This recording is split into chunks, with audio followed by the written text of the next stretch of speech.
Ding! You have read 10 scrolls and gained 1 year of cultivation. You have obtained 1 chance to deduce the way of the sword. You have received a boundary-breaking pill. Lin Fan put down the book in his hands and looked at the young man before him, who carried a bundle on his back and wore a solemn expression. Lin Fan, are you truly willing to remain in this scripture pavilion forever content to squander the prime of your youth on these books? Lin Fan was slightly taken aback, a hint of helplessness in his eyes. Reading illuminates wisdom, clarifies one's nature, refines one's virtue. Martial might can swiftly pacify the world, yet literature can likewise enlighten and transform it.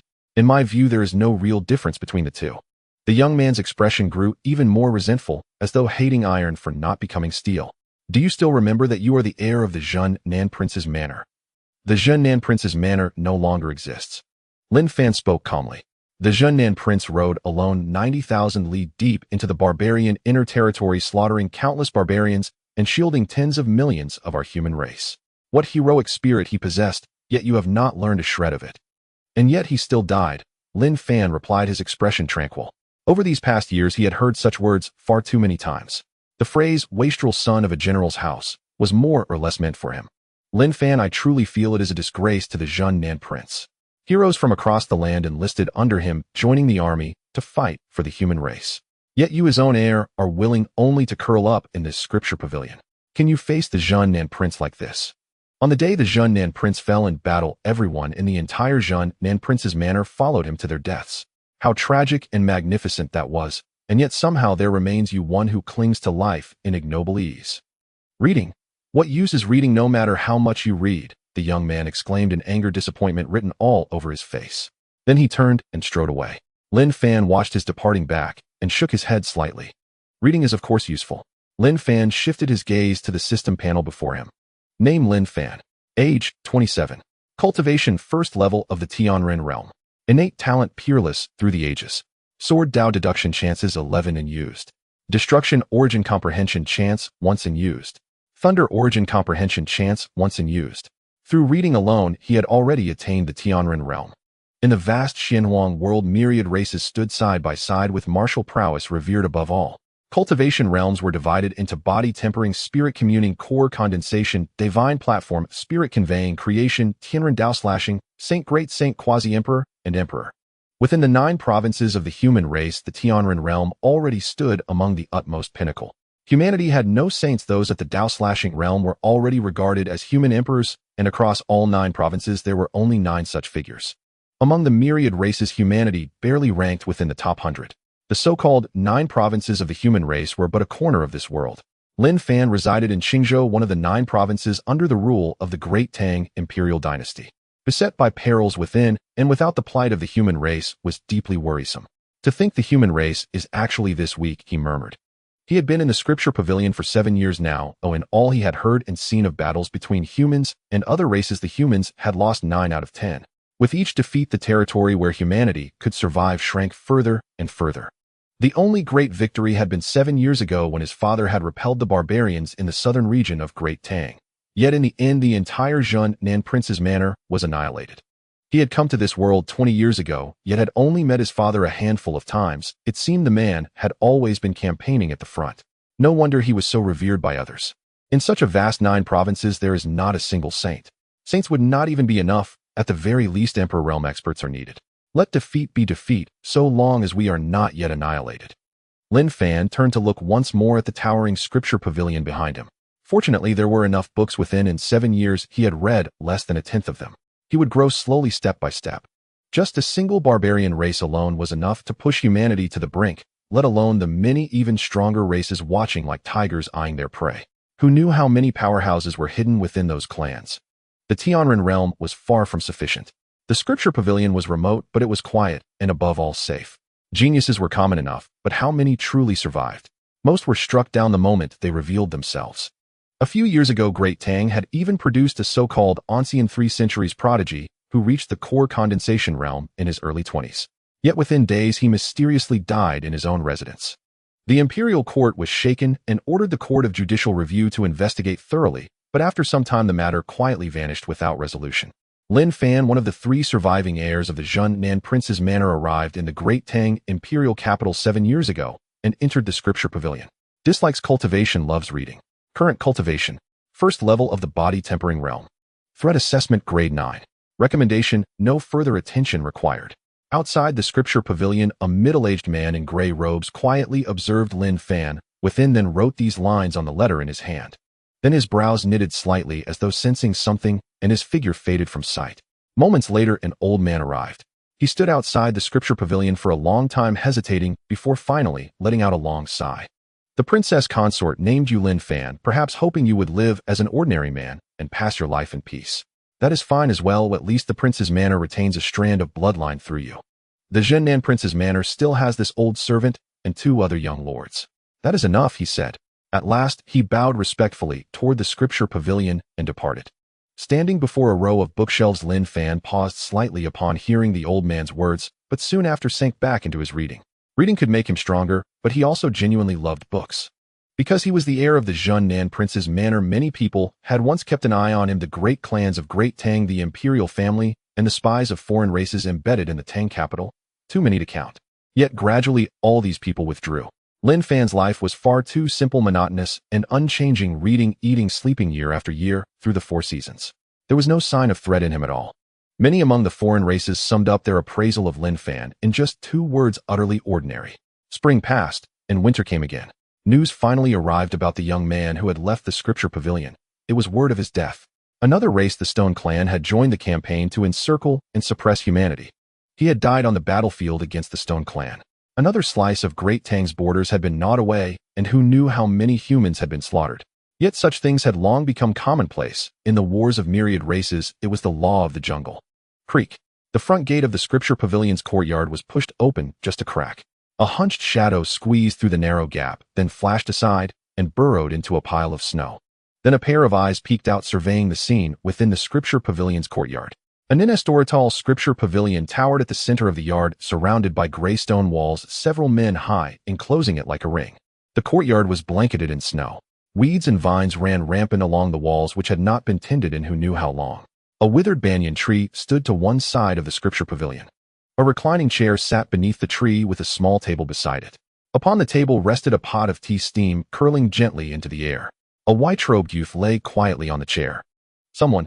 The shadow pressed itself even lower into the snow. From the outline, it was only barely discernible that this was a thin, undernourished boy, his clothes tattered and stained with traces of blood. Who? A low, steady breathing sounded, and the young boy finally let out a faint sigh of relief. That man had fallen asleep. He lay still for a while longer, and only after confirming once more that the man on the recliner was truly asleep did he turn sideways and step for step creep into the library pavilion. I finally made it inside the library pavilion. Gazing at the dazzling array of books before him, he clenched his fists. There had to be cultivation manuals and martial techniques hidden here. As long as he could cultivate, he could defy heaven and change his fate, breaking free from his current plight. In the courtyard before the library pavilion, Lin Fan opened his eyes, lifted the cup of tea at his side, and took a gentle sip, then picked up his book and began to read again at an unhurried pace. After more than half a year, his cultivation had already reached the 4th level of the Heavenman realm. How could someone like that possibly fail to notice a mere boy at the first stage of body refining? A moment later, Lin Fan looked toward the outer edge of the courtyard. There, a little girl of only 7 or 8, wrapped tightly in her thin clothes, was crouching in the snow, shivering violently. Lin Fan shook his head. "Little girl, come in."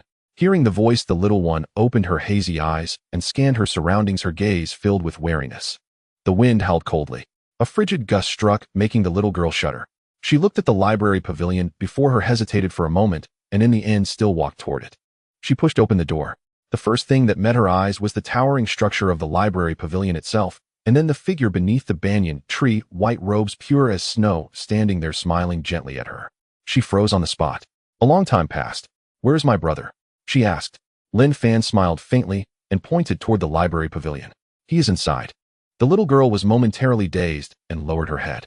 She knew why they had come. Her brother was here to steal books, and she was here to keep watch for him. "Big brother, we did not mean any harm. It is just that," she began to explain, not daring to look at the man before her. Her cheeks burned red, and her head dropped even lower. A cup of hot tea was placed into her hands. The long-lost warmth made her start slightly, and she lifted her head to look at the person before her. At some point, he had already come to stand before her. Under the moonlight, his white robe stirred faintly, and the smile within his eyes calmed even the restless pounding of her heart. "Are you cold?" She stared blankly, and only after a long while did she nod. Hee hee. Lin Fan chuckled softly and patted her head. Wait here for a while. He will still need some time. She nodded blankly. After so many days of running and fleeing, her life for the first time felt steady in this moment. She stared at the man before her, utterly entranced. Much later, about the time it takes to drink a cup of tea, the boy carefully emerged from the library pavilion, carrying several yellowed books in his arms and indescribable excitement written across his face. But when he saw the scene in the courtyard, he froze at once. His little sister, the sister he had told to wait outside the courtyard, was now standing beside the young man on the recliner under the banyan tree, a cup of tea held in her hands. The thin threads of steam rising from the tea made his heart sink to the bottom of a valley. In that instant, his gaze turned razor sharp. Like a leopard guarding its food, he suddenly lunged at the man on the recliner. He was only 14, yet he had already killed, and not just once. Only by such means had he been able to bring his sister all the way here from the borderlands. Brother! Her cry sounded at his ear. He focused and looked toward his sister, only to see her face full of panic. He twisted his body, grabbed his sister into his arms in one motion, and shielded her behind him. What do you intend to do? He sized up the young man on the recliner, his expression grave. He had inquired about this library pavilion. It belonged to the imperial family of Great Tang. In the past, it had been guarded by a cultivator at the condensing core realm, but now there was only a man said to be at the body refining realm. That man was the orphan son of the king of Zhun, Nen, who had once single-handedly driven the barbarian tribes back 90,000 li. In recognition of the king of Zhun Nan's merits, the imperial clan had entrusted this library pavilion to his heir. He was merely a scholar, not truly a cultivator, so everyone said. So even though he had been discovered, the boy did not feel fear. He only worried for his sister. If he killed the orphan son of the king of Zhun, then he would likely incur the pursuit of the entire imperial clan of Great Tang. When that happened, he would no longer be able to protect his sister. He also knew that the library pavilion was warded by formations. Only thus could someone with merely body refining cultivation be stationed here. Once those formations were activated, even cultivators of spirit awakening or condensing core would find it hard to escape. Lin Fan raised his head and looked at him. Thunder Spirit Art and Thunder Sword Manual. Though they are merely lower-grade yellow-rank cultivation art and sword technique, they are far from easy to practice. Have you truly decided? As Lin Fan spoke, Qin Ming's heart shook violently, and he stared straight at him. How did he know? He had indeed chosen these two books, one cultivation art and one martial technique. But had this man not been outside the library pavilion? How could he possibly know what had transpired inside the library pavilion? I do not understand such things in detail, but I know that thunder is the most violent force between heaven and earth, and that the way of the sword is the mightiest path of offense. That is why I will learn these. He took a deep breath and spoke. Perhaps sensing that the man before him was far from simple, a note of respect had already crept into his voice. A person like this would not concern himself with small figures like them. Perhaps in his eyes they were merely a touch of seasoning added to an otherwise dull life. Lin Fan smiled at his words. Thunder, also called the power of heavenly punishment, is indeed the most extreme power of offense in this world. Yet that very extremity makes it brittle. It is the hardest to control. With the slightest misstep, one ends in body and soul annihilated. The same is true of the sword. Within the great Tao of heaven and earth, the way of the sword is the supreme path of slaughter among all ways of offense. It has the most practitioners, yet is the hardest to master. Are you certain you choose this path? Lin Fan asked again. Qin Ming focused, hesitated for a brief heartbeat, then nodded, his gaze filled with unyielding resolve. I choose this path. Lin Fan regarded him and nodded slightly. Why do you seek cultivation? He asked once more. Qin Ming looked at him, momentarily taken aback, then his pupils tightened. For vengeance. My parents and kin all perished in the barbarian massacre of our city. One day I too will be like the king of Zhun Nen, charging 90,000 li into barbarian territory and bathing 10,000 li of land in blood. As he spoke, his hands tightened and a brilliant light blazed in his eyes. Lin Fan fell silent. He had heard such words far too many times. From the moment he entered the imperial capital of Great Tang, he had heard them again and again. Yet the barbarian tribes still stood in the south of Great Tang, unshaken by any hand. Take those two books back with you and come again tomorrow. After a long time, Lin Fan spoke. Qin Ming was slightly stunned, not understanding what Lin Fan meant. But Lin Fan did not explain. He turned instead to the little girl with misty eyes and smiled faintly. And you, little one, what would you like to learn? He asked. At his words, a trace of bewilderment crossed the girl's face. She looked at her brother, then back at Lin Fan. Was she to cultivate as well? Qin Ming too trembled slightly, a glimmer of expectation appearing on his face. I want to learn the Qin, she whispered. Qin Ming stared, momentarily stunned. The Qin? What use was learning that? In most people's minds, music and songstresses of the Qin belonged to women of the pleasure quarters. It was considered a lowly skill unworthy of the true path of cultivation. All right, come back at the same time tomorrow, Lin Fan said with a smile, then glanced toward Qin Ming at his side. Every craft in the world can become a path to the Tao. There is no hierarchy. Who says learning the Qin is a lowly art? A single melody can evoke the glorious chapter of mankind's prosperity. Skills vary with the person, and so does the Tao. On the cold, frost-covered night, those simple words opened a new door in the hearts of the two young ones. No one had ever spoken to them like this, nor would anyone have in the past. Do not take the Tao lightly. I'll remember these words.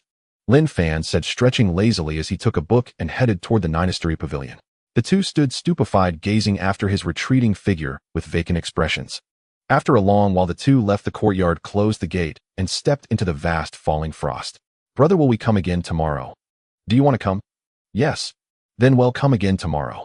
No one could have imagined that amid this ice and snow the fate of a boy and a little girl would be turned utterly upside down. In the Library Pavilion, Lin Fan opened the two books the youth had once looked through. Thunder Spirit Technique, Thunderbolt, Sword Manual. He had read them before, but never studied them deeply, only skimming. They were written by a practitioner of the condensing core realm and offered little use. If they were useless, then he would create a thunder art of his own. Thunder. Sword. After a time, Lin Fan closed the book and pondered. He then looked toward the distant horizon, and within his pupils a vast sea of thunder surged. Opportunity to perceive the thunder's origin activated. Whereas most cultivators perceive the way of thunder by watching storms in the heavens and extracting a thread of its truth, Lin Fan immersed himself directly within the thunder's origin to comprehend it. A realm composed solely of lightning where the Tao was singular and every inch of void was forged of thunder. This was the origin world of lightning, the world's ultimate locus. Lin Fan's consciousness manifested there. The system did not pour the thunder's insight into his mind, it placed him in the origin itself to perceive for himself, and Lin Fan's talent was peerless through the ages. The Jinan Wangfu had 3 sons. He was the youngest, yet honored as the heir. Even after the Jinan Wangfu had been destroyed, various powers kept him under watch for years. It was because of that talent. It was also why the Jinan Wangfu had concealed much of his ability. When the system awakened, his aptitude was further elevated. The system's verdict was peerless through the ages, and as his cultivation rose, his gift only grew stronger. He was a host who did not require the system to pour insights into him. Forced infusion could not match what he perceived himself. The night passed without sound. When the first ray of dawn touched Lin Fan, he opened his eyes, and a strand of lightning flickered across his vision. Even without system-infused cultivation, his level naturally broke through to the 5th layer of the Tianren realm. Also the sword path and the Qin path. I must fuse the way of thunder with the sword. Lin Fan said with a smile, then drew 2 books from the pavilion, the Thunderbolt Sword Manual and the Wind and Moonshine Score. They were 2 very ordinary books. Outside the Library Pavilion, someone logged Lin Fan's activities like clockwork and then departed. Earlier reading, 2 tomes written by low-level cultivators, no cultivation observed, still at the first stage of body refinement. Recommendation, do not continue monitoring. He could not understand why they monitored a waste here.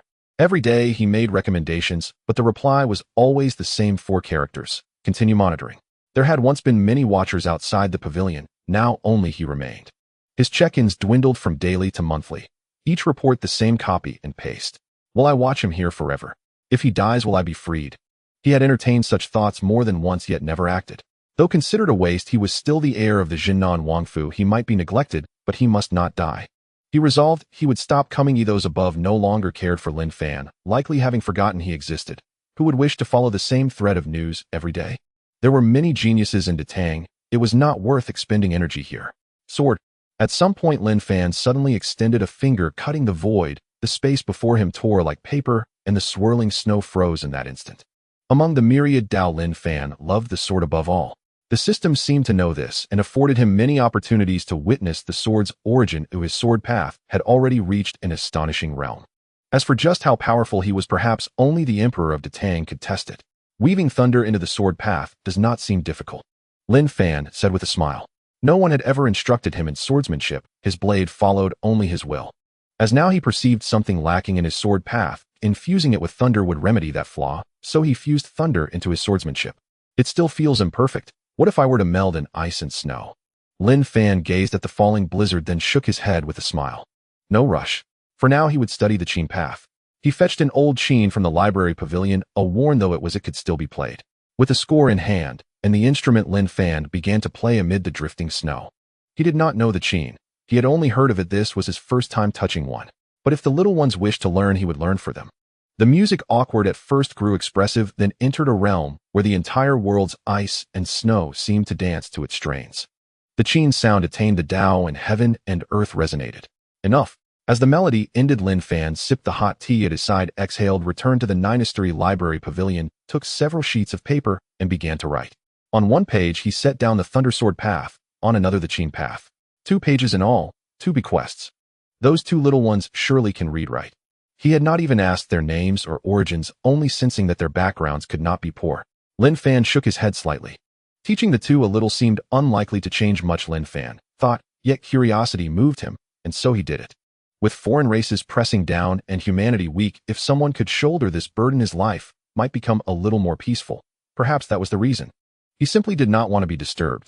Having decided, Lin Fan smiled faintly and returned to his reading. Time slipped by unnoticed.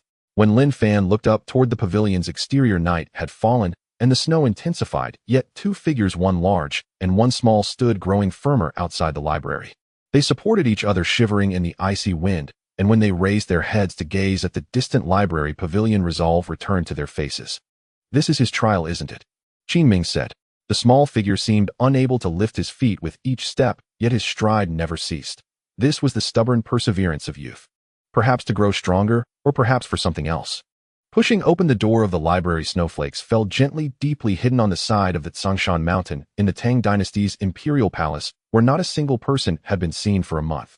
The Tang royal family had more than one library. Deep within the palace lay an even grander library, filled with various martial arts secret texts, a place that attracted the attention of people from all over the world. This was a place long forgotten. Qin Ming greeting the master. Qin Ge greeting the master. A tall and a small figure supported each other, bowing to the youth on the steps of the library.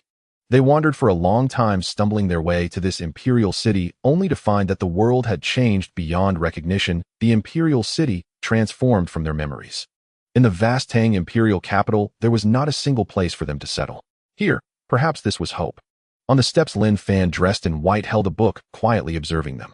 In the ancient-style pavilion, with snow falling all around, the entire world seemed to fade into his silhouette. "You're here," Lin Fan said, a smile appearing on his face. "You can read right." 2 pages floated from Lin Fan's hand, landing in the hands of the 2, who took the papers, gently feeling the still, wet ink, momentarily stunned. Thundersword Dao. Qin Dao. A few characters caught their eyes, and both of their minds were instantly immersed within. Boom! A sound like thunder reverberated in Qin Ming's mind, shaking him to the core. In that dazed moment, he seemed to see a bolt of lightning slashing through the heavens, splitting the world apart. Each character seemed to transform into a sword, intent, almost making it difficult for him to hold the page. Qin Ge beside him was similarly affected, her small face slightly blushing. An intangible sound of the Qin resonated in their ears. Within this page, it seemed to contain the myriad powers of the Qin Dao, naturally giving rise to various worlds of the Qin Dao. This. The 2 raised their heads to look at Lin Fan, their faces filled with shock. At this moment, they felt the paper in their hands was as heavy as a mountain. This was a supreme inheritance. "Can you understand it?" Lin Fan's voice sounded in their ears, and the 2 hurriedly nodded, then immediately shook their heads. "As long as you can recognize the characters, that's enough." Lin Fan said. A stick fell into his hand, and he looked at Qin Ming. "Focus on this sword. If one day your sword can reach the intent of this sword, then you will be considered the best in this realm." Using the stick as a sword, he slashed out the heavy snow, paused. A bolt of lightning tore through the sky, causing the entire Tang dynasty to tremble. Strong figures emerged, yet they were unaware of where this phenomenon originated. "It seems someone in the imperial city has broken through. I wonder if it is one of the ancestors from the 4 great families, or someone from the palace. Not many practice the Tao of Thunder. However, this is a good thing for the current Tang dynasty. In the vast Tang dynasty, there was only one Tao-splitting powerhouse, the Tang Emperor. If another Tao-splitting powerhouse emerged, our Tang wouldn't have to suffer so much. However, this does not seem like the phenomenon of a Tao-splitting breakthrough." A sword was raised, shocking the imperial city. In front of the library, Qin Ming gazed blankly at the heavens, utterly dazed. "A bit too ostentatious," Lin Fan remarked, watching this scene, slightly clicking his tongue. Just a casual sword strike, yet it unexpectedly caused such a huge disturbance that seemed he needed to be more restrained next time. Qin Ming's gaze returned from the skies, and after a long time, he came back to his senses and looked at Lin Fan, taking a deep breath he could not suppress. "How strong is he? A sword can slash the heavens, yet it was just a casual strike. Remember, practice according to this sword from now on, but once you go out, remember not to mention that this sword was taught by me. Lin Fan said. It's your exceptional talent, you grasped it yourself. Qin Ming looked dazed, nodding. Practicing according to this sword. How do I practice? Lin Fan looked over at Qin Ge, the little girl, gazing blankly at Lin Fan, her face full of daze. Lin Fan smiled slightly and gently tapped the little girl. Changed your mind, want to learn the sword now, eh? The little girl widened her eyes, awakening from her dream. Hearing Lin Fan's words left her momentarily stunned before she shook her head. I want to learn the Qin. She said, her eyes reflecting an unspeakable persistence. Qin Ming beside her observed this scene, wanting to say something, but ultimately fell silent. Good, then listen to me play a tune, and see how much you can comprehend from it. Under the old banyan tree that was about to wither, a Qin appeared out of nowhere. The ancient and fragrant Qin strings were covered with snow, and Lin Fan gently brushed off the snow, sitting gracefully in front. The tall and small figures also stepped forward to Lin Fan's side, watching Lin Fan, tending to the strings, then sitting still. The Qin Dao is different from the ordinary path of killing, but that does not mean the Qin Dao lacks the power of destruction. I prefer the creative power derived from the Qin Dao. Lin Fan said, lightly plucking the strings, and the entire world fell silent. Zheng. The crisp sound of the Qin seemed able to soothe the myriad clamor of the world. At this moment, the entire world was left with Lin Fan, one person, and one Qin, along with that old withering banyan tree, while the tall and small figures stared blankly at this scene. Life endlessly regenerates, all things revive, Lin Fan said softly. As the Qin music played, the old banyan tree behind him slowly began to revive, new buds sprouting from its withered branches, followed by leaves growing. A miracle. The two were shocked. The myriad manifestations of the Qin Dao, what I understand of the Qin Dao, should be creation, endless life force. However, this is just my Qin Dao. If you have other ideas, you can try them out as well. As the Qin music faded, Lin Fan looked at Qin Ge and said. Qin Ge stared blankly at Lin Fan, unable to come back to her senses for a long time, finally shaking her head earnestly. I just want to learn this. Lin Fan smiled upon hearing this. Good, then let's learn this. In fact, from the first glance at the two, he already knew what path suited them: Qin Ming's path of sword and slaughter, and Qin Ge's path of creation through the Qin. This Qin is a gift for you, an antique from the library. Though it's not valuable, practice with it. More diligence can make up for clumsiness, and come once a month from now on. As for Qin Ming, there is no sword in the library, so go find a sword outside to practice with. Moreover, you both must remember, do not mention me to anyone. Your talents are exceptional, and everything is your own comprehension. Lin Fan said, a casual gesture. He did not expect it to bear fruit, simply hoping to provide some assistance to the Tang dynasty and the human race. As for the rest, Lin Fan did not expect much. This was sufficient. The two, upon hearing this, were slightly stunned, then nodded. Lin Fan smiled gently, and then returned to the library. Qin Ming and Qin Ge stood in the courtyard for a long time. Then Qin Ming picked up the stick Lin Fan had used, treating it like a treasure and inserting it into his waist. This would be his sword. The two walked out of the library courtyard, then turned to look back. The master does not wish to acknowledge us because our strength is insufficient, but one day the master will recognize us. We cannot disappoint the master's expectations. Qin Ming said, and Qin Ge nodded. In the library, Lin Fan gazed towards the imperial city, shaking his head slightly. In the capital of the Great Tang, at the pinnacle of the imperial city, a figure sat cross-legged, a majestic aura enveloping the entire Tang realm. Though he appeared full of vitality, Lin Fan sensed a hint of decline within. His time is running short. The Emperor of Tang is about to die. Truly worthy of the title of human emperor, Lin Fan remarked, retracting his gaze to observe the two departing figures, one tall and one short, seemingly insignificant amidst the snow. A generation of human emperors poured their heart and soul into the human race, even in death, still guarding the people, suppressing the world with their blood and energy. Yet, who can carry on his legacy?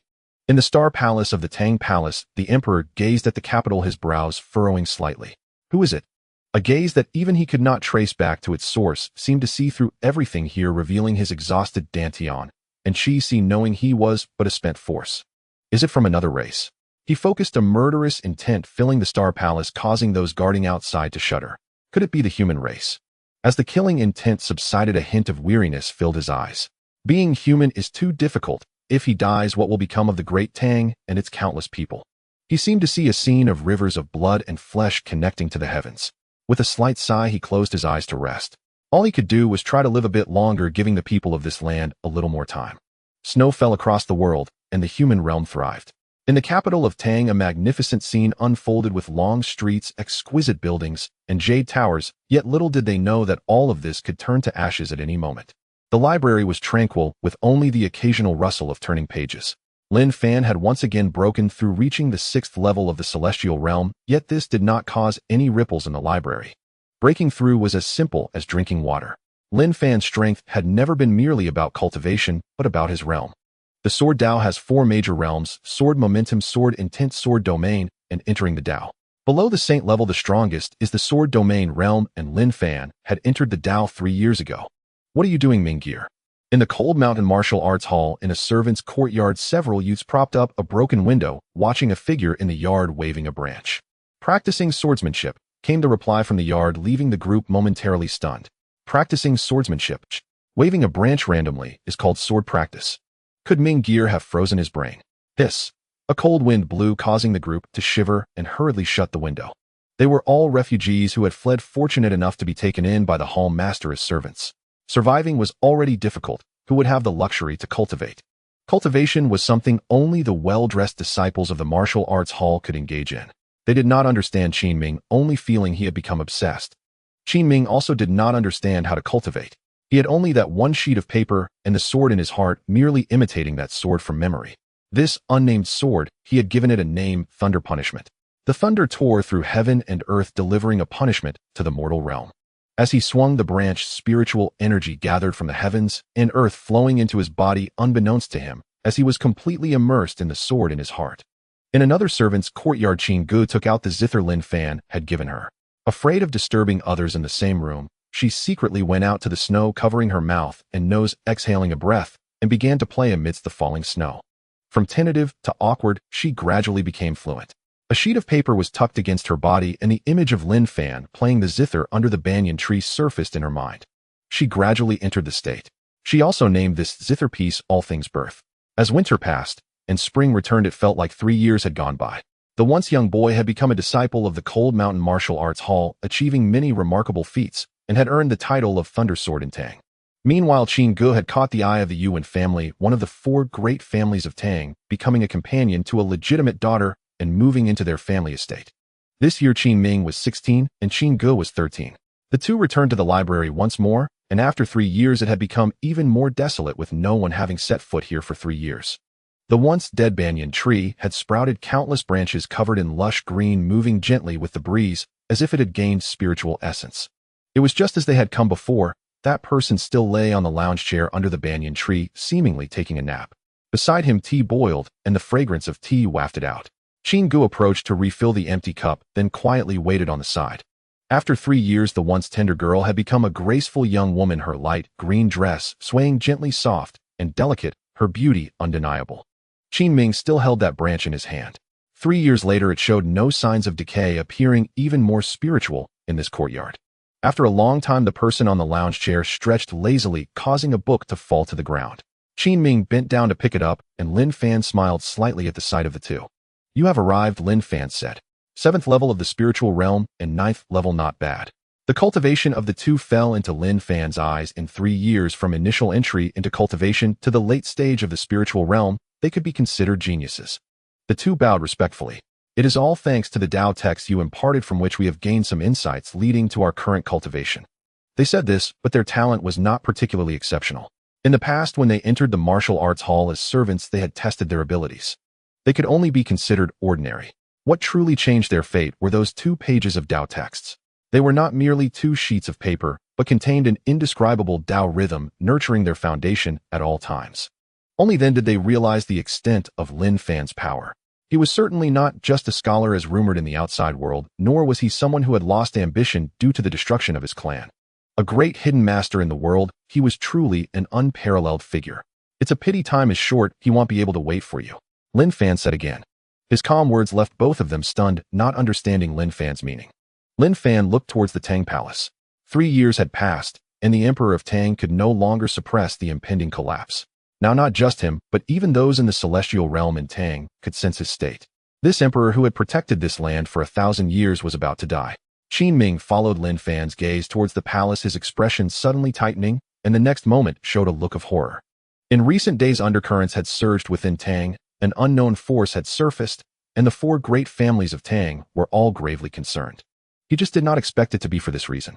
"Is it your majesty?" He said in disbelief. The Emperor of Tang was a godlike figure in the hearts of countless people, suppressing the world, with his might safeguarding the flame of the human race. No one had ever thought he would die. He is about to die, Lin Fan said, for he was the one who understood the Emperor's state best. The faint words left both of them in shock. The Emperor of the Tang dynasty is about to fall. What a terrifying event this is, for he is the spiritual leader of the entire Qingzhou human race, the pillar supporting countless humans in their battles against other races. If he falls, how should the world respond? What will become of the Qingzhou human race? They could not bear to imagine it. Their gazes fell upon Lin Fan, as if hoping he would do something or guide them towards a path. Sir, they said, and Lin Fan merely shook his head slightly, taking a gentle sip of tea. When the sky falls, there will be tall ones to hold it up. This is not for you to ponder. What you should be thinking about is the future of the Tang dynasty and the future of the human race. Lin Fan stated.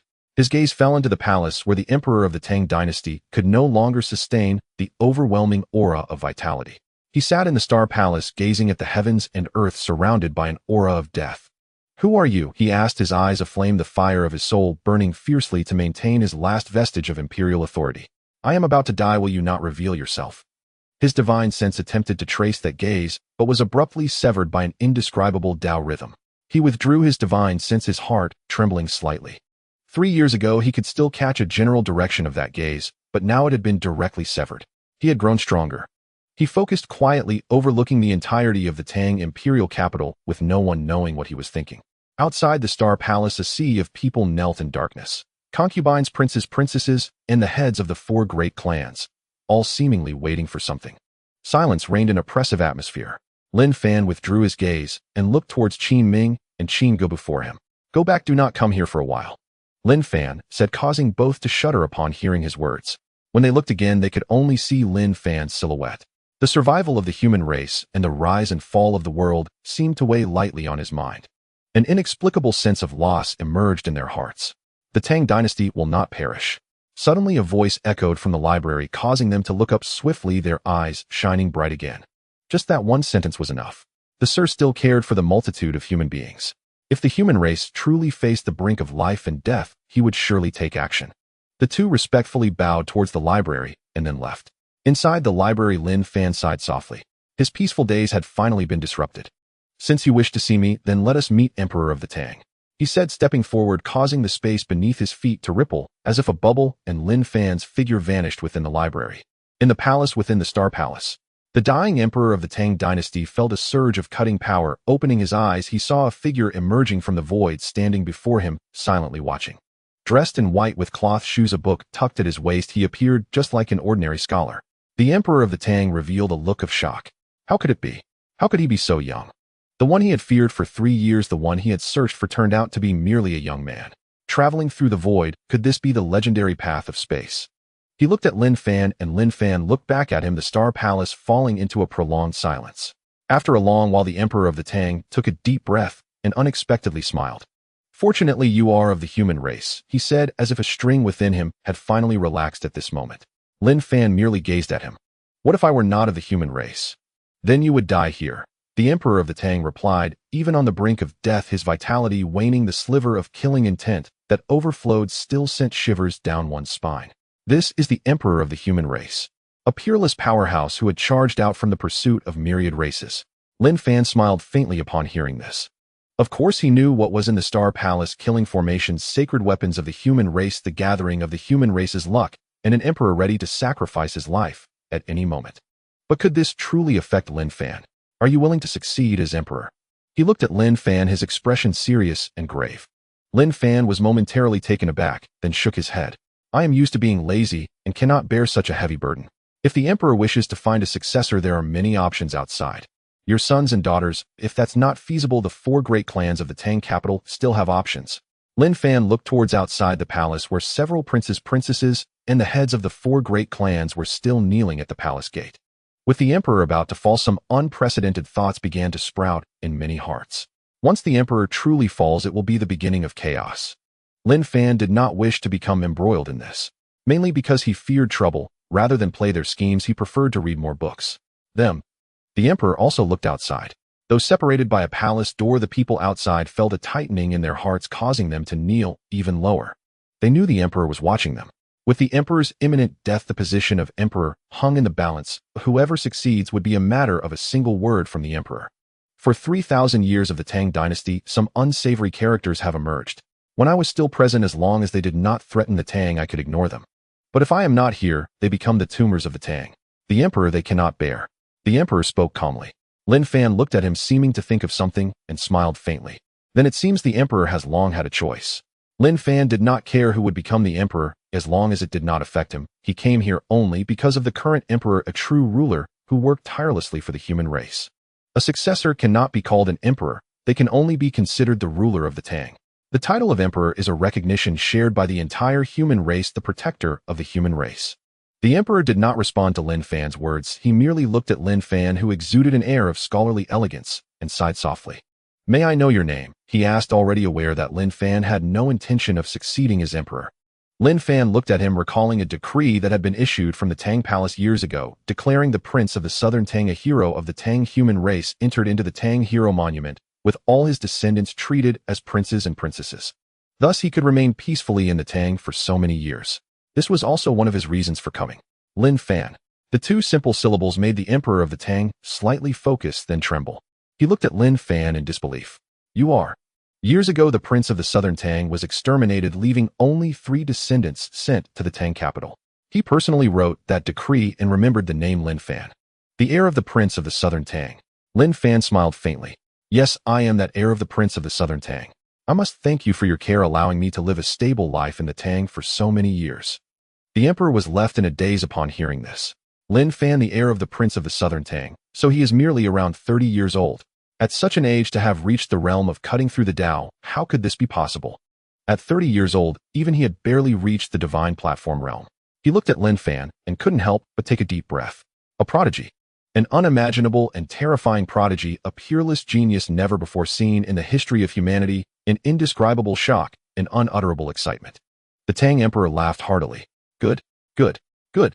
His voice echoed outside the Star Palace, causing those kneeling to tremble. They looked up, their eyes filled with confusion. Was this a moment of reflection? They focused intently, trying to discern the sounds within the palace, but after the laughter, there was only silence, as the entire Star Palace was shrouded in the emperor's power. With you here, even if I were to die, what of it? Merely the emperor of humans, our race has 9, yet we are still a minor tribe. But with you, our people shall rise again. You are the hope of our race. He spoke, facing death, yet feeling nothing but exhilaration. You are right to remain hidden from the eyes of the other races, awaiting the day you ascend to the sacred realm, for by then it will be too late for them to stop you. Lin Fan, may I know your exact cultivation level? He understood that Lin Fan had entered the path-severing realm, and he might not even be Lin Fan's match, yet he was unaware of Lin Fan's true level. He wished to see just what kind of prodigy this person of the human race truly was.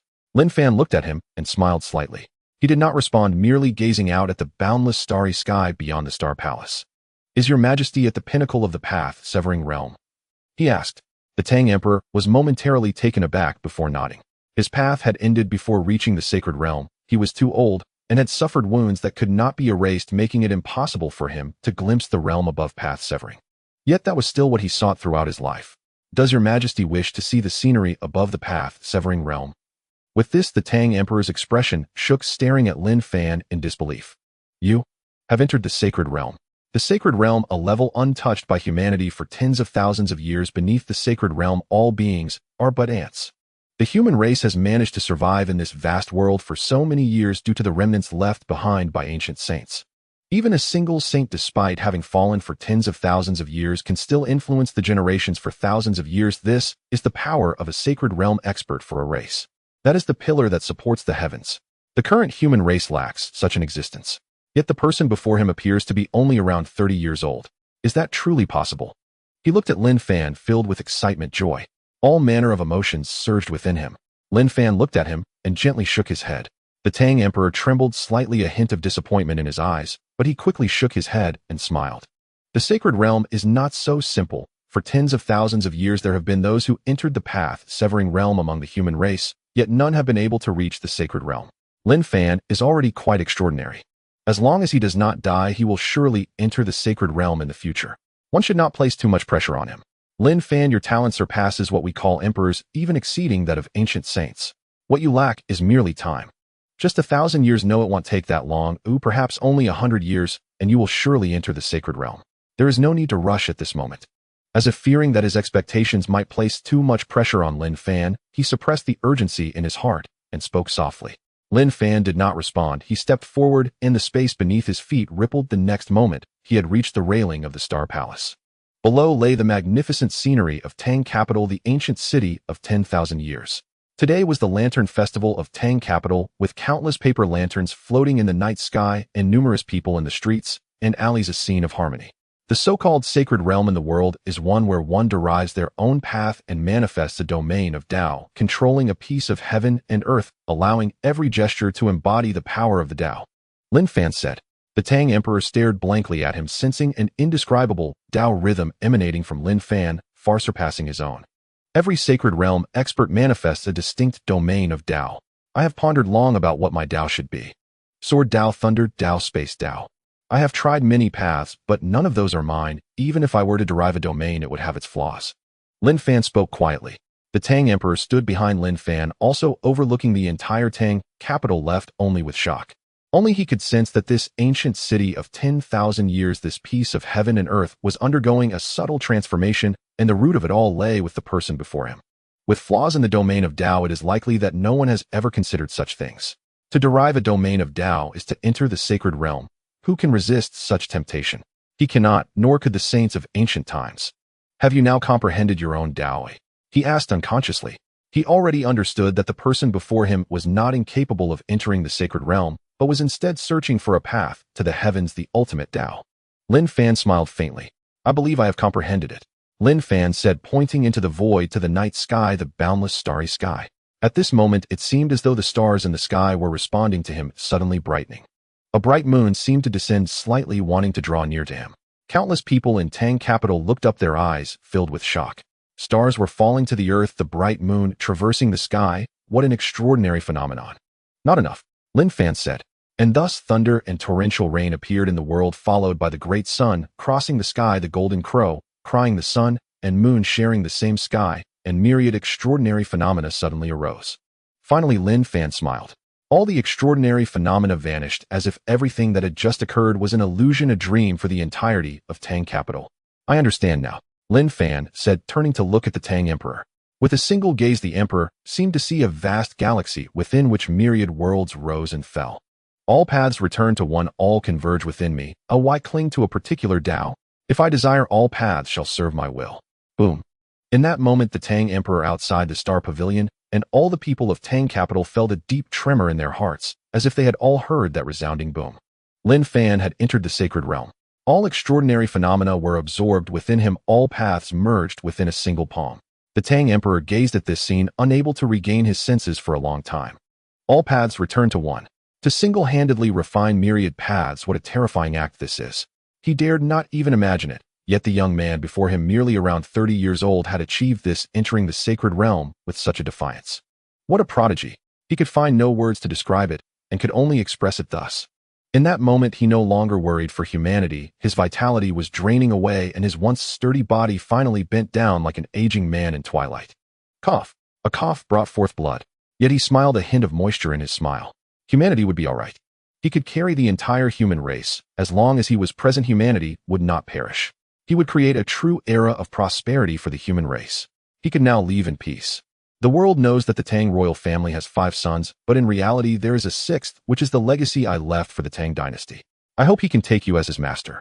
He said as life gradually ebbed away and the figure standing under the moonlight in his gaze began to blur. Lin Fan paused slightly. I do not take disciples.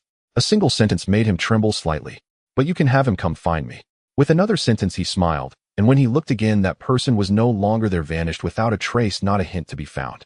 This is the sacred realm, he murmured, turning around, taking slow steps as he pushed open the grand doors of the Star Palace. Outside the Starlight Hall, the onlookers finally beheld the celestial sovereign's current state. Every face paled, and every heart sank.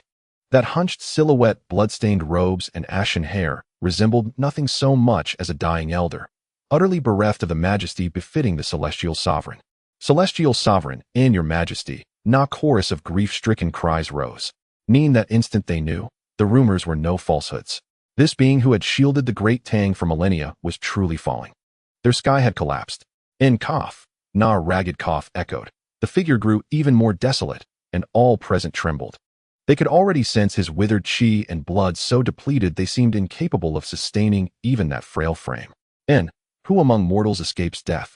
Even sages are bound by it. My time has simply come. And so spoke the Tang sovereign, gazing upon those kneeling before him. His blurred eyes appeared to pierce through time and space. Then he sighed faintly. In, henceforth the great Tang and Qingzhou rest in your hands. Remember, humanity bows to none, not even in extinction. Now that I depart, you must bear this burden all the more. Inhumanity endures, its torch shall never fade. And he descended the steps, walking toward the inner imperial gardens, each footfall heavy as stone, resonating like a drumbeat upon every heart. The crowd followed his retreating form, rising to pursue him. In return, all of you, do not follow. In, the great Tang still requires your steadying hands. Spare no more thought for me. I am but a man at death's threshold. And so spoke the Tang sovereign, vanishing from their sight.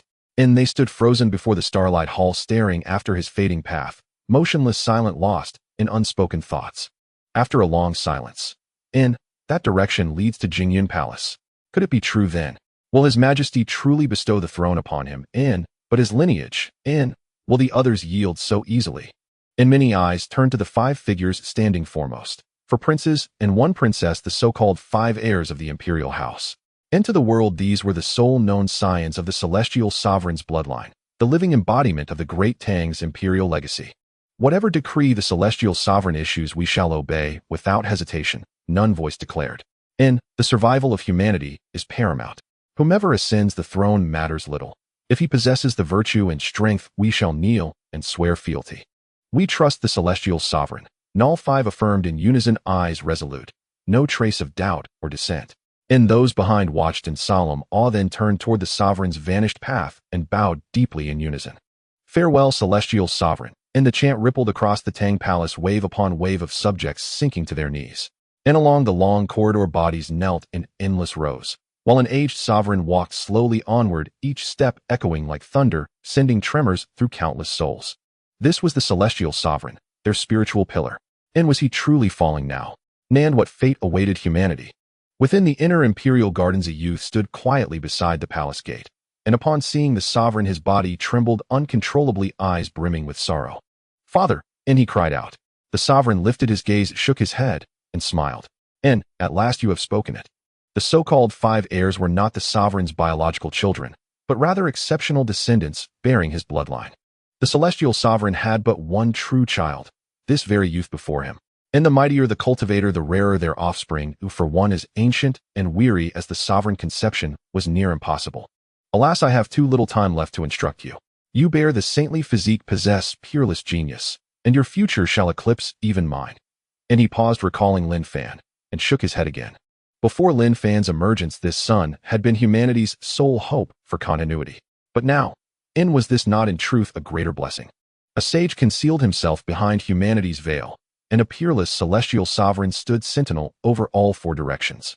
I have come to ask you, do you wish to become emperor? And he looked upon the youth, and the youth met his gaze. The elder's eyes burned fervent hope in the youth's unwavering resolve. He nodded, slow, solemn, profound. Once I did not understand you. Now I do. You told me I bore the saintly physique, that I could lead humanity to live with dignity in this world. Then I shall do so. What you wish to accomplish, I shall help you achieve. And the youth spoke, jaw set in iron determination. The elder nodded, deeply satisfied. And then his gaze drifted beyond the palace walls, to where the library pavilion stood tall. Take heart, you are not alone. Humanity still has its anchor. South of the great Tang imperial palace stands the library pavilion, and within it resides a man. And his name is Lin Fan. Should the great Tang face peril, or should you encounter obstacles in your cultivation, seek him out. If you may become his disciple, so much the better. If not, it matters not. So long as he remains there, the great Tang shall never fall. And he spoke with tender gravity, as though entrusting every secret, every duty, every final breath to this youth. And the youth followed his gaze, and paused momentarily, stunned. Lin Fan. And who was he? And the sovereign was the celestial sovereign, the supreme sovereign of all humanity, yet he held one man in such reverence. And it was no mere counsel. It was a farewell charge, entrusting the great Tang and his own son into that man's hands. Remember my words, should every soul in the great Tang prove untrustworthy, he alone you must trust. and the Tang sovereign fixed him with grave, unwavering eyes. The youth nodded. Very well. And he reached out, gently stroking the youth's head, then turned his gaze outward toward the glittering capital city beyond the palace walls, a flash of lethal intent blazing in his eyes. I am not yet dead, and yet unrest stirs in, then none shall leave alive. And from his withered frame surged a torrent of overwhelming energy. With one step he ascended into the air, toward the brilliant, bustling Tang capital. The youth stood behind him, tears streaming down his face, bowing low before that receding figure. In this parting would be eternal. In this sovereign, who for millennia had devoted every fiber of his being to humanity, would ignite himself one final time upon this land. With the fire of his life, he would sear the memory of humanity's defiance into the hearts of alien races forever. And within the Library Pavilion, Lin Fan watched the scene unfold. And, truly worthy of the title Celestial Sovereign, Lin Fan shook his head and murmured.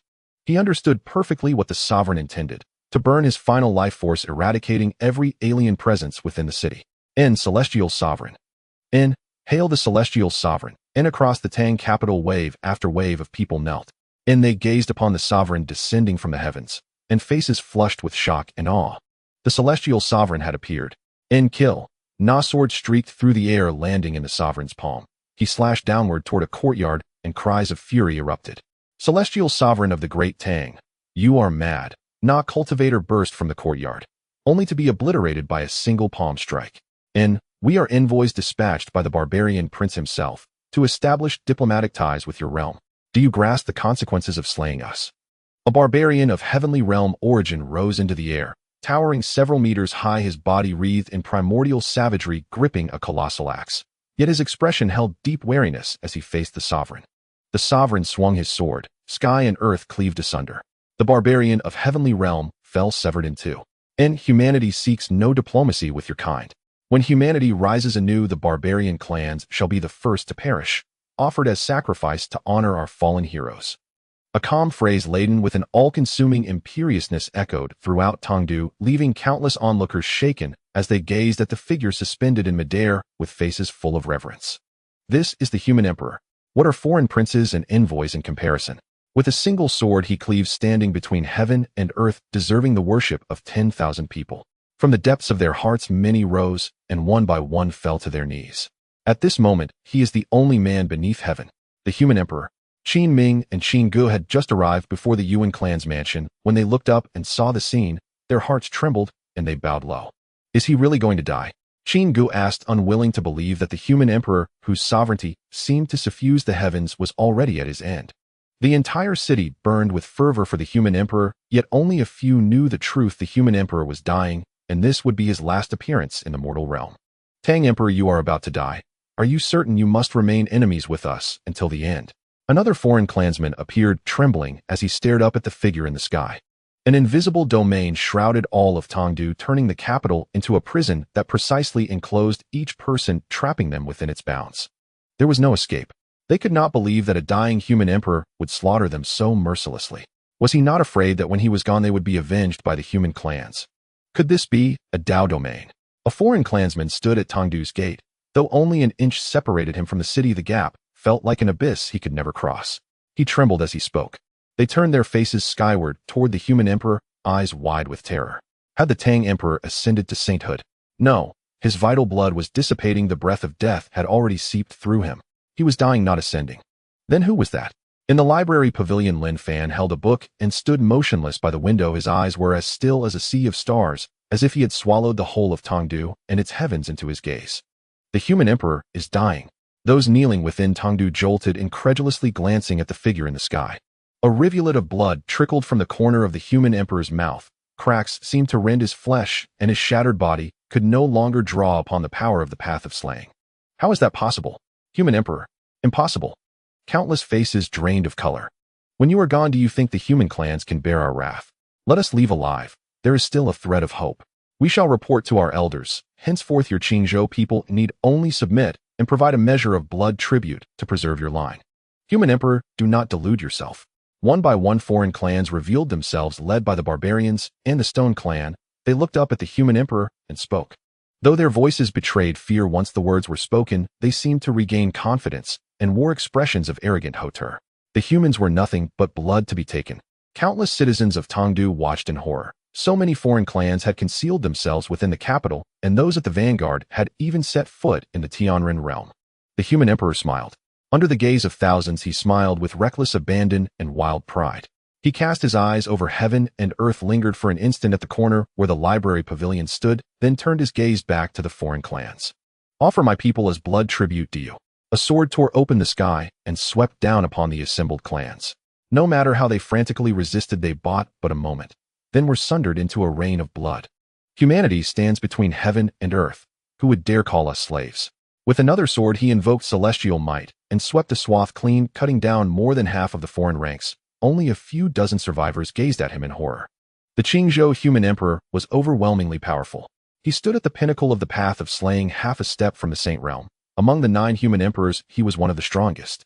Even at death, he was not to be easily resisted. Madman, once you are gone, who will shelter your Qingzhou people? Our armies will surely slaughter you all. The imperial sword danced wantonly through heaven and earth. The fissures across his body multiplied, and his blood grew ever more withered. It was a grand spectacle, a performance belonging solely to the human emperor. Countless eyes watched the figure in the sky and felt only desolation. Human emperor. When the last foreign clansman fell, every gaze fixed upon him. The human emperor hovered above the city, his body stained with blood. He looked down upon Tongdu, then raised his eyes to the heavens, as if he wished to carve this world into his memory. Then his body began to collapse, his life force ebbed, his vitality drained away. Yet even as death approached, a trace of a smile lingered upon the corner of his mouth. I entrust everything to you. It was his last sentence, spoken only for one to hear. His corpse fell toward the earth. Countless people rushed to the place, desperate to catch the sovereign who had guarded Qingzhou for millennia. But when they arrived, there was no corpse to be found. Has the human emperor left? Not even a body behind. Many knelt, faces smudged with grief. Behind the library pavilion on the western hills, the human emperor's body plummeted from the void and settled into a grave already dug, a grave beside which Lin Fan stood. There was no need. Lin Fan shook his head slightly. After regarding the corpse for a moment, he waved his hand and covered it, and a modest mound of earth rose as its tomb. He set up a simple steely tomb of the 26th human emperor of Qingzhou. Lin Fan did not know the true name, but this was sufficient. Yet there are others escaping. Lin Fan looked beyond the western hills and saw several barbarians fleeing in panic into the range. That Qingzhou human emperor did not even notice us. What kind of emperor is that? One of them spoke thus, though his face was pale with terror and his body shook. We cannot remain where we were. From now on, we will hide in these western hills. When our army arrives, we will turn Tongdu into a river of blood. There are few people in these western hills. Only a single library pavilion. A scion of the Zhen Nanwang, I hear. He dislikes cultivation and prefers books. Useless. Good. Let the debt of blood be repaid by him today. They crossed a ridge, and the library pavilion came into view, a stone path marred by a pale scar of age, its edges overtaken by creeping vines and weeds. A few flowering trees outside the courtyard wall had only just sprouted buds, their sparse leaves drifting down, lending a remote and tranquil air to the place. He knows how to enjoy life, but he is utterly foolish. 7 figures approached. One of them stared at the library pavilion and sneered. He loves books. What use is reading? Still, it is fortunate he does not cultivate. I hear the orphan scion of the Zhen Nanwang was once a genius. Had he cultivated, we might not have taken him so easily today. The 7 spoke, their barbarian natures fully revealed, tall hair, growing coarse features warped into the likeness of beasts. They pushed open the courtyard gate and saw the man within, clad in simple cloth and a scholar's robe. He stood upon the steps and watched them quietly. A breeze stirred the pages of his book, and the sound chilled the 7 without reason. Lin Fan, the last heir of the Marquis of Jinan. Who would have thought you'd sink so low as to become a mere librarian? Your father once slaughtered many of my clan. Today you shall atone for his sins. And 7 barbarian warriors spoke in unison. Though a faint unease flickered across their senses, they dismissed it without concern. What threat could a mere scholar pose? None barbarian stepped forward, his palm, broad as a fan, lunging directly toward Lin Fan, while the other 6 watched with cold, mocking amusement. Lin Fan gazed upon the scene with serene indifference, his eyes utterly still, untouched by even the faintest ripple of emotion. In the moment the barbarian drew within 3 chi of him, his expression twisted in shock, then dissolved into abject terror. You. In time itself seemed to freeze. His outstretched hand halted midair before Lin Fan. A breeze stirred, light as drifting sand, and the barbarian simply unraveled into nothingness. What a... And the remaining 6 barbarians recoiled in horror. When they raised their eyes again toward the youth standing upon the stone steps, profound dread had already hardened in their gaze.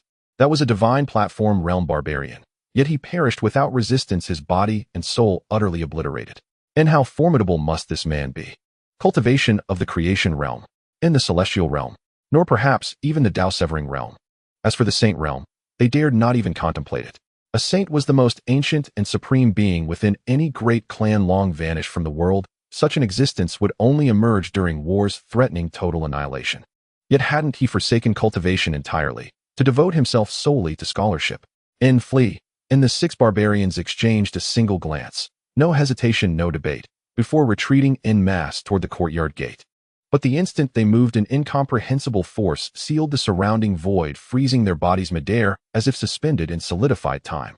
Since you've come, won't you stay a little longer? Lin Fan's voice drifted from behind them, and their entire bodies trembled. And they turned. The youth still stood motionless, yet everything about him had changed. His eyes held a fathomless abyss, hungry infinite, poised to swallow them whole. In boom, na soft hollow sound, and one barbarian crumbled instantly into ash. No, spare us. And the remaining 5 collapsed to their knees. Lin Fan raised a single finger, gently tapped the air, and flames erupted across one barbarian's body, reducing him to charred remnants in moments. The pear tree by the gate lacks nourishment. Your arrival is most timely. Lin Fan murmured, then flicked his wrist. The ashes scattered beyond the courtyard wall, settling silently beneath the pear tree. Boom, and another disintegrated. The final 3 barbarians shattered under the weight of despair and lunged together at Lin Fan. Lin Fan merely lifted his gaze, and instantly terror seized them. Within his eyes they beheld terrifying celestial phenomena, and a dreadful certainty bloomed in their hearts. You are a saint, and the words had barely left their lips before they too dissolved into ash, scattering beneath the gate's pear tree. And thus perished 7 barbarian elites who once commanded storms across Tongdu. It is time for peace, for a while. Lin Fan said softly, glancing once toward the courtyard gate before returning to the library. At that very moment, every non-human race in Tongdu felt a sudden constriction in their chests. They looked up, toward the heavens, and saw a single figure imprint itself upon their minds. Upon the 7th step, a young man holding a scroll. None glance, an eternity unfolded. Nean the next breath their souls fell silent. Na single glance, slaying every foreign being across the city. Within the library silence returned, broken only by the gentle rustle of turning pages. Yet across Tongdu, and throughout Qingzhou, cataclysmic upheaval had begun. The human sovereign of the Great Tang had fallen. The news erupted from Tongdu, swept across Qingzhou, and echoed through the other human continents. Liu, son of the human sovereign, ascends the throne, continuing the lineage of the human realm in Qingzhou. Not one of the 5 imperial princes famed across Qingzhou, but an obscure name yet proclaimed as the sole legitimate heir of the human sovereign. The 5 princes departed the capital. Thus began a new chapter for the Great Tang. 3 years passed, brisk, bustling, unrelenting. In the Yuan family estate, emerald waters wound around pavilions and artificial mountains, a delicate zither music flowed like liquid silver. An azure-robed woman sat in the stone pavilion, fingers dancing across the strings. A light veil obscured her face, but could not conceal her transcendent beauty, unmatched among all blossoms. Elder sister Qing's zither grows ever more exquisite, and so do the numbers of capital scholars who seek her audience. But who among them will win her heart? From the corridor, a young man and woman watched the pavilion. The girl, youthful eyes alight with unrestrained delight, glanced at the musician, then slyly at the youth beside her. She was Yuan Nanyue, the Yuan family's legitimate daughter. Qing'e was her childhood companion and personal tutor. The youth gazed at the pavilion's occupant, his admiration plain, unguarded. Xiaoyue, do not jest. Miss Qing'e bears no such thoughts. And he spoke, drawn deeper into the rising gan-falling melody, his eyes growing hazy with rapt devotion. Yuan Nanyue watched quietly, and shook her head faintly. Her brother's affection for Qing'e was unmistakable. Were Qing'e merely an ordinary tutor, she might well encourage it. But Qing'e was different. Qing'e had grown up beside her, and long ago their bond had deepened into something tender and true. And there was another reason too. Qing'e's elder brother, Qinming. At 19 he had already reached the 8th layer of the Golden Core realm, the most prodigious genius Tongdu had seen in decades. He had entered the Great Tang Imperial Academy, and on his first day several ancient masters of the creation realm had personally appeared to claim him as disciple. Yet he refused them all. I already have a master, he replied. Later investigators traced Qinming and Qing'e's origins, refugees from a fallen noble house. No records existed of any formal master-disciple oath, nor any credible mentorship. Some claimed Qin Ming's arrogance knew no bounds, to spurn even the Imperial Academy's creation realm elders. Yet those very elders bore no resentment. Instead, they welcomed him with greater fervor, heralding him as the Academy's future hope. Brother is no less worthy. I've never seen elder sister Qingya speak with any other man, not as she does with you. Yuan Nanyu said, and shook her head, slightly recalling Qingya's temperament. And indeed it was different. Just a few extra words, always measured, never warm nor cold. To everyone else in the Yuan household, she remained equally reserved. Yuan Hua only smiled wryly. And a woman like Miss Qingya does not bestow her affection lightly. And I, Yuan Hua, am but scion of a noble house with no achievements yet to my name. When the day comes that I earn renown and distinction, I shall present myself at her door to ask for her hand. And he spoke, gazing once more at the pavilion, and his eyes shone with quiet, unwavering light. The southern barbarian armies have breached the frontier. His Majesty commands our Yuan family to lead troops into battle. I have already informed Father. I shall march with the army. Father awaits me. I must go now, Yuan Hua said, and cast one final lingering look upon the pavilion before turning away. Yuan Nanyu watched his retreating figure and paused, lost in thought. Was her brother truly going to war? Ever since the human sovereign's fall 3 years prior, warfare in Qingzhou had never ceased. Yet for scions of aristocratic houses like theirs to take the field, it was unprecedented. Had Qingzhou truly descended to such desperation? But could her brother's vow, victory then return then marriage, ever truly come to pass? She glanced toward Qingya and shook her head almost imperceptibly. Elder sister Qingya, she suspected, had long since given her heart to another. She only wondered who was he. Sister Qingya simply lacks the innate aptitude for cultivation, otherwise she would surely be the most peerless beauty in the flourishing capital of the great Tang dynasty. Fortunately, brother Qin Ming stands by her side. Yuan Nanyu murmured, already envisioning another figure in her mind. One who had once challenged dozens of martial academies across the capital, with a single sword defeated numerous prodigies from the great Tang National Academy in successive duels, and even overcame several elder masters despite being of a lower realm. He is now the foremost prodigy of the capital, and the object of admiration and yearning for countless young women throughout, Xuanghuang herself among them. Peerless beauty is not always a blessing for a woman, especially one serving merely as a literary companion. Yet because Qin Ming stands behind her, no one in the entire capital dares lay a hand upon Qingya. He hasn't visited Sister Qingya in quite some time. She lowered her head, a faint trace of worry clouding her expression, before quietly departing the courtyard. After she left, blossoms unfurled delicately in the quiet corners of the garden, while flocks of birds descended in graceful circles. 100 flowers bloomed in unison, 100 birds paid homage to the phoenix, all gathering around Qingya, moving in perfect harmony with the melody of her zither. Only Qin Ming knows the truth. This woman who appears each day to play music and compose melodies has already ascended to the divine platform realm, her cultivation surpassing even his own. She is a true, peerless genius, the unrivaled sovereign among the younger generation of Xinjiang. All things flourish. This piece, revised by Lin Fan and infused with his profound insights into the Tao of life, has become a timeless sacred composition. Qin Ji's cultivation steadily ascends with every performance, faster even than Qin Ming's. The Great Tang National Academy. It is the convergence point for all geniuses of Qingzhou, and one of the Great Tang's deepest reservoirs of strength. Many humanoid cultivators of immense power dwell here in seclusion. Even a humble groundskeeper may be a master of divine ability or creation realm. On the martial training ground, all eyes were fixed upon a young man at its center. Sword in hand, he stood locked in combat with a National Academy instructor of the divine platform realm.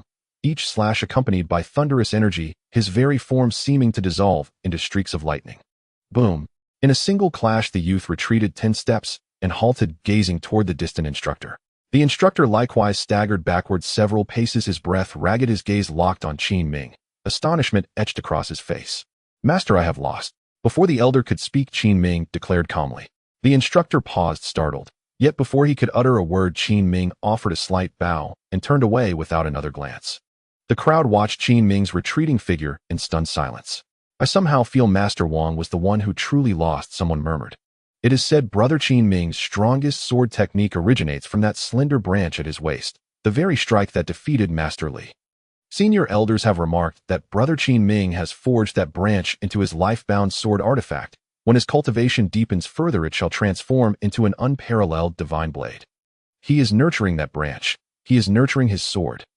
They spoke in hushed awe. Qin Ming's strength was so overwhelming that the younger generation of the National Academy struggled to breathe beneath his shadow, and nothing he accomplished ever surprised them anymore. Master Wang watched Qin Ming's receding back for a long while, then broke into a smile. This young man. Defeat is defeat. I Wang Li am no coward who refuses to admit loss. Truly worthy of the Academy Director's esteem at the core formation realm, he already forces even this old man to falter. With the human sovereign fallen and Qingzhou descending into chaos, humanity's crisis draws near. May you grow swiftly, my boy. He shook his head, not in dejection, but with genuine delight. This is the National Academy, the cradle where Qingzhou's human future is unearthed. Not only noble clans and aristocratic lineages, but even many academy instructors have been summoned into military service. All understand beneath the surface calm of Qingzhou a cataclysmic storm is gathering. Even reinforcements from other human continents risk annihilation. For now, the elder generation bears the burden, but the future must rest upon the shoulders of these youths of the academy. In his cultivation chamber, Qin Ming withdrew that slender branch. At that moment, it seemed to shed its mundane veil, radiating an ineffable resonance of the Tao. Lin Fan had once asked whether he wished for a sword forged by his hand. Qin Ming declined, and instead held up the branch, declaring, "This is my sword." Lin Fan nodded and infused the branch with his Tao resonance.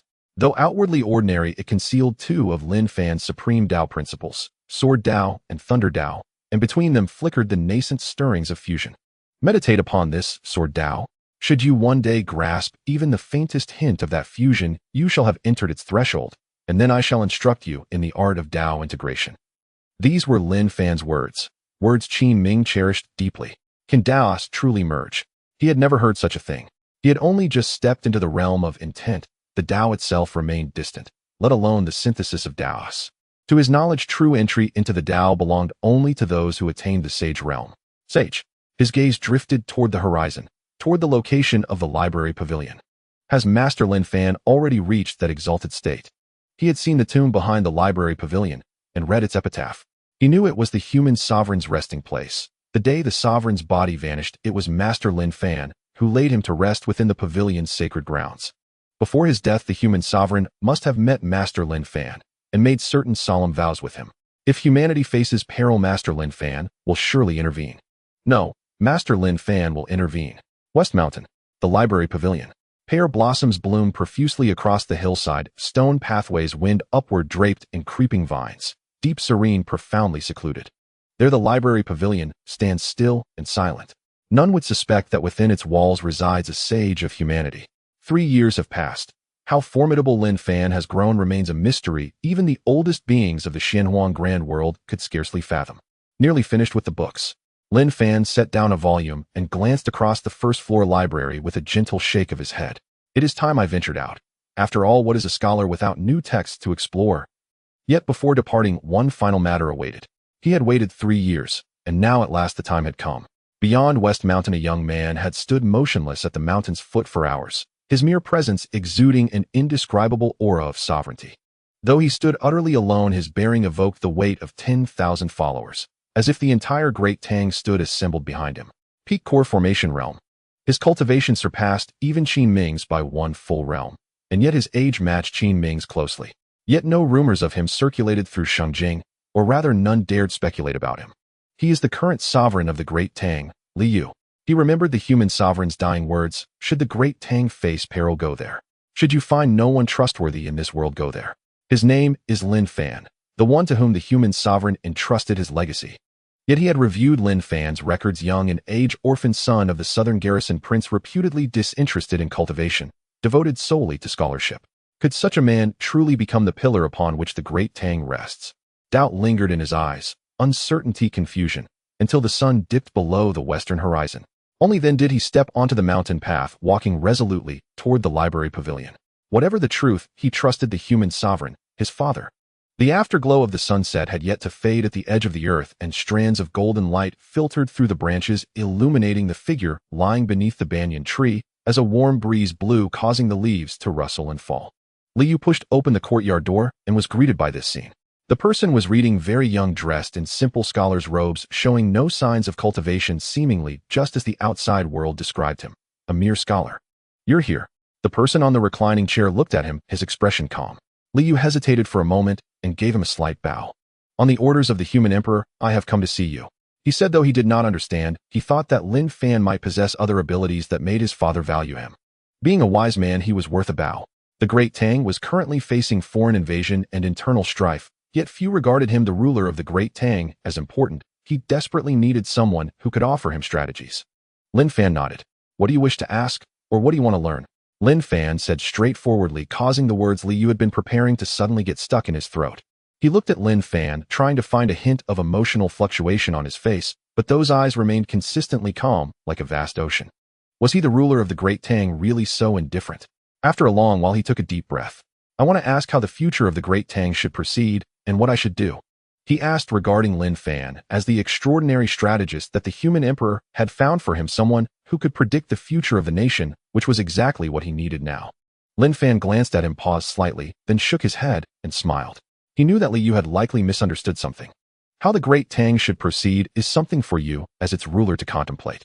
As for what to do, I am merely a scholar and do not understand these matters. If I must say, then it is that man can conquer heaven. The future of the Great Tang depends on you. Lin Fan said, as if answering, yet also as if saying nothing at all. Li Yu fell silent. He had not expected such a response. He was merely a scholar who did not understand these matters, so why had his father sent him to find Lin Fan? Then what can you do? He asked again. Lin Fan smiled faintly. I have a bit of understanding in many things, that just depends on what you wish to learn. Learn what? Li Yu focused slightly, once more examining Lin Fan seriously. Even knowing that he was the current ruler of the Great Tang, Lin Fan showed no sign of fluctuation, as if the ruler of the Great Tang were no different from an ordinary person in his eyes. He suddenly recalled the words spoken to him by the human emperor. His name was Lin Fan, and if the Great Tang faced danger or had issues with cultivation, he should seek him out. As long as he was in the Great Tang, it would not perish, a heartfelt message akin to entrusting a child. He had entrusted him, and indeed the entire Great Tang, to Lin Fan's care. After a long silence, he took another deep breath and bowed towards Lin Fan. My father said, I am a sacred body born to control the source of all flames. Practicing the way of flames and comprehending the path of fire can lead me to rapid progress. Yet to this day my understanding of flames has only reached a preliminary half-step stage, inferior even to the students of the National Academy. He is younger than me, yet has already surpassed me. Can you help me? He asked the sacred body, naturally capable of perceiving the great principles with an affinity for the Tao far beyond that of ordinary people, yet he had fallen behind a genius of the National Academy. He found it hard to accept. Lin Fan looked at him, and his sacred body was fully revealed before Lin Fan's eyes, its essence and source instantly perceived. Li Yu's expression changed, and he felt that gaze as if it were dissecting his entire body, leaving him with no secrets. It was him. He looked at Lin Fan, his expression shocked. Could he have been mistaken? The sacred body born with a trace of the source of the Tao within is indeed extraordinary. The path to becoming a saint in the future will be much smoother than for ordinary people. Lin Fan said. He had seen the trace of the fire source hidden within Li Yu's body, which was nurturing his body at all times, indeed a step ahead. However, Lin Fan had seen and comprehended too many sources. When he comprehended the Tao, he was directly immersed in the source of the Tao. Oh, as for the path of fire, he also had some understanding. Not much, yet still able to reach the level of an ordinary saint. What? Li Yu was stunned. This was his greatest secret, the essence of the sacred body, and Lin Fan had seen through it at a glance. How could this be possible?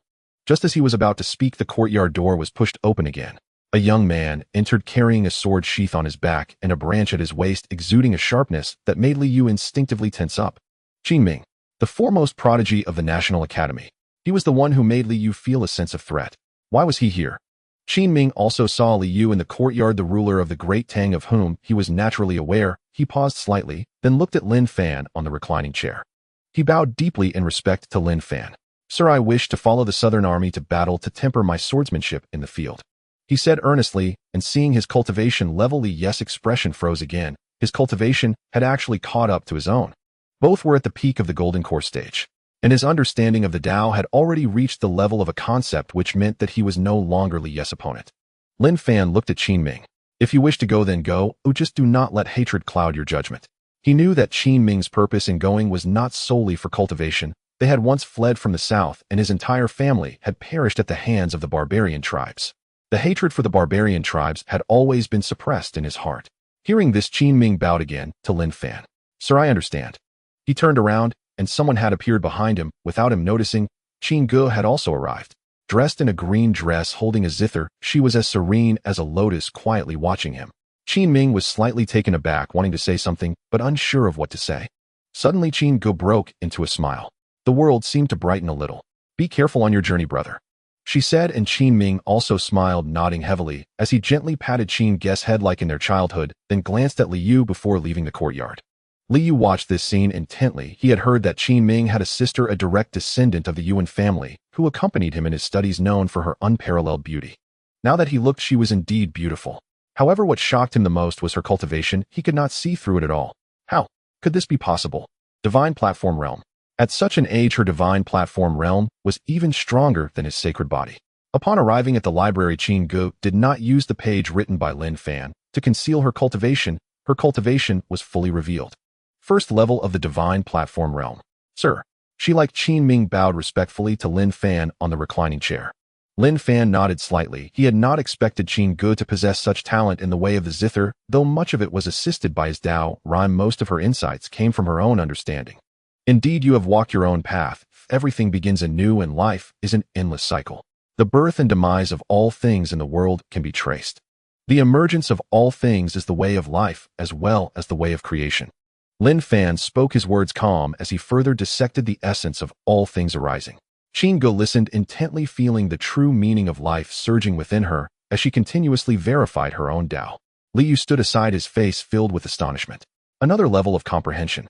Moreover, she had advanced significantly in this realm. She was far more monstrous than Qin Ming. Yet there were hardly any rumors about her in Shangjing. Qin Go. He looked at the woman before him, remembering her name, his gaze, then falling upon Lin Fan, reclining on the lounge chair, involuntarily taking a deep breath.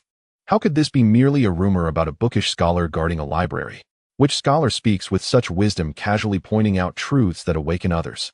No wonder a sudden appearance like Qin Ming could swiftly become the foremost figure of the National Academy, the top prodigy of Shangjing. It all stemmed from him. Breaking through. As the aura in the small courtyard flowed, Qin Gu achieved her breakthrough. Li Ye's expression was shaken. Now, not a single young person in Shangjing had broken through to the divine platform realm, yet here was a woman who not only did so, but also took a step further within that realm. In comparison, what was he, a holy body? Lin Fan smiled at this scene. The path of the zither truly suits you, and the peace, emergence of all things, is also fitting for you. Lin Fan said, and upon hearing this, Qin Gu also smiled brightly. The woman who had always been referred to as the cold beauty in the Yuan manner, repeatedly revealing her smile here. Next time I will play you another piece. Let's say a month later. Lin Fan replied, unsure of how long the outing would take, probably around a month. Yes, sir. Qin Gu replied, then glanced at Li Yu beside her. Li Yu smiled back, and Qin Gu nodded. She did not recognize Li Yu. She had never cared for the emperor of the Tang dynasty or the noble families. What she had always cared about were her brother and her teacher. However, since she could be here, she must be someone favored by her teacher. Qin Gu left behind some tea leaves. She had gathered, poured tea for Lin Fan, and then left the courtyard, leaving Li Yu behind. This time Li Yu no longer harbored any doubts. With great respect, he deeply bowed to Lin Fan. Sir. He addressed Lin Fan in the same manner as Qin Ming and Qin Gu. Lin Fan nodded slightly. After taking a sip of tea and rising, such a simple action made Li Yu feel as though the world itself had come to a momentary halt, his inner flame source trembling. It was as if he were in a pilgrimage. You possess a holy body and have already glimpsed the flame source, something only those at the peak of the Tao can comprehend, but encountering it too early may not be beneficial. Lin Fan extended a finger, a spark igniting at its tip, transforming into a flickering flame. Li Ye's expression shook, his gaze fixated on the flame. You have seen the grandeur of fire, but have not understood the essence of flames. This is the reason you have been unable to grasp the realm of flame comprehension. The holy body can sometimes be a shackle. Calm your mind and truly comprehend it. As the flickering flame at his fingertip trembled gently, it seemed to possess a spirit descending onto Li Ye's forehead, countless insights regarding the way of flames flooding into his mind. Li Ye's expression shook, flames surging within his pupils. The next moment he sat cross-legged and began his cultivation. Lin Fan smiled slightly at this scene and continued to lie down reading. Cultivation has always been a personal journey, whether it was Qin Ming, Qin Gu, or Li Yu. He merely pointed them toward a path. Of course, realizing one's own Tao is something countless cultivators have sought after. Lin Fan placed the path directly before them. They only needed to take a step forward. Li Yu, being the holy body, woke up after just half a cup of tea, his aura shifting, a hint of insight appearing around him. He finally comprehended the realm of flames. He clenched his fists, his face filled with excitement. Not only did he grasp the realm of flames, but he also understood how to cultivate in the future. Thank you, sir. He bowed deeply at this moment. All that remained for him was respect for Lin Fan. Though he did not know Lin Fan's exact realm, he surely was one of the few powerful figures in the Tang dynasty, perhaps at the Celestial or even the Dao Transcendence realm. No wonder the Emperor entrusted him with the legacy. You were born with the essence of the great Dao, or what you lack is not an understanding of the Dao, but a cultivation method suited for you. These are some characters I wrote in my spare time, take them. Lin Fan said, a piece of paper falling into Li Yu's hands. Li Yu looked at the paper, and with just one glance his entire mind was immersed in it. To an ordinary person, this single piece of paper only had the character for fire written on it, but to Li Yu it was a sacred text of flames containing unimaginable principles of fire within that small character. I will be going out for a while, do not come back this month. Lin Fan added. Li Yu came back to his senses and looked at Lin Fan, a dazed expression on his face. Then, as if realizing something, he turned joyous. Understood. He replied respectfully. Not coming back this month meant he could still come in the future. I prefer tranquility and dislike being disturbed. This place is merely a desolate mountain, a remote library, so there's no need for anyone to know. Before you leave, take a look behind the courtyard. Lin Fan continued, picking up a book from the stone chair beside him, brushing off the dust, and walking toward the library. The banyan tree behind Lin Fan swayed gently, as if it had gained a spirit, seemingly bidding farewell to him. Li Yu was momentarily taken aback, then nodded, also bowing. Exiting the courtyard, he followed the bluestone path around to the back of the stone wall surrounding the library, where a small grave stood quietly. On the tombstone a line was inscribed, the grave of the 26th human sovereign of Qingzhou. Li Yu's expression shook, and he turned to look at the library, taking a deep breath. So that's it, he said, kneeling before the small grave. Father, I finally understand why you wanted me to find him. As you said, the Tang dynasty's continuation fundamentally relies on him.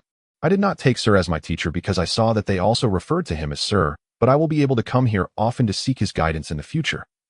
And I will be able to visit you often. The murmurs of the young emperor echoed in the mountains, filled with indescribable emotions, as the sun set and night fell unknowingly, entering deep into the night. Accompanied by the warm breeze and bright moon, this young emperor departed from the western mountain. Name Lin Fan. Age 33. Cultivation 9th layer of the sacred realm. Talent unmatched for eternity. Sword Dao simulation opportunities 72 times in used. Flame origin comprehension opportunities 9 times in used. Thunder origin comprehension opportunities 17 times in used. After another 3 years, Lin Fan's cultivation had reached the peak of the sacred realm, accumulating hundreds of comprehension opportunities. It should have been faster, but Lin Fan chose the path of returning to the origin of myriad paths, walking alone to refine countless avenues which slowed him down. Generally, a sacred being comprehends only one path, while those with extraordinary talents may walk 2, 3, or more paths, yet the most defiant would not exceed 9 paths. 9 is the limit, a number decreed by heaven, bound by rules. However, from the moment Lin Fan entered the sacred realm, he broke this so-called heavenly decree, with each step met with the rejection of heaven and earth, perpetually subjected to the suppression of the Tao. Every inch of his body was bound by the rules of heaven and earth, with a great cauldron transformed from these rules suppressing above his soul sea. Yet Lin Fan remained unperturbed. Are you truly that afraid? He spoke softly, and no one knew to whom he was addressing, perhaps to the rules of this world, or the so-called Tao. Is it useful, eh? Lin Fan rose. Countless invisible chains of rules shattered inch by inch, yet in an instant countless new chains were formed. Lin Fan shook his head unfazed. Even if his strength was suppressed by over 90%, he could still easily crush the so-called sacred beings of this world, and who could say he truly could not break free from these binding rules? In the 9 provinces of the human race, there are countless books. Oh, I should go and see, having been in this world for so many years without truly experiencing it. Lin Fan said, casually, taking a book from the bookshelf and tucking it into his waist. After a moment of thought, he also took a wooden sword to hang on himself. With youthful vigor, he wielded his sword in the world. This resembled the attire of the rivers and lakes from his previous life. Without bidding farewell to anyone, Lin Fan left the library, taking 100 meters in a single step, exiting the western mountain and entering Xinjiang. The barbarian invasion has slaughtered 21 cities of our human race in just 1 month, with millions of our people killed, their corpses piled high, rivers running with blood. The human race must unite in anger. This expedition is to subjugate the barbarians. All righteous individuals should join. One after another, conscription orders were posted throughout Xinjiang, each word dripping with blood, inciting outrage, and the streets echoed with calls for vengeance. Amidst this, Lin Fan walked with little change in his expression. In the world's clamor, he appeared as someone walking beyond the mundane matters of life. Young man with the conscription order before you, won't you even glance at it? Someone spoke to Lin Fan. The barbarians have slaughtered our human race across vast lands. How can you remain so calm in Xuanghuang where every righteous soul is enraged? This seemed to resonate, drawing more gazes towards him. Lin Fan paused slightly. I am merely a scholar. His calm words left the crowd momentarily stunned. Before they could continue, he had already reached the end of the street and disappeared with another step. The crowd stared blankly at this scene. This? Did they missee? When they tried to recall the appearance of the young man, they found it already blurred and indistinct. Lin Fan had left, not heading south, but west to another province of the human race, Xuzhou. In this world, there are countless matters good and evil, and he cannot concern himself with everything. He will deal with the barbarians, but not just yet. If he were to go, the barbarians would cease to exist in the world. But now is not the time. Though he has stepped into the peak of the sacred realm, he is yet to truly comprehend this world. The Xuanghuang Great World is vast. Moreover, Lin Fan felt that the Xuanghuang Great World is not the only existing world. There are also beings beyond this world. Xuzhou, Songnan County City. The dynasty ruling this land of the human race is called the Great Song, and Kanglan County City is one of the 4 major county capitals beneath the capital of the Great Song. Here lies an ancient family that has inherited for over 10,000 years, the Zhao family.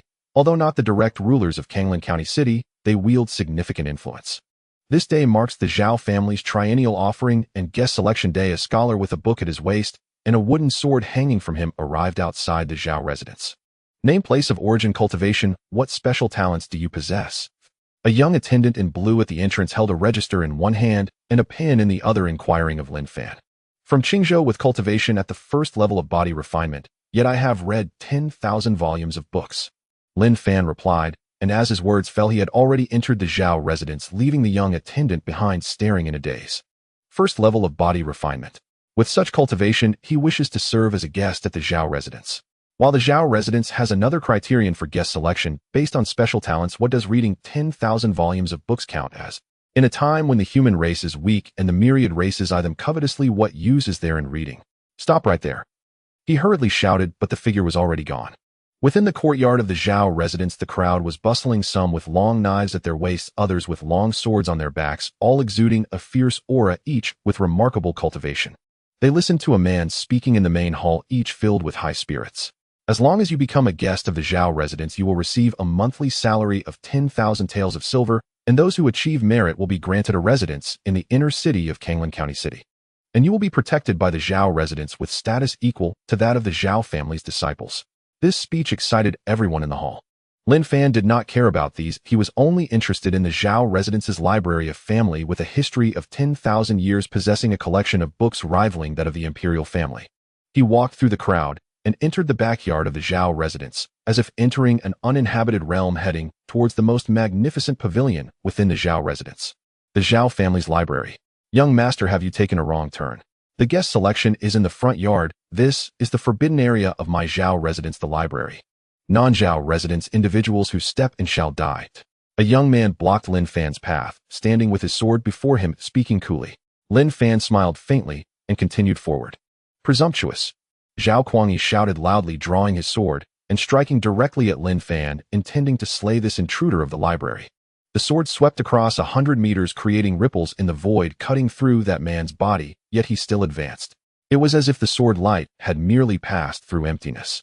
Xuanghuang stared in shock at this scene, then at the person who had already entered the library, involuntarily taking a deep breath. A master. An extraordinary master. He had long heard of masters who could turn back the clock and maintain a youthful appearance. This person must be such a master. Should he notify the family elders? He held his sword, slightly dazed, and then followed into the library.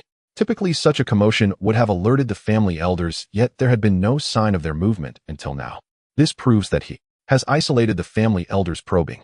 The library stood 9 stories tall, its corridors crisscrossing like a labyrinth. Row upon row of ancient scrolls and codices lined the shelves. On the first floor lay mostly obscure chronicles and folk records seldom consulted by anyone. Ascending further, one found cultivation manuals, martial techniques, and profound arts, the accumulated wisdom of the Zhao clan over 10,000 years. Xuanghuang had assumed this unexpected visitor had come seeking the Zhao clan's supreme inheritances, the celestial sovereign martial arts. Yet to his astonishment, the man halted on the very first floor. He merely opened a volume recounting local customs and strange tales, and began reading. Superior texts await above. Xuanghuang followed closely behind and spoke aloud. The words slipped out. then abruptly faltered. Logically, this stranger ought to be a thief. No book is inherently good or bad. A true scholar never discriminates among texts. Even the most flawed tome contains kernels of truth. Extract its essence, discard its dross. Lin Fan set down the book and picked up another, the travelogue of Su Ling, a vernacular novel. Xuanghuang paused momentarily stunned. The logic resonated, but could such novels and obscure chronicles truly rival celestial inheritances or sovereign-level martial arts? He could not fathom this man before him bypassing the Zhao clan's most treasured martial legacies, yet lingering here on the first floor amid volumes long abandoned by all. Time flowed silently. Half a day passed. The selection of retainers in the front courtyard had long concluded, yet Lin Fan remained on the first floor, and Xuanghuang still followed in quiet vigilance. He realized this master was not here for power nor secrets, only to read. Until nightfall. Do you sell your books? A voice pierced the stillness. Xuanghuang jolted awake. He gazed at Lin Fan, mouth half open, speechless, utterly at a loss. So, this was the Zhao clan's sacred library. Who dared even speak of purchasing its texts? Yet he dared not offend this man. Senior sir, I lack authority to decide matters of acquisition or sale. I must consult my elders. After a moment's solemn reflection, he replied thus. Lin Fan nodded. Then go ask. Unperturbed, he picked up another volume and resumed reading. Xuanghuang bowed deeply, then withdrew. Half an hour later, gusts of wind tore through the air as several figures descended upon the library, carrying Xuanghuang with them, and fixed their gazes upon Lin Fan. Body refinement realm, first tier. One murmured skepticism, lacing his tone. No sign of concealed cultivation yet. They scrutinized the youth intently. Unremarkable in appearance save for his countenance, yet evoking an indescribable, ineffable aura. Their eyes turned to Xuanghuang, who simply gave a grave, deliberate nod. Their expressions hardened instantly. They made no move to disturb Lin Fan, merely observed in silence. The library fell hushed, broken only by the soft rustle of turning pages and the distant plaintive song of nightingales beyond the windows. After a long while, Lin Fan set aside his book, lifted his gaze toward them, and smiled faintly. I wish to purchase your books. What is the price? He spoke calmly, having instantly discerned their cultivation levels. One celestial sovereign realm, elder the rest at the Tao Enlightenment realm. At his words, their expressions shifted sharply. He truly intended to buy. They exchanged glances, then paused in thoughtful silence. What price, young master, would you deem fitting? They asked, offering no refusal. Beside them, Xuanghuang's eyes widened in disbelief. Were the elders truly prepared to sell? Any price suffices. Lin Fan replied with serene amusement. The elders drew deep breaths. The celestial sovereign elder stepped forward and offered a respectful bow. We ask you to slay a man. His eyes held vast, unfathomable depths, while the other elders tensed, a flicker of unease crossing their faces. Lin Fan met his gaze. Who? The Grand Preceptor of the Great Song Empire, Lin Weiyan. At that name, the entire library seemed to hold its breath. Xuanghuang stared at the elder in utter disbelief. Grand Preceptor Lin Weiyan, the foremost figure beneath the human sovereign himself. Rumors even claimed Lin Weiyan had ascended to the 7th Tao realm. With the human sovereign absent, the imperial court of the Great Song operated as his sole dominion. Lin Weiyan, though honored as Grand Preceptor, is in truth a hybrid of human and demonic blood, a member of the demon race, one of the 10 supreme clans of the Xuanghuang Great World. Our clan's martyred spies once infiltrated the capital and uncovered a dire secret. Lin Weiyan has already sworn fealty to the demon race. He rules the Great Song on their behalf, intending to surrender our entire realm to them. The sudden disappearance of the human sovereign may well be tied to him. For the sake of the 100 million humans of the Great Song, this man must die. Though we know not your exact cultivation level, it surely rivals, or surpasses, my own. We beg you, strike him down. You shall not act alone. The Zhao clan has already secured alliances with several celestial sovereign realm experts, and with our full ancestral might, victory is not impossible. The Zhao clan's grand elder spoke gravely, then led the others in a deep reverent bow before Lin Fan. Xuanghuang stood frozen awestruck. Grand Preceptor Lin Weiyan, the second most powerful human in Suzhou, had betrayed humanity for the demon race. Bianjing had proclaimed the human sovereign was sequestered in retreat, refining the sacred Tao. Yet who could have imagined such a hidden abyss? Had the sovereign already fallen to Lin Weiyan's treachery? Yet could the Zhao clan truly accomplish such a feat?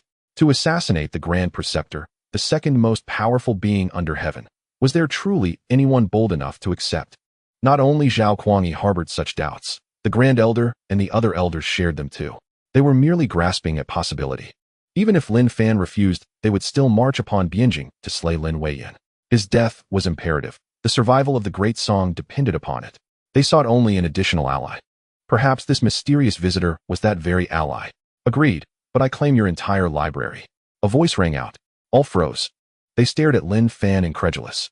He had accepted to journey to Bianjing and slay the Grand Preceptor of the Great Song. Lin Weiyan may have already entered the 7th Dao realm. Lin Fan nodded, calm unwavering as though uttering a trivial observation. They strained to read his expression, yet saw only profound stillness like still water reflecting boundless sky. Not only our library's collection, should you desire further texts, the Zhao clan will spare no effort in acquiring them for you. The Grand Elder declared. Lin Fan nodded, offering a faint tranquil smile. Very well. Then I shall collect my recompense now. With a subtle gesture of his sleeve, every book in the library rose into the air, then vanished into the folds of his robe as though swallowed by void. The elders watched stunned. Pocket dimension art. What extraordinary technique was this? Zhao Kuangyi, you and I share a rare karmic bond. Lin Fan extended a finger, its tip glowing with a soft light, and touched Zhao Kuangyi's forehead. Instantly, a profound Dao resonance surged through the young man's being. Having received my due, I must now depart. Seek not my origins. I am but a reader wandering this world from time to time. The fate of the Great Song rests in your hands. As his final words faded, Lin Fan dissolved into emptiness. The elders stood motionless, then bowed together toward the void. To slay Lin Weiyan was a mission of near-certain death. Yet having pledged his word, Lin Fan had become a hero of humanity, worthy of their deepest reverence. Now that he had departed, it was time for them to act. Their faces steeled with resolve, they nodded as one. Lin Fan traveled at a leisurely pace, boarding a horse-drawn carriage while reading a book and listening to fellow passengers recount the customs and culture of the Great Song dynasty, thus drifting tranquilly toward Bianjing. Among the 9 provinces, the Great Song is said to revere literature above all. Legend has it that Emperor Taizu, the dynasty's founding sovereign, attained the Dao through literary cultivation, nearly achieving sainthood. Though none since have walked that path, the Great Song still maintains countless academies, and even its imperial court counts several eminent ministers who cultivate neither martial arts nor qi. Are you bound for the Bianjing Academy, young master? A graceful, refined lady asked from within the carriage. Beside her sat 2 maidservants, eyes watchful and wary of Lin Fan throughout the journey, fearing ill intent. Yet to their quiet astonishment, he had done nothing but read. The Bianjing Academy. Lin Fan looked up, then smiled faintly and shook his head. No, I go to Bianjing on commission to kill a man. His words hung in the air. The carriage fell silent, every gaze converging upon him. A youth of serene elegance soared at his side, yet radiating no trace of violence or malice. His cultivation merely at the first stage of body refinement. And yet he claimed he traveled to Bianjing to commit murder. The 3 women exchanged glances, and then laughed untroubled. Then whom, young master, do you intend to slay? The refined lady asked. Lin Weiyan. At that single name the carriage stilled, hushed breathless. You jest, young master. The Grand Preceptor governs the imperial court, beneath him stand countless masters. Surely even a celestial sovereign of the heaven-ascended realm would dare not speak of slaying him. What wit you possess? She laughed warmly, and the maidservants joined her. Any lingering suspicion now softened into amusement. Lin Fan merely offered a faint, enigmatic smile, offering no further explanation. Bianjing, capital of the Great Song Empire, drew streams of travelers from every direction. Their carriage merged seamlessly into the throng, unremarkable and unseen. My lady, we have entered the capital, announced the coachman from outside. A cultivator of no small merit, Spirit Terrace Realm, the very fact attesting to the noble lineage of the young mistress within. Master Lin, do you have lodgings arranged in Bianjing? If not, might you accompany us back to our residence, said Chu Yin, extending a gracious invitation. The 2 maidservants exchanged startled glances. They had never before witnessed their mistress treat a young man with such uncommon courtesy, or extend so warm an invitation. Lin Fan lifted his gaze, but did not answer. Instead, he looked beyond the carriage curtain. Even the coachman, once steady-handed, now wore a face taut with gravity. From the far end of the Grand Avenue strode a towering figure, 9 feet tall, bare-chested, marching toward the imperial palace. With each step the earth trembled as if bowing beneath his tread. The mountain-moving sovereign, Xuanghuang. The coachman's voice quavered. Inside, the 3 women recoiled in unison. To bear the title sovereign was to stand among the heaven-ascended realm, a pinnacle of human cultivation. As the carriage curtain parted, they beheld him, 9 feet tall, a presence so immense he seemed to carry the heavens and earth forward with him, the entire avenue vibrating in his wake. Xuanghuang passed the carriage without glance or pause. his gaze fixed solely upon the imperial palace at the avenue's end as though nothing else existed within his sight. He is gathering momentum, Lin Fan murmured. Not late, but precisely on time. A heaven-ascended sovereign had come to Bianjing to assassinate the grand preceptor of the great song. Chu Yan and her maidservants stiffened, not at Lin Fan's words, but at a new figure appearing high above the sky. Gales coalesced across heaven and earth, condensing into 10,000 razor-edged wind blades. And from within that maelstrom stepped a lone figure, white-haired, clad in flowing robes, gliding silently toward the palace. The Wind Sovereign, Yin Changkong. Another heaven-ascended sovereign. And more. A sword slashed across the heavens, cleaving a kilometer in an instant, resolving into an aged master who stood atop a colossal blade, his sword intent erupting like a storm across the capital. The Heaven Sword Sovereign. A voice boomed across Bianjing. Grand Preceptor Lin Weiyan is half demon by blood. He murdered the human sovereign, betrayed humanity, and slaughtered tens of thousands of our kin in Bianjing. He must be struck down by all under heaven. At those words, Chu Yan whirled around, shock contorting her features. Father. It was the patriarch of the Chu clan, one of Bianjing's most powerful aristocratic houses, stepping forth first to denounce the Grand Preceptor, flanked by a retinue of Chu clan elders and elite cultivators. Not only the Chu clan, other great families echoed his condemnation. And from beyond Bianjing's walls came countless figures streaking through the sky, tens of thousands strong, including Su clan's supreme elder. Elder Su, the supreme elder of the Su clan. Another heaven-ascended sovereign descends. The heaven-ascended realm represented the apex of human martial power, and already 4 such sovereigns had gathered. Below them, cultivators of the creation realm and divine ability realm numbered beyond count. Lin Weiyan. Humanity treated you with boundless grace, yet you repaid us with treachery. You deserve death. Where is the human sovereign? What have you done with him? Cries of condemnation shook the capital to its foundations. Onlookers gazed upward, faces pale with disbelief and dread. The Grand Preceptor had rebelled, and the human sovereign was not, as rumored, sequestered in secluded cultivation to attain sainthood. These revelations defied swift comprehension. Within the carriage, Chu Yan's expression darkened, her mind racing toward revelation. Now I understand why Father sent us all out of Bianjing. He and the others had been planning this moment for months, perhaps years. Her voice was hushed. The coachman's expression shifted too, grave, resolute. Lin Fan watched in silence. Then from the direction of the imperial palace, retaliation began. Lies. While the human sovereign meditated in seclusion, you seized the chance to stage a coup. You are the traitors. The Grand Preceptor serves the great song with unwavering loyalty. How dare you slander him? A golden-armored general soared into the sky, gripping a massive halberd, his aura unmistakably that of a heaven-ascended sovereign. At his proclamation, legions of imperial troops surged into formation across Bianjing, celestial arrays unfolded overhead, shrouding the capital in luminous defense. And noble houses loyal to the Grand Preceptor dispatched their own elite warriors. To rebel against rightful authority and defame the Grand Preceptor is death. Battle erupted, swift, brutal, inevitable. Sovereigns clashed instantly. The mountain-moving sovereign stamped the earth and launched himself skyward, the ground within a kilometer fracturing like brittle porcelain, sinking inward as if swallowed. His fist tore through the heavens, locking directly with the golden-armored general. From another great house emerged an ancient elder wielding a long hook, its arc spanning heaven and earth, cutting down hundreds of attackers in a single sweep. Another heaven-ascended sovereign. That is Elder Wu of the Wu clan. The maidservants whispered, trembling, eyes locked on the sky. It's our patriarch. He's engaged, Elder Wu. The Chu clan's supreme elder, also heaven-ascended, crackled with lightning. His palm strike, charged with 10th Zanjan force, shattered Elder Wu's hook midair and halted the slaughter. How can this be? Chu Yan's voice trembled. In moments, Bianjing had descended into chaos, every street ablaze with combat. Even her father was embroiled. Suddenly, she turned to Lin Fan. Earlier he had declared he came to kill the Grand Preceptor. Was he too one of the conspirators? However, she quickly dismissed that thought. He was merely at the first level of body refinement, just a scholar. How could he possibly participate in such a grand battle? It was likely that he just happened to know something. Quick, let's return to the Chu family.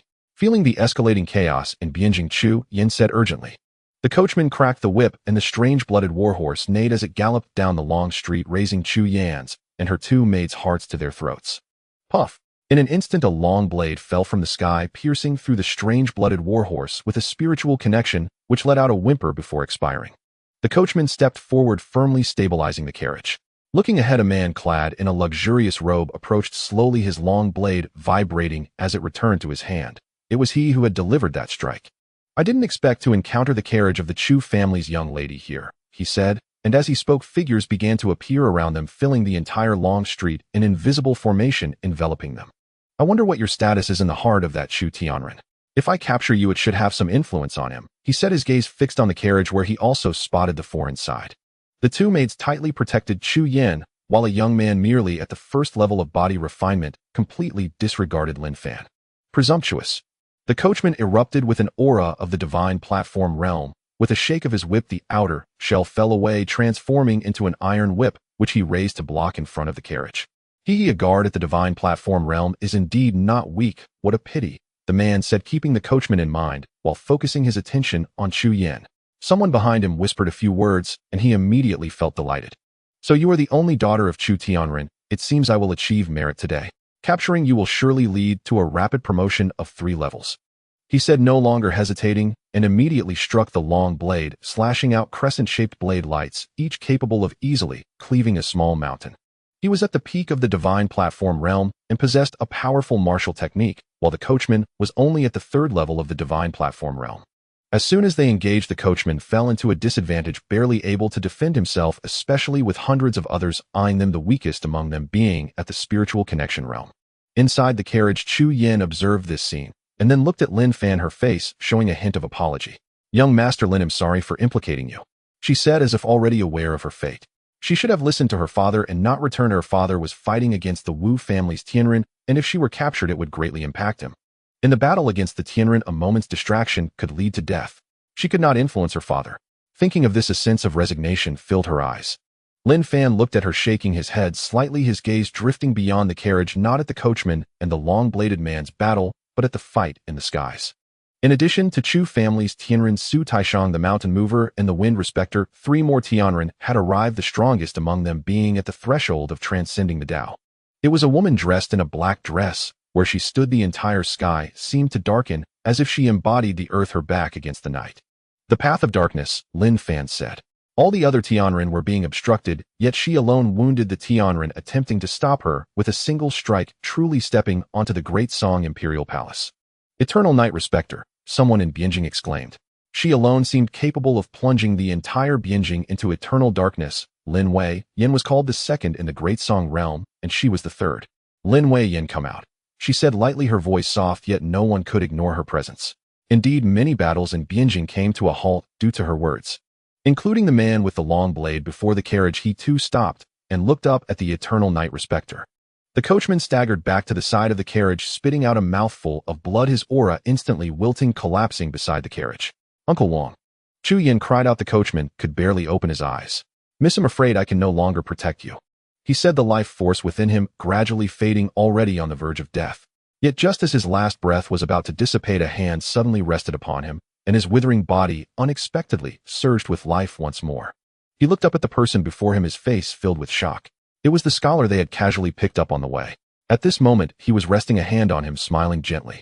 Just take a good sleep. His gentle words made the coachman's muscles instantly relax, the tension vanished, and he drifted off into slumber. Chu Yan and the 2 maids watched this scene, equally astonished. Young Master Lin, are you a physician? They asked. Lin Fan paused slightly. Sort of, he replied. The path of life could also be considered a physician's means, just more straightforward. But Chu Yin looked at the coachman, whose breath was gradually stabilizing, then turned her gaze to the man with the long blade and the people surrounding them, her face still full of worry. The man with the long blade merely felt that they were already in his grasp and did not hasten to act, instead focusing on the Eternal Night Respecter in the sky. If they acted, they would still be unable to avoid capture.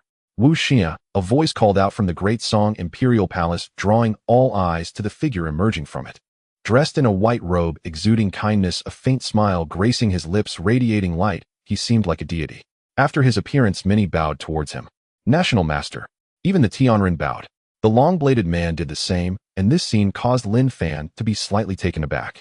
A national master, yet he felt somewhat like a cult leader, clearly not an emperor, yet he bore an air reminiscent of one. Where is the emperor? Wu Xingya, also known as the Eternal Night Respecter. She looked at Lin Wei Yin and said. Lin Wei Yin smiled faintly. The emperor is naturally in seclusion, and before entering seclusion, he specifically instructed me to manage the Great Song well. Unless it concerns the extermination of clans, I must not disturb him. I think the Emperor has probably touched upon the threshold of becoming a saint, he said, then looked at the figures in Bianjing gathered to kill him. You all come to attack while the Emperor is in seclusion about to become a saint. Are you trying to rebel? My human race has not seen the birth of a saint for tens of thousands of years, thus we have been constrained by other races now that the Emperor has finally touched that realm. If you affect the Emperor's path to becoming a saint, can you bear the consequences? Each word resonated deeply, causing countless people to tremble. Even Su Taishang Chu family's Tianren and others felt a flicker of doubt. Is the human emperor about to enter the sacred realm? If what Lin Wei said is true, that their actions led to the human emperor's failure in breaking through, then they would become eternal sinners. For tens of thousands of years, the blood history of the human race has been due to the lack of a saint. They have barely continued to exist under the remnants of ancient saints. If a saint were to emerge among the humans, everything would be completely different. The current structure of the human race will be rewritten. Clans like the Barbarian clan and the Stone clan would no longer dare to invade the human territory at will, and the human race would truly stand tall in the vast world of Xuanghuang. Nonsense, the human emperor is not in Bianjing at all. The last image of the human emperor in the Qianquan mirror was with you. The disappearance of the human emperor must be related to you. What have you done to the human emperor? At that moment, a voice rang out, capturing everyone's attention. It was a celestial from the Chu family, a close aide of the human emperor. He held an ancient bronze mirror, its surface radiating with holy light, enveloped in an aura of great Tao, which is the sacred artifact of the great Song dynasty, the Qianquan mirror. This mirror can reflect scenes unknown to others and possesses unfathomable power. At this moment, an image began to emerge within the Qianquan mirror. Under the night sky, a majestic figure stood in the void, looking back with reluctance, before finally stepping into the moonlight and never returning. As the image continued, Lin Wei appeared, an eerie smile on his face. The human emperor is nothing extraordinary. He said, his calm words resonating from the Qianquan mirror, shocking countless individuals in this realm who looked at him in disbelief. The human emperor is nothing extraordinary. How dare he say such words? Lin Wei's smile froze as his gaze fell upon the celestial of the Chu family, his eyes filled with unhidden killing intent. I originally thought the Qianquan mirror should have been taken by him, but I didn't expect it to be in your hands. It seems he truly trusts you. I underestimated a piece on the board, he said, still appearing unperturbed even after being exposed. The Qianquan mirror, a sacred artifact left by an ancient saint, is one of the foundations of the great Song dynasty, deemed solid evidence. Under such undeniable proof, further words would be futile. National teacher, is what he said true? The celestial, who had originally stood by the side of national teacher Lin Wei, turned to him and questioned. In disbelief, they realized that the national teacher they trusted had actually betrayed the great Song and abandoned the human race, making them accomplices to tyranny. Lin Wei glanced at these individuals with a cold expression. The human race has been weak for nearly 100,000 years, and extinction is only a matter of time.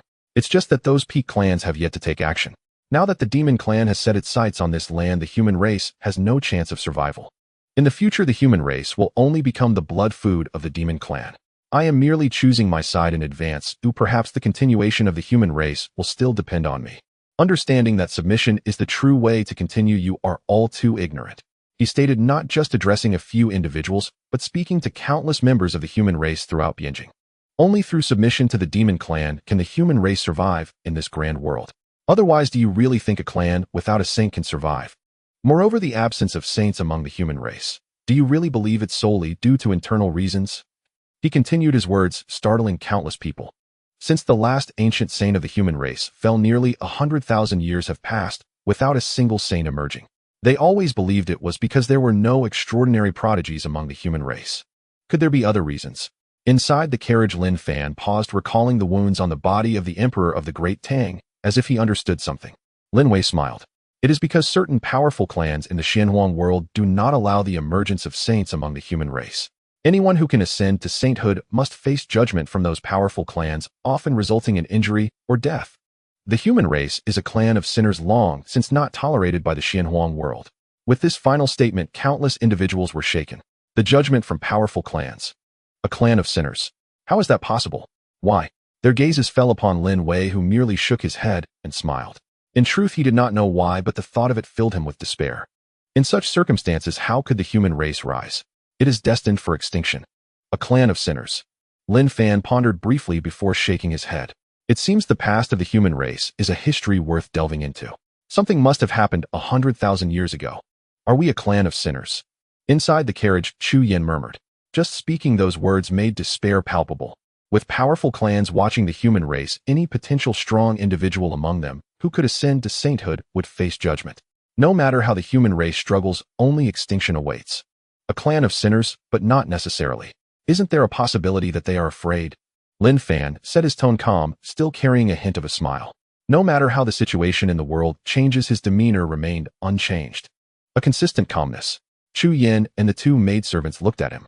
Even the man standing outside the carriage with a long knife turned to Lin Fan, seeming to just notice this young man with only the cultivation of the body refinement stage.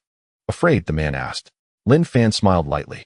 Afraid of the rise of the human race. They severed history, perhaps out of fear that the human race would remember the past. You read too little and do not know a saying. Humans are the leaders of all beings. Lin Fan declared, holding a book in hand. He appeared to be an ordinary scholar, yet at that moment, he seemed to be enveloped in a sacred light. I don't believe it. This was the remark of the celestial from the Su family, his being harmonizing with the heavens, in invisible blades swirling around him, as if countless blades were hidden in the void around him. What is a clan of sinners? It is merely their conclusion.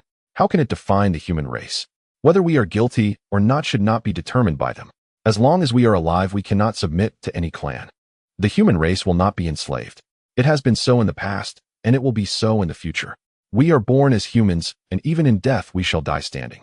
He proclaimed, and his words echoed throughout Bianjing, shocking countless individuals who soon followed suit. The human race will not yield. We are not a clan of sinners. Even the two maidservants in the carriage began to shout, and Chu Yin beside them clenched her fists, her face resolute. Heh!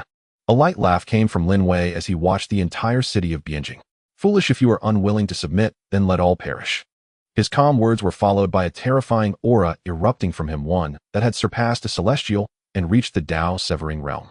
Lin Wei had truly broken through to the Dao-severing realm, standing on par with the human emperor. The national teacher speaks rightly. If it is for the continuation of the human race, what use is dignity? We are willing to follow the national teacher. There were indeed many willing to follow Lin Wei, including the eternal night sovereign celestials from the Su family and the Chu family, all watching this scene with a hint of desolation. The fallen have never been just Lin Wei alone. The righteousness of the human race, an ancient legacy. When truly faced with despair, there are always some willing to forsake it all just to survive, even if it means merely existing. How could this be? Chu Yin and the others looked at the scene before them in disbelief. Clearly they had exposed Lin Wei's scheme, yet so many chose to side with him. Lin Fan observed the scene calmly. Human nature is like this. Those who can maintain their true hearts are ultimately few. If one knows it is a path to certain death, who would truly wish to tread it? For them, living is hope. If even living cannot be achieved, what talk is there of dignity? His indifferent words carried a hint of carelessness, like a spectator observing the world with detached judgment. Chu Yan's eyes flashed with irritation. Does dignity not matter then? She questioned, while the two maidservants and those outside the carriage also looked at Lin Fan, eager to know his thoughts. Lin Fan shook his head. The continuation of the human race has never required the abandonment of dignity. Who says the human race must inevitably face extinction? Dignity is merely a reason they seek for their cowardice. Even in despair there is dawn. Oh, before that moment arrives, who can truly proclaim the future of the human race? Besides, are there truly no saints among humans? His calm words sent a tremor through the crowd. Are there saints among humans? Really? They looked at Lin Fan, seemingly hoping to glean answers from him. Lin Fan looked up at the sky. The battle had already begun. The eternal night master transformed the night, plucking a corner of darkness to forge a sword, striking down towards Lin Weiyin, who erupted with endless light. This light pierced the night, transforming into countless long spears striking towards the entire realm. Despite the eternal night master doing his utmost to resist, he could only block most of it. Other celestial beings converged, a total of 7, surrounding Lin Weiyin to kill him. PFF. PFF. Still some light spears missed, falling into Bianjing. Whether at the divine platform or divine ability realm, they were like ants before these spears, mercilessly slaughtered, with thousands falling in a single strike.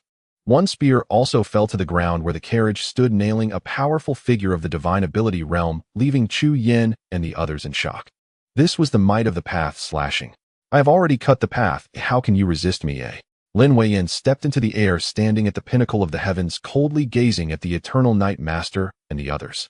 With the Emperor of Humanity absent, I am the only one of the path-slashing realm in the great song. Logically, I should be the Emperor of Humanity. Your unannounced arrival is an act of defiance. Then I shall slash. He looked down upon the land of Bianjing as if he were a divine being. Thunderbreak at dawn. A bolt of thunder pierced the heavens, creating countless ripples as it approached him. He simply struck down with his palm, a massive luminous hand following suit. Boom.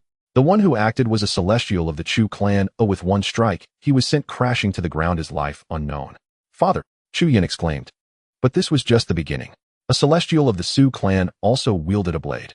When he swung down, it seemed as if the entire realm would be split apart, but Lin Weiyan dodged sideways, then countered with a palm, sending the Su clan celestial spitting blood and retreating.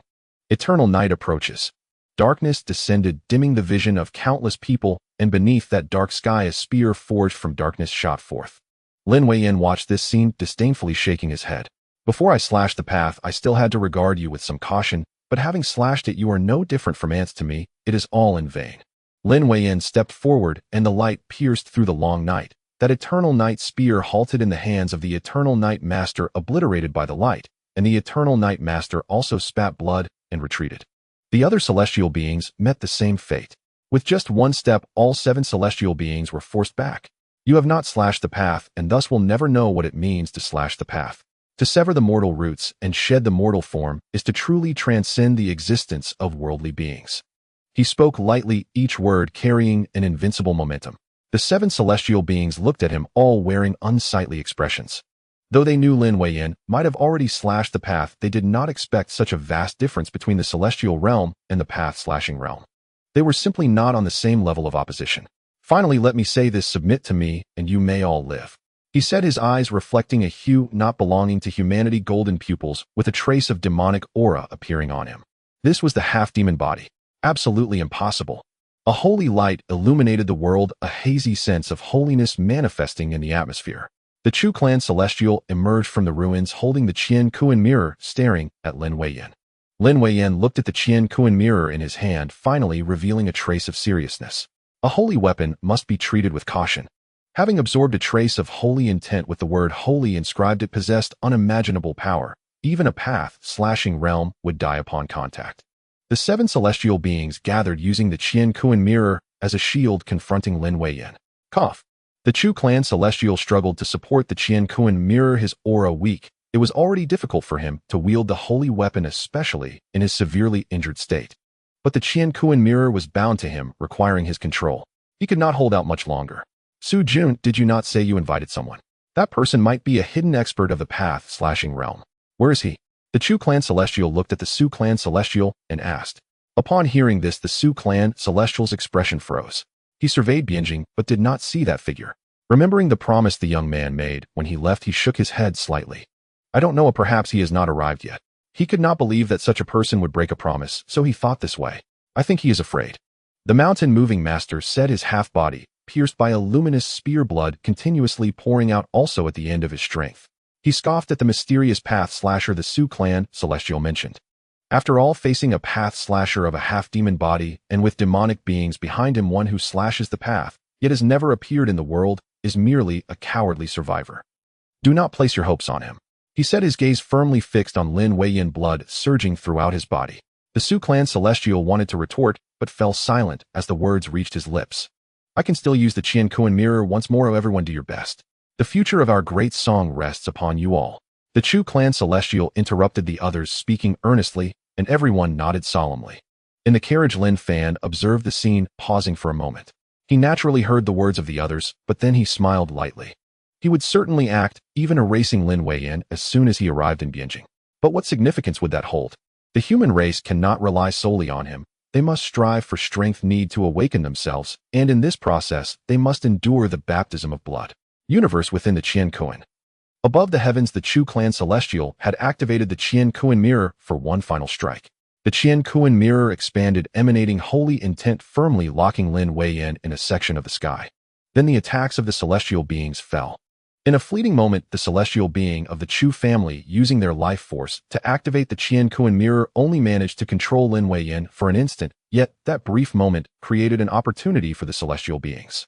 Darkness engulfed Lin Weiyan's figure like an ocean. Another giant sword slashed down towards that expanse of darkness. Die! The mountain-moving master roared in fury, raising both hands slightly. As if a phantom of a great mountain appeared in his grasp, he bore the mountain forward, crashing down towards the darkness. The other 3 celestial beings followed closely. Boom! The combined strike of the 7 celestial beings made the sky above Bianjing seem as if it would tear apart. Countless people watched this scene, their expressions filled with horror. Is he dead? The darkness flowed in the sky, obscuring everyone's vision. They could only gaze at that patch of sky, their expressions grave. The Qian Kuan mirror lost its radiance and fell into the hands of the Chu family, celestial being, who trembled all over and uncontrollably fell to the ground. Father! Chu Yan cried out, but very few could hear her voice. Everyone's attention remained fixed on that patch of sky. Is Lin Weiyan really dead? The combined might of the 7 celestial beings, along with the activation of a sacred weapon, even if the national master is at the Tao severing stage, he shouldn't survive, right? Beside the carriage, the man wielding a long knife spoke with a solemn expression. Others nodded in agreement. When the Qian Kuan mirror was activated, they could all feel an overwhelming pressure. It was the will of the sacred capable of collapsing an entire realm. Even from such a distance, they could feel a suffocating sensation, let alone Lin Weiyan, who was facing the will of the sacred directly. Inside the carriage, Lin Fan slightly raised his head. He's not dead. As if to confirm his words, light surged from the darkness-enshrouded sky, a strand, a thread, and then 1,000 threads. Finally, Lin Weiyan's figure emerged from within. His golden pupils glinted with boundless indifference, and a pair of flesh wings spread from his back, blood staining his entire body, rendering him almost demonic. A half-demon body, someone exclaimed in shock. He's not dead, he's transformed into a demon.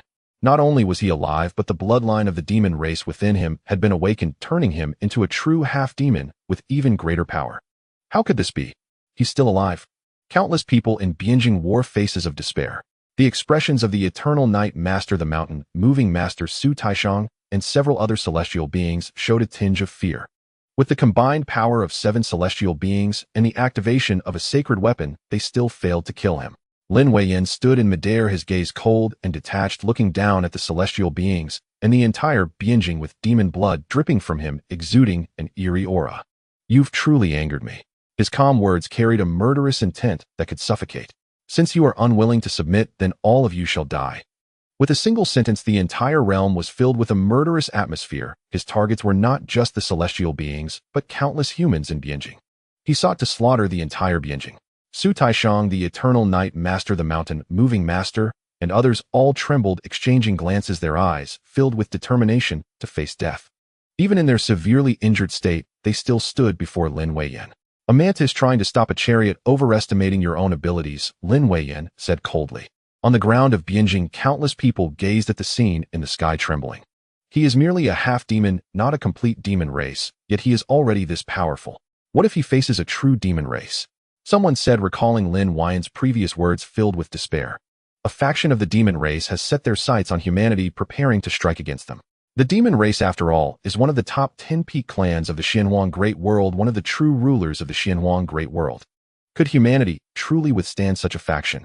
Inside the carriage, Chu Yin and her 2 maidens looked pale, not only because of the imminent slaughter, but also for the future of humanity. There seemed to be no hope at all. As if grasping at the last shred of hope before death, Su Taishang suddenly looked across the entire Bianjing and uttered a single sentence. Your Excellency, are you not going to make a move? With this one sentence, countless people were stunned. Lin Weiyan, who was about to act, also froze, following Su Taishang's gaze to look at the surrounding ground, seeing no signs of movement. Then he coldly sneered. Playing tricks. What are you afraid of dying too? He said, while the Eternal Night Master, the Mountain Moving Master, and others looked at Su Taishang with solemn expressions. They knew that Su Taishang was not someone who played tricks. Long before coming to Bianjing, Su Taishang had told them that there was another ally in their journey. A mysterious powerhouse, likely at the Tao severing realm. Could such a person truly exist? But why had they never heard of such a person? Your Excellency, I know you are not someone who breaks promises. You seek books, do you not? The Great Song Imperial Palace holds millions of volumes of books. As long as Lin Weiyan dies, you may peruse any books in the Great Song Imperial Palace and take them all with you. Su Taishang continued, but the content of his words became increasingly absurd. He unexpectedly began to speak of the collection of books. The Eternal Night Master and the Mountain Moving Master were also left in a daze. The collection of books in the Great Song Imperial Palace. What connection could the mysterious powerhouse have with the collection of books? Could someone truly be willing to oppose a half-demon at the Tao severing realm for some books? Your Excellency. Seemingly at a loss for words, Su Taishang directly bowed to Bianjing. Inside the carriage, Lin Fan smiled slightly. This Su family's Taishang was rather interesting. In the midst of Chu Yin and her 2 maidens' stunned gazes, he lifted the carriage curtain and stepped out. "Young master, don't go out," Xuyan called out, following him out. At that moment, the coachman also regained his senses. The first thing he saw was Lin Fan stepping out from the carriage. At first he was confused, then his expression changed as he stood up abruptly. Originally on the verge of death, he unexpectedly restored to his former self at this moment. Before he could speak, Lin Huayan's voice echoed in the sky. "What's this? Have you gone mad knowing your death is imminent?" he said, stepping forward. The aura of the Tao severing suppressed the surroundings, causing several celestial beings to spit blood and retreat, while Su Taishang's expression turned grim. Could he really have misjudged him? Lin Huayan looked over the entire Bianjing with a mocking expression. "Even if there is someone as you described, so what? Humanity has no saints. At most, it is merely a rat that secretly severed the Tao. What is there to fear?" His voice reverberated across the land, and Lin Fan merely shook his head and smiled, then spoke. "Are you really not afraid?" His words, though only 4 simple characters, echoed throughout the universe, resonating deep within the souls of countless individuals. Chu Yin and her 2 maidens stared at Lin Fan, their expressions dazed. In an instant, countless gazes fell upon Lin Fan. A young man dressed in a scholar's robe with a book tucked at his waist, presenting the appearance of a studious scholar. Yet the most striking difference was that he bore a sword upon his back. Is it him? First rank of the body refinement stage. Ban Shanzuns looked at Lin Fan, standing upon the long avenue, frowning faintly. He is so young, scarcely 100 years old. Yong Yazun spoke, her gaze fixed on Lin Fan. It was not that she had read his bonage, but simply an instinct. Under 100 years old, and yet in the Zhandao realm. She turned her eyes to Su Taishang, and the others did the same. Su Taishang stared at Lin Fan on the avenue. His once dim eyes brightened suddenly, as if a slit of light had been found in the dark. "Young master, you truly have come," he said, his voice betraying a tremor. Lin Fan glanced at him and inclined his head. "I took your hidden books and granted you the promise, so of course I would come," Lin Fan said. Wind swept the earth and lifted his sleeve, yet could not disturb the profound stillness in his eyes. He regarded everything before him with detached calm. Broken ground, drifting stains of blood, and countless appraising gazes. He remained unervingly serene. "You are the helper they sought." Lin Huayan's gaze descended, still lofty and condescending, as he looked down at Lin Fan. Lin Fan nodded. In a manner of speaking. Lin Huayan drew his attention inward at those words. Suddenly Lin Huayan laughed, a brazen raucous laugh that spread a bestial radiance, blotting out the sky, as if determined to turn the whole of Bianjing into a realm of demons. "You have grown ever more backwards in your judgment. There is not the slightest trace of Zhandao intent on him. Perhaps he is not even a Tianren. A raw youth can fool you all so completely." Those words struck everyone like a bolt. No Zhandao intent. Coming from a Zhandao expert, the claim sent even doubt flickering across Su Taishang's features. "Young master," Chu Yin cried from behind Lin Fan, worry written on her face. Lin Fan smiled faintly. "I truly am not of the Zhandao realm." Her expression jolted, and her heart sank to the depths. Those nearby recoiled, as if confronted by a pestilence, distancing themselves from Lin Fan at once. Lin Huayan's laughter continued. That mirth drained the newly kindled hopes from countless faces. "If you hold him up as your hope, I shall crush that hope before your very eyes." He extended a finger toward Lin Fan, and a beam of demonic radiance leapt forth. "Young master, flee!" Chu Yin shouted, but it was already too late. The demonic light pierced the vault of heaven, and in an instant descended upon Lin Fan. Yet when everyone expected Lin Fan to be erased, the beam froze a few inches before him. Yes, it stopped. The void felt as if it had been frozen, every face around them locked in astonishment. In the next breath, a faint wind passed, and the demonic light dissolved like a soap bubble.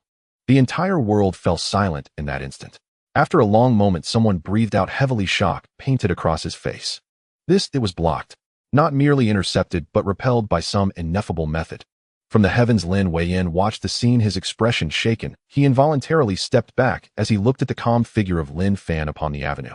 Su Taishang was first stunned, then filled with joy. It was blocked. He must be of the Zhandao realm, he declared, his voice quivering with triumph. Yong Yazun's, Ban Shanzuns, and the others also stared on, stunned.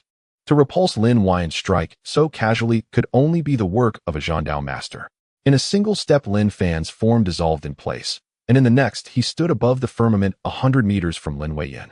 Lin Huayan's face tightened as he retreated. What sort of speed was this that left him unable to perceive even a trace? Had he cultivated some path of swift traversal? "Who are you?" he demanded, no longer daring to underestimate the other. For the first time his face bore heavy gravity. This sudden apparition pressed upon him with an inscrutable pressure. "I am of the human race," Lin Fan replied. Those few words made the hair on his arms stand on end. He retreated another 1,000 meters, taking position above the Desong Imperial Palace. Lin Fan watched him quietly, as one might regard an ant beneath his boot. How dare you? Lin Weiyan bristled under Lin Fan's gaze, fury boiling within him, demonic blood flared, and myriad wicked lights coalesced in his palm, forming a spear that could pierce the heavens. Die! The spear tore through the sky, rending the void with boundless demonic chi, leaving Su Taishang Yongye Zuns and the rest aghast. This was the true might of a Zhandao expert. They watched Lin Fan intently, eager to see how this mysterious Zhandao would withstand such an onslaught. In the next instant they all trembled. Lin Fan raised a single hand as if it were a wall of heaven. The spear collapsed into nothing and Lin Weiyan reeled, as if struck by thunder, his body nearly fissuring. How is this possible? Ban Shan Zun's utter disbelief carved across his face as he beheld the scene.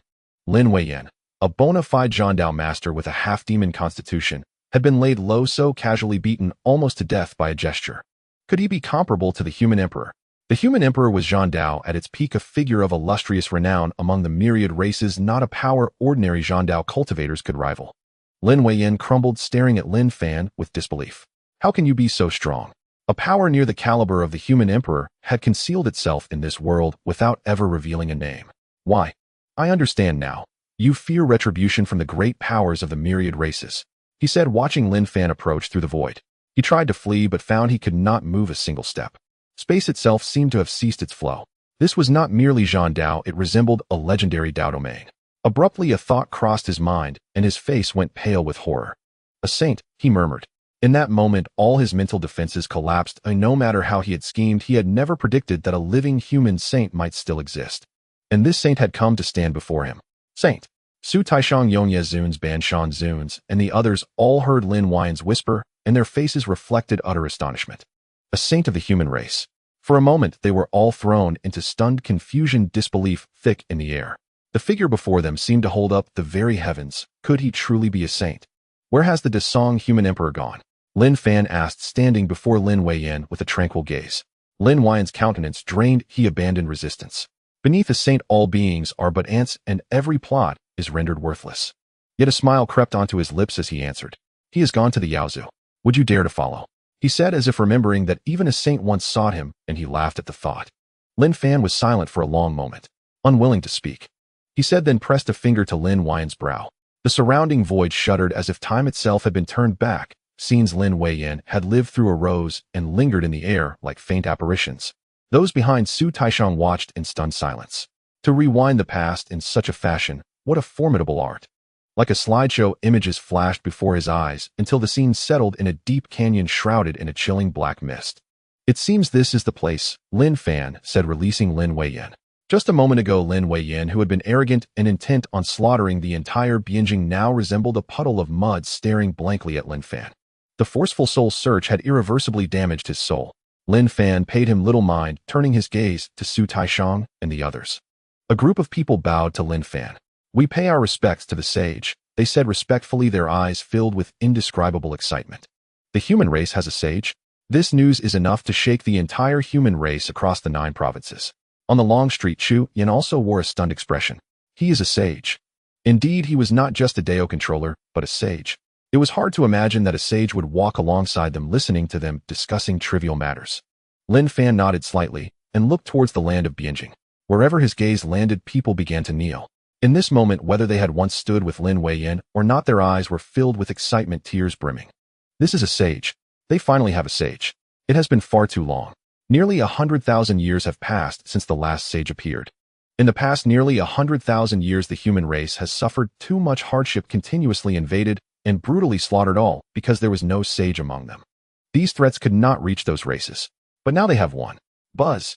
Bianjing trembled, and the heavens poured down a rain of light, descending upon the entire Bianjing. Amidst this light rain, the dead revived, flesh and bones restored, and all things awakened. Even the shattered earth slowly began to mend, and the towers and long streets restored at a visible speed. It was an unimaginable divine miracle.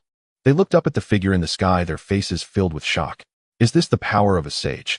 This is the legendary Dao domain where all things revive. The path of the sage must be the path of life. The Eternal Knight Venerable said, looking at Lin Fan with only respect in his eyes. The Dao domain is a power spoken of in legend, something they had only seen recorded in ancient texts. It is said that when one comprehends the Dao to a certain extent, they will give rise to a Dao domain. This is what is known as entering the Sage Realm. Such miracles must be the power of the Tao domain. But isn't this power of the Tao domain too strong? This thought lingered in their minds for just a moment before vanishing. They had never encountered a sage. Oh, a sage should indeed be this powerful. Chu Yan. A voice called out, pulling Chu Yan back from her shock. I see you are interested in reading, so I will impart some insights on reading to you. Reading is not a trivial pursuit. It can also lead to the Sage Realm. She looked up and met Lin Fan's gaze. In an instant, countless insights flooded her mind, weaving together to form an endless path. Reading can also lead to the Sage Realm. She closed her eyes in concentration and found enlightenment in that moment. Lin Fan smiled faintly, then looked towards the imperial palace of the Great Song. With a single step, he arrived at the ancient library that had been around for thousands of years. Su Taishang, the eternal knight, venerable, the mountain moving venerable, and others followed him. I am not a savior. The human race has its own path that I cannot alter. I am merely a scholar. According to what was said earlier, I have taken the books from here. Lin Fan stated, causing the group to shudder slightly at his words. They wanted to say something, but upon seeing his back, they fell silent. The sage is indifferent to the human race. They understood the implication in his words. But if he truly were indifferent to the human race, how could he appear here? He could easily pretend not to know. If the Emperor of the Great Song has not yet died, he will return, Lin Fan added. A few of them were momentarily stunned, then saw Lin Fan had already left the library. When they caught up, all they saw was his retreating figure. Step by step, he gradually faded from their view. The human race and all beings seemed insignificant in the presence of that figure. There is no need to follow me. The words echoed, and everyone focused intently, then all bowed in reverence to that figure. He came and went so casually, yet the shock he imparted to the human race was far from trivial. The human race has a sage which is enough to influence the history of the human race for the next 10,000 years. On the long street, the Chu family's celestial found Chu Yan gazing at the aura surrounding her, filled with shock. It was an ethereal quality he had never encountered before. As if he had come to an understanding, he bowed in the direction the sage had left. The sage did not leave without a trace, nor was he entirely indifferent to the human race. Chu Yan is what the sage has left for the human race. A transformed genius. This is the future of the human race. Lin Fan left Bianjing, and logically this journey should have concluded. The collection of the Su family and the Great Song Royal Library would be enough for him to study for a long time. However, after searching Lin Huayan's soul, he had one more task: to find the Emperor of the Great Song. When Lin Fan left Bianjing, Lin Huayan had died right before countless eyes, transforming into remnants and fading away in the sky of Bianjing. The second most powerful person in the Great Song dynasty had died just like that. To the north of Bianjing, about 10,000 miles away, there was a canyon shrouded in perpetual black mist, the very place from Lin Huayan's memories. Of course, Lin Huayan's rise and tragedy also began here. Standing atop the canyon overlooking the entire gorge, Lin Fan seemed to see something and smiled faintly. Little one, beneath the black mist canyon lies a forbidden area for living beings. You should keep your distance. A hidden master practicing in the canyon saw Lin Fan standing at the edge and spoke. Before he could finish, he watched Lin Fan descend into the canyon. His voice abruptly halted. A young man in the initial stage of body refinement stepped into the air, walking downward, causing all the mist to retreat, in part to create a path. This. He was stunned. Roar. A roar echoed from beneath the canyon, reverberating through the heart. Lin Fan walked through, seemingly oblivious to those sounds. Hiss. A rustling sound emerged as a 100-meter-long giant python opened its gaping maw to swallow Lin Fan whole. Lin Fan merely glanced, and the giant python's body shattered. It has developed a consciousness. Does this count as a monster race? Lin Fan said, as if speaking to himself, or perhaps to some being. The monster race is separated from the human race by millions of miles. Logically, they should have no interest in the human race. At most, they would send strong individuals to reckon with the human race's ascenders. But the monster race has indeed appeared on human territory. It seems this is your doing. Lin Fan said, quickening his pace.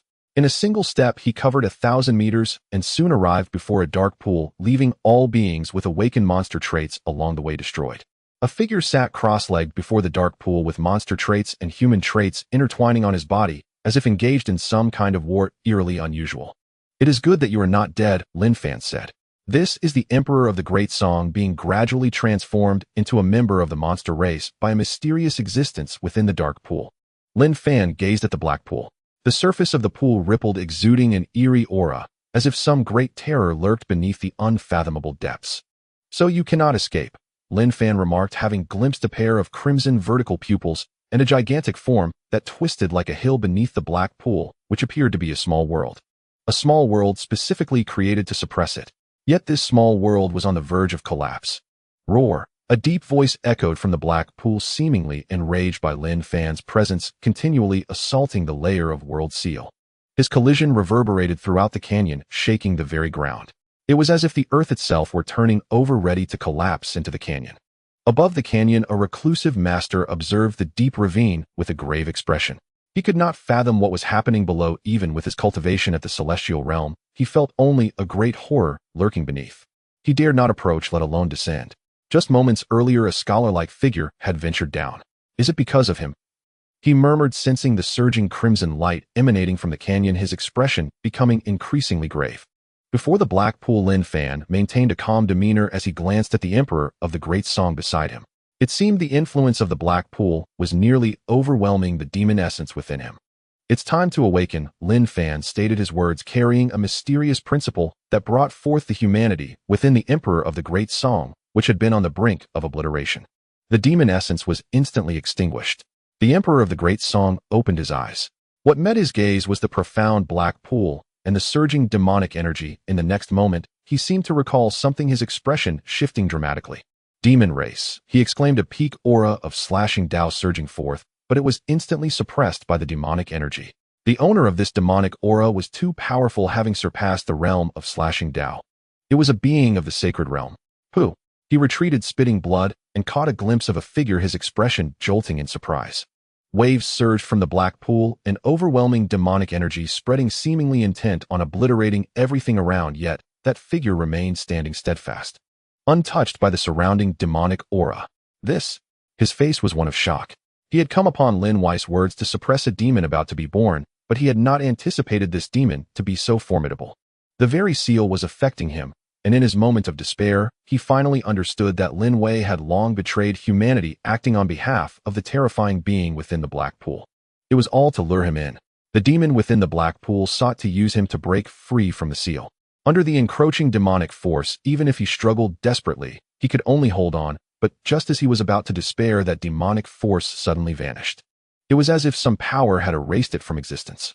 Then he beheld the scene before him, a person standing quietly before the black pool, as if a mere silhouette could suppress the entire earth. A saint. A thought of disbelief arose in his mind. Humanity actually had a saint. Suddenly, he seemed to recall something, and his expression changed again. Saint beneath this black pool is a demon saint being suppressed. He is about to break the seal. Quickly repair the seal and resuppress him, he shouted.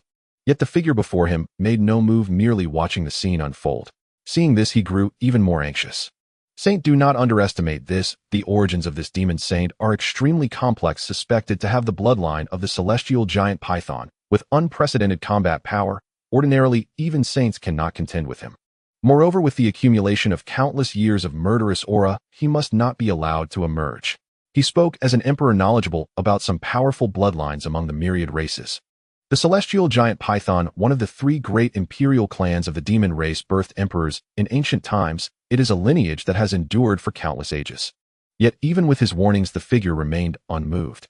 Saint, quickly repair the seal. Feeling the immense demonic power around him, he grew increasingly anxious. He wanted to move forward, but just as he took a step, he was repelled by the terrifying demonic force. This place was already shrouded by the demonic domain, far beyond what his slashing Tao could shake. It's over. He looked at the scene, despair etched on his face. The celestial giant python, only by truly understanding it could one grasp how terrifying this bloodline was. Even a mere first-layer celestial giant python could challenge a third or fourth-layer saint. Let alone the celestial giant python beneath the black pool, which could not possibly have just entered the sacred realm. In contrast, the saint before the black pool might just have entered the sacred realm. Should the celestial giant python break the seal, there would be no chance whatsoever, and the entire land would be washed in blood. Too slow. Suddenly he heard a voice. It was that of the saint. This was the first sentence he had heard from the saint, who gazed at the roiling black pool, seemingly losing some patience. Too slow. What does that mean? In the next moment, he witnessed a horrifying scene. The saint extended a hand. Without a sword, he felt an overwhelming sharpness, as if a terrifying sword was thrusting towards the black pool. Saint, no. He cried out in alarm, as the saint was actually aiding the celestial giant python to break the seal. But his words came too late. The hand descended into the black pool, casually swiped, and with a crisp sound it seemed something shattered. The surging demonic power of the black pool abruptly ceased. In the next moment, the entire canyon, and the surrounding mountains trembled in unison, a scarlet hue occupying the entirety of the black pupil. It was indeed a crimson blood pupil. The seal was broken. It was about to emerge. The Emperor of the Great Song trembled, collapsing to the ground. Everything was over. Human, I never expected that the one to assist me in breaking the seal would be you. I can forgive your offense and leave you with a complete corpse. A voice rang out, tearing through the black pool as a massive shadow began to rise from it. Outside the canyon, the sky suddenly darkened. The celestial beings above the canyon instantly changed their expressions. A terrifying demonic energy surged from beneath the canyon, and just a touch of it sent shivers through their minds. What kind of terrifying power was this? Damn human race! Xuanghuang have finally emerged. It cried out, seeming to vent its rage accumulated over countless years. Lin Fan observed this scene and suddenly laughed. Do you truly believe you can escape? He said, his calm words causing even the celestial giant python in the black pool to pause, while the Emperor of the Great Song turned to him, puzzled by his meaning. Letting you out is merely to make it easier to kill you, Lin Fan replied coolly. As his words fell, the wooden sword behind him slowly began to unsheath. Whooshed! The void tore apart as chaotic light gathered between the sword's edge. When this sword fell, it was as if two great worlds were cleaved apart. The celestial giant python gazed at the sword, revealing a look of terror. It desperately tried to burrow down into the black pool, but it was already too late. Rule chains, fear of heaven. Only it could see the chains of rules coiling around Lin Fan as he swung his sword layer upon layer with no end in sight. Spare my life, Nit shrieked in despair. Nas this sword descended, the entire world seemed poised to collapse back into primordial chaos, the layered chains of cosmic law tearing apart to reveal a terrifying figure. 10,000 Dao paths coiled around his form like stars orbiting a sovereign. Countless indescribable, auspicious, and ominous phenomena manifested. Within his gaze, infinite worlds were born and perished. It was utterly horrifying. And he too stood at the pinnacle of the Sage Realm, and was one of the sacred bloodlines of the Azure Heaven Serpent clan. Yet before this single swordstroke, resistance felt not merely futile, but inconceivable. No, and he screamed in agony. As the blade fell, his colossal body, coiled within its own microcosmic realm, was cleaved cleanly in two. Yet far more dreadful was the severing of his soul sea itself. Holy Sovereign, I beg forgiveness. I shall kneel as your slave, serve as your celestial mount. Do not slay me.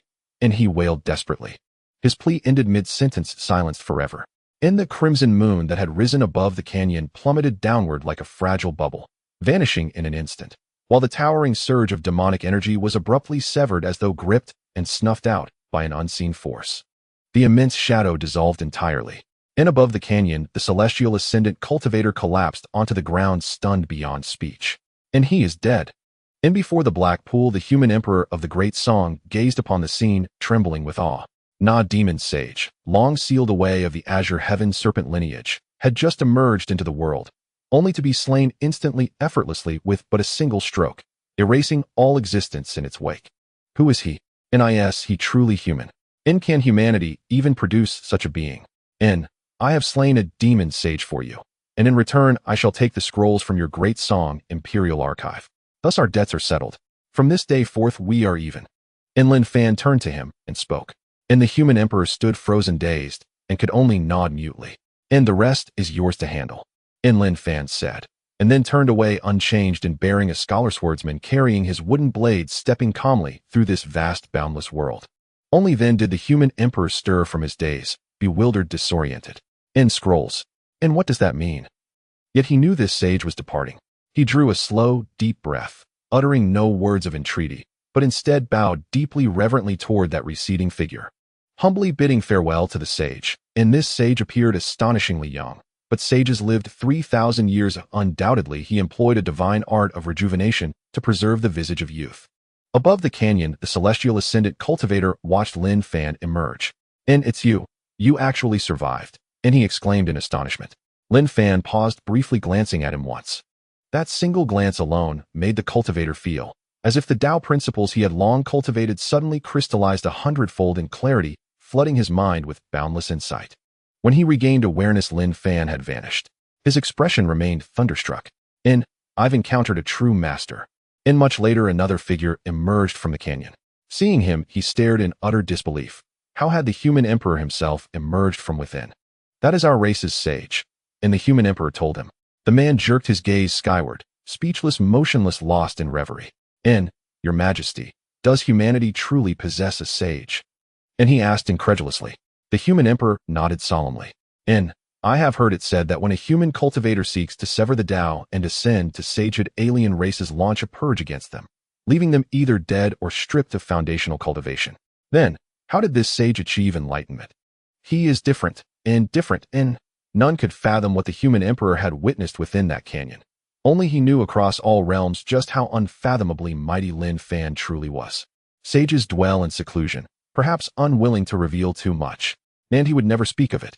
Far beyond the 9 provinces of humanity, across hundreds of millions of li spanning over 1,000 clans, rose a magnificent imperial court nestled amid 10,000 encircling mountains. This was the demon clan's imperial court. Xuangming is dead. Na demonic youth, his body sheathed in obsidian scales, eyes blazing with crimson light, gazed upon the fading soul flame before him and declared, "His location has been obscured. Undoubtedly the slayer concealed the celestial omens. To kill Xuangming, one must be at least a grand sage. Only certain clans harbor grand sages. It seems our demon clans have grown too quiet. So quiet that some dare to forget our supremacy." On that very day, the demon imperial court re-entered the world. An ancient entity of the Azure Heaven Serpent clan, one of the 3 great demon dynasties, awoke. Across the entire Xuanghuang Great World, tremors shook heaven and earth. Lin Fan knew nothing of this. He arrived at the former residence of the southern prince of the Great Tang. Though the southern prince had perished, his estate still stood. Rebuilt by the prince's 2 surviving sons, it no longer commanded the same authority as in its prime, but remained a major clan in the southern domain of the Great Tang. Lin Fan stood outside the estate gates, yet did not enter. Young master, you've lingered at the gate for some time. Do you seek something?" An estate guard noticed him and asked. Lin Fan shook his head. Just visiting." And then he turned and walked away. The guard watched his retreating back, momentarily entranced, then quietly understood. And though the southern prince was gone, his deeds remained eternally enshrined in the hearts of the Tang people. Many still came to pay solemn tribute at the estate. Of a clan numbering over 1,000 souls, only 3 heirs remained, worthy of universal reverence. And this man surely was one such soul. Jinan City. In walking its streets, memories surged. Childhood brothers, parents, old friends, in less than a decade, yet for many a lifetime. This city had been slaughtered once, and his survival owed to their sacrifice. Since it bears the name Jinan, let this city stand eternal, forever guarding this land. The wooden sword upon his back unsheathed, vanishing into empty space, only to reappear moments later planted upright in the lotus pond before the southern prince's ancestral shrine. Then he smiled, and step by step he walked beyond Jinan City, and behind him a radiant sun hung suspended in the sky. Countless citizens looked up, awestruck by the spectacle. Grand Sage Realm. In the moment Lin Fan crossed Jinan City's threshold, he ascended. No artificial infusion of power, no system-bestowed cultivation, only natural, effortless transcendence into grand sagehood. His will was unobstructed, and thus he broke through. And though he had not met his 2 elder brothers face to face, he had already seen them, observed them in silence. Neither possessed his prodigious talent, not even approaching the caliber of Qin Ming or Qin Go. Indeed, they seemed markedly ordinary, as if millennia of accumulated legacy from the southern prince's estate had converged solely upon him. Perhaps this stemmed from the system's influence, or perhaps in his past life he had been a genius denied cultivation altogether. Yet that sword would subtly reshape their innate aptitudes, their future achievements would be extraordinary, and it would likewise elevate the next generation of the Lin family. Generation after generation, the Lin clan would rise. And Lin Fan had gifted them their future. In this was Lin Fan's gift to the Lin family. Grand Sage Realm Dao Domain spanning 10,000 Liu, lifespan 5,000 years. Even among the top 100 clans of the Xuanghuang Great World, few could claim such a being. Yet Lin Fan entered this realm without fanfare, without stirring so much as a ripple in the mortal world. NAS for Dao Domain or longevity. These held no concrete meaning for him. He was never an ordinary cultivator. From the moment he attained sagehood, he had already transcended the mundane. Walking alone on the path of countless great Dao, transcending the laws of the universe, the road he traveled was far more arduous than that of an ordinary sage, yet he was also far stronger than them. This is an invincible path that no one has ever walked. When there is a way to suppress all the great Dao, it can also refine all the principles. He once had a sudden epiphany at a certain moment. Then he manifested a strand of chaotic energy, known as the chaotic Dao. A strand of chaotic energy can suppress the paths of the heavens. The twilight of the setting sun gradually faded at the end of the earth, leaving only a distant silhouette. A wisp of white energy appeared around him, and in that instant the rules of the world and the great Dao mourned. More chains of rules appeared on Lin Fan's body. Every step he took seemed to bear the weight of heaven and earth, yet this could not halt his progress. After almost a month, Lin Fan returned to Xinjing. In the Xishan library, a white-clad scholar appeared again beneath the banyan tree. A few days later, Qin Gu arrived at the library. Sir, this is Yunin tea, which the people outside love to drink. Qin Gu brought tea again. The master's preferences were few reading and tea, so she was very interested in tea and had visited every tea house in Xinjing. Lin Fan took the tea, sipped it slightly, and nodded. Not bad. A smile appeared on Qin Gu's face.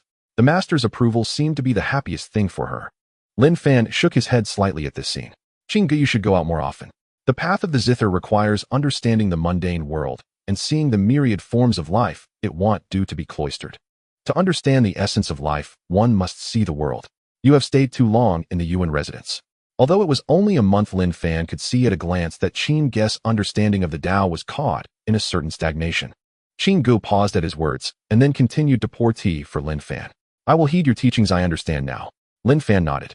Beneath the sunlight filtering through the banyan tree, Lin Fan continued to read a book he had borrowed from the Song dynasty, slowly immersing himself in it.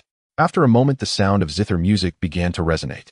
Qin Gu began to play in the courtyard the melodious zither notes, carrying the essence of all living things, resonating with the banyan tree behind her. One person played the zither while another read, and time flowed slowly in this manner. When night fell, Qin Gu stood up, bowed respectfully to the sleeping Lin Fan on the lounge chair, and then left the library. About half an hour later, Lin Fan woke up. He looked up at the sky, and in a moment, he seemed to see all of Xinjing City. After all, you are the true protagonists of this vast world. I am merely a person who builds the stage for you. Live on and live a long life. Lin Fan said, then walked toward the library while the banyan tree behind him swayed its branches as if in salute. Always accompanying the sage, imbued with the essence of the great Tao, the banyan tree had already developed spiritual awareness and began a certain kind of cultivation, absorbing the essence of the sun and moon and comprehending the Tao of mountains and rivers. Yuan residence. Yuan Nanuel looked at Qin Gu, who stood before her, holding a zither, puzzled, her face filled with worry. Sister Qin Gu, is the Yuan residence not good? Now the barbarian and stone clans are invading our Tang, and chaos has arisen throughout the Tang. There are countless bandits in the world, and spies from other races are everywhere. Even in Xinjing, people die every day. Only in the Yuan residence can we be safe, she said, not understanding why Qin Gu suddenly wanted to leave the Yuan residence. Qin Gu shook her head. She did not explain much, only glanced at the zither in her hand. I want to go out for a while, she said. She did not know how strong the master truly was. Perhaps he was on par with the emperor in the realm of Tao severance, or maybe even beyond that. She simply wanted to be closer to the master and accompany him longer. The divine platform realm is too weak. But you have no cultivation, and Qin Ming is not in Xinjing. The current chaos in Xinjing is great. Oh, what would you do if someone harmed you, Sister Qin Gu? How about I send 2 attendants from the Yuan residence to follow you? Qin Gu looked at Yuan Nanyue, a gentle smile appearing on her face. No need. Take good care of yourself. I have my own path, and besides, how do you know I am truly that helpless? Qin Gu said, while Yuan Nanuel looked at her in astonishment. She had never seen Qin Gu cultivate, only playing the zither and reading every day. How could she have any cultivation? She thought Qin Gu was merely trying to comfort her. Qin Gu left, and Yuan Nanuel still sent someone to follow her secretly, but after a short while they could no longer find Qin Gu's figure. In Xinjing there is a place called the 9 Towers and 18 Pavilions, known for its entertainment and splendor, formed by a series of connected pavilions. Here there are different ranks. The 9th rank is merely a place for pleasure, while the 1st rank is a place of elegance. It is often said that the 9-rank courtesans and the 1st-rank elegance refers to the hierarchy within the 9 Towers and 18 Pavilions. The Yunzhong Tower is the most elegant place. It is often frequented by noble families and high officials, and the music and dance performers here may even be daughters of certain noble clans. In the main hall one can often see young nobles reciting poetry and painting, and their identities may even come from powerful families. Miss Qin Gu, are you sure you want to come here? A woman dressed in luxurious robes looked at Qin Gu from the Yunzhong Tower, her face displaying surprise. Qin Gu is not an obscure person, and her fame does not come from her zither skills, but rather her beauty. In Xinjing, she was ranked first on the list of unparalleled beauties. Qin Gu nodded. Subsequently, a new zither girl appeared in the Yunzhong Tower in a zither room behind a pearl curtain with a thin veil, making it impossible for anyone to see her face. The people of Yunzhong Tower referred to her as Chong Gu. Soon her fame spread far and wide. The zither music is enchanting, drawing in listeners. It is truly peerless. I wonder what this girl's appearance is like and what her background is. If her identity is known, these young masters in Xuangjing might find a place to propose. Although Yunzhong Tower is considered a place of elegance compared to the Imperial Academy and various martial arts academies, it is merely a leisure place for noble youths with no talent for cultivation. She is probably the same. Many were interested in the zither girl named Changgu, but that was all. Most people here were neglected by their families due to their lack of talent for cultivation, simply gathering together for warmth. Of course, there were also those who refused to accept their fate. In the Yunzhong Tower, there were many cultivation rooms, and amidst the enchanting zither music some were diligently cultivating. At a certain moment, a young man suddenly opened his eyes looking towards the source of the zither music, his face filled with astonishment. Have I broken through this zither music? As he closed his eyes again to feel the music, he found that his perception of the world had significantly strengthened, and the speed of his cultivation seemed to have increased greatly.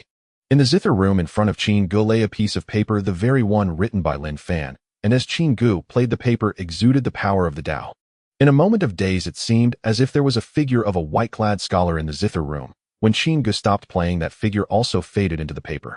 It has ceased. A delicate zither melody faded into silence. The young man, lost in profound epiphany, finally stirred from his trance, only to glimpse a solitary retreating figure through the doorway of the zither chamber. A graceful silhouette, elegant and poised. Even from behind, she radiated an ethereal beauty that bespoke unparalleled charm.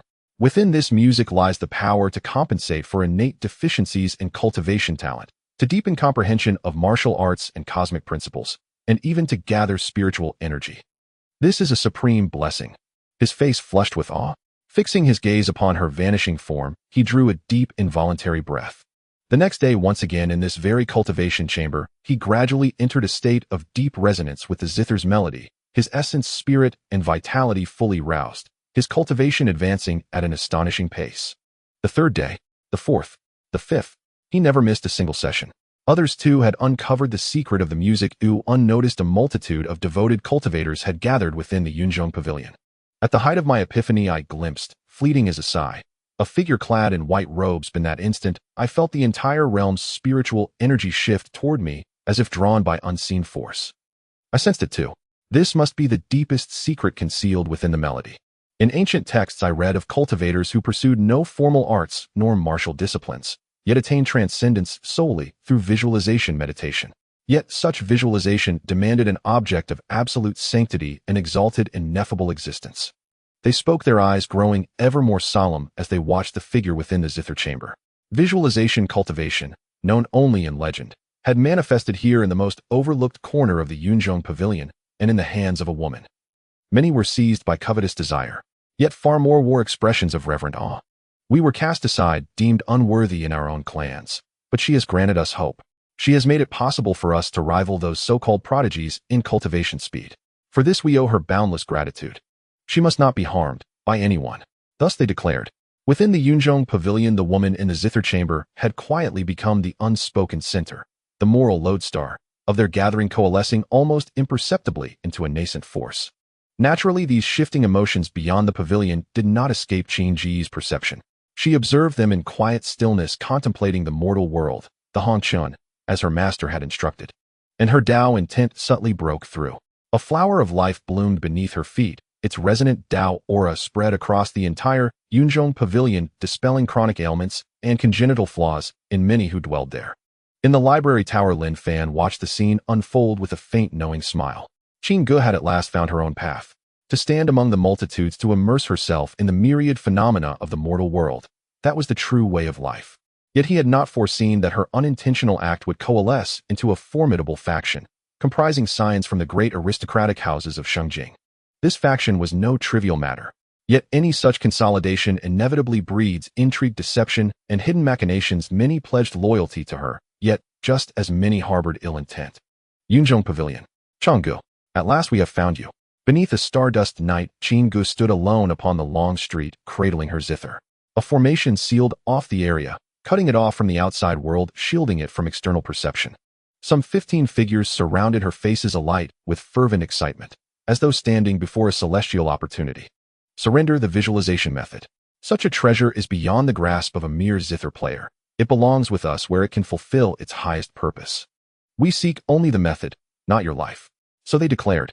They had already inquired at the Yunzhong Pavilion. Though the pavilion withheld Chang Ji's precise identity, it had hinted broadly that her origins were unremarkable, well within their reach. She stood motionless, gazing upon the assembled crowd. Beneath her veil, no one could discern her expression. None were formidable.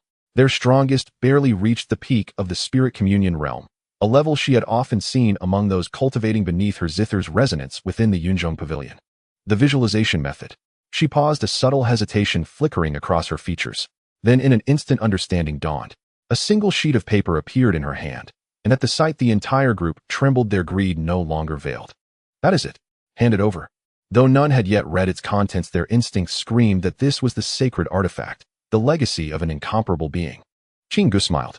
Even unseen beneath her veil, her countenance held the power to shatter souls. Can you truly hold what belongs to my master? She said, her eyes like twin stars, so luminous they unsettled the mind. My master. The group recoiled in shock. Someone else had given it to Xuanghuang. Did she serve a powerful patron? Was this sacred method itself the legacy of that transcendent figure? They exchanged glances, then hardened their resolve. We've come this far. Hesitation serves no purpose. Fortune favors the bold. Let us seize it. One stepped forward and lunged directly at Xuanghuang, fingers outstretched to snatch the scroll from her hand. She watched him, utterly still. At the moment his fingers brushed the paper, it quivered faintly, and his body froze mid-motion, his face contorted in disbelief. At last he saw the writing upon the page. Only one character. Qin. Nothing more than an ordinary sheet, fresh, unaged, bearing no trace of antiquity. And as his eyes fell upon that single character, a vision unfolded within his mind. A quiet courtyard. Beneath a banyan tree, a young man in white robes sat reading a book. As if sensing something, he lifted his gaze and looked directly at him. Huff! The youth's form dissolved like drifting sand. Those who had followed him halted, instantly staring in abject terror. A man whole and hale moments before had now vanished utterly, body and soul erased. Xuanghuang watched, a quiet smile gracing her lips. She had known all along her master's gift was far more than a mere Tao scripture. Embedded within it was a sliver of her master's consciousness. Having retrieved the scroll, she turned her gaze back upon the remaining crowd, who, seeing her reclaim it, visibly relaxed. Together they bowed deeply. Lady Xuanghuang, we misjudged you gravely. We knew not of your venerable patronage. Please forgive our transgression. We are scions of Xinjiang's noble houses. Should we perish, you will find it difficult to play your zither in the Yunzhong Pavilion ever again. Spare us, and we shall conceal Mei Yun's fate. A mutually beneficial resolution. So they declared, revealing their lineages. In their estimation, even if Xuanghuang possessed backing, it could scarcely outweigh the collective weight of Xinjiang's elite families, and certainly not provoke such wholesale enmity. Xuanghuang remained silent, but Tao resonance emanated from her, palpable and profound. The group staggered, stunned. From their ears rose the faint, haunting strains of zither music, and then came the vision. Lotuses of azure bloomed around her, countless flowers burst forth in radiant profusion, grasses and trees sent down roots, sprouted leaves, life surging forth in glorious, unstoppable renewal. This is Tao intent. They cried out in horror, then realized something was taking root within them. No. As vitality drained from their bodies in frantic torrents, only terror remained upon their faces. Xuanghuang, she had awakened Tao intent, and ascended to the divine platform realm. Moments later the long street lay strewn with over a dozen lifeless corpses, while Xuanghuang had already returned to the Yunzhong Pavilion, standing calmly before its senior steward. Quietude was rare within the 9 towers and 18 pavilions, yet the inner garden of Yunzhong Tower stood as an exception, a sanctuary reserved exclusively for those of eminent status. An array of formation arrays enveloped the entire inner garden, sealing it from the clamor of the outside world and rendering it the sole untouched haven within the 9 towers and 18 pavilions. Madame Yun, the chief manager of Yunzhong Tower. Her chamber was bathed in serene moonlight, windows gleamed, furnishings were immaculate, and before a lacquered writing desk sat a noblewoman of refined bearing, her brush poised over parchment. Suddenly she lifted her gaze. There, bathed in silver moonlight, stood a young woman watching her intently. A jolt ran through Madame Yun, a surge of overwhelming energy rippled outward, freezing the very air around her. She had attained the divine ability realm. Yet upon recognizing the woman before her, her expression hardened. Xuanghuang, the name escaped her lips, not as a greeting, but as a tremulous revelation born of profound shock. Xuanghuang, the widely acclaimed peerless beauty of Xinjiang and younger sister to Qin Ming, the celestial prodigy of the Imperial Academy. Her renown rested solely on her breathtaking appearance. Her notoriety stemmed only from her brother's unparalleled stature. No one had ever spoken of her cultivation. Yet she had entered this chamber undetected, proof that she was far more than the empty vessel the world presumed her to be. This woman concealed depths unfathomable. Was it you who told them? Xuanghuang asked, voice calm and detached. Her cultivation stood at the third tier of the divine platform realm, full one major realm beneath Madame Yun. Yet no fear flickered across her features, only a quiet intensity that sent a chill deep into the marrow. At her words, Madame Yun's brow furrowed faintly. It was I, but I revealed nothing of your true origins. Yunzhong Tower abides by its own strict codes, no identity entrusted to us is ever disclosed. Still, inquiries about you have been relentless. As she spoke, the air within the chamber trembled imperceptibly, and even the breeze drifting in through the windows ceased entirely. The young woman merely gazed at her, motionless, silent. Yet Madame Yun felt a primal sense of peril rise within her. Beneath the moon's pale glow, crimson blossoms unfurled like spilled blood, flooding her vision with vivid scarlet. Outside, the guard stationed at the threshold had fallen, silent, lifeless, without a trace of struggle. Dao intent. Madame Yun breathed, stunned. This girl, barely past her teens, had already grasped Dao intent, a power both unprecedented and terrifyingly potent. A genius, beyond doubt. Even more extraordinary than her brother Qin Ming. Only then did Madame Yun truly perceive Qin Ji's cultivation, divine platform, realm, third tier. She herself cultivated at the first tier of the divine ability realm, an advantage that should have rendered Xuanghuang insignificant. Yet deep within her heart stirred an unshakable tremor. Next time you will die. Xuanghuang spoke the words with disarming calm. It was the first time in living memory anyone had dared threaten Madame Yun within the hallowed halls of Yunzhong Tower. Madame Yun fell silent. After a long, heavy pause, she said, "From this day forth your identity within Yunzhong Tower shall be known only to me. No whisper of you shall escape these walls." Her tone was grave, solemn, even reverent. Before her stood a girl still touched by youth, her face soft with unspent years. Yet Madame Yun knew with absolute certainty that this girl was untouchable. Not merely because of Qin Ming, nor solely because of the Yuan estate. There was something deeper, something far more formidable, lurking behind her. Xuanghuang offered no reply, only turned and walked away. With each step beneath the moonlight, blossoms of living light bloomed at her feet. Madame Yun watched, breath arrested, disbelief etched across her face. Just as Xuanghuang was about to vanish from sight, Madame Yun called out, "Yunzhong Tower lacks a sovereign lord. Would you accept the position?" The figure did not halt, did not waver, did not so much as glance back. Hastily, Madame Yun stepped forward several paces. Yunzhong Tower is no mere pleasure ground for scions of noble houses. Its influence stretches far beyond what you imagine. All 9 towers and 18 pavilions fall under our dominion. We are also an assassin guild and intelligence network. Her words trailed off. Xuanghuang had already dissolved into the moonlit night. Madame Yun remained frozen silent for a long while. Truly not even a flicker of interest, she murmured, eyes fixed on the path where Xuanghuang had vanished, her expression deeply contemplative.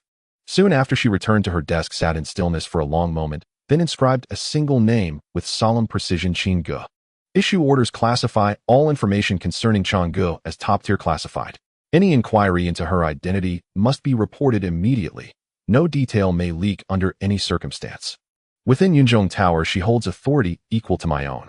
Fulfill every request she makes, without hesitation, without question. A voice emerged from the shadows. Understood. Xuanghuang, Divine Platform Realm, 3rd tier. Dao intent comprehension estimated at no less than 30%. Likely masters an ancient visualization technique. Her talent surpasses even that individual. She belongs at the apex of the Great Tang Prodigy list. Madame Yun exhaled slowly, staring at the name inked upon the page. The Great Tang Prodigy list, compiled by the Imperial Academy, ranked the Empire's 100 most gifted cultivators. Until now, Qin Ming had held the top position. Yet Madame Yun knew well that the talent hidden within the Imperial Palace rivaled his, though none dared place him upon the list. Now, however, she had discovered a prodigy who eclipsed them both, a force of nature whose brilliance cast even their legends into shadow. The next morning, in that same pavilion of music, Xuanghuang appeared once more. Madame Yun, watching from afar, allowed herself a quiet inward sigh of relief. She had not left. So long as she remained, there remained a chance to bind her to Yunzhong Tower irrevocably. More and more listeners gathered to hear her play. Cultivation chambers filled with devoted practitioners. Unnoticed, the very atmosphere of Yunzhong Tower began to shift. At the end of the 100ly Grand Avenue rose a vast, awe-inspiring complex of palatial halls. Ascending flight after flight of broad stone steps led upward to the Xianjing Hall of the Great Tang Empire. Their ministers assembled for court. Upon the golden throne sat Emperor Liu, crowned, robed in imperial splendor, listening in silence as the four great clans' patriarchs and other officials debated the realm's affairs. Your Majesty, rejoice. A sage of humanity has appeared within the territory of the great Song Empire in Xuzhou. Our people now possess a sage, declared the patriarch of the Gongsun clan, one of the four great clans, his voice trembling with elation. Joy swept across the imperial court. Rumors hold that the great Song's grand preceptor was a spy of the demonic races, nearly seizing control of the entire Song administration. Only the sage's intervention slew that fiend and preserved the Song dynasty. With a sage among us, we need no longer fear the Stone Clan or the savage tribes. In my view, it is time we launched a counteroffensive. For decades, these two tribes have ravaged our Tang borders, feeding upon our people, committing unspeakable atrocities. Reckoning is long overdue. Amid their fervent declarations, Emperor Liu listened, still composed, his thoughts drifting unbidden to a secluded courtyard, to a quiet library. A sage had appeared in the Great Song, precisely on the day the master departed. Could that sage be the master himself? He had said he would be gone for a time. Nearly a month had passed. Surely it was time for his return. Though he ascended the throne and wielded imperial power, his voice held little weight. The true forces shaping the fate of the Great Tang were still the four great clans of Xinjiang. The emperor left him with little to change the deeply rooted influence of these clans. He did not seek to contest this fact. The emperor could command the world due to his merits and strength. His own position was merely a reflection of the emperor's lingering power. However, this was only the present and did not guarantee the future. He had his greatest trump card. Teacher. If the great edifice were to collapse and the dynasty were to fall, he believed his teacher would not stand idly by. Your Majesty, I request to lead the army into battle against the Stone Clan to restore the prestige of our great Tang. An elderly man with gleaming eyes stepped forward, bowed to Liu, and spoke, drawing the attention of all present in the court. He was the head of the Gongsun clan, one of the four great clans. Among the four great clans of Xinjiang, only the Yuan clan stood by his side. The other three clans either sided with the five royal sons or harbored their own ambitions. The Gongsun clan harbored ill intentions and needed to be wary. This was what the strategist left for him, an elderly scholar in Confucian robes, quietly observing the changes in the court from the back. This strategist was also a vice president of the national court. To launch an expedition against the Stone Clan Gongsun clan leader, isn't that a bit too audacious? The emperor has fallen, and the fortunes of our great Tang have been damaged with the barbarian tribes from the south pressing in on us. If we embark on this expedition now, should we succeed, it would be well, but if we fail, it would be a catastrophic blow to our great Tang, which cannot withstand such a strike at this moment. Another elder clad in the official attire of the Fei Yuan stepped forward. He looked at the Gongsun clan leader, frowning. He was the leader of another clan, the Murong clan. Hearing this, the Gongsun clan leader met his gaze directly. You are right. The emperor has fallen. The fortunes of our great Tang have been compromised. The people's morale is low, and the southern border is invaded by barbarian tribes, slaughtering dozens of cities along our borders. But it is precisely in such a situation that our great Tang needs a victory even more. The morale of the entire great Tang is low, everyone is on edge, and we need a resounding victory to restore the confidence of our people. He said, looking at the Murong clan leader, then turning to the officials in the court. His gaze lingered for a moment on the elderly scholar at the back of the court, who stood far behind, but represented the entire national court of the Great Tang. It was because of the support from the national court that Liu could secure his position as the Emperor of Tang. Finally, he looked towards Liu. Your Majesty, I am willing to take the lead. The strength of the Stone Clan is inferior to that of our human race, though it is said that an ancient sage of the Stone Clan hides beneath those mountains. Now our human race also possesses a sage, and we need not fear the sage of the Stone Clan. This is the best choice for our great Tang to revive its national prestige. I am willing to pledge military orders return only with victory. His words sent a shockwave through the entire court. Liu looked at him and fell silent. At this moment in the court, the head of the Yuan clan was absent, engaged in battle against the barbarian tribes in the southern border, while another leader of the Situ clan claimed illness and did not attend the court. If the Murong clan leader did not object, then only he remained. He looked towards the back of the court, where the scholarly elder slightly shook his head. He focused his mind, then shifted his gaze back to the Gongsun clan leader with a smile. Since the Gongsun clan leader has such intentions, then I shall agree to it. Let us launch an expedition against the Stone Clan and invigorate the hearts of our great Tang citizens relying on the Gongsun clan leader. An expedition is a matter of national importance. If the Gongsun clan leader has any needs, do not hesitate to inform me. Liu said, since a decision for the expedition was made, it would not be a matter for one person alone. Regardless of the Gongsun clan leader's private motives, he would fully support it. He became the Emperor of Tang, not merely to sit on the dragon throne, but to achieve monumental accomplishments for the Great Tang and the human race. Even to lead the entire human race to rise. Though he could not achieve it now, he believed he would certainly accomplish it in the future. He was a sacred body and would truly become the emperor who rules the world, perhaps one day even ascend to the sacred realm. I only need the assistance of the 3 armies from the northern border along with my Gongsun clan's army. Your Majesty need only wait in Shengjing for good news. This time I will surely conquer the vast lands of the Stone Clan. The Gongsun clan leader spoke earnestly. He was a powerful figure at the celestial human realm, and his words carried a hint of divine authority that echoed throughout the court. Agreed, Liu replied. The Gongsun clan's army and the 3 northern armies alone are not enough. My Murong clan still has over 100,000 troops in the northern border, and I will leave them all to you, brother Gongsun. The Murong clan leader added. The national court will recruit formation masters and physicians to accompany the army. If any of the national court's teachers and students have ideas, they should follow along. The scholarly elder also stated. Good. The Gongsun clan leader replied, exuding a fierce aura of battle. Though he had private motives, this battle was more, as he said, for the Great Tang and the human race. The Great Tang desperately needed a victory. In the southern border, the Yuan clan leader led the human army into a bitter struggle, countless refugees fleeing north, and across the vast lands corpses littered the ground. The northern expedition must be won.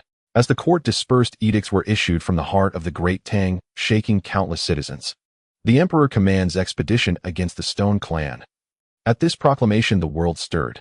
In the palace, the scholarly elder found Liu, who stood atop the star tower, gazing northward, where no one could fathom what he was thinking at that moment. Your Majesty, the scholarly elder respectfully bowed. The national court was established by the emperor, and many within it were even taught by him, including the current head of the national court, the strongest in the Great Tang, after the emperor's death. They were grateful to the emperor, and after his passing they naturally stood behind Liu. Liu was a sacred body. As long as he did not perish, he could step into the realm of severing the path with aspirations to ascend to the heavens, and having such a Tang emperor was indeed a good thing for the Great Tang.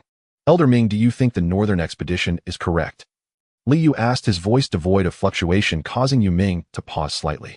It is both right and wrong. At this moment, the national strength of the Great Tang does not support a protracted war, yet, as Gongsun Ming said, the Great Tang urgently needs a great victory. He spoke, his tone carrying a hint of gravity. The sage of the Stone Clan is known as the Lord of the Mountains, and it is said that his true form is a great mountain, having lived for an unimaginable number of years. If he intervenes, the northern expedition will surely fail. Whether our human race truly possesses a sage is uncertain. It is merely a rumor. Even if there is a sage, can he truly contend against that Lord of the Mountains? Your Majesty has also been on the throne for some time. You must know that the other races have sought retribution against our human race's ascension to sages. The sage's ascension to the sacred realm must have come at an unimaginable cost. We cannot let such a sage take risks for us. Our human race has long been without a sage, and he is our greatest assurance. The sage must not come to harm, he said, and after finishing this speech, he looked at Liu only to find Liu's gaze drifting, no longer looking northward, but instead towards Shengjing City. The sage indeed must not come to harm. After a long silence, he said. He then looked at Yu Ming, smiling slightly. Elder Ming, I already know. Please return and convey my regards to the dean.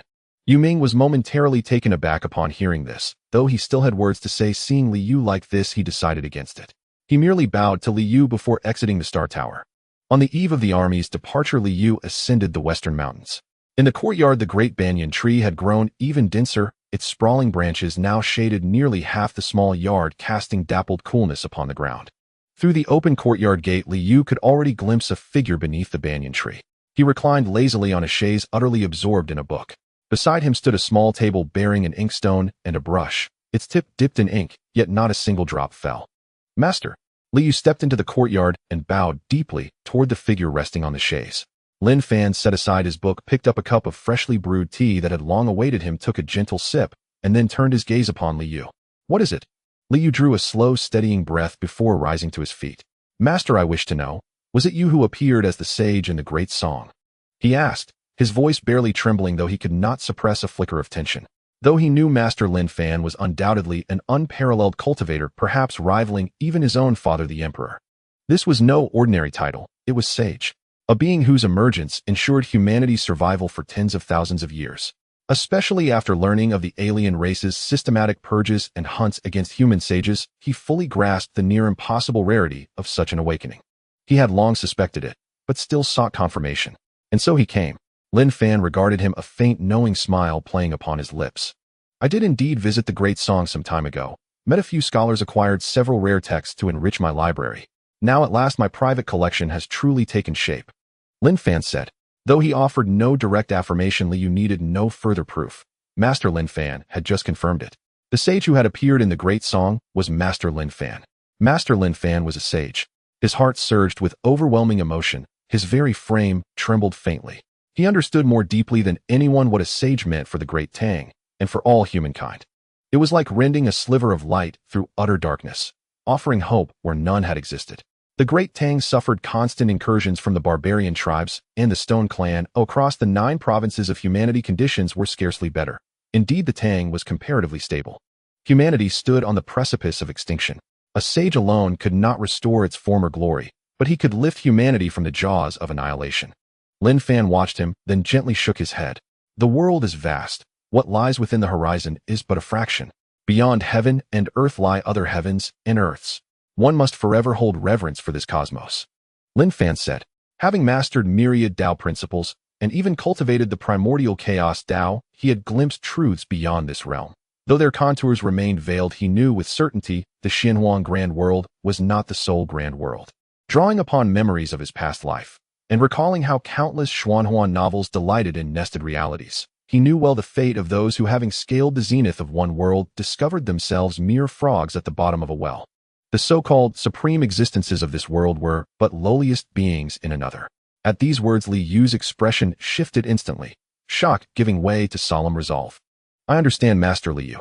Those sages were mighty. The Xuanhuang Grand World teemed with 10,000 races, the demon race, spirit race, feather race, each boasting sages of their own, and even greater sages and quasi-emperors. Master Lin Fan was urging him not to fix his gaze solely upon the Great Tang, or even humanity, but upon the entire Xuanhuang Grand World. As sovereign, he bore the sacred duty to lead humanity's resurgence. He must not be bound by the immediacy of the present. Lin Fan gazed at him and nodded. Truly a promising disciple. Cultivation demanded above all steadiness. The way of caution endured through endless eons, while those who leapt most recklessly perished swiftest. Even the greater sage realm remained far from sufficient. Then, Master, how do you view the Great Tang's northern campaign? The southern frontier is already locked in desperate combat against the barbarian tribes. Is launching a northern offensive now premature? Li Yu asked again. Lin Fan paused, then shook his head, a quiet smile forming. I am but a scholar. Statecraft lies beyond my domain. You are the sovereign of the Great Tang. If your judgment deems it right, then it is right. Since you have already resolved to march north, you ought not ask me this question. No war in history ever began without cause. Once begun, its legitimacy must never be questioned. A sovereign must possess the ambition to unite the feudal lords and rectify the realm under heaven. Lin Fan said. This young monarch possessed lofty aspirations, yet his caution bordered on timidity, whether in court politics or military affairs. Not that such prudence was inherently flawed. Past sovereigns, including the former human emperor of the Great Tang, had ruled likewise. His path was simply a continuation of theirs. To have reached this point was already no small feat. After all, humanity's strength was waning. Charging headlong into battle like an egg striking stone was folly. Li Yu's face flushed with revelation, as if something profound had just crystallized within him, and he bowed deeply to Lin Fan. I understand, Master Li Yu. Then he drew another deep breath, and posed the question he had journeyed here most desperately to ask. The Stone Clan possesses the Lord of the Mountain Ranges, a primordial sage wielding inconceivable power. Master, I beg to know, should the Lord descend one day, could you withstand him? The northern campaign could yield only a modest victory. A decisive triumph, striking at the Stone Clan's very foundations, would inevitably awaken the Lord of the Mountain Ranges, a force no mortal power could oppose. Yet to expend the Empire's full strength, mobilizing the entire northern frontier, for nothing more than a minor triumph, left him bitterly unwilling. That was precisely why humanity had never dared launch large-scale invasions into alien territories. The last time Prince Zhun Nan invaded the barbarian tribes, his entire clan was exterminated. Rumor held that a barbarian sage had intervened. The Lord of the Mountain Ranges, Lin Fan paused faintly. His gaze lifted toward the northern reaches of the Great Tang Empire. Within his pupils a swirl of chaotic energy stirred. The world unfolded before him. Invisible chains of cosmic law trembled layer upon layer, pressing down upon Lin Fan. Li Yu felt his body, and even his soul, shudder violently, as though some unspeakable terror had descended, poised to erase him utterly from existence. Master, his voice quavered. He had no idea what had transpired. In that moment, Lin Fan alone was his only refuge. Lin Fan's vision pierced across space, alighting upon lands humanity had never tread, upon towering mountain ranges, upon countless Stone Clan warriors. As if sensing his scrutiny, a pair of colossal eyes opened between the peaks. Merely opening them sent shockwaves rippling through earth and sky. Who? A deep, resonant voice, like the earth itself, groaning in reply. In an instant, the sensation of observation vanished as though it had never been. Yet the Lord of the Mountain Ranges beheld lingering traces of celestial laws still shimmering in the air. A tremor of astonishment flared within his immense pupils. A mere glance, and celestial laws had stirred. Who was the master behind that gaze? Could it be one of the ancient existences of the demon race or spirit race? As for humanity, he had never considered it. 10,000 years ago, perhaps he might have feared them. Today, they no longer warranted even a passing thought. Back in the courtyard, Lin Fan withdrew his gaze and looked upon Li Yu. The chaotic aura dissipated, the celestial chains receded. Only then did Li Yu feel his breath return. The Lord of the Mountain Ranges is indeed extraordinary, but he shall not impede the northern campaign. Before Li Yu could even speak, Lin Fan declared it. Li Yu recoiled in awe. Go forth. Do as your heart commands. A sovereign must embody sovereign authority. What the Great Tang needs is not a ruler who merely preserves the status quo, but a sovereign who will forge an eternal legacy for humanity. Lin Fan said. Li Yu bowed deeply. Once, twice, 3 times, then turned and departed. The northern campaign against the Stone Clan had taken away a contingent of elite warriors from Xinjiang. Even many young prodigies from prestigious clans had joined the expedition, leaving the capital city strangely desolate. Another group has departed. Within the Yuan residence, Nan Yu watched her elder brothers depart alongside their uncles and elders, then gazed upon the vast emptiness of the grand hall, her eyes dimmed with quiet sorrow. The southern war against the barbarian tribes had already claimed most of the Yuan residence's formidable cultivators. Now the northern campaign had taken yet another wave. This ancient clan, its lineage stretching back thousands of years, had begun to feel eerily barren. If the Yuan residence stood thus diminished, other great clans suffered even more gravely. Those with high cultivation or extraordinary talent had all gone forth. Only those of modest aptitude and low cultivation remained in Xinjiang, entrusted solely with preserving the bloodline. Where are you, elder sister Qinggu?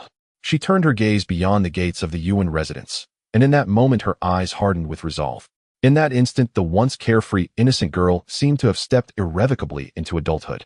Within the cloud-drifting pavilion, delicate zither melodies drifted like mist, drawing countless gazes toward the figure seated within the music chamber. Each pair of eyes shimmering with layered emotions, melancholy resentment, unyielding determination. Only we remain. Someone murmured, and as if echoing a shared truth, many clenched their fists tightly. They were those deemed lacking in talent and weak in cultivation, left behind solely to sustain their clan's bloodlines. I refuse to live this way any longer. While they fight on the front lines for humanity, we cower here in Xinjiang, merely tending the fragile flame of ancestral continuity. This furtive, half-alive existence has worn me down. With them gone, it falls to us to bear the weight of our entire clan, of all Xinjiang itself. Before it was our lack of talent, but now, their eyes fixed upon that slender, graceful figure, resolute and unwavering. From that day onward, their cultivation intensified, relentless, ceaseless, each heart burning with quiet fury, each soul vowing to uphold the Tang dynasty and all of humanity beneath the sky they would one day claim as their own. Inside the zither chamber, Qinggu entered deep meditation. Through her music, within each note, she sensed the shifting tides of their collective emotion, and gradually her melodies began to breathe with newfound depth and resonance. Even the monochrome realm of her zither art now bloomed with hues of feeling. Master, I understand, she whispered inwardly. Her cultivation advanced silently, and a gentle smile touched her lips. The Tao of life transcends mere dichotomies of birth and death. It encompasses myriad truths lying far beyond them. Within the star-weaving hall of the Tang Palace, Li Yu sat encircled by searing flames, immersed in arduous cultivation. The deeper his understanding grew, the clearer became the dire straits of humanity. Indeed, with masters still among them, humanity clung precariously to survival. Yet, as the master himself had said, a sovereign must not merely ensure the species' endurance, he must strive to secure humanity's dignified, unbroken existence within the vast Xuanghuang world. That was also his late father's lifelong aspiration. He would grow stronger. Within the secluded courtyard of the Imperial Library, Lin Fan smiled faintly. The seeds I sowed have finally taken root and sprouted. Hurry and flourish. He murmured softly, then picked up another tome and resumed reading. To the south of the Tang dynasty, along the contested borderlands with the barbarian tribes, an overwhelming stench of blood saturated the heavens and earth. Countless corpses lay strewn across mountains and plains. No one knew how many battles had scarred this land. Humanity poured endless troops into this theater, so too did the barbarians. It had become a merciless meat grinder, devouring lives without pause on both sides. HSSSH. A wind howled across the blood-stained ridgeline, and in an instant 5 figures erupted from its cover, hurtling straight toward a young human cultivator seated cross-legged in silent meditation within a mountain hollow. Daring to meditate here, you seek death. 5 barbarians converged from all directions surrounding the youth. Their massive axes cleaved the air, trailing gusts thick with the scent of gore, a tactic they had executed countless times before. They had long since mastered such ambushes. But this time was different. In past hunts, their prey always sensed their approach, and panic would instantly contort their faces. Yet this youth remained utterly unaware, his eyes closed, his spirit fully immersed in cultivation. How could anyone dare such arrogance amid the battlefield of 2 warring races? Then in the next breath they understood. Shryak. Just as they drew within 3 chi of him, a piercing sword chant rang in their ears, and then, blinding light. As if lightning had rent the night sky, followed by a flash of searing crimson. All 5 barbarians clutched their throats, staring in horror at the youth seated calmly in the hollow. Divine Platform Realm. It was not arrogance. He simply hadn't deigned to notice them at all. 361. Qin Ming gazed coldly upon the fallen barbarians, then lifted his eyes toward the sky, its dome deepening to a dusky red, before vanishing once more into the boundless night. Rain fell, torrential, furious, scouring the world with savage intensity, as though striving to wash clean every trace of blood from the battlefield where 2 races clashed. After repeated large-scale campaigns, the war between the 2 races had evolved into a grim game of strategic attrition. A Thusanli stretch of borderland became their chessboard. Both sides continuously deployed forces into this zone, engaging in relentless grinding combat. It was pure exhaustion warfare, testing which side would break first. After a long silence, 5 more barbarians entered the hollow, and froze at the sight of their slain kin, their expressions darkening. He slipped away again. One barbarian muttered. Barbarians differed from humans in stature. They towered nearly 2 meters tall on average, bore elongated fangs jutting from either corner of their mouths, and were thickly covered in coarse body hair. They possessed no civilization comparable to humanity's. Instead, they lived as totemic clans, worshipping the mythical great sage of the barbarians, and organized themselves into scattered tribes. Still a single stroke, severing the throat.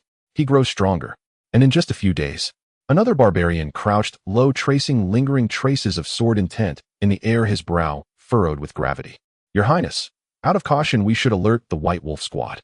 With Bata leading them, capture or execution is certain. He raised his head toward the last barbarian standing, voice taut with urgency, whereupon the other 3 respectfully parted, clearing a path for the noble figure to step forward. Most barbarians wore little more than crude hides, bare-chested, wild, untamed. But this one was different. He wore finely tailored beast-hide armor, exquisitely cut. He stared at the corpses sprawled across the ground, his face tight with suppressed fury. Just a single human at the first stage of the Divine Platform Realm, and yet 4 of you also at the Divine Platform Realm failed to subdue him.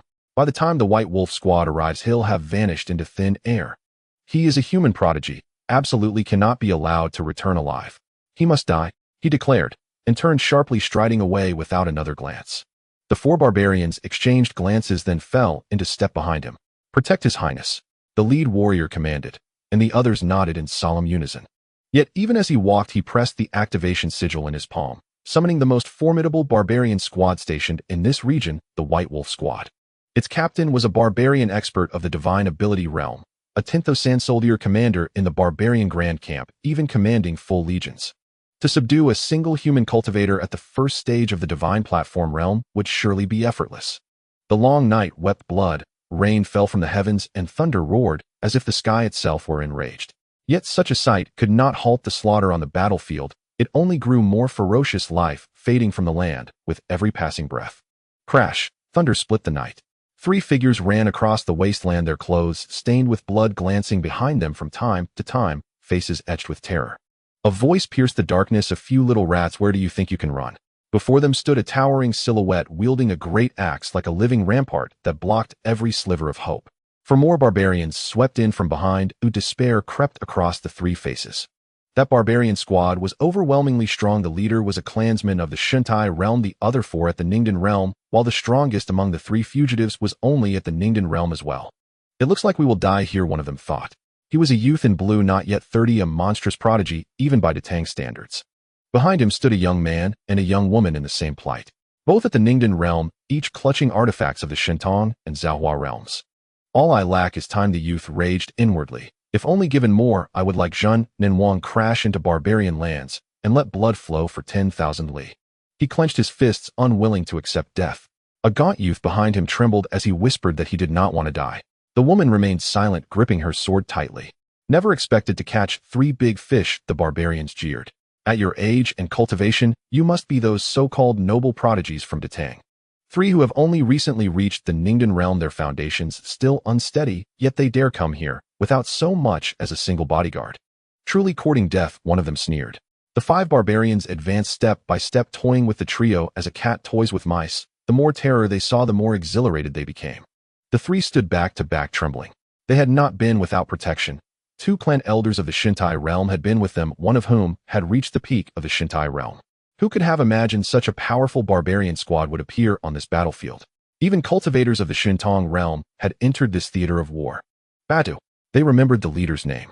It had taken the desperate sacrifice of a peak Shintai elder to buy them a sliver of life. But soon another fierce barbarian squad met them. Die. A thunderbolt tore the sky, and amid the glint of an axe the Shintai clansmen struck. Divine might blazed like a torch, bearing down upon them until they gasped for air, powerless against that axe. I will not go quietly, they cried, the woman closing her eyes in resignation. When the thunder passed and the world fell silent, there was none of the imagined gore of severed heads, only the steady patter of the torrential rain. They opened their eyes. The barbarian in front of them stared with wide terror, then his head lolled, fell, and his body crashed down with a thunderous weight. The 4 barbarians behind him met the same fate. We survived, they whispered in disbelief, and together they turned their gaze beyond the fallen barbarians. A youth stood there quietly. There was no sword in his hand, yet an invisible sword intent flowed around him like a halo. The long night and thunder seemed to mirror him. Who are you? They asked in astonishment. He was no older than they were, perhaps younger, yet his strength lay far beyond their reach. An absolute prodigy, they thought. Qin Ming looked at the 3 as if sensing something, then glanced up at the stormy sky, brow tightening. He said one word, go. His voice was low beneath the rain. The 3 were stunned as Qin Ming turned and began to depart. They hurried to follow him. In this place, following him was the only path to survival. They ran together, encountering further ambushes along the way, but each time Qin Ming swept them aside with a few sword strokes. Where his blade struck, blood followed. He wore simple black cloth, a sword slung across his back, a length of tree branch bound at his waist. Rain and gale never so much as nicked that branch, which refused to snap. 392, Qin Ming said. After dispatching another barbarian squad, they found a cave. He finally stopped, and the 3 allowed themselves a brief respite. They could at last see Qin Ming clearly. Even prepared as they were struck. He was younger than they had imagined. Bai Yun, heir of Cangnan Junwangfu, expressed his gratitude for the rescue. Bai Nian and Bai Sun offered the same thanks, each speaking the name of their household before Qin Ming. Qin Ming responded simply with his name, Qin Ming, and nothing more. They exchanged looks, startled. You are Qin Ming, the foremost of the Datang Guiyuan, they exclaimed. The Datang Guiyuan was famed across the land as stories of this prodigy had reached even them. Before 20, he had already reached the peak of the Ningdan realm and was rumored to have glimpsed the Daos intent. They had thought the tales exaggerated. Now they realized even those reports fell short. This was no mere Ningdan cultivator. He exuded the presence of the Shintai realm. They could not fathom why the Guiyuan would allow such a figure to appear on this near-suicidal southern front. Such was their ingrained view of academy prodigies raised in greenhouses, brilliant, but untested, unworthy of the same respect as those who had clawed their way out of life and death. Yet this man was unmistakably different. The murderous aura that clung to him unsettled them. They did not know how many he had slain, and he had entered this grinding battlefield alone. Rest for the time it takes to steep a cup of tea, then leave immediately, Qin Ming instructed without looking at them. He gazed out at the driving rain and paused in thought. The downpour concealed some of his traces, but could not erase them entirely. That barbarian squad possessed means to track him. They watched as Qin Ming sat cross-legged at the cave mouth and, facing the torrential storm and thunder, began a singular form of cultivation. Strands of sword intent seeped from his body. He seemed to merge with the night outside. The branch at his waist swayed, as if awakening, as though it were taking its first breath of awareness. A quiet fell over the 3 men for no reason they could name. A mysterious force soaked into their bodies, soothing their wounds and restoring their exhausted chi and blood. They stared at the simple branch at Qin Ming's waist, and then at one another aghast. Life force, such a modest piece of wood contained an immense life energy. Boom. A bolt of lightning split the night sky, jolting the entire world into momentary stillness. Qin Ming opened his eyes. The three companions felt their hearts constrict, as if an invisible sword had slashed past their very gaze. They found us again. Qin Ming gazed outward from the cave mouth. The three followed his line of sight and froze in shock. Without warning, 5 towering figures now stood beyond the cave entrance, each gripping a massive axe slick with blood that streamed down its blade beneath the rain. A faint coppery scent of blood drifted inward, making the three tremble deep in their bones. The barbarians. They whispered in unison, voices shaking. Spirit Platform Realm, 4 of them. Bai Yun spoke those words, and instantly the other 2 felt their hopes plummet into abyssal darkness. Ordinarily, a Spirit Foundation establishment cultivator would reign supreme, here dominating battlefields at will. Yet tonight not 1, but 4 Spirit Platform Realm masters had appeared. Can you do it? Their eyes turned to the solitary figure standing before them, trembling not from fear, but from desperate, trembling hope. He was all that remained of their salvation. Qin Ming gazed calmly upon the 5 barbarians beyond the cave mouth, his expression unruffled. Strangely, it was the 5 barbarians who wore grim, tense faces. He's reached the 2nd tier of the Spirit Platform Realm. One barbarian murmured, gripping his great axe so tightly his knuckles whitened. His eyes locked on Qin Ming, shimmering with indescribable shock. Too fast.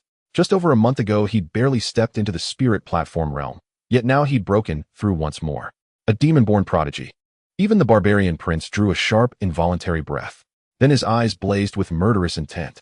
If this youth lives, he will become an unprecedented existential threat to our entire barbarian race. He must die, he declared, turning sharply to the 4 barbarians beside him. Spare no cost. Kill him. His icy command struck like a whip. The 4 barbarians flinched as one exchanged glances and advanced toward the cave. Only those who had fought Qin Ming knew his true terror. Even when he was merely at the 1st tier of the Spirit Platform Realm, he had nearly slain one of them, cutting through all 4. And now he stood at the 2nd tier. Human, may we know your name? Spoke the leader among the 4. Though 4 barbarians encircled a single man, it was they, not Qin Ming, who radiated palpable tension. One even trembled visibly. This was the same barbarian who had nearly died by Qin Ming's hand, a 3rd-tier Spirit Platform Realm cultivator, yet fell by a single strike from a 1st-tier Qin Ming. Only his captain's intervention had saved him. Qin Ming. Just 2 words, soft, quiet, unadorned. All 4 barbarians stiffened, as if etching that name forever into their souls. He was the most monstrous prodigy they had ever beheld among humankind. They had never seen the barbarian Saint Heir, but even then they suspected he could not rival this human before them. 1 against 4, transcending multiple realms in defiance of natural law. Why do I feel they're afraid of him? Bai Yin whispered inside the cave, astonished to detect a flicker of dread in the eyes of those 4 ferocious barbarians. 1 at 3rd tier, 2 at 4th tier, and 1 at 5th tier of the Spirit Platform Realm, while Qin Ming stands only at 2nd tier. Bai Yun possessed a secret art that revealed the cultivation levels of others. Not a single barbarian ranked below Qin Ming. I can sense it. You've grown vastly stronger since last we met. Perhaps it is not we who sought you tonight, but you who waited for us. The barbarian leader spoke, his blood surging like boiling tide. Upon his body, a sacred barbarian totem manifested, a twin-headed white wolf, its muzzles raised to the heavens, its howl echoing faintly in the mind's ear. Barbarian totem, divine art. Bai Yun and the others paled. A lifer-risking soul-forging technique unique to the barbarians. Kill. For colossal figures surged forward, 4 devastating axe blades cleaving the storm-laden air, roaring toward the cave mouth. Inside, Bai Yun and the others held their breath, transfixed. Boom. Thunder cracked, not from the heavens, but from the youth's hand before the cave. A bolt of lightning erupted from the cave mouth, illuminating the night for 100 meters, halting the rain itself in midair. Every eye locked onto that lone figure before the cave, faces stunned, awestruck. A monster. That was the voice of the 5th-tier barbarian, barely spoken before all 4 bodies split cleanly in 2. Blood sprayed outward, splattering the barbarian prince behind them, who recoiled a step, staring at the figure before the cave, feeling, for the first time, true fear. Suddenly that gaze fell upon him, and his entire body locked rigid. I am the prince of the White Wolf clan of the barbarians. Kill me and you ignite total war between our races and yours, you. His words ended mid-sentence. His head tumbled to the earth, leaving only a headless corpse standing motionless beneath the endless rain. The barbarian prince was dead. Qin Ming cast but a fleeting glance at the corpse, then turned his gaze toward the three within the cave. The three flinched. "We should go," Qin Ming said, and only then did they snap back to reality, nodding numbly. They understood the gravity. The last survivor had been the prince of the White Wolf clan. The barbarians were ruled by three great clans, the White Wolf clan foremost among them, said to descend from the most ancient barbarian sage. With the prince of the White Wolf clan slain, no one could predict the cataclysmic storm about to erupt. Together the four emerged from the cave and pressed onward across the battlefield. The rain softened, no longer violent, yet within their hearts tempests raged. They remained dazed, shaken to their core. That was the prince of the White Wolf clan. Bai Sun murmured, trailing behind Qin Ming. Bai Yin and Bai Yun exchanged a glance and swallowed hard. The prince of the White Wolf clan, and Qin Ming had slain him without hesitation. Did he truly grasp the magnitude of the upheaval his act would unleash? In the southern battlefield, humanity clung desperately to survival, perpetually outmatched, held in check only because the barbarians had not yet committed their full might. Should their fury erupt fully, a massive invasion would overwhelm all defenses. Is he truly unafraid? Bai Sun asked, already envisioning the devastation soon to unfold across the southern battlefield.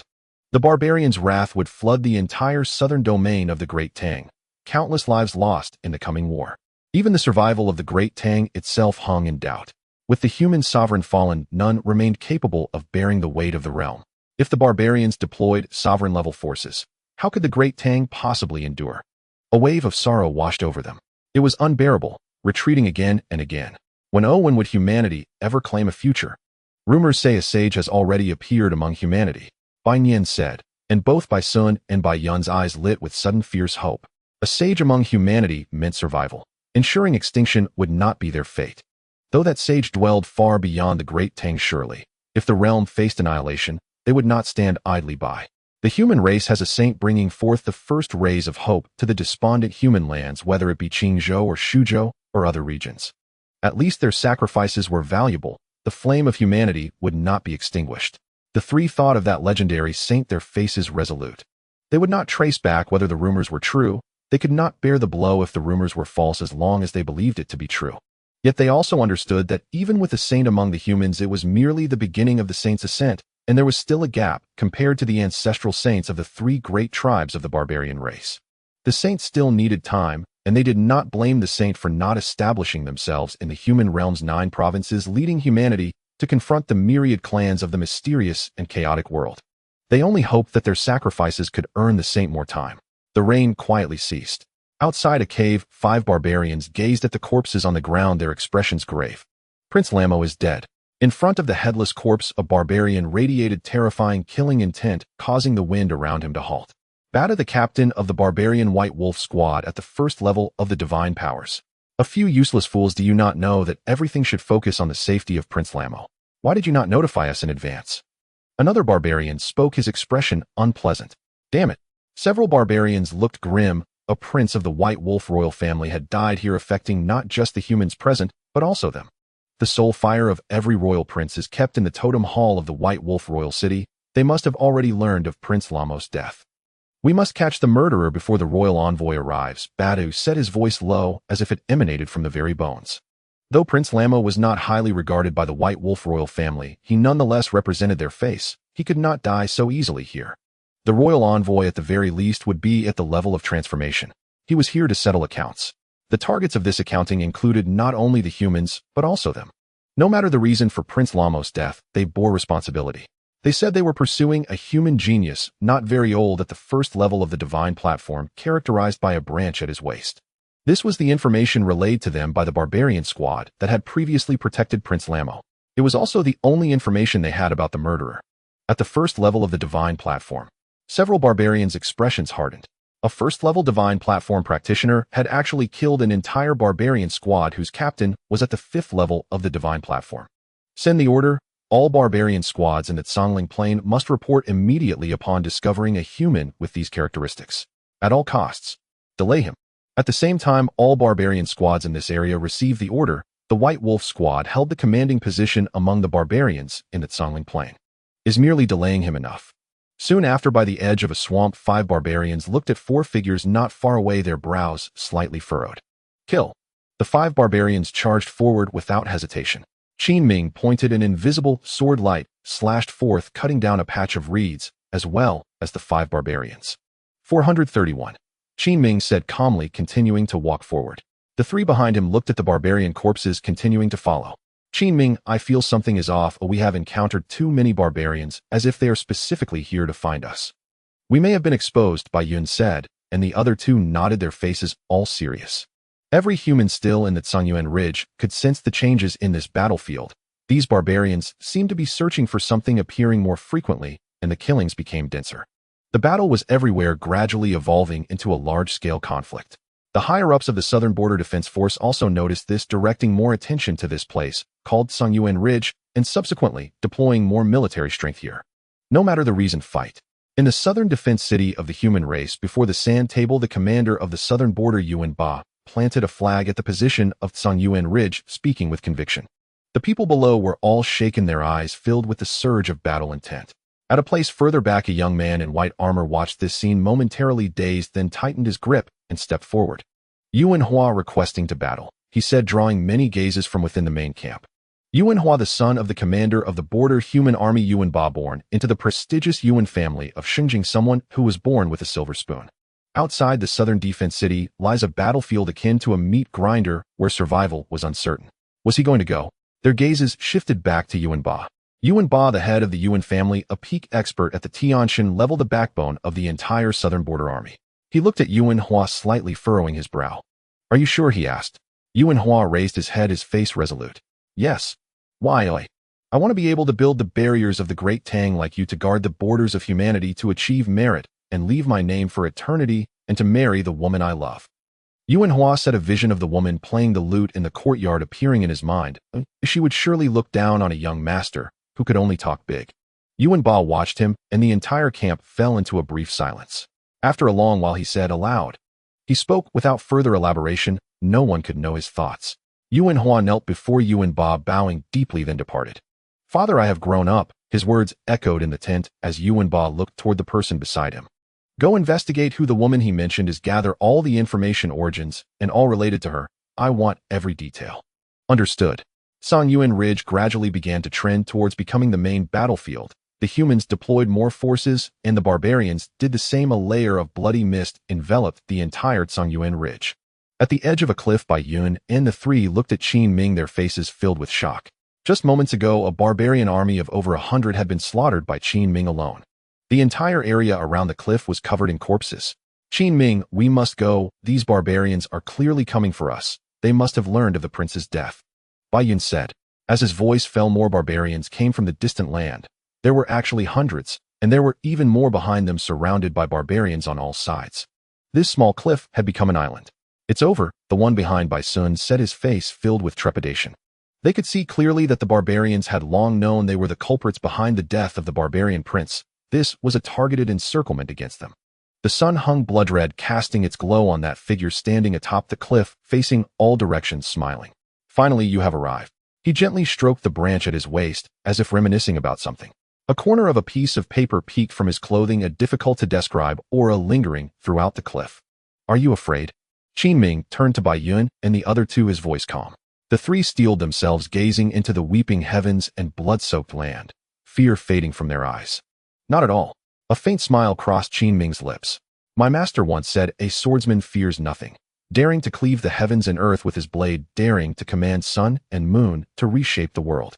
And what stand before me now are but barbarian tribes. What is there to fear? He raised his sword. Thunder cracked at dawn, splitting the earth as his blade carved a blazing arc toward the surging barbarian host. Kill. Gritting their teeth, Bai Yun and the others surged forward in his wake. Madmen, all of them have lost their minds. They dare charge headlong into battle. Farther still, atop a distant ridge, a human scouting team watched in trembling awe. The southern garrison is imminent. Can't we delay just a little longer? Fools, they're courting death. Their squad leader roared, then burst from concealment and charged toward the battlefield.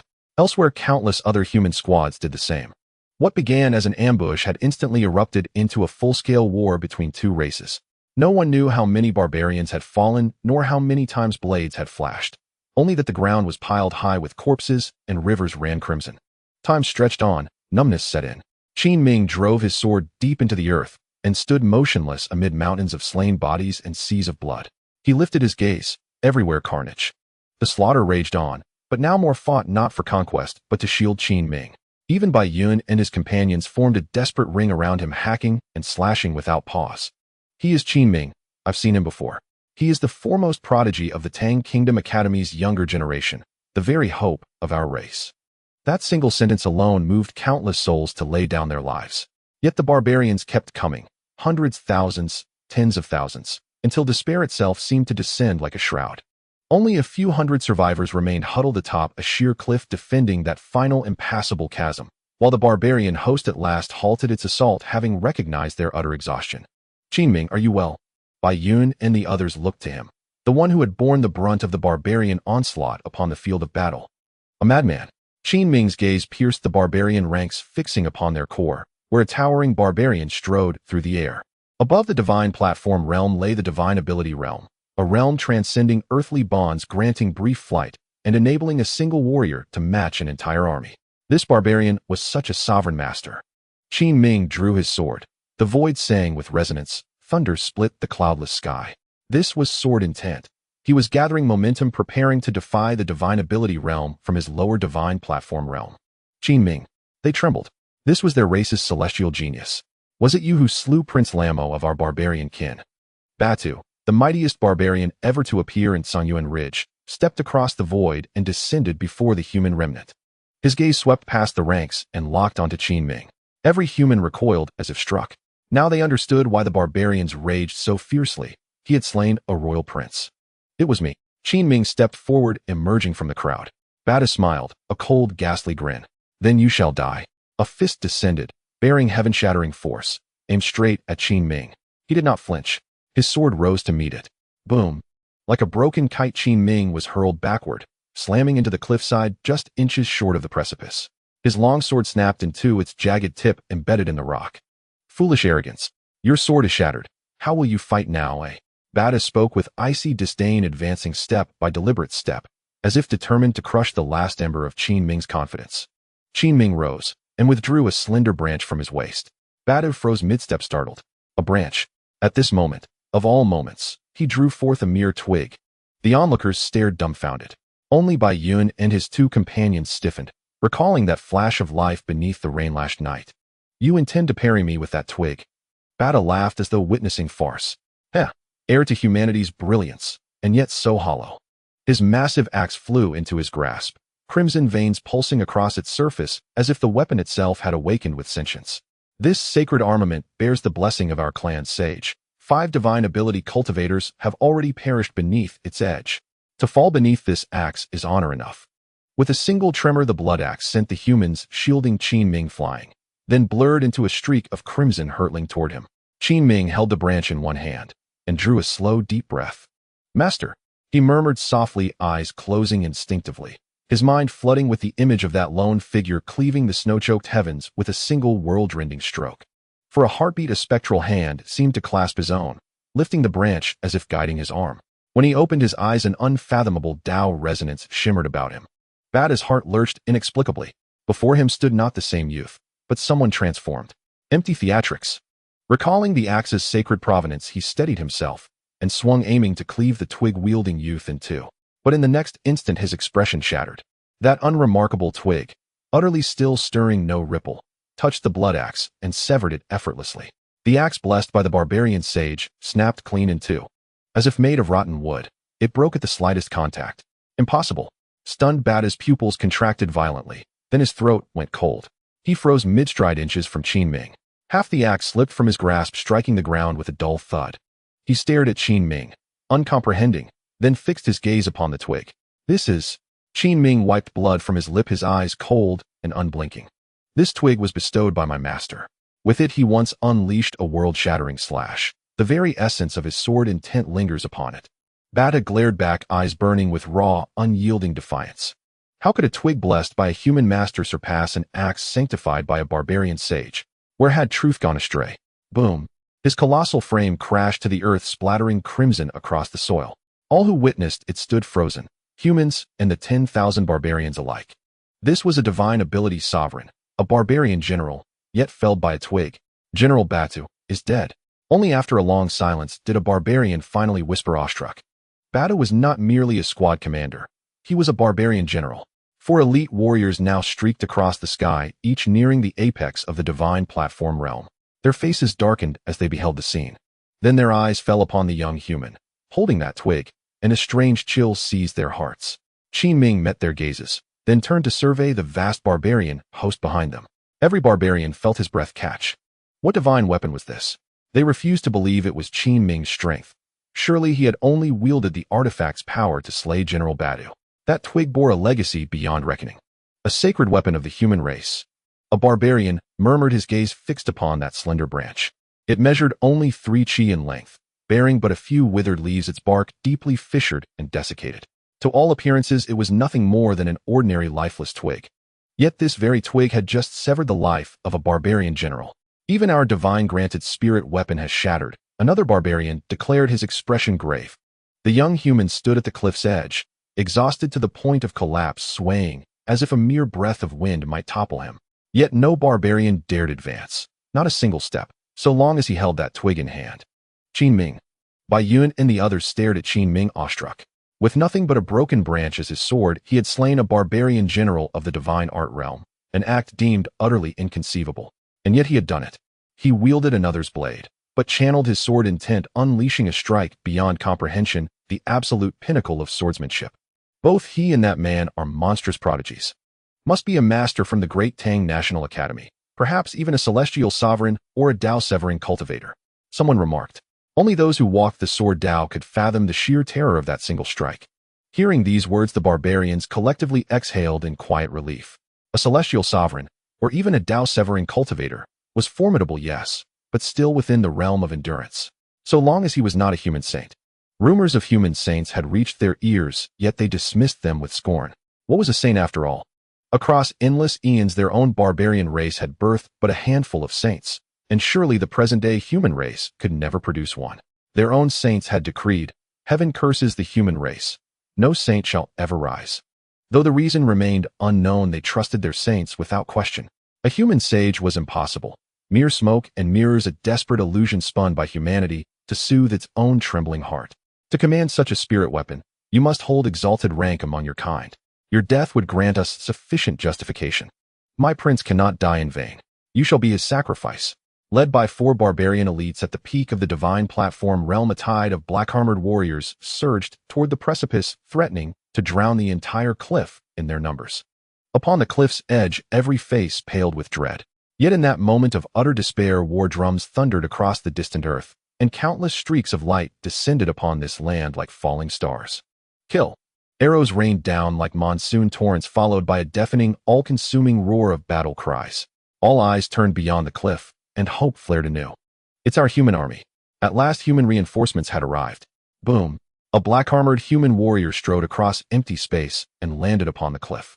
With a single sweep of his greatsword, hundreds of barbarians perished. By order of the young general, I come to rescue Bai Yun, heir to the Xuanghuang royal mansion, he declared, a human 10,000 commander ranked first tier of the divine art realm. His gaze swept the group and instantly settled on Qin Ming. With one glance, he recognized him as the center of gravity, the focal point of every eye, every breath, every heartbeat. He assumed, therefore, that Qin Ming was the heir. No wonder the barbarians laid siege. You are but a youth, yet already at the second tier of the divine platform realm.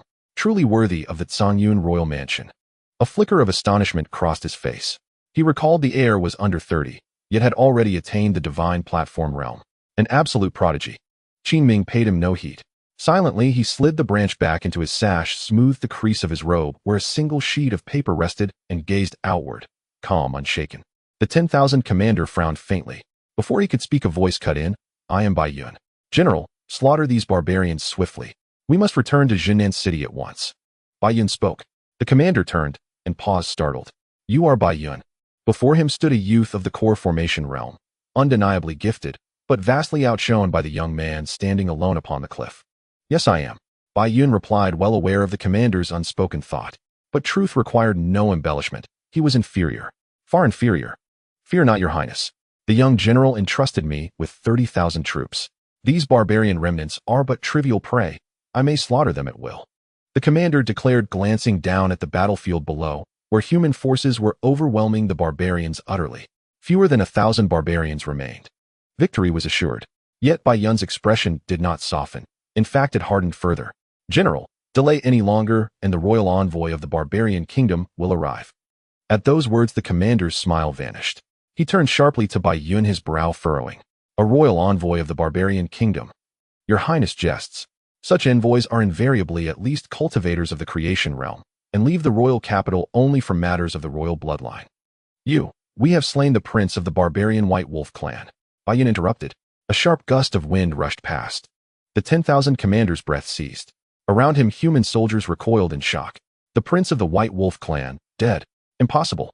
Then his eyes fell upon the corpse at Qin Ming's feet, and his pupils contracted violently. Badu. He knew Badu well, a barbarian general, his peer in rank and prowess. And yet here he lay slain. Retreat, now. As if struck by sudden revelation, the commander roared. Seizing Bai Yun's arm, he prepared to flee, when a voice descended from the heavens. Too late to flee. That voice rolled across the land like the decree of heaven itself. Heads lifted en masse. A barbarian clad in black ritual robes stood suspended between sky and earth, gazing down upon the battlefield with detached godlike indifference. His gaze bore the weight of a deity observing ants scurrying in meaningless conflict. The creation realm. A royal envoy from the barbarian capital.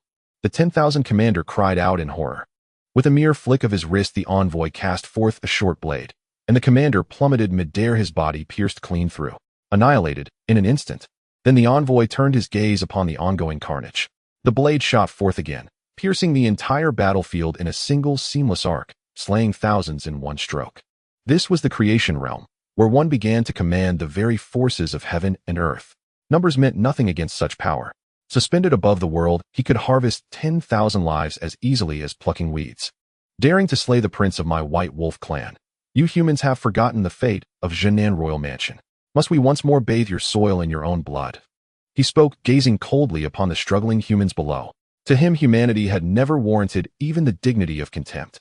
Within the barbarian royal capital, humans were less than livestock, mere flesh awaiting the butcher's block as they had been for tens of millennia.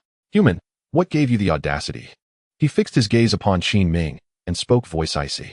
The crushing pressure of the creation realm pressed down. Qin Ming's sinews trembled violently, and fine crimson droplets welled across his skin, transforming him in moments into a blood-soaked figure. That final strike which slew Badu had drained his very lifeblood. He could no longer lift a blade. Even at his peak, he stood no chance against this barbarian envoy. His only hope now lay with the master. Lifting his head toward the envoy hovering high above, Qin Ming met that celestial gaze, not with fear, but with glacial resolve. The master once said humanity is the sovereign among all sentient beings. If the 6 realms of reincarnation truly exist, beings like you belong solely in the animal realm. You oppress humanity not out of strength, but out of fear. You dread our ascension. In epochs long before memory, humanity ruled the Xuanghuang Great World as its undisputed sovereign. Do I need your permission to slay a beast, and then slay it? I grant no veto. Qin Ming stood alone upon the shattered cliff's edge, his body drenched in blood, gazing up at the envoy from the barbarian royal city, hovering in the heavens. His calm words struck every onlooker with thunderous awe. In humanity, the sovereign among all sentient beings. And was it true? Countless eons of blood-soaked history had eroded humanity's pride, leaving behind only humiliation. Endless compromises had long since numbed their souls. These words, they had never heard them before, resounded like celestial thunder. In the master. And who then was this figure? And could such a being truly exist within the Tang Dynasty Imperial Academy? To scorn the barbarians outright, to name them beasts, was arrogance incarnate, dominion absolute. Outrageous. Na voice erupted from the heavens, the envoy's voice booming like divine thunder, causing every human heart across the land to shudder violently. A lowly race daring to aspire beyond the heavens. Humanity is nothing but livestock, fattened for blood and sacrifice. Were it not for our need of your life essence, you would have perished millennia ago. So, you truly wish for your entire race to be eradicated? And he took a single step through empty space, and every human felt their chests constrict, blood erupting unbidden from their mouths. With a flick of his hand, dozens of short blades coalesced around him. Insects. And he spoke softly, yet the overwhelming aura of the creation realm surged downward, a crushing weight as if the very sky were collapsing upon Qin Ming. His tendons and bones vibrated audibly. He had become a figure drenched entirely in crimson. Yet still he raised his head, and even smiled. And the barbarian royal envoy watched, fury blazing hotter than ever. You revere this master so devoutly. Where is he now as you face death? Would he dare appear here, and he calls my people beasts? Then does he dare set foot within the barbarian royal city? Do you even know what a sage is? Your so-called celestial humans and dowsevers are but insects before a barbarian sage, and the envoy of the barbarian royal city declared. That single phrase, barbarian sage, stilled the surging hearts of all humans once more. Nind, the barbarians possess sages. But humanity's sages remained mere rumor, unconfirmed, perhaps even mythical. Even if they existed, could they possibly stand against a barbarian sage? If the barbarians truly sought humanity's annihilation, who could halt them? Qin Ming possessed prodigious talent, but he was still unbearably young, and he needed time, and the barbarians would grant him none.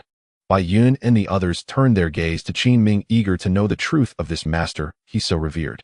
Qin Ming merely gazed back at the royal envoy, his expression faintly mocking. He spoke no word, only watched silent and still. And then a single sheet of paper fluttered forth from within his robe, and instantly every trace of the royal envoy's oppressive aura vanished. An ineffable Tao resonance descended upon that land. Naviri human trembled, not in fear but in sudden profound awakening, as their eyes locked upon Qin Ming's location upon that solitary sheet of paper, and upon the single character inscribed upon it in sword. N-H-U-M, not collective shudder ran through every heart. And from the void itself an intangible silhouette emerged, stepping beside Qin Ming. Though only a phantom, it evoked an instinctive urge to kneel, an overwhelming sacred presence, as if a deity beyond comprehension stood before them. The master, Qin Ming himself, staggered inwardly, then bowed deeply reverently before the apparition, and those nearby recoiled in shock. In an instant they too regained composure, and fell to their knees in unison. The master, and this must be the legendary sage behind Qin Ming, the peerless master of the Tang Dynasty Imperial Academy. He had manifested, not through flesh or cultivation, but via a single sheet of paper, a single character. And though but a spectral echo, he effortlessly dispelled the royal envoy's tyrannical pressure, subduing the entire realm beneath his presence. Lin Fan gazed upon Qin Ming with a gentle smile. Well done. In two simple words, and Qin Ming's eyes shimmered with fervent emotion. And the master rarely praised anyone. For him, well done was the highest honor imaginable. High above, the barbarian royal envoy faltered, uncertain, unsettled. And so the youth's master had truly come, yet only as a phantom. He steadied his focus, and confidence flooded back. And so, you are the famed master of the Tang Dynasty Imperial Academy spoken of by that youth. Tell me, do you imagine a mere phantom can save him? He spoke, and the short blades swirling about him converged, forming a single arrow. Crimson sigils blazed along its length. And though confronting only a phantom, he held no contempt. I am no ordinary royal envoy. Among my peers I rank among the foremost. Were your true self present, I would indeed hesitate, but you are but a wisp of shadow. Very well. Since you have come, watch closely as I slay your race's brightest prodigy. He advanced through the air, propelling the arrow forward, while boundless blood-slaughter energy coalesced before its tip. Master, beware. The barbarian royal envoys are all sovereigns of the creation realm. If he claims top rank among them, he possesses peak creation realm mastery. While Green Mountains remain, firewood will never run short. There is no need to kill him now. Ensuring Qin Ming's survival is paramount. Once we reach Zhenan City, the barbarians cannot touch us. Bai Yun stared grimly upward at the barbarian envoy. He did not know Lin Fan's true strength, but he understood a phantom summoned by a single page could wield only a fraction, perhaps 1% or even 1,000th of his full power. It might not be enough to overcome the royal envoy, and to flee. Impossible. Hearing Bai Yun's words, the royal envoy's tension eased, his disdain for the phantom before Qin Ming deepening into open contempt. You slew our royal prince. You shall all perish. As for you, master of the Tang Dynasty Imperial Academy, you shall merely linger longer before your inevitable end. He released the arrow. It became a cataclysmic beam of bloodlight streaking down from the heavens. And all who witnessed it trembled inwardly. Their eyes converged upon the phantom. And what would he do? None like Qin Ming, they held no blind faith in Lin Fan.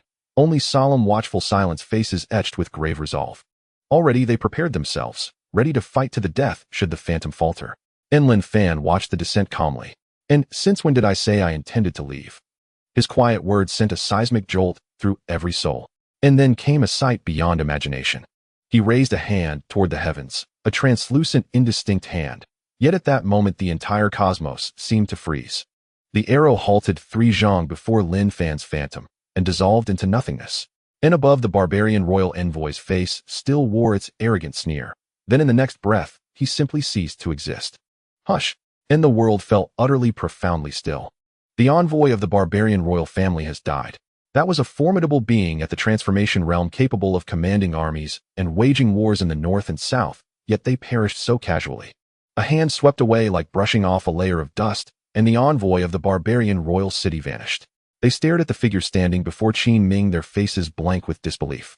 This is merely a phantom, someone murmured. If a phantom is so formidable, what of the true body? Sir. Qin Ming too wore an expression of excitement. Lin Fan nodded slightly at him, then looked down at the scene below the cliff, a gruesome spectacle of blood and flesh, before gazing into the distance. To use the human race as blood food, do they intend to wash the land of humanity in blood? Lin Fan said calmly. He merely stood there, and even as a phantom the attention of the world could not shift away from him. Do they wish to reenact the blood disaster of the Southern King's manor? Lin Fan continued, then smiled. He extended his hand and countless rays of blood light gathered in his palm, illuminating the word sword on the page before him. With this sword today, consider it interest. Slash. He swung his sword toward the sky, and countless swords formed from bloodlight shot forth from his palm, traversing the heavens and earth, covering thousands of miles in an instant. Countless unsuspecting barbarians were slain by the incoming blood swords regardless of their cultivation realm, body refinement, spiritual communication, golden core. Even transformation realm had no power to resist. No, a transformation realm barbarian roared at the sky, his blood energy erupting, transforming into a wall that could block the heavens, yet it was still pierced through. Who is it? Is it the Emperor of Humanity? But the Emperor of the Great Tang has already fallen, hasn't he? Countless barbarians cried out in despair. The skies were filled with blood light, and the sword marks traversed the heavens, reaping the barbarians on the southern battlefield like cutting wheat. On this battlefield, countless humans watched in disbelief. The blood swords punished the world, but avoided all humans, targeting only the barbarians. They knew that a great power of humanity had made its move. Does humanity once again have an emperor? They gazed at the sky, their expressions dazed. With the fall of the emperor, the spiritual pillar of the Great Tang had collapsed like a sharp sword, hanging over the heads of all humans, making it hard for countless people to breathe. Only at this moment did they feel a slight relaxation. While the emperor was alive, at least the Great Tang would not perish. This was a scene that shocked the world. It was the first time a powerhouse of the emperor level of humanity had acted so forcefully, ruthlessly slaughtering the alien race. On Xuanghuang Ridge atop the cliff, everyone watched this scene with astonishment. This sword. Bai Yun stammered, staring fixedly at the phantom beside Qin Ming, his body trembling. Suddenly he knelt down. Saint, he stuttered. Those two words made everyone around tremble, looking at that figure in disbelief. Saint. Is he a saint? The next moment, they too knelt down. Whether or not he was a saint, this individual deserved their respect.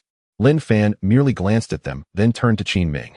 Killing is also a path, but it is not entirely opposed to the sword path. The path of killing can also merge with the sword path. Just like this sword.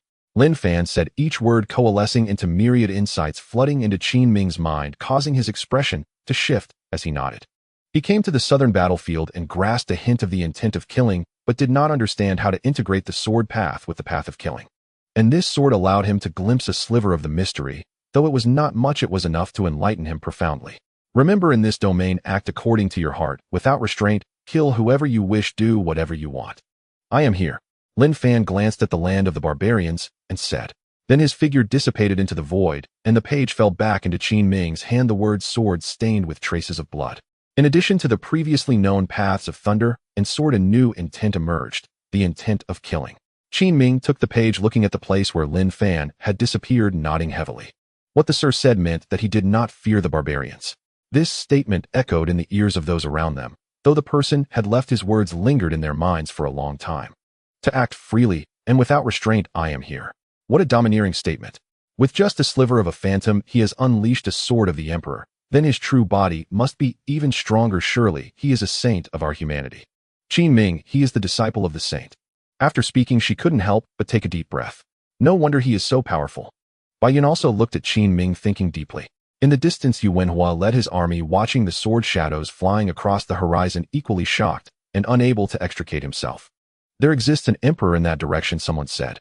Dare to wield a sword against the barbarians? Could this be the new emperor of our Great Tang?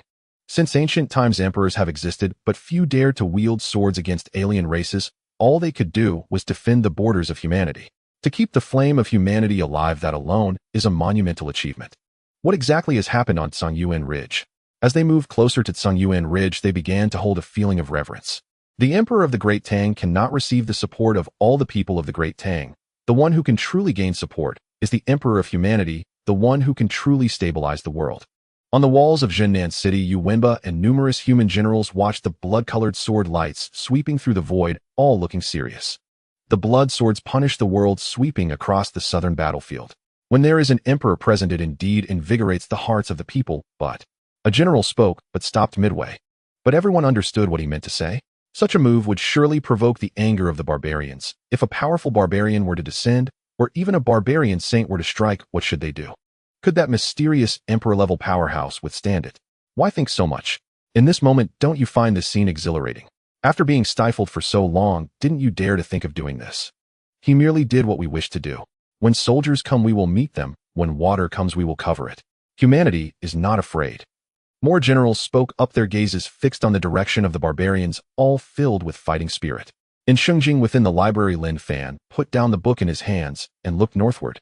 The Lord of the Mountains, can't you hold back any longer? Lin Fan shook his head with a smile. This Lord of the Mountains is still a bit impatient compared to the barbarian saints. The war in the northern territory has not lasted long before they made their move. Though it cannot be considered a direct intervention, it is still involvement. The existence of a saint intervening can change the tide of battle even a little. Now the initially unstoppable northern army is facing annihilation. Qin Gu. In the cloud tower, Qin Gu, who was playing the zither, momentarily lost her focus, and the next moment found herself standing before the library. Master. She caught sight of the figure beneath the banyan, a book in one hand, watching her. The essence of life is not only birth, but also death. You have seen life in the capital, now go to the northern border and see how life withers. To behold both life and death is to comprehend the great way. Qin Gu calmed her mind and nodded. In the next instant, the world dissolved into illusion, and she found herself back inside Yunzhonglu. It felt as if what she had just experienced were but a fleeting dream, yet it rang with a piercing reality. She knew it had been true. Rising to her feet, the music of the qin ceased. Every cultivator in the rooms of Yunzhonglu turned to look at her. Why so early today? These people came daily and knew Qin Gu's habits well. She should have arrived an hour later. Miss Qin Gu, where are you headed?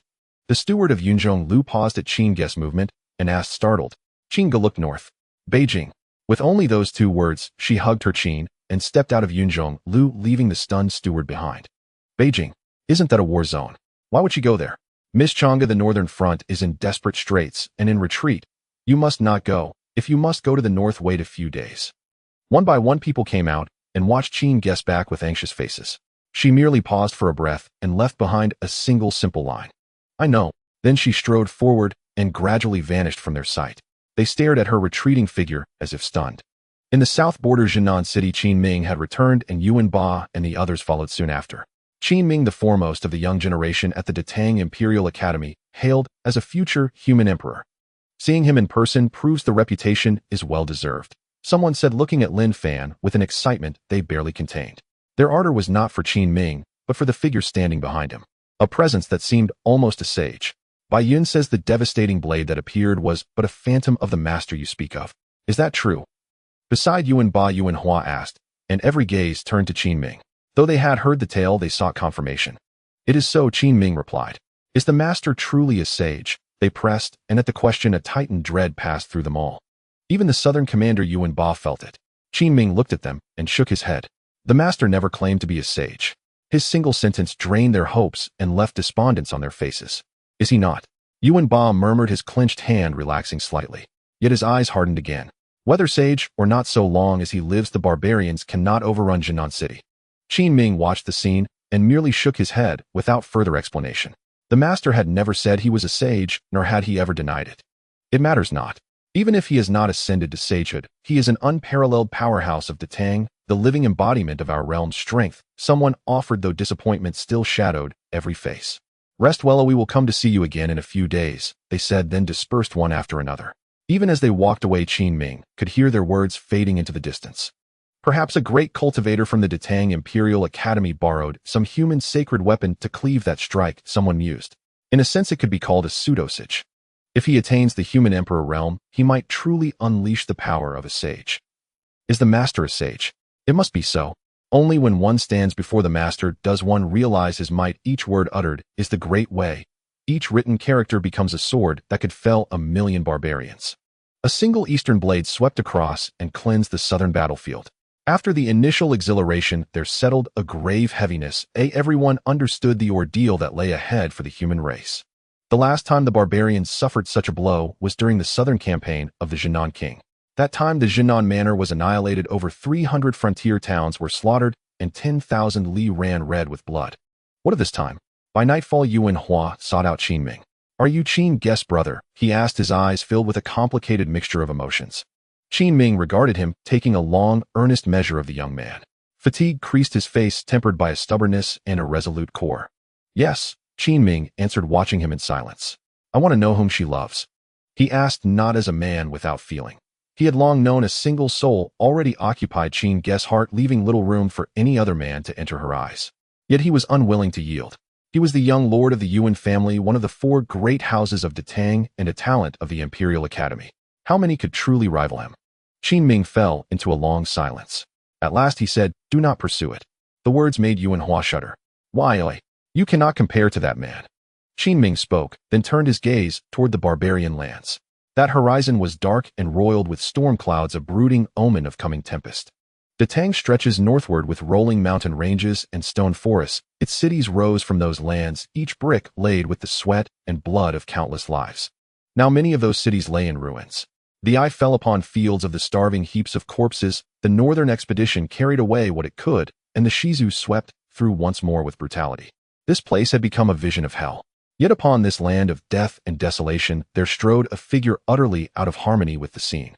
A woman in plain white robes, clutching an ancient guqin, she walked into the blasted earth as if she were a single living shard confronting the wasteland. "Master, I have seen death. What am I to do?" She stood before a mass grave, the soil darkened with blood, trembling slightly. She asked aloud but received no answer. "Girl, go back. The northern army has been annihilated. Even the commander is dead. The north is lost." They urged her to turn back, yet she lingered only a moment before pressing farther north. "Run, the Shizu army is upon you." In front of her, hundreds of civilians fled. She alone walked against the tide. Behind them, nearly 100 Shizu laughed as they chased the human crowds. The ground behind them was strewn with human corpses that stretched onward without end. "Ha, fools, run. Ha ha ha." The mockery rang out as they pressured the flight. They caught sight of Qin Gu and paused in surprise. Cruelty quickly spread across their faces. Qin Gu stood quietly as they closed around her, jeering and mocking without restraint. She reached out one hand, and all laughter fell silent. From that palm, an invisible current of Tao resounded and rippled outward. They felt a sudden constriction in their chests, and then the vitality within them began to drain away. Like a breached dam that could not be staunched, the lifeblood flowed away with frantic speed. In that instant, their lives were pressed as though a stop had been put upon them. Someone turned back and witnessed this very scene. The veiled woman extended a single hand toward those ferocious Stone Clan warriors, and every one of them collapsed lifelessly. "Tao intent." A voice broke forth, trembling with awe. An unprecedented Tao intent. One that seems to command life and death itself. Yet she appears so young. Does our great Tang truly possess such a woman? From the south to the north, where is she headed? Numerous cultivators gazed silently upon Qin Guest's retreating figure. After a long solemn silence, they all moved as one, following in her wake. If a woman dares so boldly, how dare we turn and flee? Turn back and fight. They trailed behind Qin Gu without disturbing her. A profound, ineffable aura enveloped her form, and none dared shatter it. "She is comprehending the Tao." An epiphany. An elderly woman declared, her body half drenched in blood, grievously wounded. Yet still she followed Qin Gu without hesitation. She was a divine ability realm expert, pledging herself to protect Qin Ji's Tao path. She bears the bearing of an emperor of humanity. No, of a sage. Step by step, more and more cultivators joined her procession, each one a practitioner, marching resolutely toward that desolate, death-silent land of men. It was a shattered city, its walls rent by a colossal fissure, as if cleaved in two by some titanic beast's blade, its interior steeped in horror and ruin. Yet survivors remained, groaning, shrieking, most clinging to half-life, some barely breathing. Mangled limbs littered the ground in every direction. Qin Gu halted. She seated herself cross-legged amid the ruins of human civilization and began to play a melody. Her qin's resonance spread across the broken city, drawing the gaze of every soul teetering on despair, including those who followed her in silent reverence. "What is she doing?" A cultivator frowned in bewilderment, only to grasp the truth the next instant. For beneath her music, an unimaginable miracle unfolded. Severed limbs regrew. Vitality surged anew. Gradually the cries and moans faded, leaving only the Qin's pure resonance, until astonishingly the wounded rose to their feet. The music ceased. Qin Ge gathered her Qin and continued forward. Behind her the followers sank to their knees. To reverse life and death, that is a Tao of terrifying profundity. A voice trembled, not just with awe but with visceral awe. In our lifetime we have beheld such a prodigy of humanity. So long as she lives, humanity shall rise. Very well, let this dying elder stir once more. Until I draw my final breath, no force in the northern realm shall lay a hand upon her. A celestial sovereign realm expert descended, halting 3 zhang behind Qin Ge, and declared these words to the surrounding cultivators. The Prince of Bailiang. Someone recognized him, and instinctively drew a sharp breath. Before the northern expedition arrived, he had ruled the northern realm. He was also the first to pledge allegiance, integrating his entire Bailiang army into the expeditionary host. But the northern expedition fell. No one knew what transpired in that battle, only that fewer than 1 in 10 returned, and the entire northern realm collapsed utterly. The Stone Clan surged northward, ravaging the land unchecked. Even the Prince of Bailiang has appeared. Those following behind gazed upon his hunched, aged silhouette and felt their own bodies tremble. The Prince of Bailiang was ancient. Though a celestial sovereign realm expert, over half his vital qi had already dissipated. Had the northern expedition never occurred, he would not have lived much longer. And now his time was shorter still. Yet her steps never faltered, each one deliberate, each one resonant. Her slender frame unseen, yet unbreakable, binding the fractured northern realm into a single unified will. She had become its dawn. Have these humans lost their minds to dare approach here? This was the Stone Clan's main encampment. Its warriors stared stunned as countless human figures emerged from the horizon's edge. Then, in the next breath, they watched wave after wave of human cultivators charge headlong into the camp, fearless unto death, as if hurling themselves into oblivion. Yet when they fell gravely wounded, a streak of luminous light would descend upon them, restoring their injuries, instantly returning them to peak vitality. It is that human woman. A cry rang out among the Stone Clan ranks. Countless stony eyes turned toward the woman seated quietly behind the human cultivators, a figure draped in white robes and a simple skirt, playing her qin with serene focus. She seemed lost to the world itself, yet from her flowed those radiant streams of light.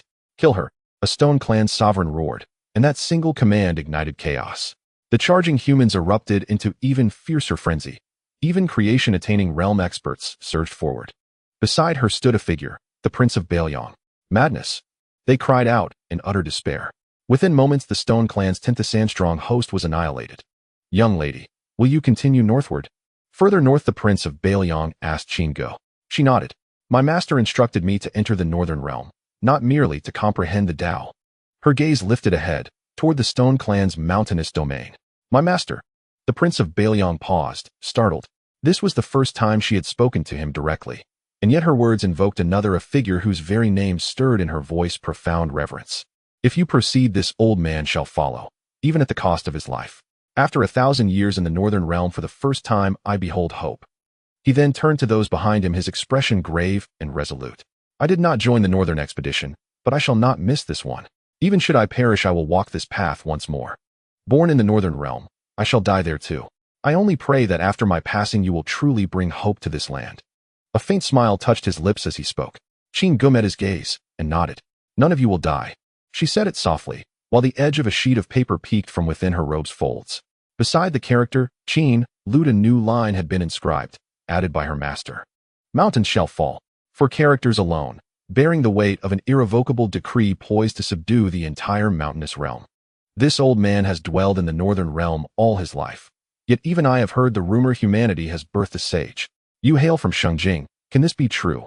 The Prince of Bailiang asked again, many among the followers turning their attention toward her. Many had fled south precisely for this reason. For if humanity possessed a sage, survival was possible. Yes, Qin Ge replied. Just one word, and every heart within earshot surged with shock. Humanity truly has birthed a sage. Does the sage know of the northern realm's devastation?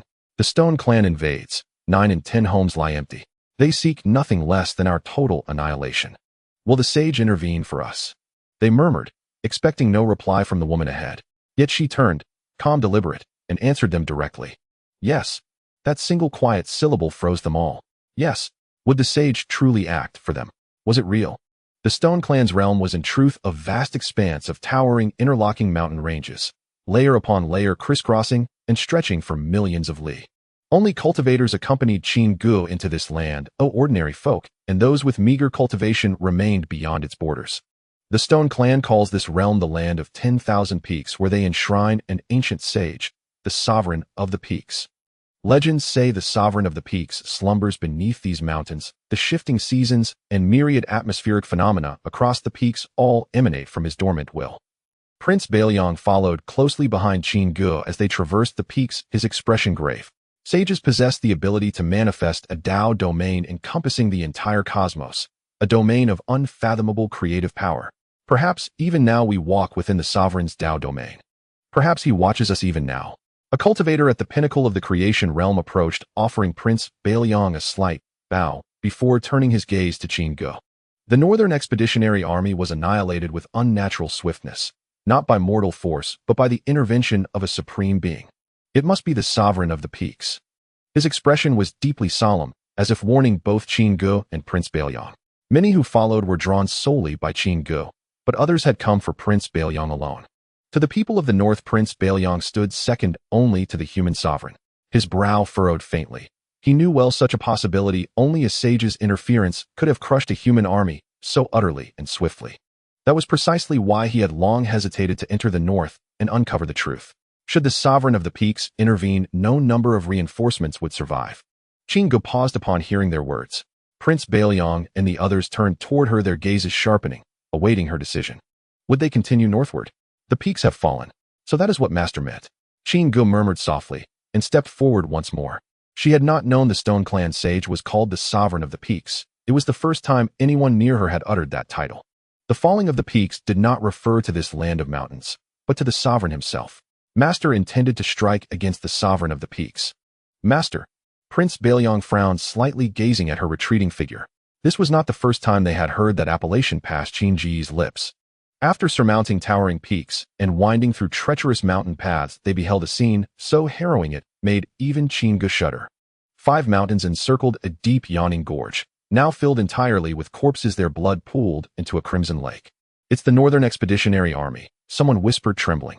This gorge, enclosed by 5 mountains, had become a colossal burial chasm, swallowing the entire expedition whole. Not all of them.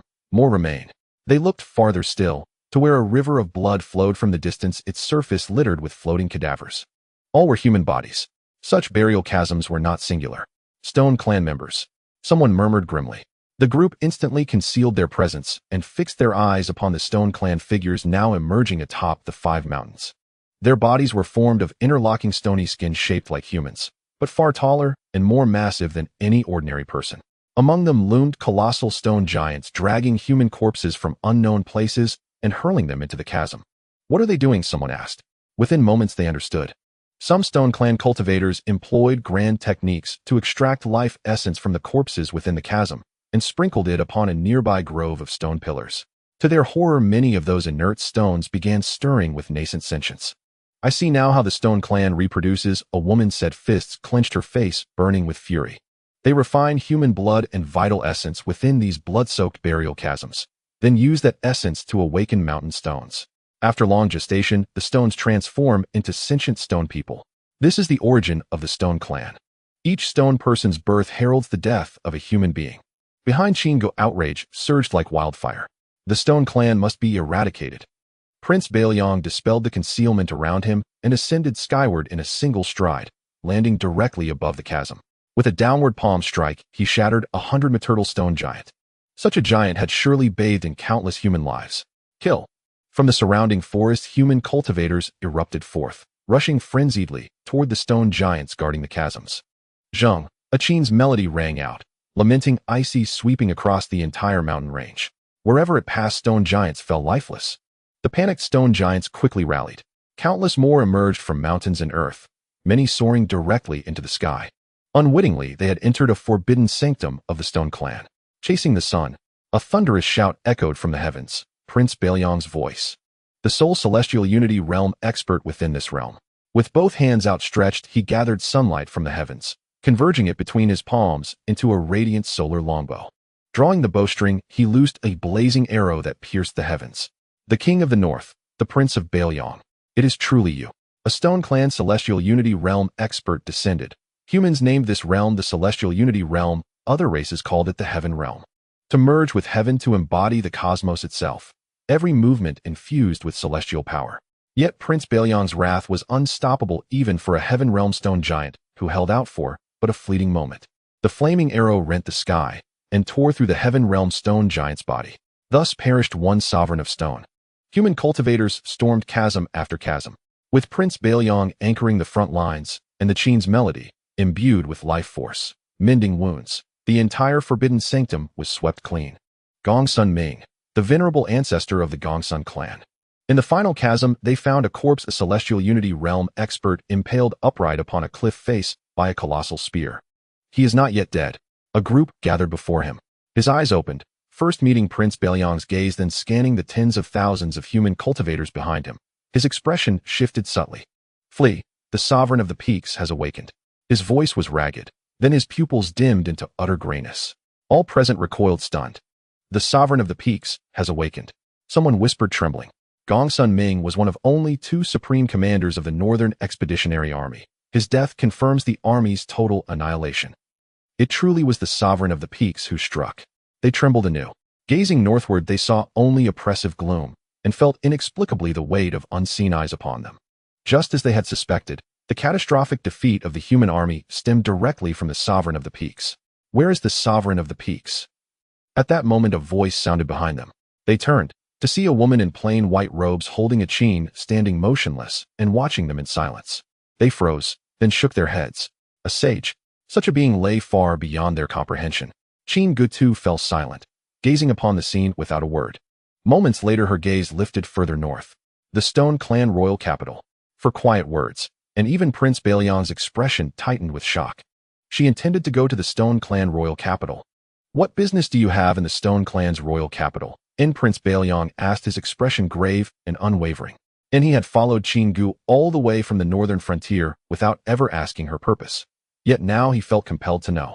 Qin Gu turned to him, then gazed toward the towering mountains, her eyes deep and inscrutable. My master sent me to seek the Lord of the Mountains. Her words fell softly as though speaking of an ordinary errand. Yet Prince Baelyong's brow tightened imperceptibly. Who is this master, and what does he intend? He asked. Since ancient times, every external campaign waged by humanity had ended in humiliating surrender, and always someone bore the infamy of pleading for peace. Was the master she spoke of such a man, dispatching her to the Stone Clan to find the Lord of the Mountains only to conclude this war in disgrace, preserving the so-called ember of humanity? Others seemed to arrive at the same grim conclusion. Their faces were taut with suppressed fury and shame. The Stone Clan slaughtered humanity without restraint. Yet were they now expected to kneel and beg pardon? Qin Gu watched them. She had studied the annals of humanity and knew well those chapters stained with humiliation. She understood precisely what weighed upon their hearts. She shook her head, standing tall with her Qin cradled in her arms, serene, solitary, unbound by the world. My master bids the Lord of the Mountains to die. Her quiet words hushed the entire earth into silence. All eyes locked upon her, disbelief etched across every face. The Lord of the Mountains is to die, cultivator whispered, trembling, his expression vacant with shock. Young lady, surely the Lord of the Mountains is the Stone Clan's progenitor, a saint-level existence.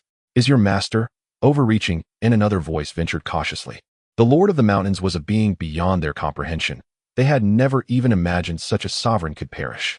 Qin Gu said nothing, only offered a faint solemn nod. She did not glance back at those behind her. She walked onward, unwavering in her faith in her master, and in the certainty that those 4 words alone constituted the Lord of the Mountains' fatal tribulation. Her task was simply to deliver those 4 words before the Lord of the Mountains himself, a trial perhaps her master had ordained for her. And after a long while, others began to follow in her wake. Closest among them was Prince Baelyong. He and his followers cleared the path ahead, shattering stone sentinels, cleaving mountains aside, to forge a straight road leading to the Stone Clan's royal capital. I believe I now know who she means by master. And before the vast burial pits of humanity, the aged Prince Baelyong spoke, and life flickered anew across his ashen, weary countenance. A sage of our own humanity. And that was all he said before turning to pursue Qin Gu. And those behind him stood frozen, stunned into silence. A sage, truly, and they breathed, voices trembling. And then, after a long stillness, they advanced once more, eyes resolute. And whether or not he was a sage, they would not let past humiliations repeat. They would rather die than kneel. In Xuangjing's library pavilion beneath the great banyan tree, Lin Fan opened his eyes and glanced northward, then smiled faintly. And this was Qin Ji's trial, but also the northern frontier's crucible. So far both had borne up admirably. And humanity's rise does not rest upon me, it rests upon them. At most I may serve as a guide, the path must be forged by their hands. Lin Fan murmured. And the ancient banyan beside him swayed gently, its nascent spiritual awareness could not yet grasp his meaning. And does the master not already blaze the trail? Amidst endless mountain ranges lay a vast plain stretching 10,000 li, and at its far end rose colossal cities carved entirely from stone. And at its heart stood a grand statue, human-headed, stone-bodied, hands clasped behind its back, gazing down upon the entire realm of mountains. That is the Lord of the Mountains, someone said. In the Stone Clan's royal capital, and their sacred pilgrimage site. This statue has stood here for eons, receiving worship from countless generations of the Stone Clan. If anywhere holds the slumbering Lord of the Mountains, it is surely here. Qin paused briefly, lifting her gaze. Others marveled at the monument's awe-inspiring grandeur, but having beheld her master, she found it unremarkable. Once they entered the plain, concealment became impossible. Qin had never intended to hide. And soon Stone Clan sentinels spotted them, powerful warriors converging from all sides, a tide of stone that sealed every avenue of retreat. Humans, you dare tread here? Not 100 Zhangtall stone giant glared down at the tens of thousands of human cultivators before him, astonishment warring with fury upon his stony visage. You defile our sacred pilgrimage ground, and our holy land is no place for such lowly vermin to set foot. To them, humanity's very presence was sacrilege against the exalted Lord of the Mountains, an unforgivable transgression. In Miss Qin, does your master truly possess the means to slay the Lord of the Mountains? Prince Bailiang surveyed the encircling stone titans, then turned to Qin, and she nodded once. And very well. Today I shall offer my life to carve you a path, to carry you safely to the Stone Clan's royal capital. His frail, aged frame began to fill out, reclaiming the vigor of its prime, yet his vitality bled away with terrifying speed. This was Prince Bailiang's forbidden art in life for life. And kill. And for the first time in this sacred Stone Clan ground, the battle cry of humanity thundered forth. Tens of thousands of human cultivators charged forward without fear of death. Yet what stirred greater awe was the emergence behind them of a full human army. Shattered armor, withered life force, and overwhelming bloodlust clung to them, the remnants of the Northern Expeditionary Army. And now they had arrived. Prince Bailiang, I come to aid you. Gongsun Liang, patriarch of the Gongsun clan and commander of the Northern Expeditionary Army, roared, revealing he still lived. More celestial realm cultivators joined the fray, and an army nearing 100,000 strong, slightly easing humanity's dire disadvantage. Yet the balance shifted only marginally. Old fool Prince Bailiang, what brings you here to court death? Weren't you famed for clinging to life? Gongsun Liang laughed fiercely as he plunged into the ranks of Stone Clan elites, cutting down foes mid-laugh. Prince Bailiang met his gaze. If you may die, why may I not? This human army bore Stone Clan markings, proof they had been captured. Yet somehow they had escaped. Or perhaps they had allowed themselves to be taken, precisely for this moment. Then let us fight until heaven and earth bleed black. Even if we fall here, these stone fiends shall taste no victory. But word of this cannot leave these mountains. The Lord of the Mountains has awakened, within the Stone Clan's royal capital. Humanity must abandon the northern campaign, perhaps even cede the entire northern frontier. Gongsun Liang spoke, his voice thick with bitter regret. Several Stone Clan celestial realm masters descended upon him, hurling him back 1,000 meters. Blood soaked his body, but his frenzy only intensified as if death held no dominion over him. His eyes remained locked on the distant statue, burning with the desperate need to witness with his own eyes the being who had shackled humanity in shame for 10,000 years. No, it will not be so, Prince Bailiang declared. Gongsun Liang turned to him startled, then followed his gaze toward the lone woman walking steadily toward the Stone Clan's royal capital. A flicker of confusion crossed his face. A divine platform realm cultivator. Perhaps today marks the turning point, for the order of this land shall shift. And he is not invincible, Prince Bailiang said, and surged forward once more, clearing the path before Qin. He is not invincible. What does that mean? Gongsun Liang did not understand, yet he could clearly see the Prince of Bailiang's profound regard for that woman. It was as if she had become his last hope, so much so that he would willingly burn his very life force, trading his existence for hers. Prince of Bailiang, what in the world are you doing? Gongsun Liang demanded, even as he intercepted several Stone Clan elders to shield the prince. Ha ha ha, I do not even know myself. But this young friend said she came to invite the Lord of the Mountains to meet his end. I believe her. The Prince of Bailiang laughed aloud, drew his bow, and gathered boundless solar radiance between his palms, a blazing arrow of pure sunlight piercing across the heavens. Countless Stone Clan warriors perished beneath that single arrow. The Prince of Bailiang was a heaven-ascended realm cultivator at the 8th tier, and in his ultimate transcendence he had ascended to near the apex of that realm. You madman, Gongsun Liang cursed. But even as he spoke, he continued, holding back the majority of the Stone Clan's elite warriors, shielding both the prince and Qingge. Sheik. A spear erupted from the distant earth like a bolt of thunder, striking the Prince of Bailiang Heiden. His armor shattered, flesh and blood exploded outward. Half his body was pierced clean through. The thunderous energy, surging along the spear's length, detonated within him, hurling him violently backward. From afar, a Stone Clan warrior advanced slowly, each step igniting the ground with crackling lightning, as though a thunder deity himself walked among mortals. Dao-severing realm. Gongsun Liang stared, his expression trembling. A Dao-severing realm master of the Stone Clan had entered the fray, and he was not alone. Upon the Stone Clan's imperial capital loomed 3 more figures, motionless yet radiating terrifying, overwhelming auras. 4 Dao-severing realm masters. This is the true strength of the Stone Clan. Human soldiers, still locked in desperate combat, turned toward the scene, and their faces fell into utter despair. Even the great Tang dynasty before the human sovereign's demise possessed only one Dao-severing master, the human sovereign himself. Between heaven-ascended and Dao-severing realms lay an unbridgeable chasm, sealing the fate of all others. Yet the Stone Clan had produced 4 such masters in a single era. Had the human sovereign still lived, we would have feared them not. He alone could have slain them all. But the human sovereign is gone. Then who among us in the Great Tang can stand against them? A general of the Northern Expeditionary Army voiced the question. None doubted the human sovereign. His title was forged in blood and battle. In equal cultivation, none could rival him. Not against the Stone Clan alone, but against countless other races as well. This farce ends now. The Thunder-Red Stone Clan Dao-severing master spoke calmly, raised his hand, and the spear returned to his grasp, making the entire void shudder. The Prince of Bailiang struggled, yet found no strength left to rise. He gazed at the towering figure before him, his body trembling faintly. Forgive me. I cannot escort you to the Stone Clan's imperial capital. He spoke, feeling his vitality ebb away, his face twisted with bitter regret. Gongsun Liang had also been blasted down to the earth, landing just beside Qingge. His face was drenched in blood, his eyes burned with wild desperation. The Prince of Bailiang believes in you. He said you could slay the Lord of the Mountains. At this moment, will you still withhold your power? Gongsun Liang cried out, despair driving him to beg for the impossible. A divine platform realm woman. What could she possibly offer? Zheng. A lute note rang out. Gongsun Liang froze. How dare she play music now? Rage flared across his face. But before he could erupt, he witnessed something astonishing beneath the resonance of that melody. Grievously wounded human soldiers visibly healed, and even the Prince of Bailiang regained a flicker of life. Could this be the Tao of life? He gasped in shock. The Tao of life, recorded in ancient texts, was said to command life and death itself, reviving the dead, mending flesh and bone, even birthing new life. Yet this Tao had long faded into myth. No cultivator in millennia had ever grasped it. Still, it was not enough.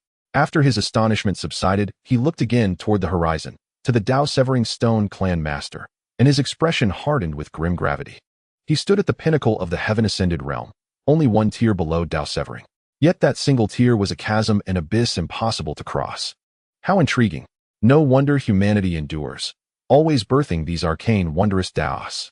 Pity, you shall never rise again. The thunderclad Dao-severing master observed the scene, narrowed his eyes slightly, then spoke. You must be humanity's chosen prodigy. Surrender the Tao of life you've comprehended, and I shall grant you life. He stood 100 zhang before Qingge and spoke with detached calm.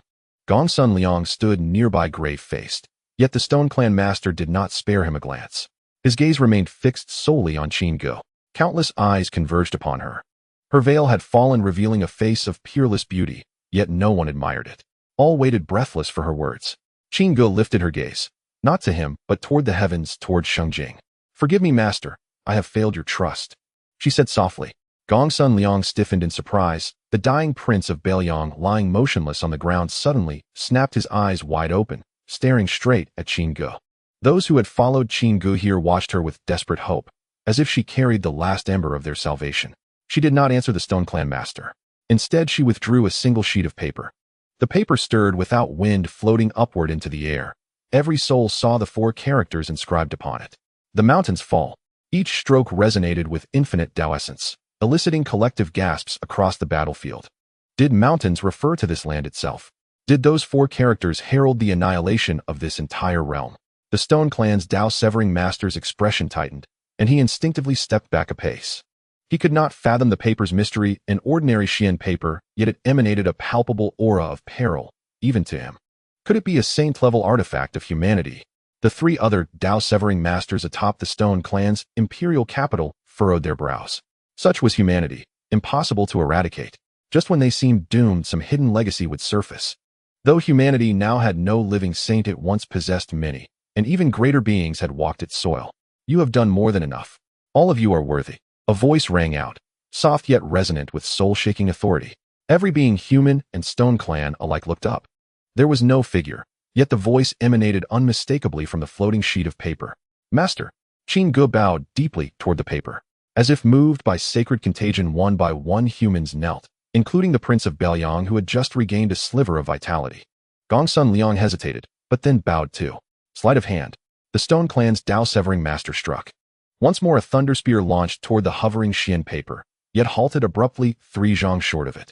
No matter how fiercely he willed it forward, the spear refused to advance. How is this possible? He trembled. In the next instant, a hand emerged from the void, lightly brushed the thunder spear, and the weapon dissolved into nothingness. Then a figure stepped forth. Dressed in a white robe with one hand behind his back and the other holding a book, he stood quietly amidst the vast sky. In the land of mountains. He gazed at the expanse of the earth and said softly, "A human powerhouse." The Stone Tribe slayer, surrounded by thunder, froze in place, his gaze falling on Lin Fan, who was merely a youth. But in the next moment, he forgot Lin Fan's appearance, his mind clouded and unclear. He was taken aback, unobservable, unmemorable. He trembled as he spoke. The Belyong King Gongsun Liang and others of the human race also could not recall the figure in the sky, as if it were a taboo, something not to be directly gazed upon. Saint. The slayer of the Stone Tribe unconsciously stepped back, disbelief etched on his face as he looked at the figure in the heavens. A human actually had a saint. The land of mountains serves as a barrier for the human race, provided you all remain compliant. And you, master of the mountains. Lin Fan said lightly, his voice soft, yet resonating throughout the heavens and earth, causing countless Stone Tribe members to tremble, while the human race, led by Belyong King and Gongsun Liang, knelt even deeper. All present were filled with shock. A saint appeared among the humans, coming alone to exert pressure on the Stone Tribe. Lin Fan looked at the gathered humans, the flowers of life blooming in this realm, an ultimate manifestation of the path of life, as all the injuries of the human race healed in an instant. Including Belyong King, who felt as if his lifespan had been extended in that moment, truly restoring him to his peak state. Impudence. A loud shout reverberated through the heavens from the slayer of the Stone Tribe, surrounded by the power of thunder. It seemed that Lin Fan's words to the master of the mountains had angered him, and he gathered a torrent of thunderous power to strike at Lin Fan. Lin Fan looked over. Thunder clouds darkened the sky, forming countless thunder spears, yet they extinguished before reaching Lin Fan's 100 meters as he merely extended a finger. Boom. The entire sky trembled, and the slayer of the Stone Tribe was directly pressed into the ground by that finger, causing the earth to collapse. Belyong King and Gongsun Liang looked up, their faces filled with shock. That was a slayer realm. Master of the mountains, are you still not coming out? Are you waiting for me to capture you? Lin Fan then turned his gaze towards the Stone Tribe royal city, speaking. With just one glance, the 3 slayers atop the city walls all spat blood and retreated, the towering walls cracking with countless fissures. With a step, the void tore apart, and Lin Fan directly descended upon the Stone Tribe royal city. With another step, the grand statue collapsed, and the entire royal city shattered, countless Stone Tribe members buried within. Escaped. Suddenly, Lin Fan was slightly taken aback. His gaze penetrated 1,000 zhang underground, spotting a streak of light fleeing beyond the land of mountains that was the master of the mountains. The one known as the oldest saint actually fled without fighting. In the distance, Belyong King and Gongsun Liang, who had initially looked worried, were now stunned by Lin Fan's words. The master of the mountains, an ancient saint like a living fossil, did not even dare to show himself before their human saint. Could it be that the master of the mountains is not as strong as imagined? Belyong King spoke. Gongsun Liang looked at him silent. He knew best how strong the master of the mountains was. Over 90% of the millions of troops sent north were slaughtered in an instant. This was the master of the mountains doing. A gigantic hand formed of rock fell, toppling the entire army sent north as if they were dry weeds. It's not that the master of the mountains is weak, but rather, the saint is too strong, he said, though trying to maintain composure. A hint of excitement could still be felt in his words. Countless stone tribe members in this land were also stunned. The saint escaped. How could that be? Nonsense, the saint is merely in slumber. Disturbing the saint, even if you are a saint, you will die here, some stone tribe members said. They refused to believe that the saint they had worshipped for countless years would abandon them. They believed the saint would slay all enemies, including the person before them. Lin Fan calmly observed this scene, extending a hand towards a realm as endless void tore in his palm, revealing another world. It was a vast underground world with a massive stone man frantically fleeing within. It's him. How could he be of the human race? The master of the mountains trembled in fear, not daring to look back, unable to see the torn void behind him. Previously, a force of rules had descended upon the land of mountains. He knew that an unmatched existence had once spied upon this region. But he perhaps thought it was a powerful being from a strong race, such as the demon or spirit clans scanning this vast world with divine sense. He never imagined that this being was from the human race of the 9 provinces lying beside him. Master of the mountains. Suddenly a voice echoed in his ear, causing his body to tremble. Looking back, just one glance made his soul shudder. The space tore apart, a hand reaching directly for him. Flee.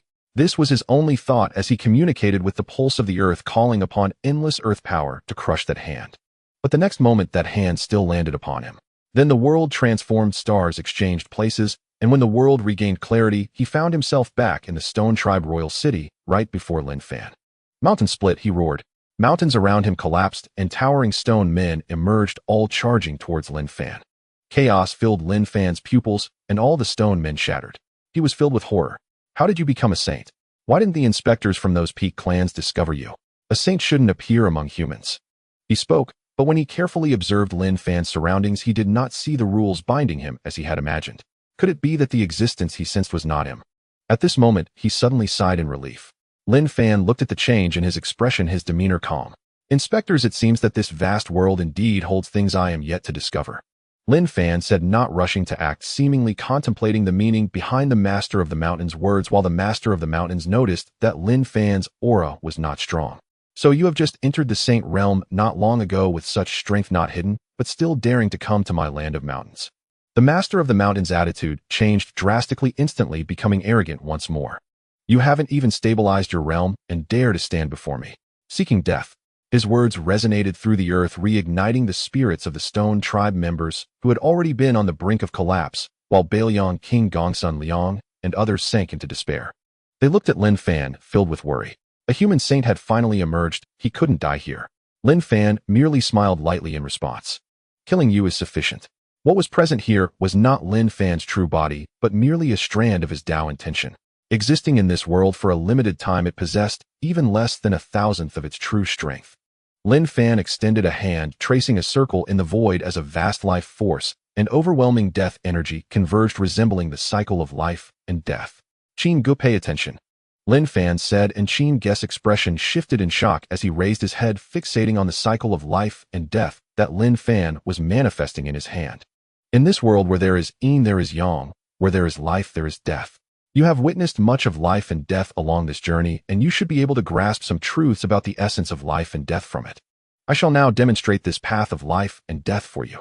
His calm words resonated across the land, leaving everyone in a state of daze. At this moment, the sage surprisingly took the time to impart his teachings. Qin Gu nodded and truly sat cross-legged, starting to comprehend the cycle that Lin Fan had manifested, seemingly disregarding the Mountain Lord. Arrogant. The Mountain Lord was infuriated. The earth-cracked mountains collapsed and countless boulders surged towards him, transforming him into a towering giant in the blink of an eye. With a single palm, the sky darkened, truly blocking out the heavens. I am not an ordinary sage. I am a sage of the 7th level. You have merely entered the sage realm. How can you fight me? His voice reverberated throughout the mountains, even reaching the northern region. Countless human beings in the northern region looked up in awe. They saw a giant standing among the mountains, raising a hand to press down upon the earth, causing the entire land to tremble. An invisible shockwave spread for hundreds of thousands of miles, extinguishing countless lives along the way. When a sage is enraged, he truly can destroy heaven and earth. However, the initiator of this devastation, the Mountain Lord, looked on in disbelief after delivering this strike, unable to comprehend the scene before him. The seemingly insignificant human in his eyes as small as an ant managed to block his attack with a single hand by manifesting a wheel of life and death. The cycle of life and death. Lin Fan said calmly. The yin-yang wheel spun in his palm, and the Mountain Lord's vast body began to collapse, the most terrifying aspect not being the destruction of his physical form, but rather that of his spiritual core. The spiritual core, the essence of his life, and the dwelling place of his soul. As long as the spiritual core endures, he would not perish. It was his greatest reliance, yet Lin Fan saw right through it, directly obliterating his spiritual core with the wheel of life and death. No. From beneath the colossal body, a pitch-black spiritual core flew out, only the size of a fist, yet harboring unimaginable power. This was the entirety of an ancient sage's power. However, at this moment the spiritual core was ensnared by the cycle of life and death, unable to escape, forced to be gradually obliterated. Human sage, I was wrong. In front of countless stone clansmen, he uttered a terrified plea for mercy. This so-called oldest sage lowered his most honored head to that sage, completely shattering the pride of the stone clan. Lin Fan observed this scene calmly, then gazed beyond the mountains towards more clans of the Xuanghuang Great World. Suddenly he smiled. There will always be those who think the human race can be bullied, but I cannot individually confront each one. For a permanent resolution, I must find a clan to make an example of. Your stone clan is fortunate to be that example. Lin Fan said, his casual words causing the Mountain Lord's spiritual core to tremble violently with fear. In the next moment, the wheel of life and death spun, and Lin Fan's hand closed, causing everything to be obliterated within. It is over, Lin Fan said calmly. The so-called Mountain Lord, the oldest sage, thus met his end. Behind him, the Northern Liang King Gongsun Liang and a multitude of human beings looked on in a daze, unable to fathom this scene. All are sages, yet how can the gap be so vast? Ancestral Lord. Countless stone clansmen quivered. The Mountain Lord, their faith, the very foundation of the stone clans standing in the Xuanghuang Great World, had vanished. It is over, everything is over, 3 stone clansmen at the cutting path realm lamented. Lin Fan glanced at them, conjured sword light from the void, and directly slew the 3 stone clansmen before arriving before Qin Gu. Sir. Qin Gu rose respectfully, bowing deeply. The others followed suit. They desperately tried to discern Lin Fan's appearance, but could only see a hazy blur. Have you gained any insights? Lin Fan inquired. Qin Gu shook his head, then nodded. Lin Fan smiled faintly. A little is enough. The simple path of life appears to me as a fork in the road. Yin and yang must coexist. Life and death surely exist simultaneously. Of course this is my path, you may have your own thoughts. Qin Gu nodded, seemingly understanding. Lin Fan then turned his gaze to the group, led by the Northern Liang King and Gongsun Liang. Seemingly aware that Lin Fan was watching them, they knelt even lower. This world is vast, we are but a grain of dust in the mortal realm. A single wave can utterly obliterate humanity. The rise of the human race cannot depend solely on one or a few individuals. All of us as humans must strive for the rise of humanity. You all are quite admirable. Lin Fan's words echoed in the heavens and earth, and the Northern Liang King Gongsun Liang and others looked up to see only a silhouette. He ascended towards the heavens, disappearing at the world's end. Farewell, sage. Everyone bowed deeply. After a long while, until the slanting sun set, and the bright moon ascended, the Northern Liang King Gongsun Liang and the countless humans behind them finally revealed expressions of joy. The dark clouds dispersed, revealing the blue sky. The dawn had arrived for humanity. Should we consider this battle a victory? A human cultivator remarked. Indeed, a resounding victory. Gongsun Liang said, the pressure that had been suppressed for so long finally released, and for the first time a joyous smile appeared on his face. We have won, humanity has won. Qin Gu gazed at this scene, then looked down at the paper in her hand, which was now completely blank as Lin Fan's essence had entirely dissipated. Lin Fan had already imprinted the path of life and death into her mind, rendering the piece of paper useless. Yet she still carefully tucked it away. Tenderly placing it in her clothing, her face revealed a long-lost smile. Sir, I knew you would win, she said. She believed in Lin Fan and knew that it was merely one of his manifestations. However, during Lin Fan's confrontation with the Mountain Lord, she still felt worry. Let us return to the capital. Northern Liang King, you must return with me. The sage has said that we are the cornerstones of humanity's rise. The sage has granted you a chance to reclaim your youth. You cannot waste it here. Gongsun Liang said with a smile. The Northern Liang King was momentarily taken aback, then smiled as he turned to Qin Gu. Miss Qin, will you return to Shengjing? He asked. Qin Gu nodded. Then I shall also go to Shengjing, he declared, appearing as a protector. Gongsun Liang looked at this scene, slightly taken aback, then revealed a smile. Traveling southward without any obstruction as Lin Fan's manifestation dispersed, he had eradicated over 90% of the Stone Clan's powerful beings, leaving the Stone Clan with no ability to resist. Miss Qin, may I ask how you came to know the sage? Gongsun Liang inquired. The sir said it was due to fate. Qin Gu replied, and Gongsun Liang no longer pressed for more questions. He had heard tales of the sage during the Song dynasty and imagined that the sage must not have a fixed place of residence while traversing the land. The sage was in Xuanghuang, but this was something he could only ponder. The earth trembled, an invisible shockwave radiating for miles, causing countless phenomena as all beings in the northern realm gazed towards the mountains. Before their eyes, a towering giant fell, leading to the collapse of the mountains and the tearing of the earth, creating a scene of apocalyptic devastation. Countless people trembled. Is that the ancestor? How is it possible? Some members of the Stone Clan remaining in the northern realm looked on in shock. The ancestor has fallen. Who was the ancestor fighting against? Who killed the ancestor? The human race? That is absolutely impossible. The fall of the Lord of the Mountains resonated with them, as they were born from the mountains which were shrouded in the domain of the Lord of the Mountains.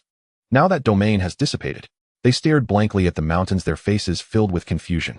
After some time, a human cultivator emerged from the mountains, and news quickly spread across the northern realm and even to the Great Tang.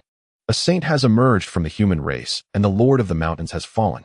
It was no longer a rumor, but a certain statement made by soldiers of the Northern Expedition Army who witnessed the battle with their own eyes. The saint eradicated the Lord of the Mountains with a single palm. The Stone Clan remaining in the Northern Realm faced retribution as the Northern Expedition Army encircled and slaughtered all members of the Stone Clan that had wreaked havoc. From this day forward, the Stone Clan shall no longer exist in this world. From now on, this will be the northern barrier of our Great Tang, the 10,000 Mountains. Gongsun Liang stood atop the corpses of the Stone Clan, gazing northward, speaking solemnly. From then on, the mountains of the human race replaced the land of the mountains. Return to the capital. Gongsun Liang commanded, with countless people from the northern realm shouting in response. In Xuanghuang, within the Library Pavilion, Lin Fan slightly raised his head, a smile appearing on his face. It seems it will be quiet for a while now. This battle served as a deterrent to various factions surrounding the human race's 9 provinces, granting them some time. 4 seeds to grow into towering trees. Time is still needed. They are currently too weak, be it Qin Gu, Qin Ming, or others. Suddenly Lin Fan seemed to think of something, looking towards the southern border of the Great Tang, smiling. Quite cautious indeed. The saint of the barbarian race was not as ostentatious as the Lord of the Mountains, remaining rational even after setbacks in the southern campaigns. Instead, the entire barbarian race remained in a state of silence. In Jinan City, the southernmost city of the Great Tang, and the central hub of the southern army, generals such as Yuan Ba were all present. On this day, an unexpected guest arrived in Jinan City. An old man hunched over and cloaked in black robes appeared in the streets, yet no one could see him. Even under such lockdown, a saint can still be born. The human race, this ancient race, indeed hides unknown methods. He spoke, taking a step, his figure vanishing only to reappear in Yuan Ba's estate. Who? Yuan Ba was dealing with military documents when he suddenly looked up, his pupils contracting sharply as he realized someone had appeared in his room without him noticing. The old man looked at him, and with just one glance, Yuan Ba felt as if every part of him, even his soul, had been seen through. A saint. He trembled. Where did this saint come from? It could only be from one place, the barbarian race. Realizing this, his heart sank to the depths, and an aura of half-step Dao slaughter surged from him, already prepared to fight. Not you, the barbarian saint said, then turned to leave. Yuan Ba stood frozen in place, his face filled with terror. The barbarian saint had actually come to the land of the human race. What does he want? A deep worry appeared on his face as he got up and walked towards the door. The bright moon hung high, stars twinkled, but could not suppress the gravity in his heart. The barbarian saint must be looking for someone. Who could warrant such importance from a barbarian saint? It could only be that mysterious powerhouse appearing in Songyuan Ridge. Qin Ming sat cross-legged atop a pavilion, a branch resting between his knees, surrounded by thunder and the intent of slaughter as he practiced. The path of thunder, it seems there is also the path of slaughter. A voice resonated, and he opened his eyes to see an old man who was gazing at him with a hint of confusion in his eyes. This young human was actually comprehending 2 paths simultaneously, which was a taboo among any cultivator, a behavior that would diminish one's talent. The great path is taken alone. How could one practice simultaneously?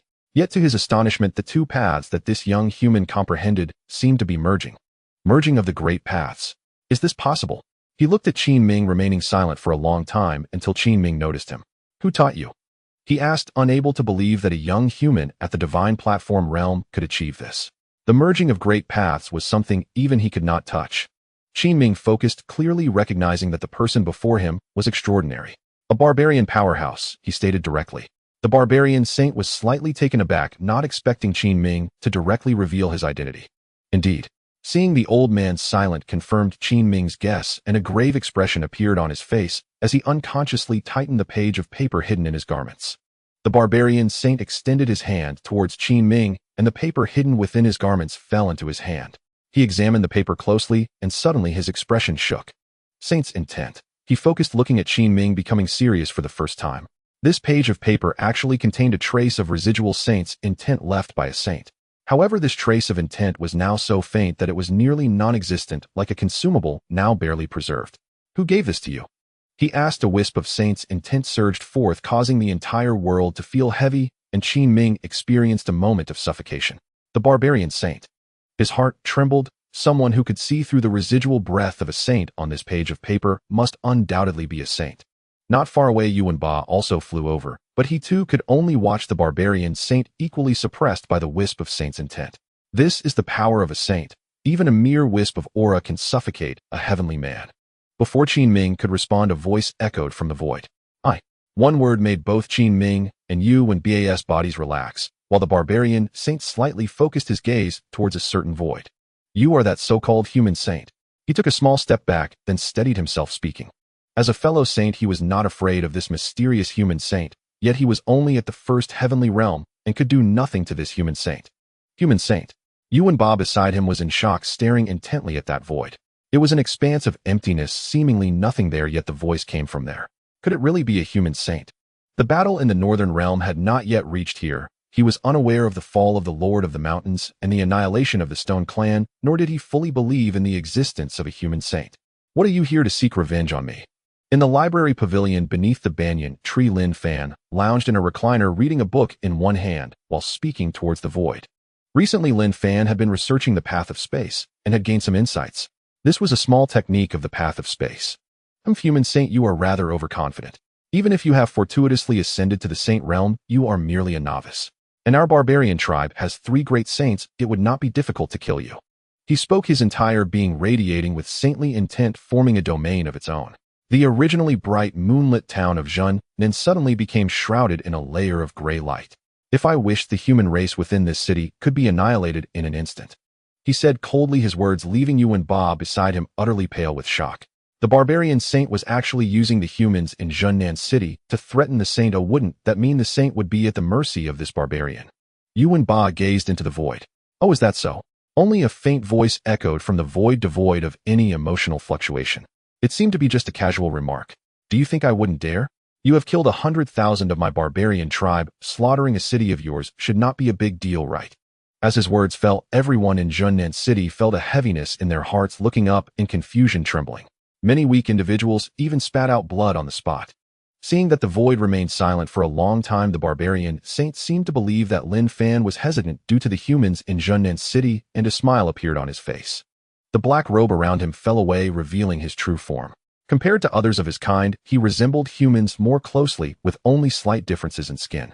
I did not come here to bear a grudge against you. On the contrary, we could overlook the matter of you killing 100,000 of my barbarian tribe. My barbarian tribe can also promise not to invade your human race again. All I need is for you to tell me how you ascended to sainthood under the watch of those peak clan overseers. Does the human race still possess imperial weapons, and are they in your possession? He said, his breath becoming somewhat hurried as he reached the last part. The human race had produced emperors before. This was not a secret to many clans. The history of the human race was severed. It was just that the human race did not know. Since there are emperors, there must be imperial weapons. The barbarian tribe has continuously harassed the human race over the years, hoping to force them to use these imperial weapons. What they desired were also the human race's imperial weapons. If they could obtain these weapons and comprehend the emperor's Tao within, they too could ascend to the great saint or even semi-emperor level. Under the great banyan tree, Lin Fan set down his teacup, swallowed the tea, and was slightly taken aback by the words of the barbarian saint. Human imperial weapons. So that was his intention. But do the humans truly possess imperial weapons? If they did, how could they be living in such misery? If there are, what of it? Do you intend to steal them? Lin Fan said with a smile. In Xuanghuang City, upon hearing this, the barbarian saint's face showed excitement, and his aura wavered for a moment. The human imperial weapons are truly in your possession. Where are you? I will come find you. He exclaimed excitedly, as if he wished to see Lin Fan at that very moment, and Yu and Ba beside him looked on in shock. Saint, you must not tell him, he advised, and the barbarian Saint glanced at him. He felt as if struck by lightning, collapsing to the ground, his bones seemingly shattered. Gus silently watched this scene beside him. He was not worried for his master because he knew that the very fact his master could appear meant he did not fear the barbarian Saint. There's no need to be so troublesome. If you wish to find me, you can meet me right now. Lin Fan's voice came from the void, causing the barbarian Saint to be momentarily taken aback. Could it be that he was in Zhongnan City? In the next moment, the space where he stood was torn open by a spatial rift, and a tremendous pulling force instantly acted upon him, drawing him in. As the space transformed, myriad scenes flowed past his eyes, and when he reappeared, he found himself in front of a monastery library. Beside him stood a large banyan tree with an invisible spiritual sense landing upon him. This tree had actually developed spiritual intelligence, and it was not weak. His gaze shifted down, and he saw a young man reclining on a chair. He held a book in his hands with a cup of steaming tea beside him, seemingly just newly placed there. His eyes narrowed, and as he scanned his surroundings, a look of horror appeared on his face. What is this place? He asked gravely. Lin Fan looked at him with a smile. The Great Tang Xingjing. Upon hearing this, he gasped in shock. The Great Tang Xingjing, this place was millions of miles away from Zhongnan City. In an instant, he had been brought here. What sort of method is this? He looked at the human youth before him, but only saw emptiness, as if this human youth was not present in this realm. How could it be possible? He trembled, suddenly retreating until he reached the entrance of the courtyard. Beyond it, an invisible barrier blocked his path. Who exactly are you? He cried out in disbelief. Just this one glance made him realize that the human youth before him was far from merely a novice in the saint realm, perhaps not even an ordinary saint. I am called Lin Fan. Lin Fan stood up from the chair and spoke. With this single action, the barbarian Saint saw cracks in the void, ultimately revealing dense chains of rules. He was horrified. What kind of existence is this? The rules pressed down upon him. The heavenly Tao did not allow it. Perhaps you may not recognize this name, but you should recognize the former human king of Zhun, and the one whom you killed. Lin Fan said, and he trembled as he looked at Lin Fan. Taboo. Great terror. How could there be such a terrifying human? The king of Zhun, Nan, he naturally remembered that human had slaughtered the barbarian tribe over 10,000 miles, even forcing him to take action to kill. What relation does the king of Zhun, Nan, have with him? Could it be that he is a descendant of the king of Zhun, Nan? Looking at the bewildered barbarian, Saint Lin Fan smiled. He is my father. The faint words made the barbarian Saint suddenly raise his head, looking at Lin Fan with incredulity. The child of that human. Does that mean he is still under 100 years of age? How is this possible? In that moment, his worldview collapsed. Under 100 years of age, he had already reached such an unfathomable realm. As for the human imperial weapons, I do not know whether the human race possesses them. It matters not to me whether they exist or not. All that matters is that you must die. Lin Fan said, his words, though calm, made the barbarian Saint's expression change. I originally thought I would have to go looking for you, but unexpectedly you came to my doorstep. This is good, it saves me the trouble. Hearing Lin Fan's words, the barbarian Saint's face was filled with terror. A terrifying sense of decay radiated from him, threatening to turn the entire library into a wasteland in an instant. Yet as this domain just manifested, it was obliterated. Lin Fan had already arrived before him. Merely standing there made him lose all will to resist. Spare my life. He knelt before Lin Fan, who simply gazed at him, extending a finger to touch his forehead. From the center of the barbarian Saint's forehead downwards, his body gradually disintegrated and disappeared, his soul utterly extinguished in an instant. Thus, one of the three great saints of the barbarian tribe perished, both form and spirit annihilated. In the hall of the barbarian royal city, one of the three soul lamps at the top extinguished in an instant, leaving the barbarian tribe kneeling below in a daze. The saint has died. A group of barbarians trembled. In the barbarian royal city, the sound of mourning echoed long as countless powerful barbarians awakened, gathering before the soul lantern hall, each wearing a solemn expression. It was the Holy One Puto. One of the barbarians spoke, possessing the peak cultivation of the path-severing stage, and was the king of the White Wolf clan, one of the three great clans of the barbarians. The Holy One Putua had informed us to visit the human race. Could it be that the new saint of the human race is responsible for this? Is the new saint of the human race that powerful? Everyone pondered deeply. Although Putua was the weakest among the three holy ones of the barbarians, he had still been in the saint realm for over 1,000 years. Logically, a new saint of the human race should be no match for him. Sizzle. The void tore apart, and an old man in black crossed over. The barbarians all bowed to him. Holy One of the White Wolf. On another side, a phantom descended before the soul lantern hall and gradually solidified into another saint of the barbarians. Shadow Saint. Putuwa has actually died. It seems that the new saint of the human race indeed possesses extraordinary means. Shadow Saint gazed at the extinguished soul lantern, slightly concentrating. Putuwa was considered their junior. They understood his strength best, and even against an ordinarily powerful saint, he should not have died so quickly. He hadn't even had the chance to call for help. The history of the human race is far too long. They were once the peak race in this vast world, having birthed more than one emperor. This new saint of the human race must have found some trump cards left by the human emperors, said the Holy One of the White Wolf. He then looked towards the human race with a dark expression, a thread of killing intent emanating from him, causing the temperature of the entire world to plummet. I just received news that one of the Stone Clan has died at his hands. Shadow Saint frowned upon hearing this. The barbarians kneeling below looked even more horrified. They knew which two barbarian saints were being referred to, the one rumored to be the oldest saint, the Lord of the Mountains. This one had also died at the hands of the new saint of the human race. Is this a case of killing the chicken to scare the monkey? This new saint of the human race is indeed tyrannical, but I wonder how many more times he can rely on that power. Shadow Saint snorted, coldly speaking. He did not believe that the new saint of the human race had killed the Lord of the Mountains with his own strength. How could a new saint possibly kill the Lord of the Mountains? That individual was a being they all greatly feared. A little fellow just stepping into the saint realm. Even if he uses the imperial weapon a few more times, it will not require our intervention. He will die on his own. However, we cannot be the ones to stick our necks out. They spoke, tacitly acknowledging that the new saint of the human race had used the imperial weapon, which had been their speculation all along. The human race possesses imperial weapons, yet they had never manifested. Now they do, allowing a human to avoid the scrutiny of the myriad races and succeed in the saint realm while wielding the imperial weapon to kill the Lord of the Mountains and Puta. Let the Sea Clan handle it. Haven't they nearly occupied an entire continent of the human race? They should find it easier to approach that new saint of the human race. They said, exchanging glances and smiling. The clam and the crane struggle, and the fisherman prophets, this is what they had in mind. Other than the barbarians and the Stone Clan, the Sea Clan is the biggest threat to the human race in the 9 prefectures. To the north of the human 9 prefectures lies the mountainous territory of the Stone Clan, the current 10,000 mountains. To the west is the barbarian territory, while to the south and east are the seas.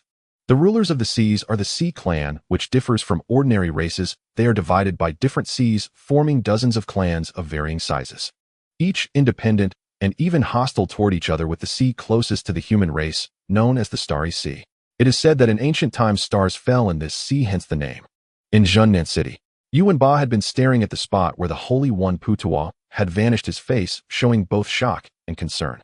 Young Master Qin, is the saint the same person you referred to as your teacher? Yuan Ba asked. Qin Ming nodded. Is the saint in the Tang dynasty? Qin Ming shook his head. Yuan Ba sighed slightly. He had hoped for too much. The human race having a saint was already a great fortune. How could he still hope that the saint was from the Tang dynasty? The saint is not just a saint of the Tang dynasty, but of the entire human race. Qin Ming looked at her and did not elaborate further. He knew his teacher disliked being disturbed, and this was for the best. No one would have thought that the orphan of the former king of Zhunnan would become the only saint of the human race today. After a long while, a voice came from the void. Qin Ming. Qin Ming suddenly looked up, bowing toward the void. Although he did not know exactly where his teacher was, he knew his teacher was watching him. This is the personal sacred weapon of that barbarian saint. Using that branch as a sword is rather unrefined. Use this instead. A sword flew through the void and landed in Qin Ming's hand. The sword, forged from a combination of gold, iron, and beast bones nurtured by Putuwa for several thousand years, is a rare sacred weapon. Thank you, teacher. Qin Ming said, accepting the bone sword. Beside him, Yuan Ba stared blankly at this scene, slowly realizing and showing a look of shock. The barbarian saint has died. If the personal sacred weapon had fallen into the hands of the saint, did that not mean the barbarian saint had indeed perished?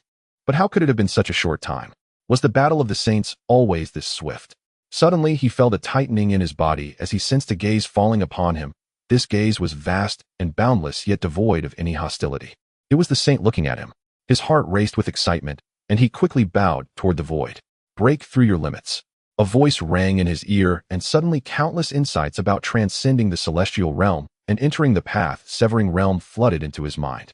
The surrounding spiritual energy poured into him, and the barrier that had obstructed his cultivation for countless days and nights shattered just like that. Severing the path is not difficult. The challenge lies in entering the saint realm. One must comprehend the Tao to enter the saint realm. Lin Fan said. He opened his eyes, and the power of path severance surged through his body as he respectfully bowed toward the void. Thank you, Saint. I am dull-witted, and having successfully severed the path, I seek no further. As for entering the Saint realm, that should be their task now. Yuan Ba said, looking at Qingming. A young man in his 20s at the divine platform realm possessing a defiant aura unprecedented, the future of the human race should lie with young men like him. The path of cultivation is vast and endless. Even the Emperor Realm is not necessarily the end. You are merely slow, not incapable of advancing further. In my view, all beings are the same. His calm words left Yuan Ba shaken. Are all beings really the same? He stared blankly at the void, seeming to want to hear more from the saint, but no further words came from the saint. Farewell, saint. Finally, he deeply bowed toward the void. For the people in Jinnan City that night, it seemed like just an ordinary night, but for Yuan Ba, it was a transformative night. He had severed the path, and he had gained the opportunity to converse with the saint. The Shizu have been annihilated, the human race has a sage. Word from the northern border swept through to Tang and Jiuzhou, and at the same moment, the people surrounding the human realms all received the same tidings. The Xuanghuang Mountains. At the very place where the Lord of the Mountains once fell, ripples rose in the void, and a pale silhouette descended upon that land. A voice murmured that the aura was indeed that of the Saint Realm. Humans truly had produced a sage. He stared at the vast human lands for a moment and then vanished into the void. Another questioning voice raised, where were those so-called inspectors? Hadn't they declared humans to be the sinful clan of the Xuanghuang Great World, incapable of producing sages? Meanwhile, a Saint Realm consciousness lingered above the Xuanghuang Mountains. It was said that among the Yao clan, a pinnacle sage had died, the celestial serpent of the sky. The Yao were enraged and investigating the truth. The inspectors they dispatched should therefore not be among the human realms. Voices of Saint Realm minds conjectured in turn this human must have become a sage in recent times. Any human who showed signs of ascending to sagehood had their roots severed. When then did this human sage appear? Some dared to ask whether humans truly possessed an imperial weapon. One by one, Saint Realm divine senses swept across Jiuzhou ravenous in their search for the human sage and the traces of any imperial armament. Within the library pavilion, several divine senses scanned over Lin Fan.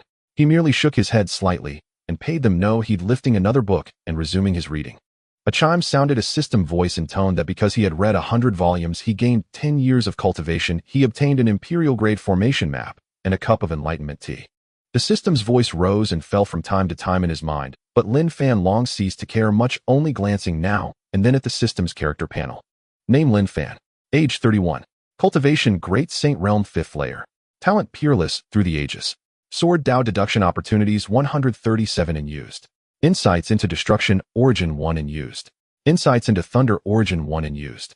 Unawares, Lin Fan had already reached the 5th layer of the Great Saint Realm. For him, reading was a form of cultivation.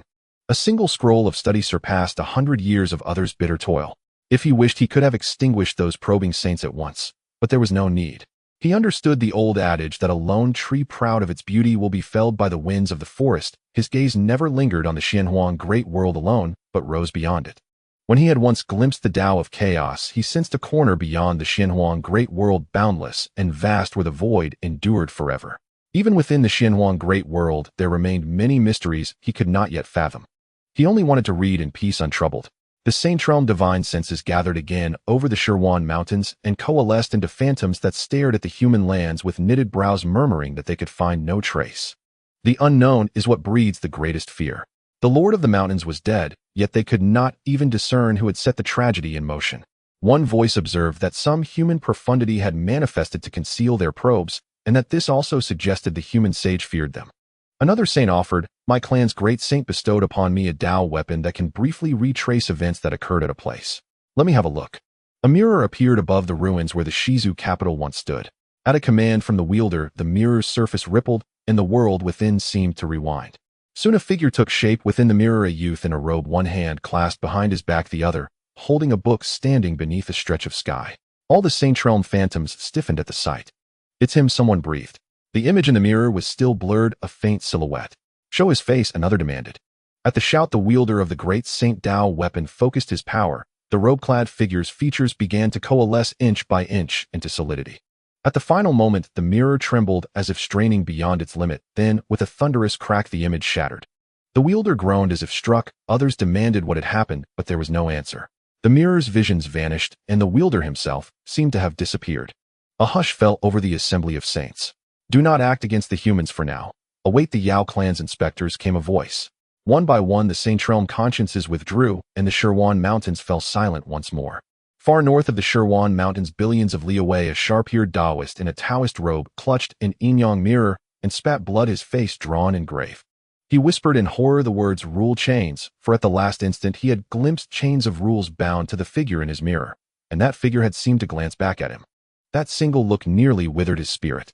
The humans have produced another aberration, he murmured, his voice trembling. The myriad clans had barred human ascendancy and shackled them not out of simple hatred, but from fear of the human race's potential. In an age beyond memory, humans once dominated this Xuanghuang Great World. Even the world's name had been given by a human powerhouse. The origins of all Tao and the very laws that governed reality flowed from human hands. The world order itself had been set by human masters. Some unknown calamity befell the humans. Their strongest vanished all at once, after which the myriad clans besieged them, and their dominions swiftly declined. Over the long passage of years, the humans forgot their former glory. A change in the heavens is coming, the Taoist said. He believed himself perhaps the only one who knew this so-called new human sage was no ordinary saint, but an existence of unimaginable power. He suspected that some ancient slumbering human had awakened. He spoke little, for whether human or peak clan, he dared not provoke any. He moved to please all sides and offend none. He planned to approach the humans in a few days to offer goodwill. In the Library Pavilion, Lin Fan started slightly. There truly had been means to find him. They had simply been too swift. Lin Fan glanced toward the Xuanghuang Mountains, and since the Saint Realm consciences had departed, he would enjoy a long stretch of quiet henceforth. Qin Ming chose to remain in Jinan City, wandering the battlefield to comprehend the Tao of slaughter and to merge that insight into his sword Tao. Qin Gu returned to Shengjing and to Yunzhong Tower. After a long silence, the sound of the zither rose again, and this time she was not alone. Oh, another person stood by her side. The king of Bailiang did not return to the northern border. He elected instead to become Qin Guest's guardian. Whether by sudden clarity of mind or moved by Qin Guest's music on a cloudless day, he severed his Tao. It seemed as though the whole world had settled into peace. 3 years passed. On a day of driving snow, a delegation from the east collapsed before the gates of Xingjing. Envoys from the great Qin of Linhai Xianzhou. An envoy gripped the sleeve of the city's gate commander and trembling begged, "Save the great Qin." The great Qin dynasty of Xianzhou stood as the mightiest human empire, commanding the most expansive and fertile territories within the human realm. It had nurtured countless cultivators of extraordinary power. Even its current human sovereign had once ascended to the sage realm, though he later fell from that exalted height for reasons unknown. Yet its adversaries were equally formidable. Bordering the sea, the great Qin faced the entire Starlight Sea clan. Master.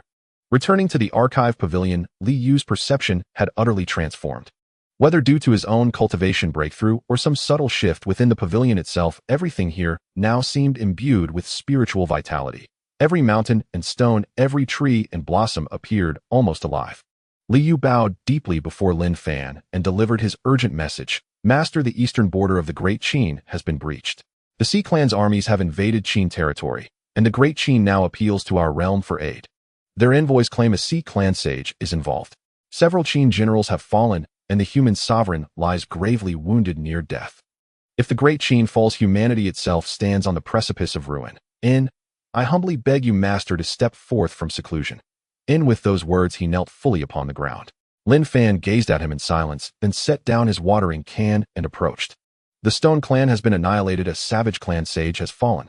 And now, precisely at this moment, the Starlight Sea Clan launches a massive invasion against the Great Qin. Tell me, whom do you believe they truly seek? Lin Fan spoke calmly. Li Yu froze, lifting his gaze to meet his master's. They're bathed in celestial light, clad in white robes. Lin Fan smiled gently. A sudden realization struck Li Yu like thunder, his expression shifting instantly. They seek you, Master, and Lin Fan nodded. Ni's eyes drifted eastward toward the Tang dynasty, a human realm crowned by a half-sage, now shattered in an instant. Any discerning observer would recognize the unmistakable hand of a sage behind such devastation. Then you must not intervene, Master. They come for you, and surely they have prepared every contingency. And, above all else, your safety is paramount to humanity's survival. His voice was grave. Having heard Lin Fan's words, Li Yu now grasped the truth. The Starlight Sea Clan's assault was but a lure to draw Lin Fan out. Their true target was none other than Lin Fan himself. If his intuition proved correct, the Great Qin was already ensnared in a celestial net, a perfect trap awaiting Lin Fan's arrival. Yet Lin Fan only shook his head, smiling faintly. It is no exaggeration to call it luring the tiger into the cage, but one must consider what kind of tiger enters. And the stage is set, to remain absent would be unforgivably impolite. After so long confined within this archive pavilion, it is time I stepped outside and walked among the world once more. Lin Fan spoke with serene composure. Li Yu stared stunned into silence, knowing full well that to walk knowingly into peril was either folly or the quiet confidence of one who held absolute certainty of his return. Master, any faltered words failing him, Lin Fan merely waved a hand. And do not fret. Your task is to strengthen the Tang dynasty. The 9 provinces of humanity remain too fractured. Unity is the only path forward. A seemingly offhand remark, and yet Li Yu's expression tightened with revelation. He paused then bowed deeply reverently before Lin Fan. I understand, Master. And Lin Fan smiled and nodded. And only when all under heaven unite will humanity truly rise. You have cultivated in seclusion long enough. It is time to move. Let the world know it's Tang's sovereign. The crisis in the Great Qin is your opportunity. Nas for me. I shall indeed journey there.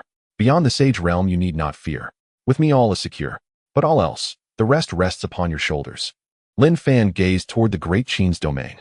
Within the human realms there were several places whose veils even he could not fully pierce. One such place lay deep within the Great Qin itself. He wished to witness it firsthand. And the Starlight Sea clan. He would go there too to see for himself which beings dared seek him out. When Li Yu departed, Lin Fan gave him a scroll, an ordinary historical record, yet now bearing Lin Fan's marginal annotations. This tome can slay a sage, Lin Fan told him. And Li Yu recoiled in awe, clutching the scroll tightly to his chest. His resolve for the Great Qin campaign, now unshakable. Lin Fan watched him go, a faint knowing smile playing upon his lips. Later Qin Gu visited again, bringing fresh tea and delicate pastries from Yunzhong Tower. Master, I am about to break through into the divine ability realm. She said, her eyes shimmering with quiet hope as she looked upon him. Excellent. You surpass even your elder brother. Still, cultivation demands patience and steady footing. Do not rush. And he paused mid-sentence as if struck by a sudden thought. A brief stillness passed over his features. Then he gently shook his head. Cultivation flows as naturally as water finding its course. And he said simply. Qin Gu nodded. Time passes swiftly. You have grown from a child into a graceful, radiant woman. I have never gifted you anything. So I shall give you a qin.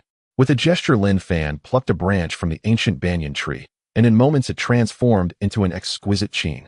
Pausing, he inscribed 2 characters upon its surface: Feng Lai, the phoenix arrives. At the stroke of the final character, a resonant cry echoed, as if a phoenix had sung aloud, and a luminous phoenix seal bloomed upon the instrument. Thank you, Master. Qin Gu took the qin, her face alight with pure joy. No longer the fearless woman who had once ventured alone into the northern wastes, but tender, almost girlish, like a maiden from an ordinary village. At Yunzhong Tower, Prince Bailiang Gu beheld this side of Qin Gu, and found his lifelong impression of her utterly upended. This demeanor resembled nothing so much as youthful infatuation. Could Qin Gu fall in love? Or was there even a man in this world worthy of her? In watching her retreating figure, Gu felt a fleeting daze, then dismissed the thought with a quiet shake of his head. What did such matters matter to him? His half-life had but one sacred purpose: to safeguard her path. He was old.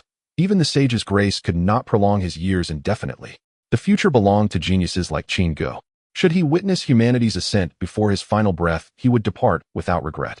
I shall lead the imperial army in person, to invade the Great Qin and crush the Sea clan. The imperial court ministers still argued fiercely over the Great Qin crisis. The Qin envoy stood anxiously to one side. Suddenly that declaration rang out from the throne, and silence fell like a shroud. Every eye turned upward toward the sovereign seated above. The sovereign of the Tang dynasty, though not titled human sovereign, had been entrusted with the realm by the former human sovereign. Many revered him, yet few truly honored him. He had long remained peripheral in their calculations. And now, before consensus had even formed on the Great Qin matter, he had spoken, not to inquire but to decree. Your Majesty, this. I shall lead the imperial army in person. Li Yu turned his gaze upon the speaking minister, a cultivator of the creation realm, who beneath that look felt a palpable pressure descend upon him. It was the same aura that had once emanated from the human sovereign himself. I ask you all, am I still the emperor of the great Tang? Li Yu rose and addressed the ministers below the golden hall. Those present, the weakest among them being at the transformation realm and several at the celestial being realm, all chose to remain silent at this moment. I must ask you all, are the people of the Great Qin not part of the human race? The Great Qin is currently being ravaged by the Sea tribe. Should we not save them? I am not only the emperor of one nation, but also of the human race. His words resonated, causing everyone to tremble, as if they were meeting the emperor of the Great Tang for the first time. They had not noticed that this emperor of the Great Tang had already reached the 6th level of the divine platform realm. Only one from the national court and a woman from the northern borders could compare to him in the entire Great Tang. I will personally lead the charge against the Great Qin. Does anyone dare to question? He asked again, the essence of the holy body spontaneously emanating around him, bestowing upon him an aura of divine might. We shall obey your majesty's orders. A voice rang out, followed by a chorus of kneelings. The few emissaries from the Great Qin were particularly overwhelmed with excitement, their heads bowing to the ground. It was said that the new emperor of the Great Tang was merely a figurehead with the true decisions made by the 4 great families. However, it now seemed entirely like a rumor. In terms of age, the princes of the Great Qin were far behind him. In terms of cultivation and other aspects, after waiting only a few days, an army to assist the Great Qin and subdue the Sea tribe gathered with millions of troops arrayed outside the capital of Xinjiang. Gongsun Liang, who had been claiming illness, also arrived. He stood before the army adorned in red battle armor, bowing deeply to the Great Tang Emperor, whom he had previously underestimated. The Emperor has not erred. You indeed deserve the title of Emperor of the Great Tang, he merely stated. Liu nodded slightly in response and gazed towards the hundreds of thousands of human troops, his expression slightly focused. Warriors, follow me into Qin and slay the Sea tribe. Just a simple sentence stirred countless voices in agreement. Into Qin, slay the Sea tribe. Into Qin, slay the Sea tribe. The voices reverberated across the sky. Though the sun had yet to rise, everyone in Xinjiang had already awakened, all looking solemnly towards the city gates. They have left again. In the cloud tower, those in the training rooms looked out at the city, then returned to their arduous cultivation. No one could have imagined that those once overlooked by their families could one day grow into towering trees, becoming pillars of the human race. This is the spirit that our human race should embody. Beside Qin Gu, the northern Liang King Gu, he remarked. Then he looked at the woman before him, his gaze filled with hope. There is hope for the human race. In the library pavilion, Lin Fan stretched lazily and sat up, gazing outside Xinjiang with a slight smile. The spectacle is indeed grand. They have left her. It is time for me to go as well, Lin Fan said, glancing at the ancient banyan tree behind him. I am leaving you. From now on, this place will be entrusted to you, as you are the elder here. The banyan tree slightly bent its trunk, genuinely bowing to Lin Fan. Then a voice emanated from the tree. Yes, master. The banyan tree had transformed, and due to Lin Fan's special nurturing, had reached an astonishing level of power. Lin Fan had cultivated a path of life from the banyan tree, and had also transferred the life essence left by the fallen barbarian saint to it. The banyan tree was now equivalent to the celestial being realm. It was long said that there were methods of visualization envisioning supreme beings to gain insights into their Tao. While others visualized paintings or other things, the banyan tree visualized a real person. Lin Fan even gave it a name, Bodhi. Lin Fan left with only a few books, dressed in simple cloth robes, resembling a scholar, as he departed Xinjiang. Naturally, before leaving, he went to see Qin Gu, but did not disturb her, as she was at a crucial moment of advancing to the divine powers realm. Gui saw him. Who was that? As he watched Lin Fan approach Qin Gu, he felt extremely tense, his aura of cutting Tao surging as he flew directly towards Lin Fan. Lin Fan smiled slightly and turned to leave. The distance of a few zhang felt like a chasm. He could not reach Lin Fan and could only watch in a daze as Lin Fan departed. After a long time, he was left in shock. A saint. He had actually seen a saint of the human race. Not the illusory kind, but a real presence before his eyes. He looked back at Qin Gu, whose previously turbulent Tao intent had been calmed after Lin Fan's departure, having transitioned to the divine powers realm. The youngest divine powers realm in the history of the human race over the past 10,000 years had been born. His heart trembled as he respectfully bowed in the direction Lin Fan had left. The Great Qin. In just a few steps across myriad miles, Lin Fan soon arrived within the borders of the Great Qin. He did not head to the Great Qin capital immediately, nor did he seek out the Sea tribe, but instead went to an ordinary mountain. He quietly observed a woodcutter on that mountain. The woodcutter was very young, a young man in his 20s in age when one should be traveling and exploring, yet he remained steadfastly chopping wood on this mountain. After watching for a long time, Lin Fan revealed himself. At such a young age, why do you not defend your homeland, but waste your days on this mountain? This is not befitting of your identity, Lin Fan said. His calm words made the young woodcutter look up at him. On the mountain, a young scholar several dozen meters away was smiling at him, looking genuinely curious. You are the same at such an age. Instead of guarding your homeland and fighting against foreign tribes, you mock me, an ordinary person here, he said. Though a brief shock crossed his face upon seeing Lin Fan, he quickly regained his composure. Perhaps he thought this was some young master from a noble family in the Qin capital here to mock him, a once genius reduced to a woodcutter, a situation that seemed like a joke. I am not an ordinary scholar, Lin Fan replied. The woodcutter ignored him, busying himself with the firewood, then shouldered his load and began to walk down the mountain, limping slightly, but each step was firm. What can a scholar do that is not ordinary? Just read a few more books and understand a bit more reason. What use is that to the great Qin, to the human race? He said, appearing indifferent, yet in his heart, he felt a sense of unwillingness. Lin Fan followed him, walking slowly. It is different. I can discern the celestial being realm from reading, and even the cutting Tao realm. Perhaps one day, I might even perceive the Emperor realm, Lin Fan said, and the young woodcutter glanced at him, as if questioning Lin Fan. Do you think I am a fool? Lin Fan smiled. Just as the young woodcutter was about to return to his dwelling, Lin Fan suddenly posed a question. Do you wish to cultivate? The young woodcutter stumbled in his steps and was about to say something when a voice came from within the small house. Has Xuanghuang returned? Hearing this, he quickly put down the firewood and walked inside. Lin Fan stood outside the small house, quietly watching his retreating figure. He hoped that one day the land of the human race would flourish everywhere. Here the mightiest great Qin dynasty should also plant a seed. Mother. Inside the humble cottage, a young woodcutter knelt beside the bed, gently clasping the frail hand of the woman lying upon it. She gazed at him with eyes clouded by exhaustion. Xuanghuang, you've suffered greatly because of me. Her voice was soft, her face sallow and drained of color, the unmistakable signs of the 5 declines. Her time in this world was drawing to its quiet close. The young woodcutter shook his head and lifted the medicine bowl from the side. It is not your fault, mother. It is mine. I should never have quarreled with my elder brothers, nor struck them down. He spoke as he fed her spoonful by spoonful. She raised a trembling hand to stroke his hair. It is not your fault. It is mine. I lacked a powerful clan to shield you. Your talent surpasses theirs. Their envy drove them to cripple your foundation, shatter your very root. If only. Mother, say no more. I find peace here, undisturbed, unburdened, free. To live out my days like this is enough. He cut her off, his voice calm, his spirit long since smoothed of all sharp edges, his soul tethered to this world, the woman lying before him. She looked upon him and sighed, a breath weighted with sorrow.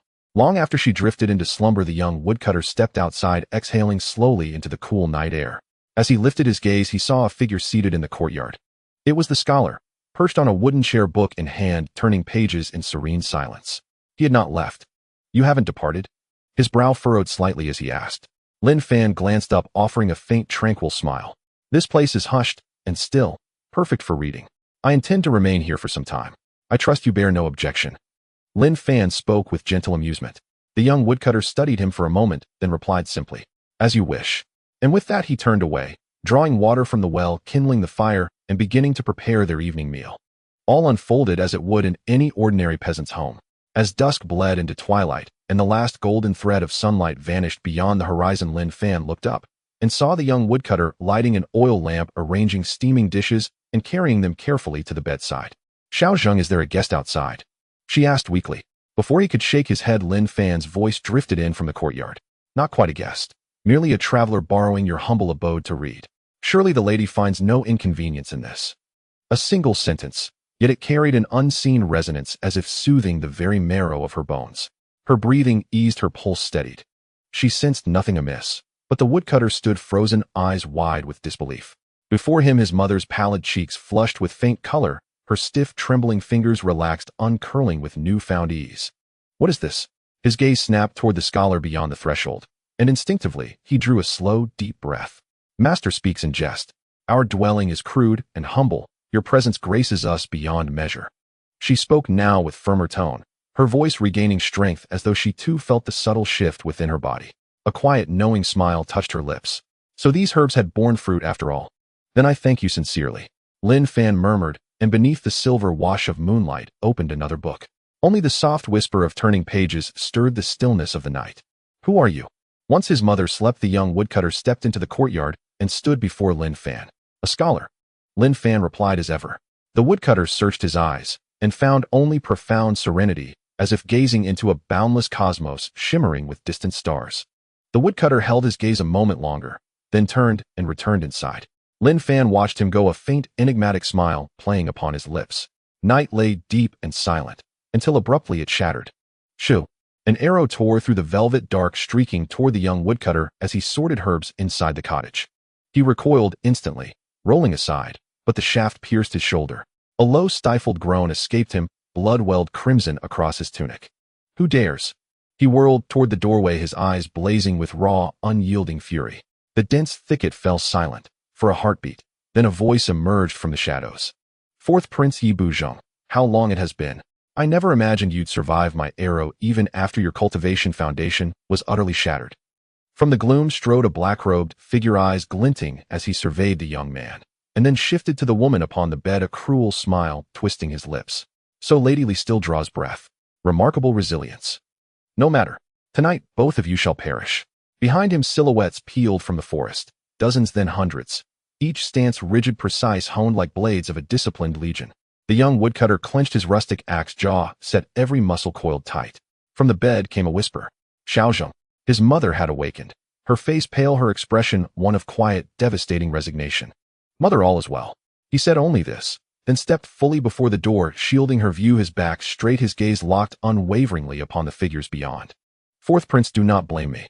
The celestial sovereign lies near death. Qin must have a ruler, and someone inexplicably has recommended you. Therefore, you must die. The black-robed assassin flipped his palm upward. A short obsidian blade materialized, its edge humming with palpable killing intent. He was a spirit communion realm assassin, utterly dismissive of the woodcutter gripping his crude axe. With casual disdain, he hurled the black blade forward. Yi Buzheng, the fourth prince, was broken, stripped of cultivation, reduced to mortal frailty. Killing such a man required no effort. Shoo!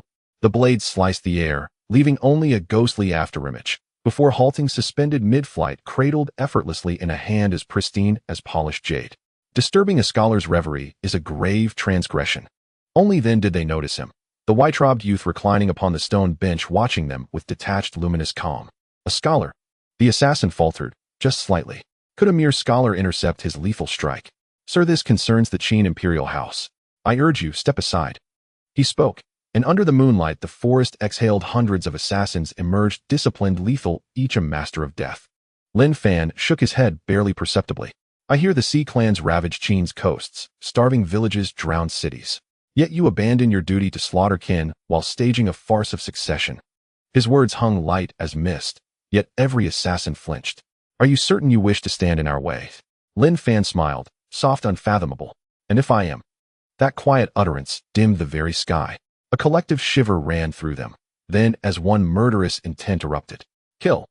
The black-robed assassin hurled a storm of obsidian daggers, then lunged forward, followed by a tide of shadowed figures. Lin Fan watched unruffled, then turned his gaze toward the young woodcutter at the threshold. See, even scholars know how to kill. Then Lin Fan extended a single finger toward the onrushing horde, and with that gesture they froze midair. In the woodcutter's stunned, wide-eyed awe they dissolved, not into blood or bone, but into fine drifting ash. Look, it's that simple, Lin Fan said, as those people under the moonlight seemed to have never existed. Yi Buzheng looked at Lin Fan, filled with shock. Lin Fan smiled lightly. Actually, besides reading books to reach the heavenly person realm and the Dao cutting realm, chopping, we can also lead to the heavenly person realm. Do you want to learn it? Lin Fan asked. Yi Buzheng stared at Lin Fan, falling into a long silence, and finally nodded heavily. I want to learn. After saying this, he walked out of the room, stood in front of Lin Fan, bowed deeply, and knelt, performing a grand ceremony of apprenticeship. Lin Fan shook his head. I do not accept disciples. Yi Buzheng looked up, dazed. However, I can teach you. Haha, Yi Buzheng, it seems you are not entirely without ambition. In life, how can one not strive for anything?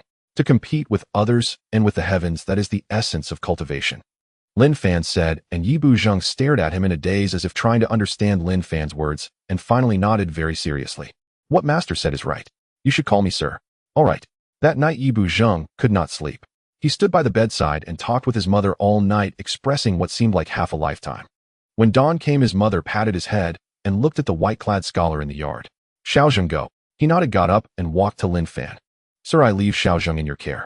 The woman's voice came from inside the room as she struggled to stand from the bed and solemnly bowed to Lin Fan. Lin Fan nodded with a smile. With a wave of his hand, he and Yi Buzheng ascended the mountain, the place where Lin Fan first saw him, a place filled with towering trees. I said you can reach the sage realm by chopping wood. Oh, do you remember? Lin Fan said, as Yi Buzheng looked up in confusion. Can one really reach the sage realm by chopping wood? Isn't it the heavenly person realm? Watch this stroke closely. Lin Fan ignored him, took the woodcutter's knife from Yi Buzheng's hand, and struck towards the boundless heavens under Yi Buzheng's bewildered gaze. Boom! The sky collapsed, the void was obliterated, and a bottomless rift was created, followed by the towering mountains before them. In an instant it split into two. Yi Buzheng was stunned. Did you understand clearly? Lin Fan asked, and he shook his head. Lin Fan pointed to his forehead, imprinting this strike into his soul, rehearsing it for him at all times. The more you chop, the more you'll get it, Lin Fan said, returning the woodcutter's knife to him. This ordinary woodcutter's knife unexpectedly radiated a glimmer of Tao essence at that moment, only to retract into the knife in an instant. This woodcutter's knife had become heavy. Yi Buzheng felt that he could make this knife as heavy as a mountain or as light as a feather. He realized that this woodcutter's knife had transformed into a Tao weapon. Thank you, sir. He bowed to Lin Fan again, this bow coming from the heart, with genuine gratitude and respect. Lin Fan nodded. For a day from dawn to dusk, as the sun rose and set, Yi Buzheng continuously chopped trees here, repeating that one stroke. When he returned to the small house, there was already a glimmer in his eyes, and the woman on the bed showed an excited expression. On the second, third, and fourth days, it continued like this. Yi Buzheng seemed to be possessed, completely immersed in it. Finally, at some sunset, he struck out a blow that amazed the entire forest with a single stroke that illuminated the heavens and earth. My cultivation has been restored. He stood there incredulously, saying. His original cultivation was at the first level of the divine platform realm, and now it had all been restored, and he even felt that he was about to break through. But what excited him the most was that he had finally sketched out the outline of that stroke. Just the outline could split mountains. Congratulations. Lin Fan appeared, smiling at him. He hurriedly bowed to Lin Fan. Although the sir did not accept disciples and only allowed him to call him sir, he regarded him as a master. Once a master, always a father. So Yi Buzheng, what do you want to do next? Lin Fan asked. Yi Buzheng's expression stiffened. What does sir want me to do? Lin Fan smiled. Let's descend the mountain together. All right, he replied without any hesitation. He then bid farewell to his mother and followed Lin Fan down the mountain. Lin Fan drew a circle in the air, enclosing the entire mountain, and then the mountain disappeared from the eyes of the world. Yi Buzheng watched this scene, his face filled with shock. It hasn't really disappeared, it's just a trick, a small ploy, Lin Fan said, stepping through the void and pulling Yi Buzheng into the shattered space. The Tao of Space, he murmured. He did not understand the Tao of Space, but he had seen some introductions about it in the royal library of the Great Qin dynasty. The Tao of Space is the strongest Tao in the world. Among the myriad races of the vast world, countless prodigies have existed throughout ancient times, yet only a handful can comprehend it. This is an incredibly powerful Tao, and anyone who can comprehend the Tao of Space is an unparalleled existence. But Sir has comprehended it. He felt a bit dazed at what kind of existence was his Sir. Qin capital. Suddenly the shattered void reformed, and the world before him emerged with countless memories rushing back. Here it was actually the capital of the Great Qin. How is it? Is it familiar? Lin Fan asked. On the long street, sparse crowds wandered and recruitment notices were posted everywhere, presenting a desolate scene. Yi Buzheng felt a bit dazed. This place is different now, he said. He had spent 3 years on that mountain, and he did not know what had happened in the world. Of course it's different. The Great Qin is about to perish. Have you forgotten what that person who wanted to kill you said? Lin Fan said, leading Yi Buzheng through the capital of Qin. The prosperous Qin was no more, leaving only desolation, yet there were still people in the imperial palace of the Great Qin vying for power and profit. The country is about to fall, the people are struggling to survive, yet they still think about the throne. Lin Fan shook his head slightly. Yi Buzheng listened to Lin Fan's words, his face filled with disbelief. Is he really going to die? He asked, knowing who he was referring to. He was the former emperor of the Great Qin, who had once reached the saint realm, a true half-saint. If you want to know, go take a look, Lin Fan said, and in a few steps they had arrived in a lifeless palace. In the center of the palace stood a man gazing out at the vast sea, his vitality long since drained. Is he dead? Yi Buzheng said in disbelief. This was the emperor, the backbone of the Great Qin people, their faith supporting them in the war against the Sea clan. He had died silently in this grand hall. Lin Fan fell silent and pointed into the void. Rewind. The space fractured, time reversed, and countless images flashed before him, ultimately freezing on a single scene. The emperor of the Great Qin, clad in a black dragon imperial robe, held a star map, gazing into the boundless starry sky, surrounded by shimmering starlight. The stars in the sky seemed to be drawn by some force, descending beams of starlight converging upon the Great Qin emperor as if to propel him towards the sacred realm. He was just a step away, having almost entered that realm.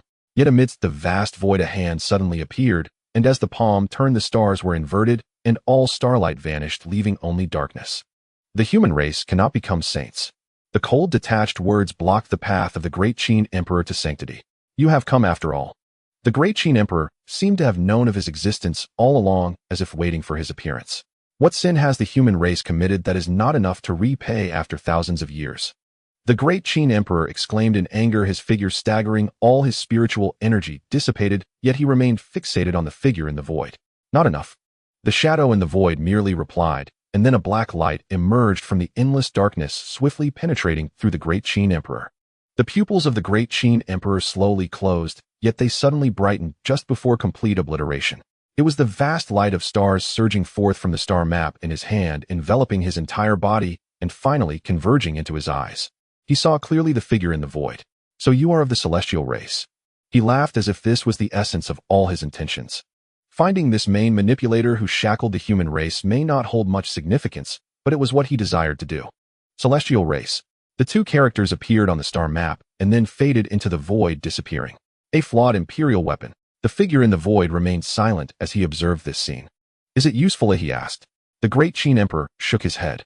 If there are future generations, they should know who the enemies of the human race are, and if the human race gives birth to a saint, they should know who covertly harmed humanity during the reckoning of the world. After saying this, he smiled a sorrowful smile, filled with grandeur and unwillingness, slowly transforming into a rigid corpse. As long as the flame of inheritance endures, the human race will not perish. These were the last words left by the great Qin Emperor, which made the figure in the void fall silent for a long time before finally vanishing into the vast emptiness. This was the scene frozen before Lin Fan. Father. Yi Bujing knelt down instantly. Only then did he realize what his father had faced. It was not that he was indifferent to him, but the burden on his shoulders was too heavy. Thoughts of the world, even above children. Lin Fan gazed at this scene, remaining silent for a long time. Celestial race. He murmured. The celestial race, one of the top 10 peak clans of the Xuanghuang Great World, second only to the monster race, yet not necessarily weaker than the latter. Legend has it that the celestial race descended from the heavens, a lineage of divine offspring possessing mysterious and unfathomable abilities, making them the most enigmatic clan in the Xuanghuang Great World. It seems there is another place I need to visit in the future. Lin Fan said lightly, then looked towards the direction the stars had flown, a place within the great Qin that he had yet to fully comprehend. A mysterious lake hidden atop the snowy mountains.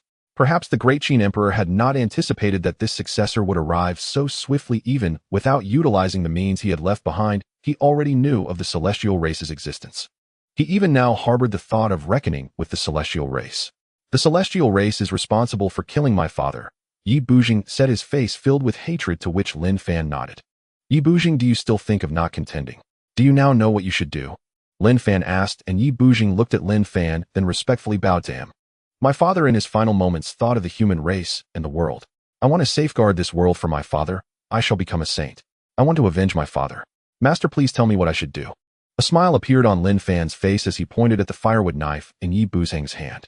I told you before, even chopping wood can lead to the realm of saints. There is no firewood on the mountain, but there are sea clans. Lin Fan waved his hand through the void, tearing it apart, revealing a turbulent sea from which countless sea clans emerged. Let this be the beginning of your path to sanctity.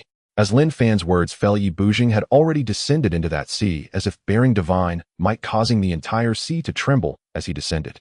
An invisible hand struck down upon the sea. The ocean roiled, massive waves crashing as countless sea clans were crushed to pieces, leaving only a bewildered Yi Bujing behind. Master. Looking at the sea before him, seemingly severed by a single palm, he was in shock. He likely already understood his master's strength. The Tao of space, the reversal of time, and this palm. These were beyond what an emperor could achieve. It was a saint. But didn't the figure from the celestial race say that humans cannot become saints? How did Master become a saint, and why was there no obstruction from the celestial race's strong?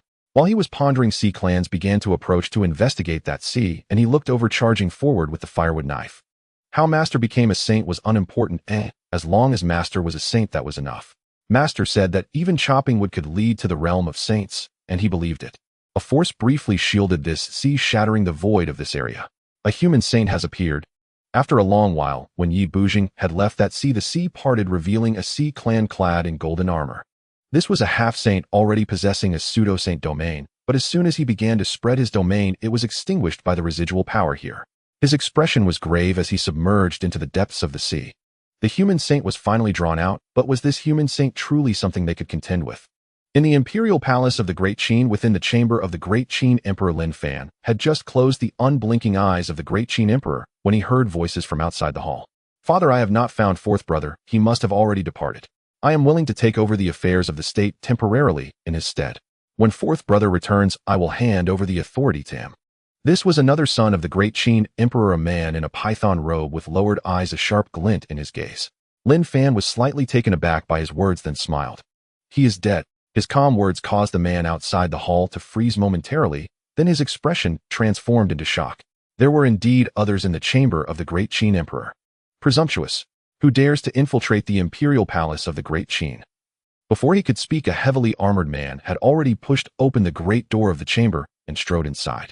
In the chamber, Lin Fan supported the corpse of the Great Qin Emperor with one hand, then looked at them. "Your Majesty." The heavily armored man's gaze swept past Lin Fan and landed on the corpse of the Great Qin Emperor, his pupils suddenly contracting. "Who dares to harm the Emperor?" In the next moment, the man's expression changed, uttering a shocking declaration. Lin Fan stared at him in surprise, then smiled lightly. "It seems today there are still people who must die." As he spoke, the entire chamber fell into a stifling silence, and the heavily armored man's body stiffened. He wanted to say something, but the surrounding space had already stagnated, and he couldn't even open his mouth, staring at Lin Fan with a face full of terror. In the next moment, he felt his mind descend into chaos as a forceful consciousness invaded his sea of consciousness. Then his memories were flipped through as if someone were turning the pages of a book. When he regained consciousness, a cold and indifferent gaze appeared before him, and the person from the palace had approached him. "Saint." He trembled. Just those two words caused the following Qin prince and a group of officials to shudder and kneel on the ground. The existence of saints among the human race was no secret. The Northern Stone clan had been exterminated by the saints, with even the Lord of the Mountains falling. Yet they never expected a saint to appear in the Great Qin Imperial Palace. "Do you know your crime?" Lin Fan gazed quietly at the heavily armored man before him, the most powerful individual among this group who had reached the Tao-severing realm. The heavily armored man suddenly knelt on the ground, fear written all over his face. "Saint, forgive me. I should not have offended you, but I was worried about His Majesty the human Emperor's safety and acted out of concern." Before he could finish speaking, Lin Fan had already snapped his neck, a sword of divine sense piercing through his sea of souls, extinguishing everything about him. The group kneeling behind trembled. "I have taken the corpse of the Great Qin human Emperor. As for you, take care of yourselves, and remember you are of the human race." Lin Fan glanced at the people kneeling on the ground, spoke coldly, and then left with the corpse of the Great Qin human Emperor. With one step, he stepped out of the palace, and with another, he vanished from the Great Qin Imperial Palace. He did not explain why he killed the heavily armored man, nor did he need to. He did not care how people spoke of him in this world. He only did what he believed was right. The heavily armored man had already defected to the Sea Clan, serving as the Sea Clan's most significant spy within Great Qin. It took a long time for those in the Great Qin Imperial Palace to raise their heads and look at the corpse on the ground, their expressions trembling. "General Wei is dead," they trembled. Why did the saint kill General Wei? No one could explain the actions of the saint except for the Great Qin prince, whose eyes revealed a glint of darkness as he tightly clutched a fish scale in his hand. "He didn't notice me," he trembled inside. If anyone was most terrified at the death of the heavily armored man, it was him. He too had betrayed the human race, even marrying a woman from the Sea Clan and having children. He was the deepest pawn the Sea Clan had placed in Great Qin. Taking a deep breath, he approached the crowd. "The saint may not be as merciful as we imagine. He killed my father, and then General Wei, intending to plunge Great Qin into suffering. We cannot fully trust the saint." His calm words caused everyone to shudder. Not trust the saint. They looked at this Great Qin Prince Yi Sun in disbelief, who might also be the future emperor of the Great Qin dynasty. In the sky above, Lin Fan quietly watched this scene. He had noticed Yi Sun's odd behavior the moment he laid eyes on him, yet he did not kill him. He wanted to leave him for Yi Buzheng. Yi Sun's existence was Yi Buzheng's obsession. The former Yi Buzheng had fallen to such a state precisely because he had suffered from Yi Sun's hidden harm. To solve the problem, the person who tied the knot must be the one to untie it, and he left this opportunity for Yi Buzheng. Lin Fan also wanted to see how rotten the Great Qin dynasty had become, and when the time was right, he would settle accounts. Puff! Just as Yi Sun was speaking freely, he suddenly felt a jolt in his heart. Then he spat out a mouthful of fresh blood as an invisible sword slashed past him, splitting the ground beneath him in two. He looked up, his face filled with terror. That person hadn't left. The corpse of the human emperor stood to one side, as if also watching him through the vast space. "Yi Buzheng, do you still remember?" Lin Fan asked. His expression first froze, then filled with disbelief. He thought of those he had sent to kill Yi Buzheng, One team had disappeared, and the other had returned with the news that they could not find that mountain. A mountain had vanished into thin air. Could this also be the handiwork of the saint? As he thought of this, his eyes filled with intense jealousy. Why did Yibu Zheng receive the emperor's favor and the saint's attention without doing anything? What exactly was wrong with him, Yi Sun? He looked up at Lin Fan, his face filled with unwillingness. Are you going to kill me? He asked, and at this moment he was no longer afraid, staring fixedly at Lin Fan, his eyes filled with blood-red color. Lin Fan shook his head and smiled faintly. No, it is he who wants to kill you. As the words fell, Lin Fan's figure had already vanished. Although he had seen through everything about him, he did not kill him. Yi Sun stood dazedly in place, gazing at the sky for a long time. When he turned around, those behind him seemed to fear him, stepping back far away. His gaze darkened, full of murderous intent. Do you really think he can save Great Qin? The Sea Clan is far stronger than us, he said. He is just one person, while the Sea Clan has no fewer than 10 saints. Yi Sun spoke, and a group of people only looked at him in silence.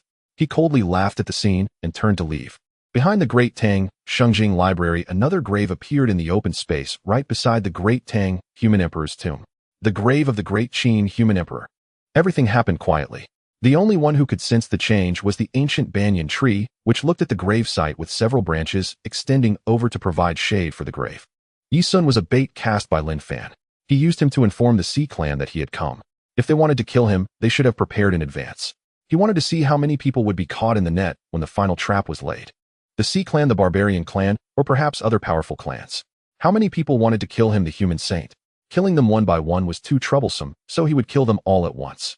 Lin Fan left the Qin capital, not heading to the sea region, but to a snow-covered mountain that was perpetually blanketed in snow. What is here? He said, lightly stepping into this place revered as a holy site by the Great Qin dynasty, where even foreign races dared not tread. There was a great formation covering the entire mountain, a breath so powerful it could slay saints. However, it was merely a dead formation, unable to move. Swish! As soon as he stepped into the snowy region, countless icy winds turned into blades slashing towards him, but in front of Lin Fan, they transformed into a flurry of snowflakes. Wherever he walked, the heavy snow fell silent, the killing formation hidden. The heavens and earth darkened, the stars twinkled, resembling a painting, and Lin Fan became the person within this painting, unknowingly stepping into the domain of a broken imperial weapon. Heaven Clan. Lin Fan saw the two bloodstained characters left by the Great Qin Human Emperor. It seemed to inform future generations that the human race and the Heaven Clan would never die in peace. Is this the imperial weapon? Lin Fan said, lightly probing the entire world. As the world faded away, a star map appeared in his hand, and he had already reached the peak of the snow mountain. An old man stared at him in shock. How did you pass the imperial weapons test so quickly? Wait, your cultivation. The sacred pool of the human race. This is a place prepared for those who ascend to the saint level. Only by coming from beyond the snow mountains and passing the imperial weapons trial can one qualify to bathe in the sacred pool. The sacred pool can enhance the comprehension of those who ascend to the saint level, making it easier for them to grasp the Tao. It also has the effect of refining the body and gathering spiritual essence.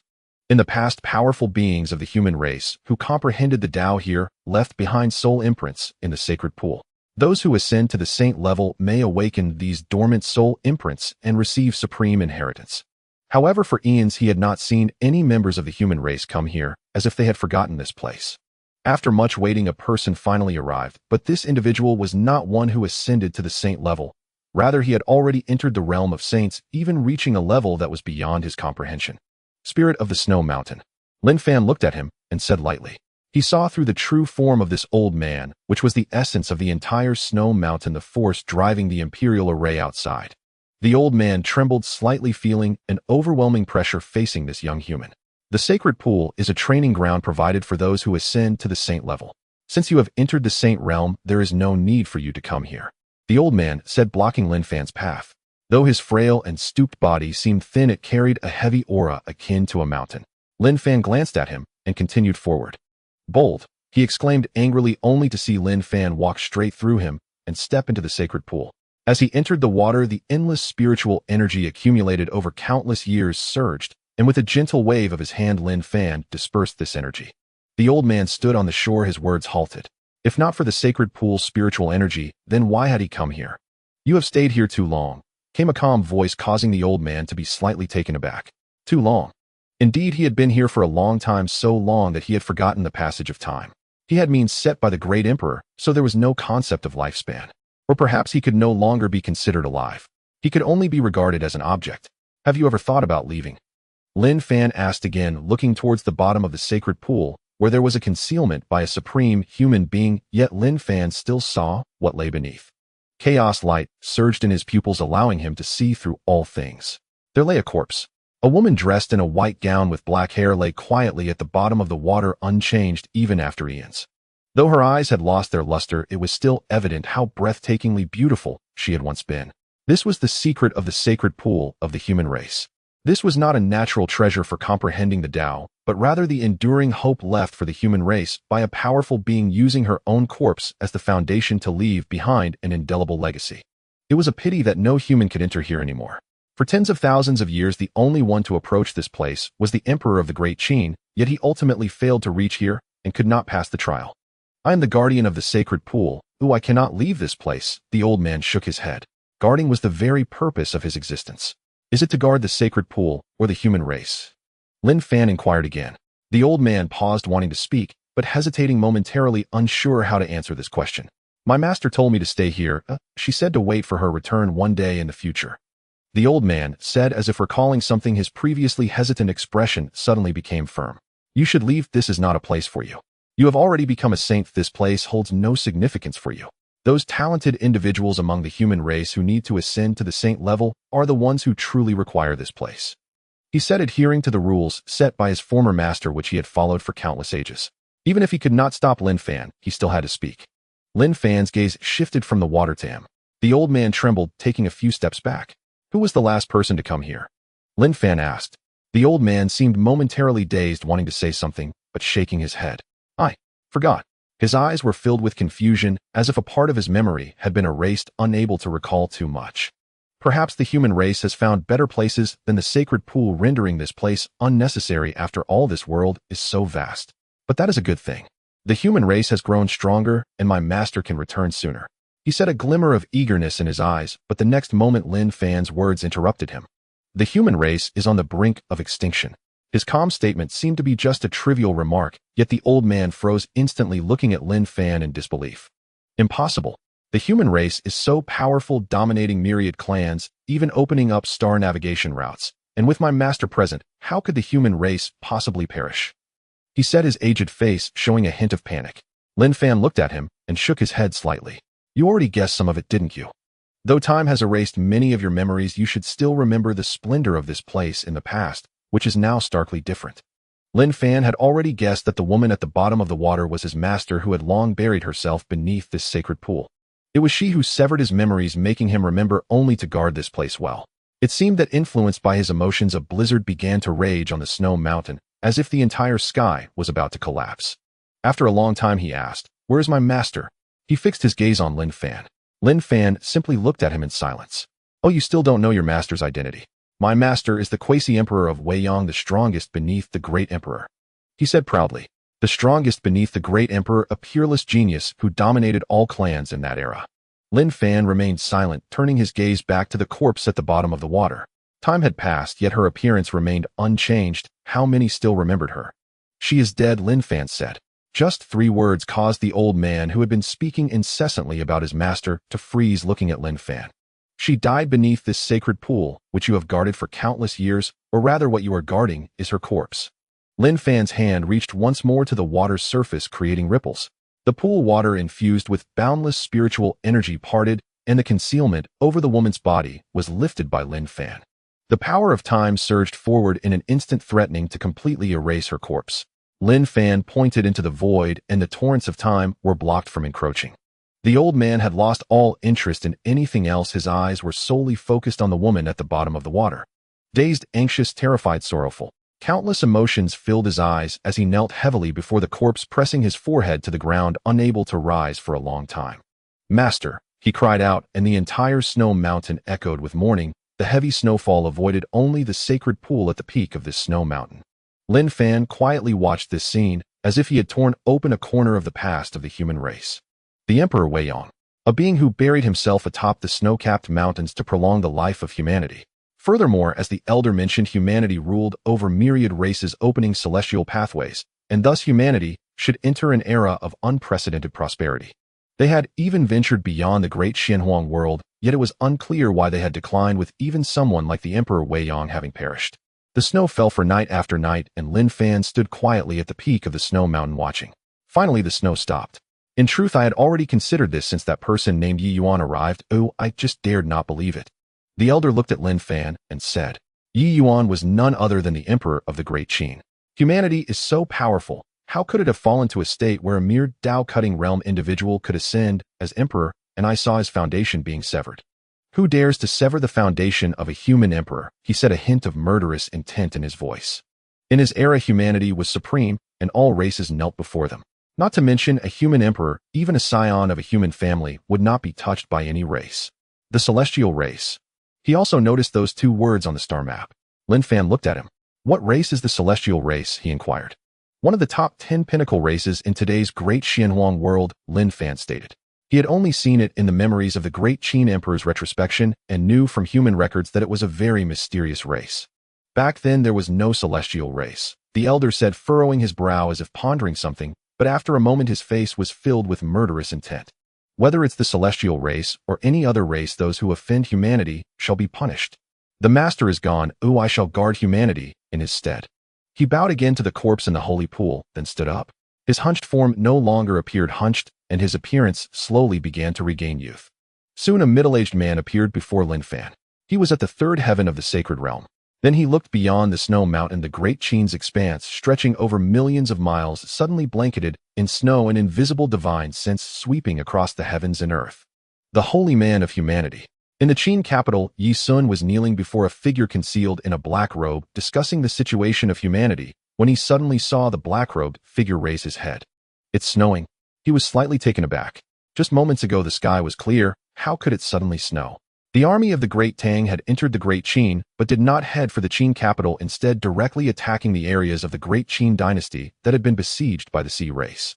It was precisely a victorious battle, and just as they were preparing to advance further, the sky suddenly began to snow. This snow is unusual, Gongsun Liang said, standing beside Liu, reaching out to catch a snowflake, feeling it for a moment, his face turning grave. This is not real snow, it is transformed from the Tao. Where the heavy snow falls is where the Holy One descends, he said. Then a figure naturally surfaced in his mind. In the land of mountains, dressed in white, is that person. Liu focused. He knew it was not the master, but he also knew that the master had come to the Great Qin. Could it be that the master was confronting the sea race's Holy One? On the coastline, countless sea race beings who had just crawled ashore saw the heavy snow and hurriedly retreated back into the ocean, gazing up at the sky in shock. A snowfall blanketed the entire Great Qin. The sea race, he said angrily, the entire snow mountain trembling, and after a long time it finally calmed down. Then he looked at Lin Fan. How could humanity have weakened to such an extent? A nation's territory has not a single Holy One, and they are even humiliated by these foul fish and rotten shrimp. Where are the Holy Ones of humanity? In such circumstances, why do they not emerge? Do they wish to witness the destruction of humanity? He asked, his expression cold. Lin Fan shook his head and looked again at the corpse beneath the water. I am the only Holy One of humanity. His calm words widened the elder's eyes in disbelief. How is that possible? Lin Fan did not respond further. He looked at this pool of humanity's holy water, which had accumulated spiritual energy over countless years. It could truly be called a sacred place. The spiritual energy of the human realm is far too barren, Lin Fan remarked lightly, causing the elder's expression to change. What are you thinking? Lin Fan smiled slightly. There are no longer any humans who can reach here. Since that is the case, let me borrow it to summon rain for humanity. Let this barren expanse of heaven and earth rejuvenate once more. His calm words left no opportunity for the elder to speak. He stepped into the air, arriving above the holy pool. The snow mountain trembled, but was firmly suppressed. Without the corpse of the holy pool's master, it will rot, the elder shouted, resisting desperately. It was only then that he realized how terrifying the youth before him truly was. Even with the power of his true body, he could not budge an inch. Even using imperial weapons, he could not see through him, and he felt as if the rules of heaven and earth around him were subtly avoiding him. I have found a burial place for her to ensure her corpse does not rot. Where? The elder asked. Behind my courtyard. Behind the courtyard, The elder was stunned. Before he could say more, he saw the water of the holy pool being drawn into the void, then the surrounding heavens shattered and fragments of void began to intrude. The Holy Spirit water flowed into this void. Not just the Great Qin, but the entire humanity across the 9 provinces. At that moment, it began to rain. Water fell from the sky, its source unknown, seeming to arise from thin air. This is spiritual energy. Some human cultivators bathing in the rain felt as if they were being cleansed of all impurities, and they also sensed that the surrounding land seemed to be awakening. Everything rejuvenated. The barriers to cultivation were no longer insurmountable, and the comprehension of the world's Tao was no longer so difficult. The Holy One has manifested. Some human cultivators looked up at the sky, filled with excitement. This is a divine manifestation. The Holy One is transforming the realm of humanity. Many people knelt down, including ordinary folk, believing this to be the manifestation of the Holy One, just as it had been during the obliteration of the Stone Clan. On the snow mountain, the elder looked at this scene in shock, unable to regain his composure for a long time. After a while he asked, "What realm are you in?" He inquired. Was this truly just the realm of a Holy One? He did not believe it. Mastering the Tao of space and reaching such a profound realm was something even those quasi-emperors could not achieve. Humanity has no Holy Ones. How could there be one like him? As the water of the holy pool dissipated, Lin Fan looked at the corpse, and the elder also looked at Lin Fan, a wary expression on his face. Is he truly going to bury his master in his backyard? His master was the Emperor Wei Yang, the unparalleled empress of that era. How could she be buried in such a place? Bodhi. In the library, Lin Fan's voice echoed. The great banyan tree swayed its branches as if in response. Then a corpse traversed the void, and a tomb appeared in the backyard with a tombstone erected before it. The tomb of the Emperor Wei Yang, the Holy One of the human race. A figure appeared in the void, standing in the depths of an unknown space, gazing at the land of the human race with a slight frown. The Celestial Clan's overseer. When did the human race produce a Holy One? After a moment of contemplation, he seemed to recall something, and a glimmer of killing intent flashed in his eyes. The remnants of the ancient human race imperial court. He spoke lightly, his figure vanishing back into the void. On the peak of the snow-capped mountain, Lin Fan glanced into the depths of the void before turning his gaze to the spirit of the snow mountain. Though not of the human race, he identified himself as one. Compared to certain others, he resembled a true human more. Were it not for Lin Fan's existence, he would be the guardian of the human race. This was the final trump card left by the unweary emperor. Below the emperor, Lin Fan spoke lightly. The snow mountain spirit's expression tightened, though not yet at the emperor level. Why did he feel that Lin Fan was even more terrifying than any emperor he had encountered in the past? He felt that perhaps only the unweary emperor could compare with him. The human race was in decline, yet gave birth to such a formidable being. Your master has already been buried. If you wish, you can visit any time. Lin Fan waved his hand, and a scene appeared before his eyes: a pavilion, a courtyard, and an old banyan tree. Finally, there was the graveyard in the back. The tomb of the emperor of the Great Tang. The tomb of the emperor of the Great Qin. The tomb of the unweary emperor. His gaze fell upon the last grave, his expression trembling as a wave of sorrow enveloped him. Then he knelt before that grave. Master, you actually need not do this. Even if you do not speak or act, I will still guard this land. The roots of Feishua lie within the human race, and my life was given by you, Master. As long as I exist for a single day, the human race shall not perish. He stated while Lin Fan simply watched him quietly. The transformation bestowed by the holy pool upon the mortal realm, the reason he had created such a commotion was because of him. Other races knew that the human race had a Holy One, but no one knew who this human Holy One was. He could stand before all beings on behalf of Lin Fan. The decline of the human race must have a hidden hand pushing it from behind. In the dark, countless gazes were observing the human race. These individuals might not even reside within the Xuanghuang Great World. Feishua, with only the third level of the Holy One realm, was strong, but still could not attract the attention of those people. However, if Lin Fan were to emerge, those individuals would surely not remain idle. Lin Fan's current cultivation was at the 9th level of the Great Saint Realm, ready to enter the Emperor stage, with combat power reaching an unimaginable level. Only an Emperor could rival him. He must not act lightly. Should he move, all must be accounted for. After a long while, Feishua stood up and bowed once more to Lin Fan. I see a shadow of the Master in you. Although you have concealed yourself to the utmost, you possess the same innate invincibility as the Master. In the future, you will not be inferior to the Master. Though I do not know why you wish to hide, I understand you must have your own plans. I am willing to heed your command. He stated, even performing a gesture of loyalty to Lin Fan.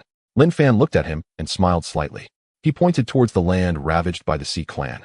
If that is the case, then you shall perform your first task for me. Go eliminate all the Sea Clan upon the land of the human race, leaving not a single one alive. Feishua focused his mind, looking up at Lin Fan. Lin Fan stood in the void, peering through the emptiness, witnessing countless chains of laws and the suppression of the entire world upon him. His expression was one of shock. What kind of person could provoke the suppression of the heavenly Tao? I sense that there is not just one Sea Clan Holy One on this land of the human race. There is another whose aura is even stronger than mine. He inhaled deeply and spoke. Lin Fan smiled faintly. They will not appear. Fikshu's expression tightened, bowing once more to Lin Fan before departing. As he moved, the entire land trembled, the sky-obscuring snow mist dissipated, and countless fissures crisscrossed in all directions. Before the eyes of countless people, the largest snow-capped mountain within the Great Chain vanished. In the regions where the Great Chain had fallen, countless Sea Clan were frantically assaulting a human city, with Sea Clan of the Transformation Realm appearing to smash through the city walls. The human city was on the brink of collapse. Countless human soldiers trembled, gripping their weapons tightly, with their eyes bloodshot. The human race shall not die nor retreat. A human leader roared, and countless soldiers echoed him. They had come here with no thought of returning alive. But just as the city was about to fall, snow suddenly began to fall from the sky, blanketing the world and dividing it into two colors, one half within the human city and the other outside. In an instant, it became a vast expanse of white. Countless Sea Clan looked up, seeing a figure standing in the sky with cold ice-like eyes reflecting the entire land. Die. Only a single word, and the temperature outside the city plummeted, freezing everything. All the Sea Clan were obliterated. This all happened in an instant, and by the time the humans in the city reacted, the outside had already transformed into a world of ice. And they could only see the back of that figure. "It is our Holy One," one human exclaimed, and all the humans trembled. "The Holy One has come to save us."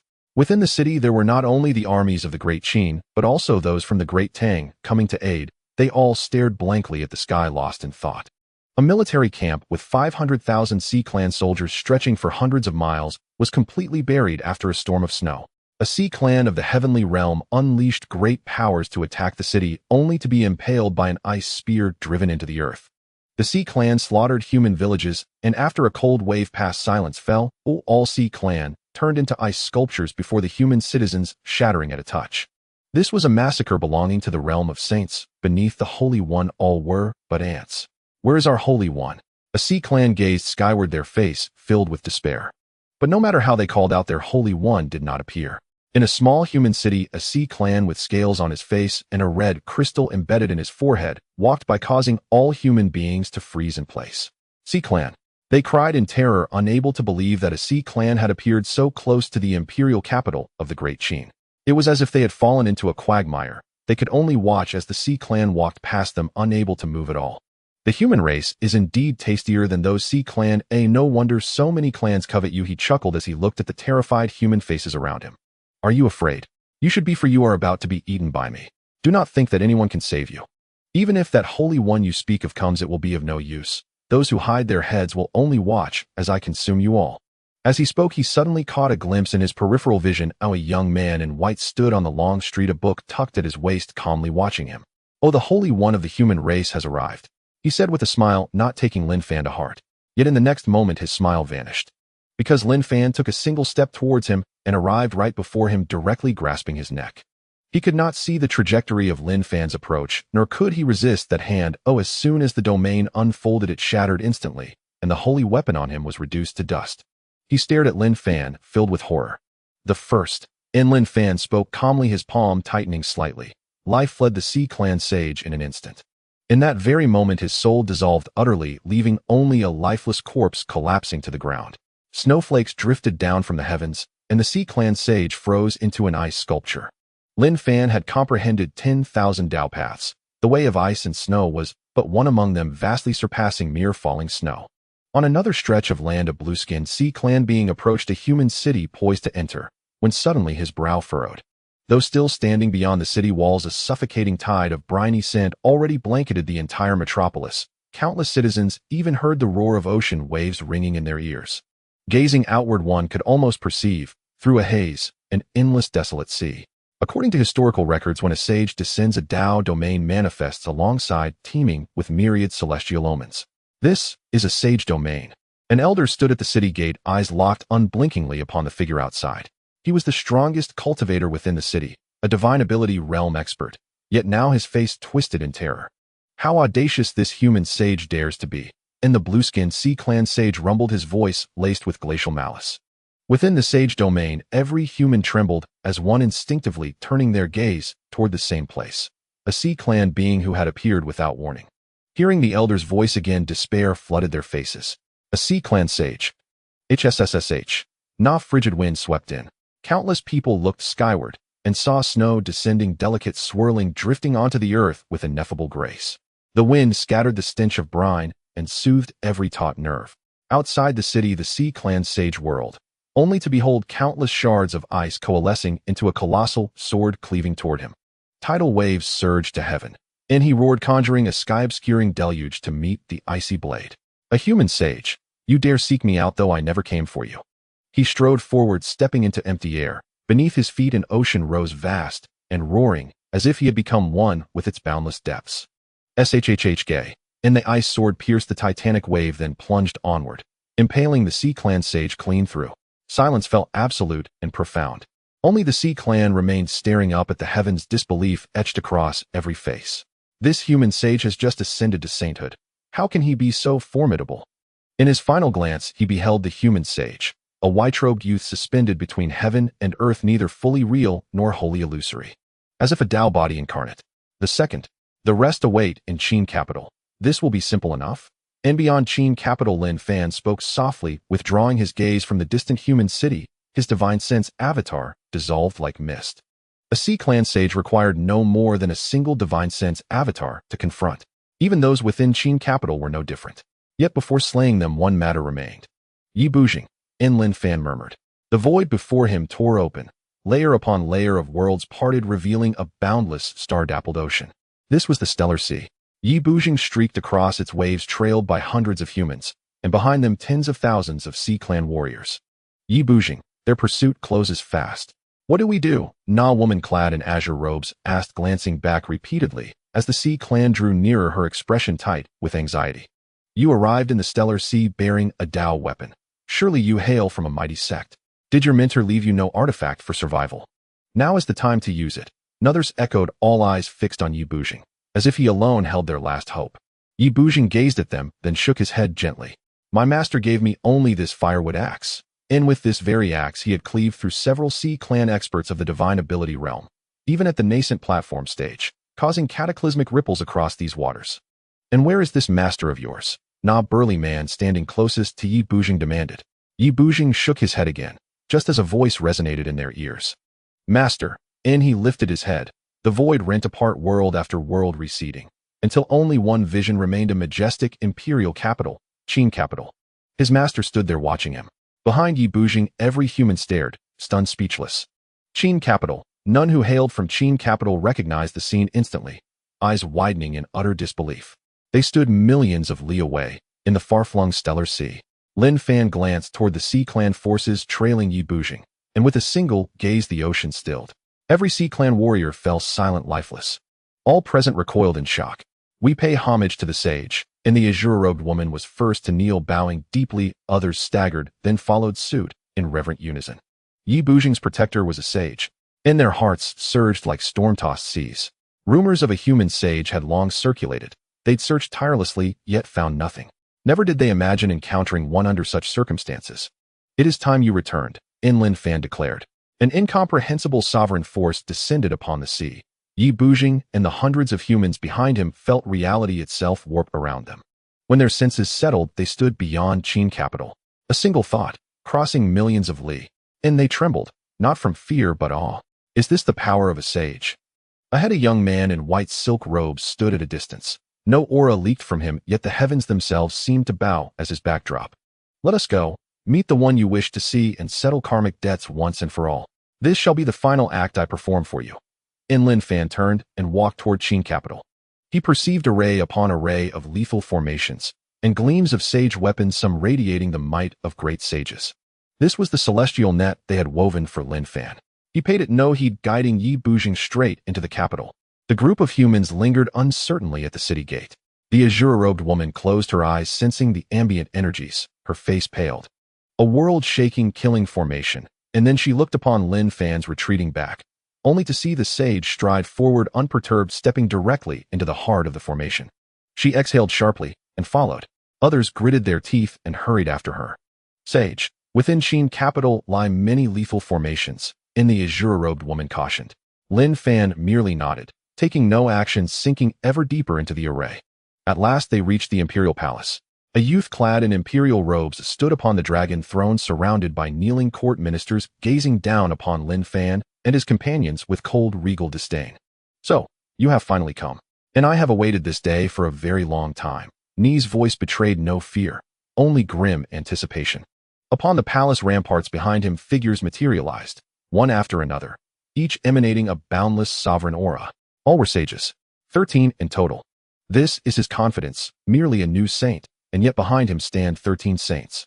Within this Qin capital lurk countless powerful beings laying down a net of heaven and earth. Even saints must shed blood here. Do you feel fear witnessing this scene, O saint of the human race? Yi Sun looked at Lin Fan, his eyes filled with resentment. What if he is a saint? He will still die. He spoke standing on the imperial throne, truly resembling an unparalleled emperor, indifferent to everything, even no longer fearing saints. His words left the women in blue behind him shaken. Where is the emperor of the great Qin? Someone asked, not looking at Yi Sun, but instead at the Qin palace and the 13 figures on the palace walls. I am the emperor of the great Qin. Since you see me, why do you not kneel? Yi Sun gazed at them, his eyes gleaming with murderous intent. The women in blue looked at Yi Sun and then at the 13 saints, smirking in disdain. You, emperor, are unworthy. You are not even worthy of the human race. You are more suited to be with beasts.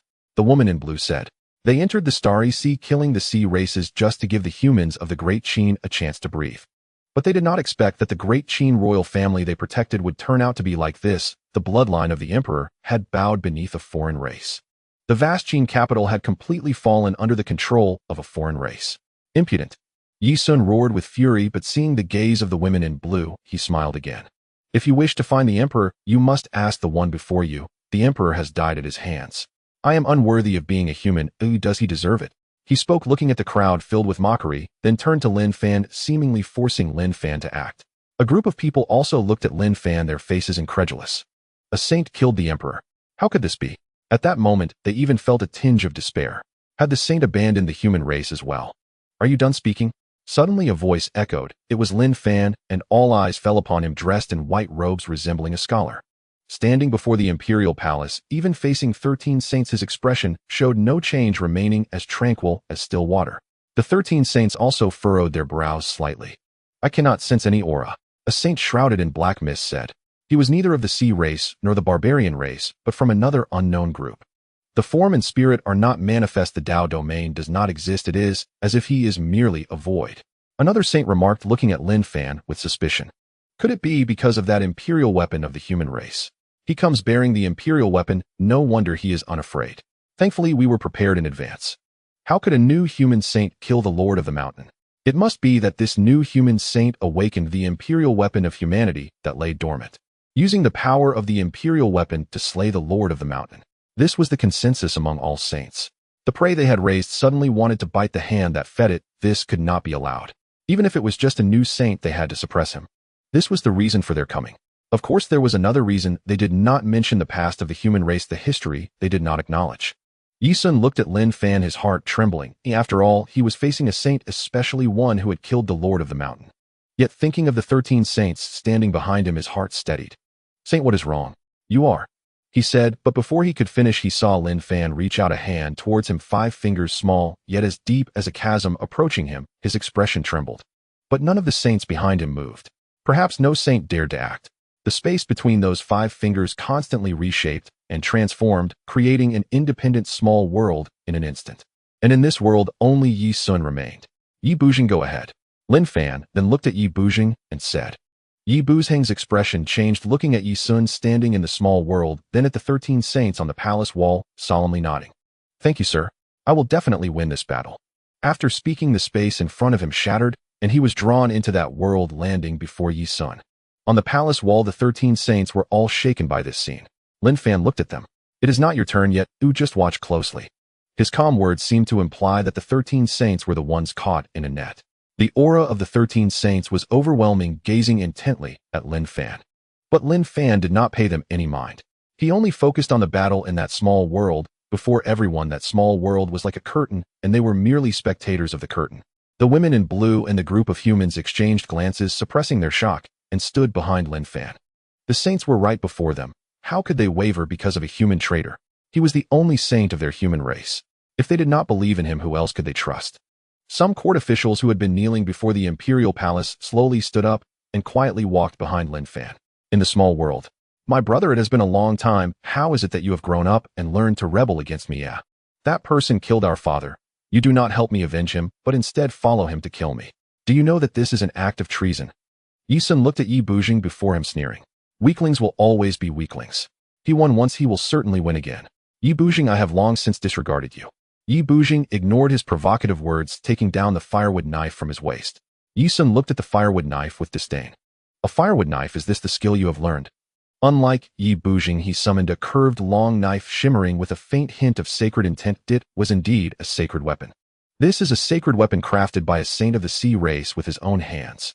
I have used it to slay powerful beings of the divine ability realm. He caressed the long knife, a proud expression on his face.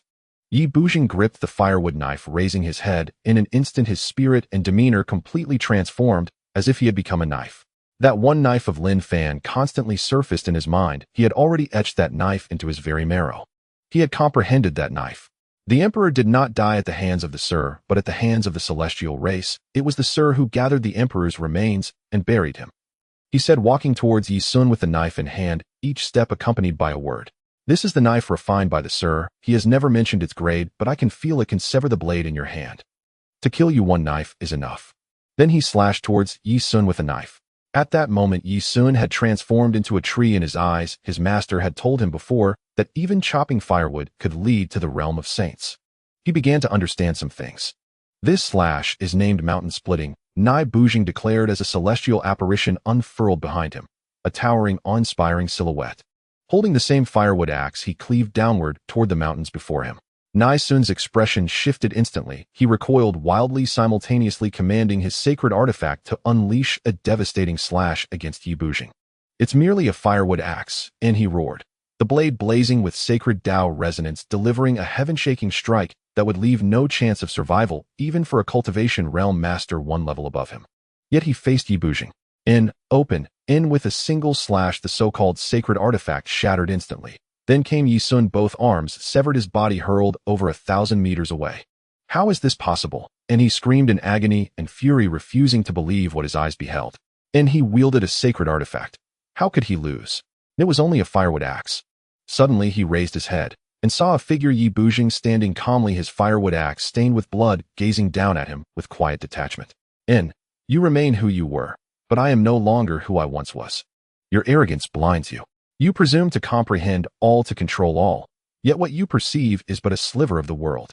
He spoke, then lifted his gaze toward the firmament of this pocket realm, and even within his own heart astonishment stirred. Ni's firewood axe had truly shattered a sacred artifact, yet Master Lin had never truly refined it. He had merely held it once. I spare you not out of mercy, but to let you witness true despair. Inhumanity may seem weak now, yet Master Lin is not as you imagine. 13 sacred lords. They are not as formidable as you believe. The heavens fractured, and the two reappeared before the imperial palace. Lin Fan stood afar, observing silently. Master, Yi Bujing stepped forward and bowed deeply before Lin Fan. Yi Sun lay in a pool of blood, cradling his severed arms, yet his gaze remained locked fiercely upon Lin Fan, still clinging to hope as he stared up at the 13 sacred lords stationed atop the imperial wall. The sacred lords would save him, and the sacred lords would slay this human saint. Lin Fan met his gaze, then glanced briefly at Yi Sun, nodding faintly, saying nothing. He understood Yi Bujing's intent. Before the imperial palace, Lin Fan took a single step forward, and the 13 sacred lords stiffened instantly. Now it is your turn. His voice, calm and uninflected, sent a tremor across heaven and earth. And he would face 13 alone. And behind him, the blue-robed woman and others watched in stunned silence. The 13 sacred lords remained silent, none eager to strike first, until finally a Sea Clan sacred lord stepped forth. Deploy the formation. He spoke coldly.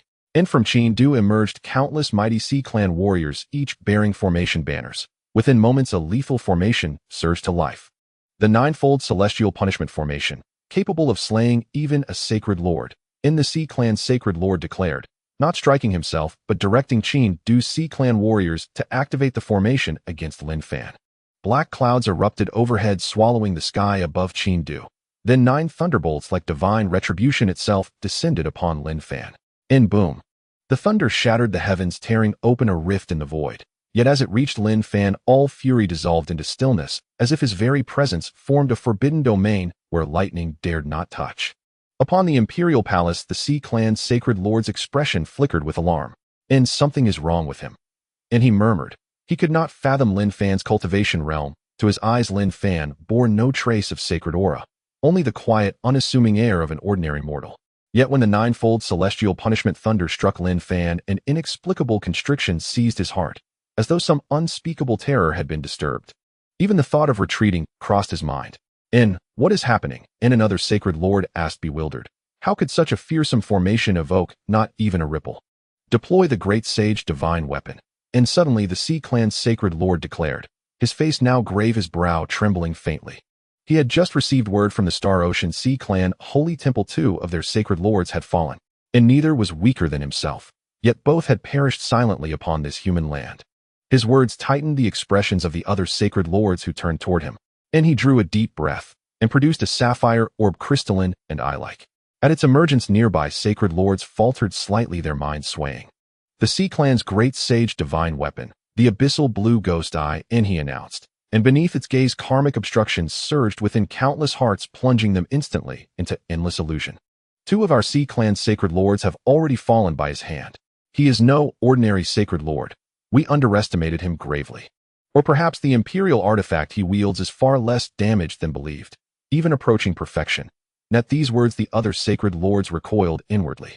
To manifest an entire world with a single palm. Surely you know none of us possess such power. His cultivation must be far greater than we imagined.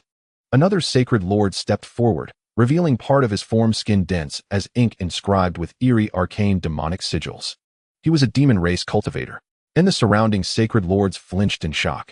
The demon race, though shattered long ago in a cataclysm, still retained profound, ancient might, ranking second only to the 10 supreme clans.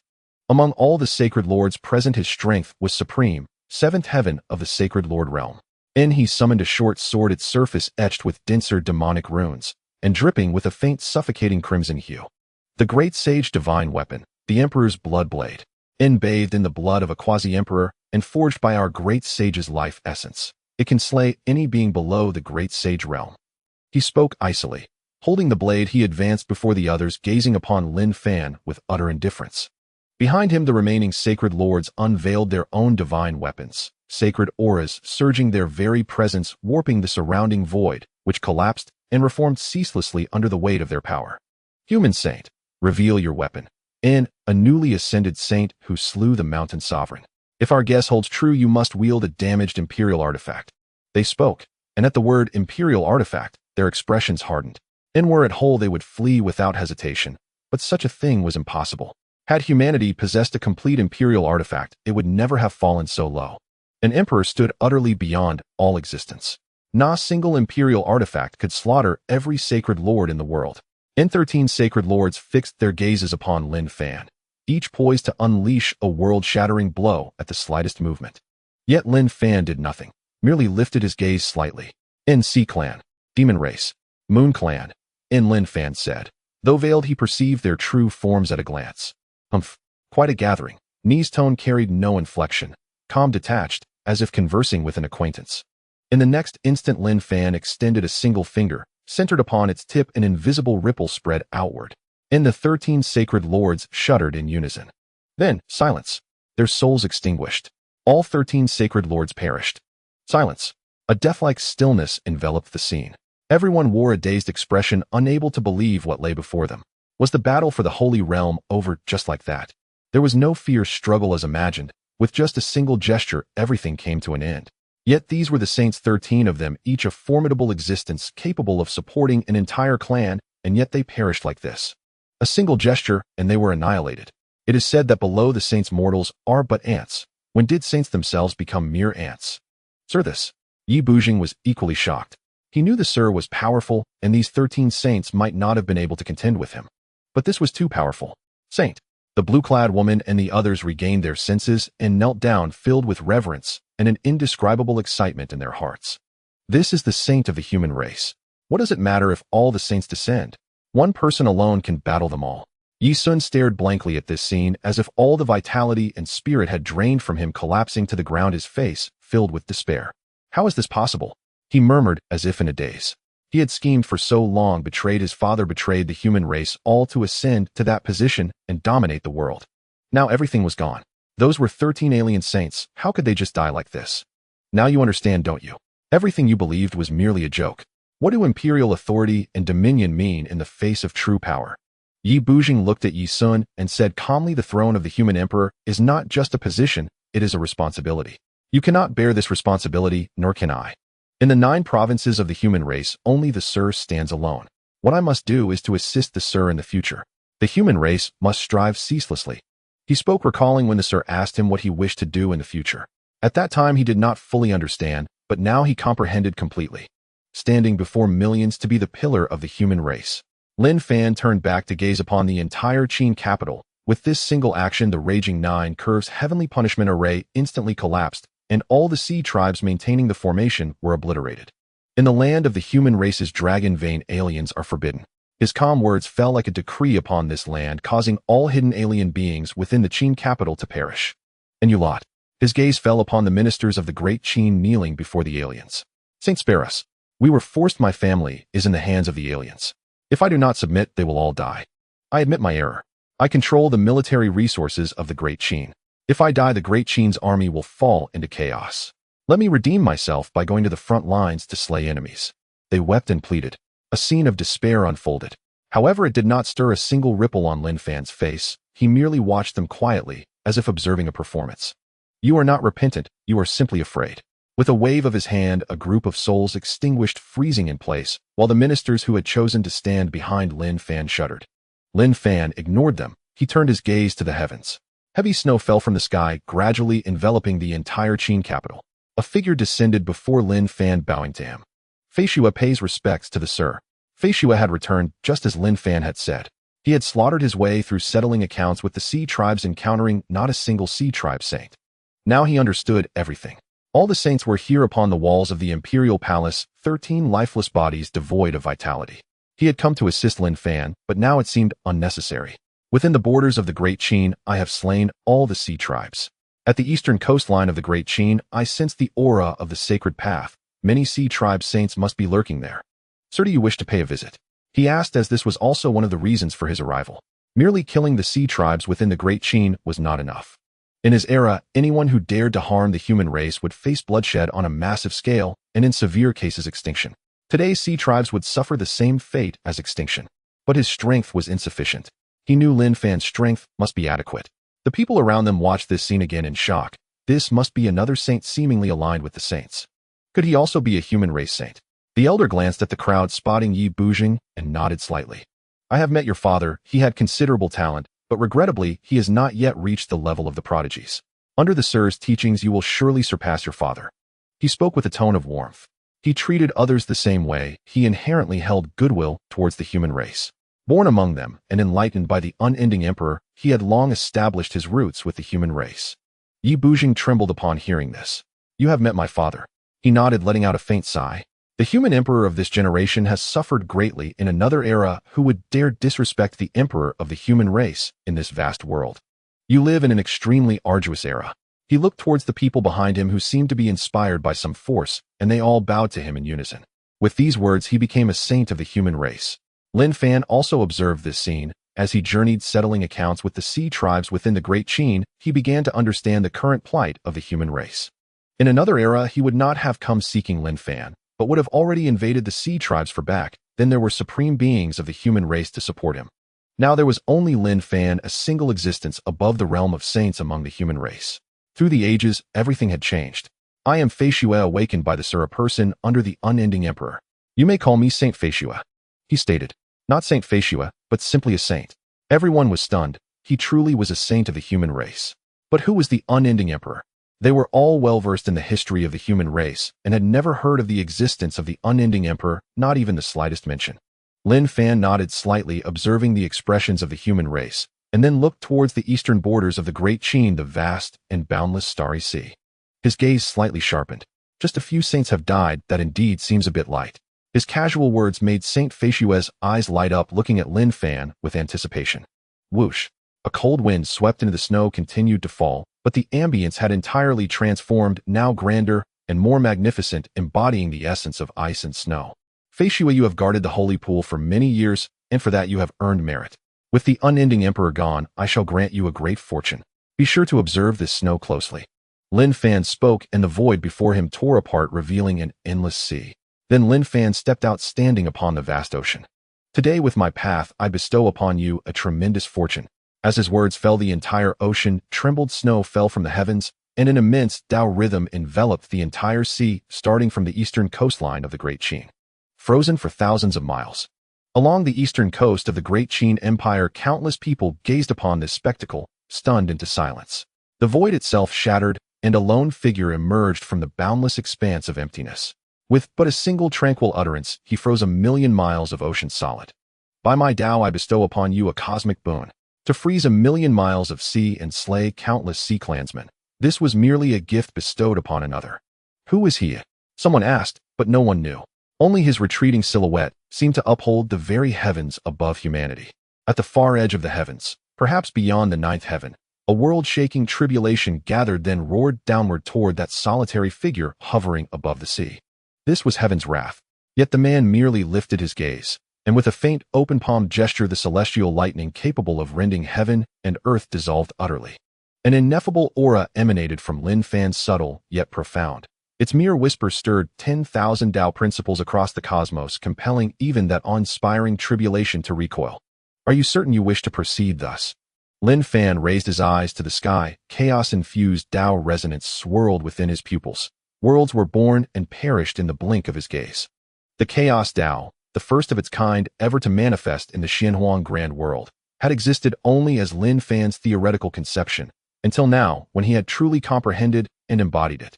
The tribulation raged, venting some primordial fury, yet ultimately dispersed. More chains of cosmic law coalesced around Lin Fan. He merely smiled, faintly unmoved.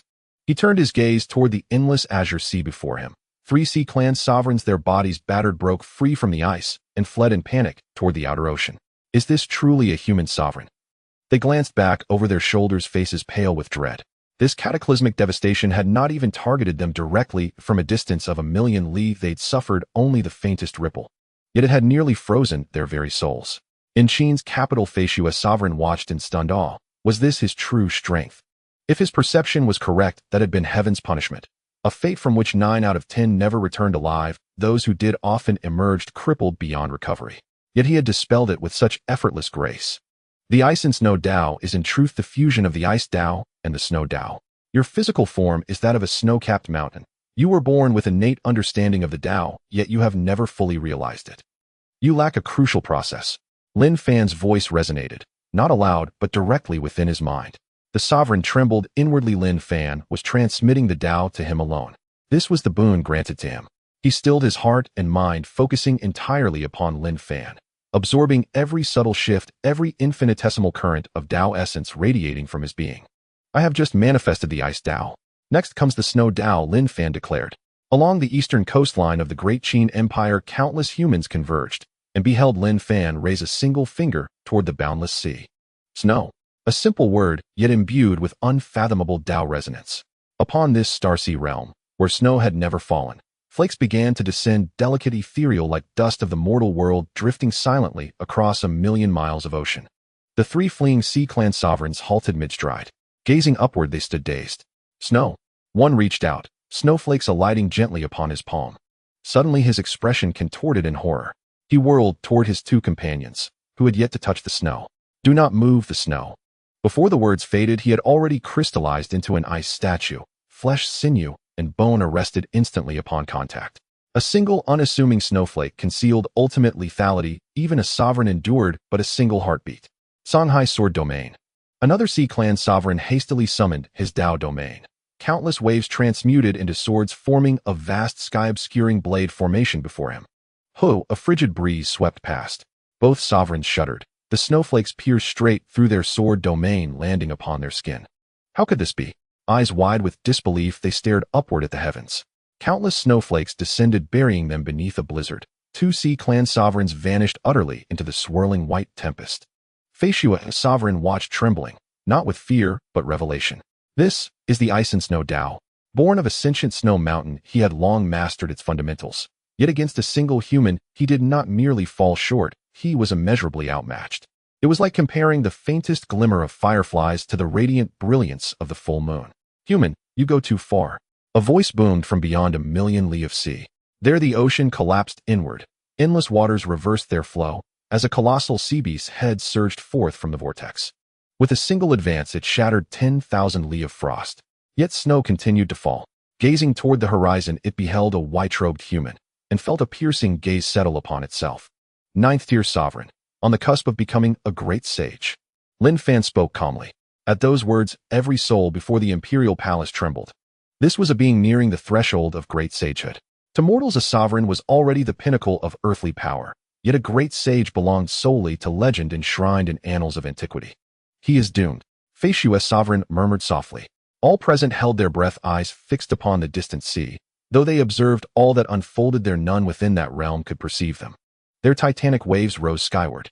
The colossal sea beast crashed through layer upon layer of frozen ice, surging deep into the Millionli domain of absolute frost, only to falter moments later.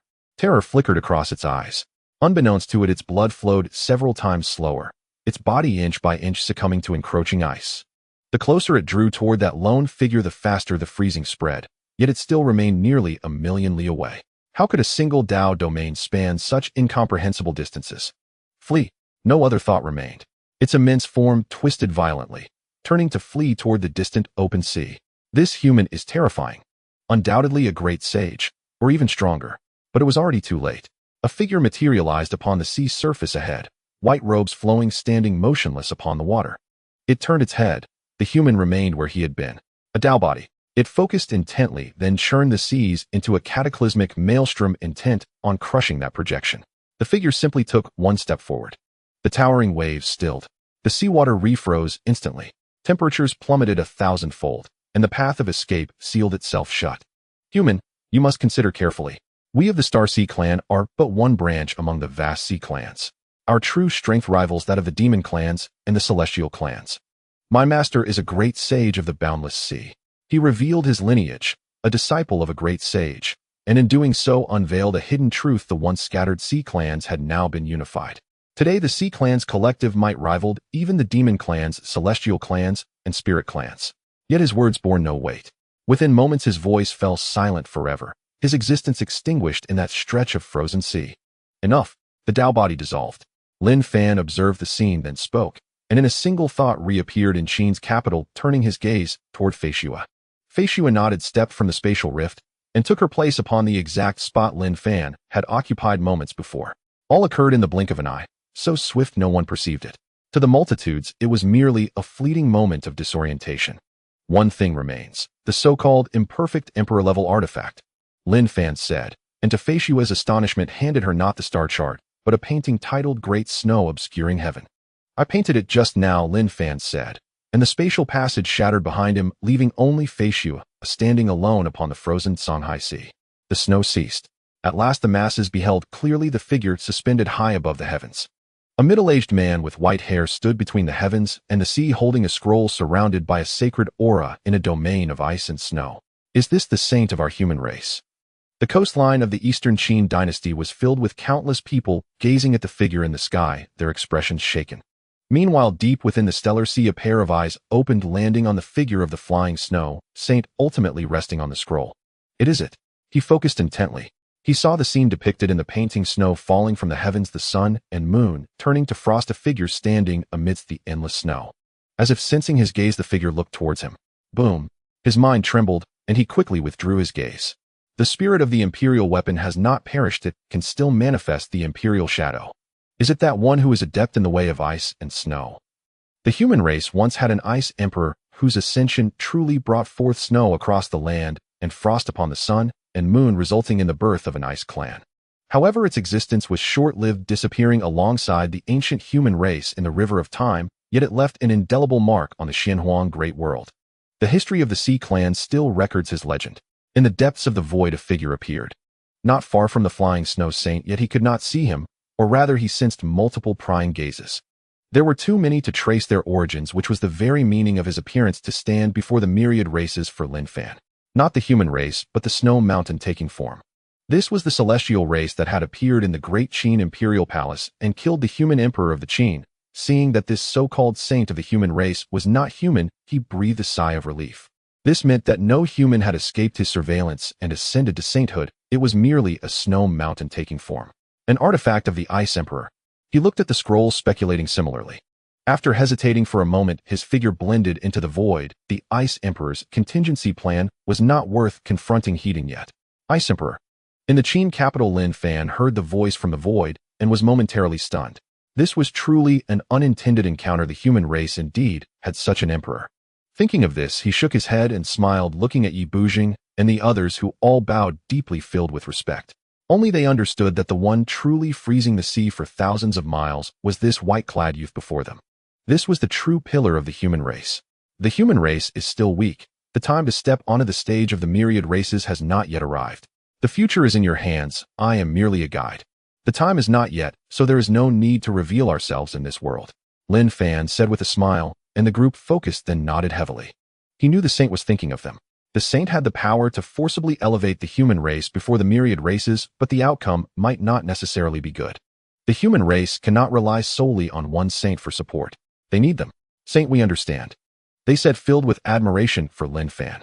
The saint, who clearly possessed transcendent power, willingly concealed his identity for the sake of the human race. This was the saint's heartfelt concern for them. Lin Fan watched this scene with a faint smile, nodding, then looking at Yi Bujing. The imperial authority of the Great Qin has collapsed. Whether to rebuild or how it proceeds lies with you. After all, you are the last bloodline of the Great Qin. What do you think? Lin Fan asked. Yi Bujing looked towards the grand yet desolate Great Qin Imperial Palace, then at the trembling court officials of the Great Qin. He shook his head. Sir, I cannot be the emperor of the Great Qin. He gripped the firewood knife in his hand, gazing at the distant horizon, smiling. My path is not here. The imperial power and palace are a constraint to me. Did you not say that even chopping wood can lead to the realm of the celestial? I want to give it a try. He said, his tone filled with determination. Sir, do you have someone suitable? Then I will entrust the Great Qin world to him. At this moment, the imperial power and the world seemed less significant than the firewood knife in his hand. After witnessing that battle, he understood what the human race truly needed. The so-called imperial power and kingship were but fleeting clouds in the eyes of the saint. What the human race needed was the saint. He hoped that when the saint faced the might of the myriad races, he could still guard the human race, allowing the saint to have no worries. Lin Fan looked at him and nodded. Lin Fan did not say who that person was, nor would he help Li Yu. Both Li Yu and Yi Bujing had their own paths. The path of the emperor was Li Yu's choice. Lin Fan's gaze passed through layers of void, landing on the coastline of the eastern Qin, where Li Yu stood amidst the myriad troops receiving their support. Behind the Tang army were countless citizens of the Great Qin. Looking at the young emperor, they involuntarily bowed. I see the shadow of the human emperor in him. Gong Sunliang stood among the myriad troops, looking up at Li Yu in admiration, and the generals beside him nodded. They had never seen an emperor truly dare to charge into countless foreign races and could strategize from miles away, achieving victory from afar. Suddenly, he turned his head and not far away saw a figure he would never forget. On the peaks of Yer, he waved his hand to slay the saint. It was the saint. This was a projection of Lin Fan, who seemed to have noticed Gong Sunliang, and Lin Fan nodded slightly at him before dissipating into sand. Gong Sunliang's expression shook as he respectfully bowed towards that direction. Though he could not remember the saint's appearance, he would always remember that figure. This was the true pillar of the human race. The earlier frozen expanse of thousands of miles was also the saint, but it was later replaced by the one in the heavens, though he did not know why. The saint must have his reasons. Regardless of how the future unfolds for the human race, there will always be one person silently at the forefront, and that is the saint. Go do what you wish to do. In the Qin capital, Lin Fan looked at Yi Bujing and said. Yi Buzheng's expression shook. Sir, are you leaving? Lin Fan nodded. I have completed all that I needed to do. It is time for me to return to rest. One must enjoy life's triumphs. One cannot waste all their time in this world. Books must still be read. Oh, after all, I am a scholar. Lin Fan said with a smile. A hint of reluctance appeared on Yi Buzheng's face. Will I be able to see you again, sir? Lin Fan nodded. You will see me when you become a saint. All right, I must go now. Lin Fan said, glancing one last time at the Qin capital, shaking his head, and in a step he vanished into the Qin capital. Aside from Yi Bujing, the image of Lin Fan gradually faded in the memories of others, ultimately disappearing entirely, leaving only the knowledge of Lin Fan's existence. The saint has left. Behind Yi Bujing, the woman in blue said in a daze. Then everyone bowed towards the place where Lin Fan had departed. Today, encountering the saint marked the beginning of their destiny's turn. The human race finally saw hope. In the prosperous capital of the Great Tang, the Library Pavilion, Lin Fan first went to the backyard gazing at the several graves. After going back and forth, a new grave had been added. He wondered whose grave it would be next. I feel like a mourner now. Lin Fan shook his head. The 3 graves stood in this secluded place known only to Lin Fan, who often came to visit uncertain of who would remember them in a million years. The tomb of the Emperor of the Great Tang. The tomb of the Emperor of the Great Qin. The tomb of the Emperor of Weiyang. At least someone has come to collect your remains. Here you may one day witness the prosperity of the human race. After speaking, Lin Fan departed, and a flower sprouted from the grave soil, with 3 petals gently swaying, as if responding to Lin Fan's words. Time flowed, and several years passed in the blink of an eye. Lin Fan's life during these years remained unchanged. He read books, drank tea, nurtured some flowers, and kept a pond of fish. Name Lin Fan. Age 38. Cultivation 9th layer of the Great Sage Realm. Talent unmatched throughout the ages. Sword Dao deduction opportunities 5 times in used. Destruction origin comprehension opportunities 2 times in used. Thunder origin comprehension opportunities 4 times in used. It's time to break through. One day Lin Fan set down the book in his hands and suddenly said. His calm words seemed to stir some kind of heavenly, while silently bestowing countless shackles upon him. Lin Fan shook his head and smiled. If I wish to break through, how could you possibly obstruct me? From the Great Sage Realm to the Quasi-Emperor, countless cultivators in the world have spent their entire lives unable to touch this step. Since ancient times, 99% of great sages have died of old age at this juncture. However, Lin Fan only took a few years. He extended his hand, the aura of chaos entwined around his fingertips, transforming into a chaos Qinglian, with myriad paths of heaven and earth swirling around it. Let chaos be the foundation. A break through now, Lin Fan declared. As his voice fell, the entire courtyard trembled. The ancient banyan tree, the 3-leaf flower between the graves, and the fish in the pond all ceased their movements. They could sense the change in their master's aura, a leap in the level of life, as if transcending the entire human realm. Lin Fan closed his eyes, his consciousness sinking into the sea of his soul. He saw an extraordinary vision of a chaos seed, Qinglian, and glimpsed the mountains, rivers, sun, and moon, as if his sea of soul encompassed all phenomena of the world. Finally, he opened his eyes, and the breakthrough came to an end. I am now a Quasi-Emperor, he said. The 9th layer of the Great Sage Realm in the system panel transformed into the 1st layer of the Quasi-Emperor Realm. The constraints of rules surrounding him naturally shattered in many places, as if this world could no longer contain him. Thus, the youngest Quasi-Emperor of the Xuanghuang Great World was born, yet no one knew, not even the world itself, showed any sign of this phenomenon. The fortune of the human race has risen again. A sharp-eared Taoist came from the north of the 10,000 Great Mountains. He gently pinched his fingers and looked at the land of the human race before him, taking a deep breath. He took out the yin-yang mirror, intending to observe the reason behind this change, but as soon as he activated it, he retracted it. He recalled the events from before when he used the yin-yang mirror to trace the appearance of the human saint in the mountains, and he couldn't help but shudder. Forbidden, he focused and said. In the Xuanghuang Great World, among all the races, only he knew how terrifying this human saint truly was. The Moon Clan and Demon Clan thought that the so-called Saint Feishue was the human saint, but he had already deduced that Saint Feishue was not one of them. Rather, it was a spirit mountain taking form. The true human saint was someone else entirely. Perhaps it should not be termed a saint, but rather a great sage of the human race. As for quasi-emperors and emperors, he dared not think of them, for such beings made a ruckus when they achieved Tao, yet he had not seen any signs of such in this realm for many years. Though this great sage of the human race had yet to reach the quasi-emperor realm, he must be among the strongest of the great sages. With the revival of spiritual energy and the rise of fortune, the human race is about to rise again. Looking at this land of the human race, he dared not underestimate it, nor did he dare to be arrogant. Instead, he first bowed to heaven and earth before entering the 9 provinces of the human race. Saint Lord, I am the celestial machine from the Tsang clan. I have inherited the teachings of the strong from the human race, and have cultivated until now. I mean no harm to the human race, and hope for an audience with the Saint Lord. He said, being at the peak of the Saint realm, and having been stuck at this level for thousands of years, coming to the human race in search of the human saint was also a quest for the Tao. The celestial machine technique he inherited only covered the portion up to the saint realm, and beyond that there was nothing. The human saint might have knowledge of it. He observed the world with the yin-yang mirror and had seen other great sages, but had never been detected. The human saint was the only one who had discovered him. He believed that the human saint must know the celestial machine technique. He also sought a future for the Tsang clan. The Tsang clan ranked among the top 50 among all races, but that was due to the existence of a great sage. In fact, the great sage of the Tsang clan had long since passed away. He was the only saint of the Tsang clan. In the library pavilion, Lin Fan had just taken a book from the shelf when he looked toward the direction of the 10,000 great mountains, hearing the words of the Tsang clan saint. Inheritance from the strong of the human race. Again, it was the inheritance from the strong of the human race. How much legacy had the strong of the human race left in this Xuanghuang Great World? Regarding the past of the human race, Fei Xue had told him a lot. Among them, she mentioned the Ice Emperor, saying that within the cultivation path of the Sea clan, there was actually a path of the Ice Emperor, which seemed to suggest some inheritance from him. She also spoke of the inheritance of the Quasi-Emperor of Weiyang, which lay atop his own body. He had been searching for someone who could inherit the Dao lineage of the Quasi-Emperor of Weiyang for the past few years. Lin Fan paid no heed to the celestial machine. The Quasi-Emperor Realm was yet another entirely new level, and Lin Fan wished to ponder it thoroughly. During this time, Liu came once. Sir, the Great Qin has submitted to our Great Tang, but I know this is due to you, sir. I have already met Yi Bujing, he said, showing his usual respect. The Emperor of the Great Tang is dead, and he regarded Lin Fan as his support, seeing him as the reliance for the Great Tang and even the entire human race. You possess the qualities of an emperor. Don't many people say this? I think it's quite true. Their allegiance to you stems from their trust in you.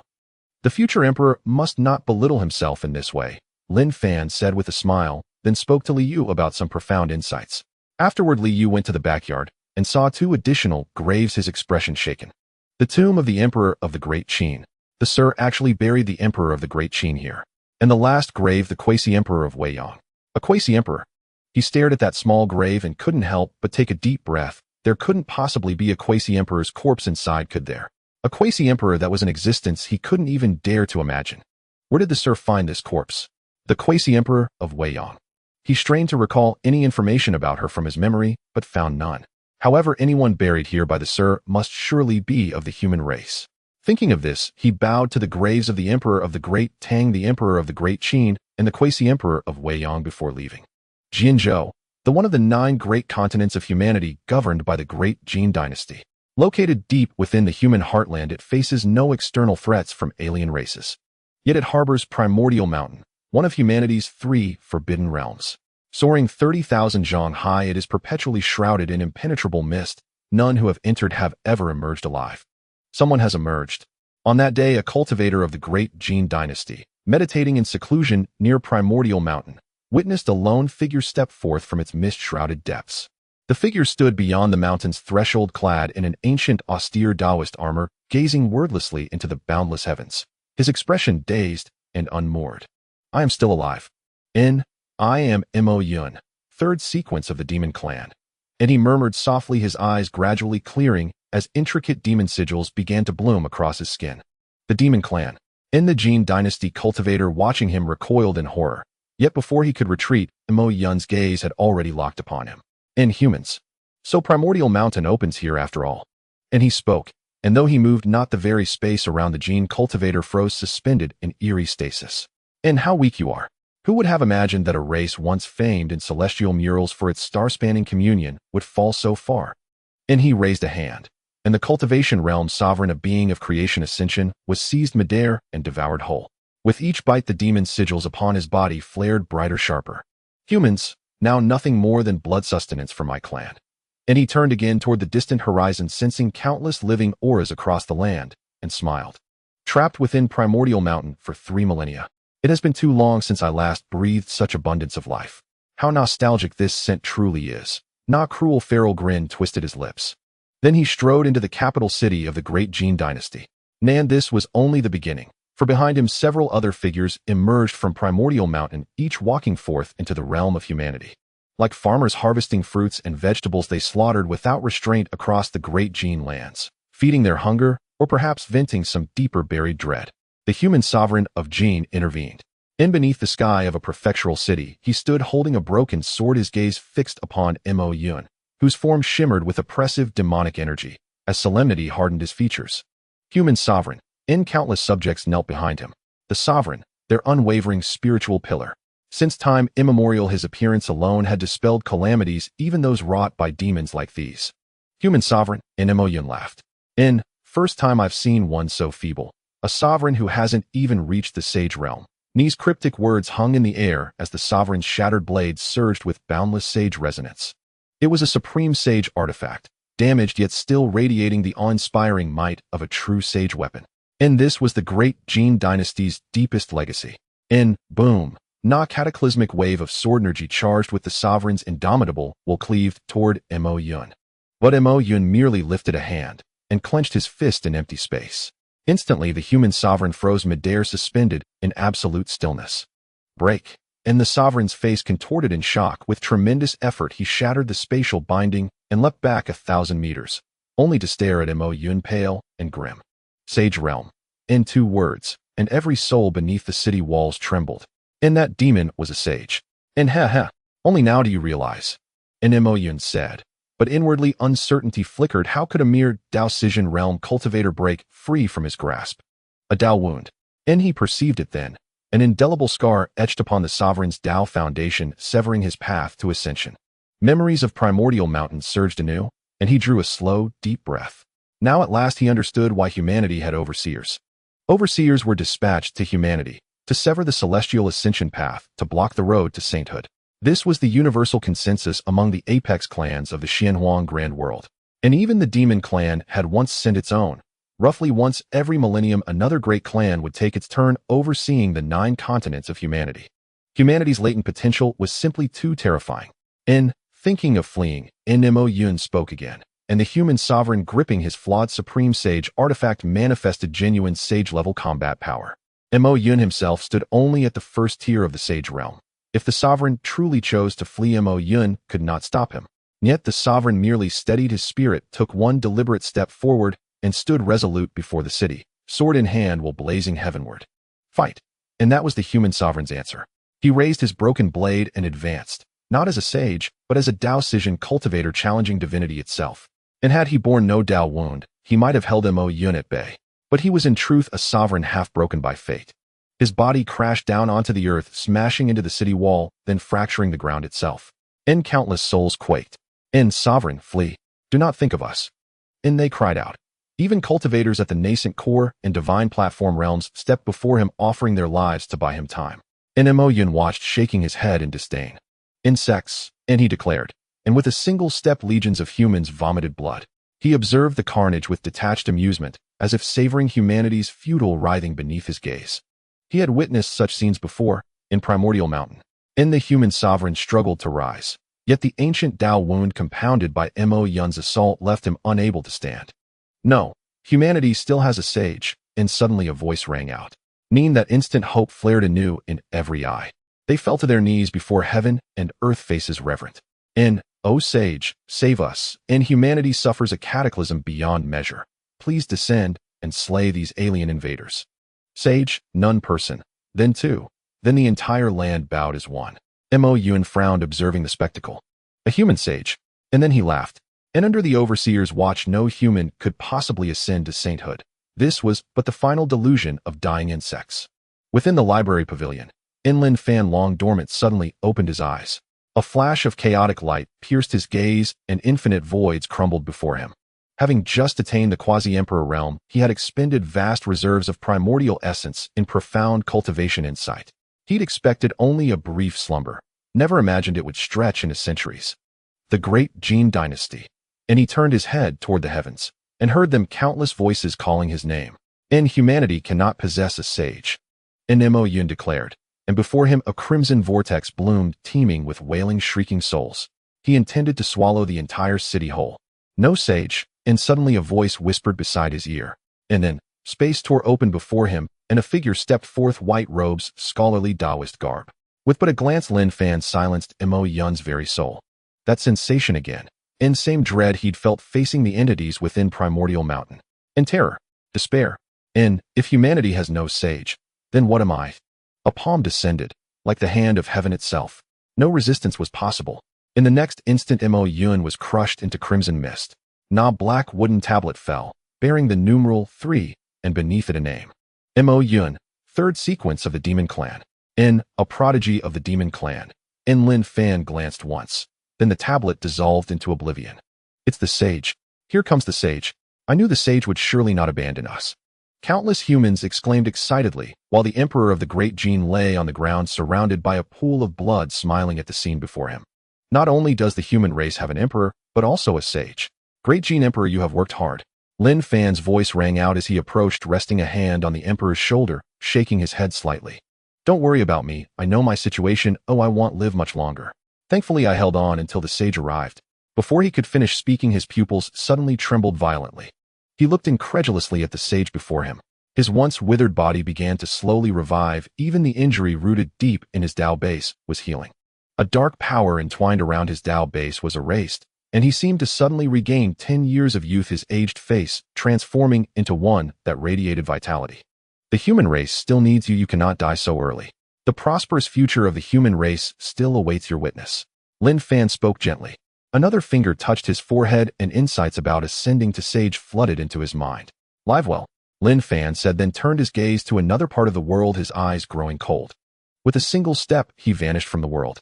When he reappeared, it was on a corridor bridge where a stunningly beautiful woman stood observing the crowd that was crazed for her. Regardless of age or gender, everyone rushed towards her like madmen, their faces filled with obsession as if they had completely succumbed to her spiritual world. What a captivating world, she remarked. As her words ended, a colossal hand descended towards her. She looked up, her expression changing drastically, her exquisite face tearing apart, transforming into several vibrant petals, while her body morphed into a stem. I am from the Ling clan's Imperial Tower, spare me. She sensed that this strike was beyond her capability to block, and in an instant she revealed her identity. She was a prodigy of the Ling clan. Yet the hand showed no signs of hesitation, striking her instantaneously. The corridor bridge collapsed, and the surrounding earth sank, creating a deep, five-fingered pit. The prodigy of the Ling clan had been reduced to remnants. The crowd rushing towards the corridor bridge suddenly came to their senses, stunned by the scene before them, and looked up to see only a departing figure. In a village, a giant wolf dug out a woman's heart, biting it into pieces, leaving blood all over. The taste of the human race is simply sweet, he said, looking at a group of terrified people ahead with a sinister grin on his face. A hand reached from behind his neck, directly crushing his throat, and the wolf's soul burst forth, attempting to escape, only to be crushed by another palm. Primitive Mountain, Lin Fan said solemnly. In an instant, numerous Tao bodies appeared throughout the entire Great Gene dynasty, annihilating all the alien beings that walked out from Primitive Mountain. These were prodigies from various peak clans, yet they appeared within the human territory at the same time. Lin Fan traced back their memories and saw a mountain. In front of Primitive Mountain, Lin Fan's figure appeared. Not a Tao body, but his true form. He gazed into the void as if the entire Primitive Mountain had sunk into his pupils, and more bizarre mist drifted from within the mountain. One person, one mountain, seemingly forming some kind of confrontation. Primitive Mountain, one of the 7 life forbidden zones of the Xuanghuang Great World, exists not only within the human territory, but also elsewhere. A voice echoed, and Lin Fan withdrew his gaze, looking at the person beside him. It was an old man holding a Inyang plate with starlight settling in one eye, seemingly observing something. I cannot see through it. In the end, he shook his head, looking at Primitive Mountain before him with a face full of trepidation.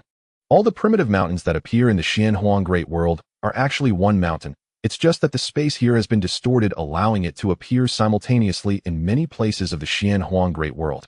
It is said that even quasi-emperors have entered it without dying, but upon coming out they went mad and didn't live long. Only a few years before they died. He said, having learned much about this mountain. Then he smiled slightly at Lin Fan. Which clan are you from?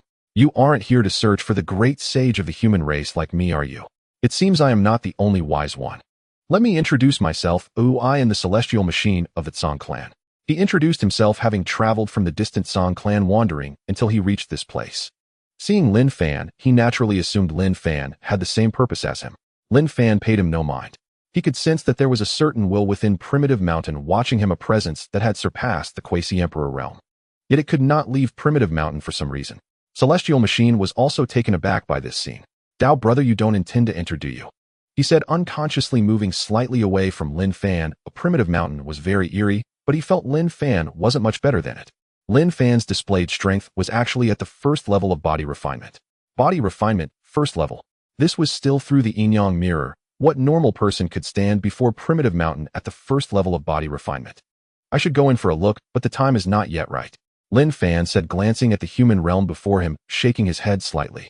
At this moment, the human race was on the verge of extinction, surrounded by wolves, and a saint of snow could easily be devoured to nothing in an instant. You really want to go? Celestial Machine said, taken aback. Dao friend, there's no need to be so hasty to die. Do you think you are a quasi-emperor? Even quasi-emperors have gone mad inside. Isn't it better to stay alive? He shook his head, not understanding Lin Fan.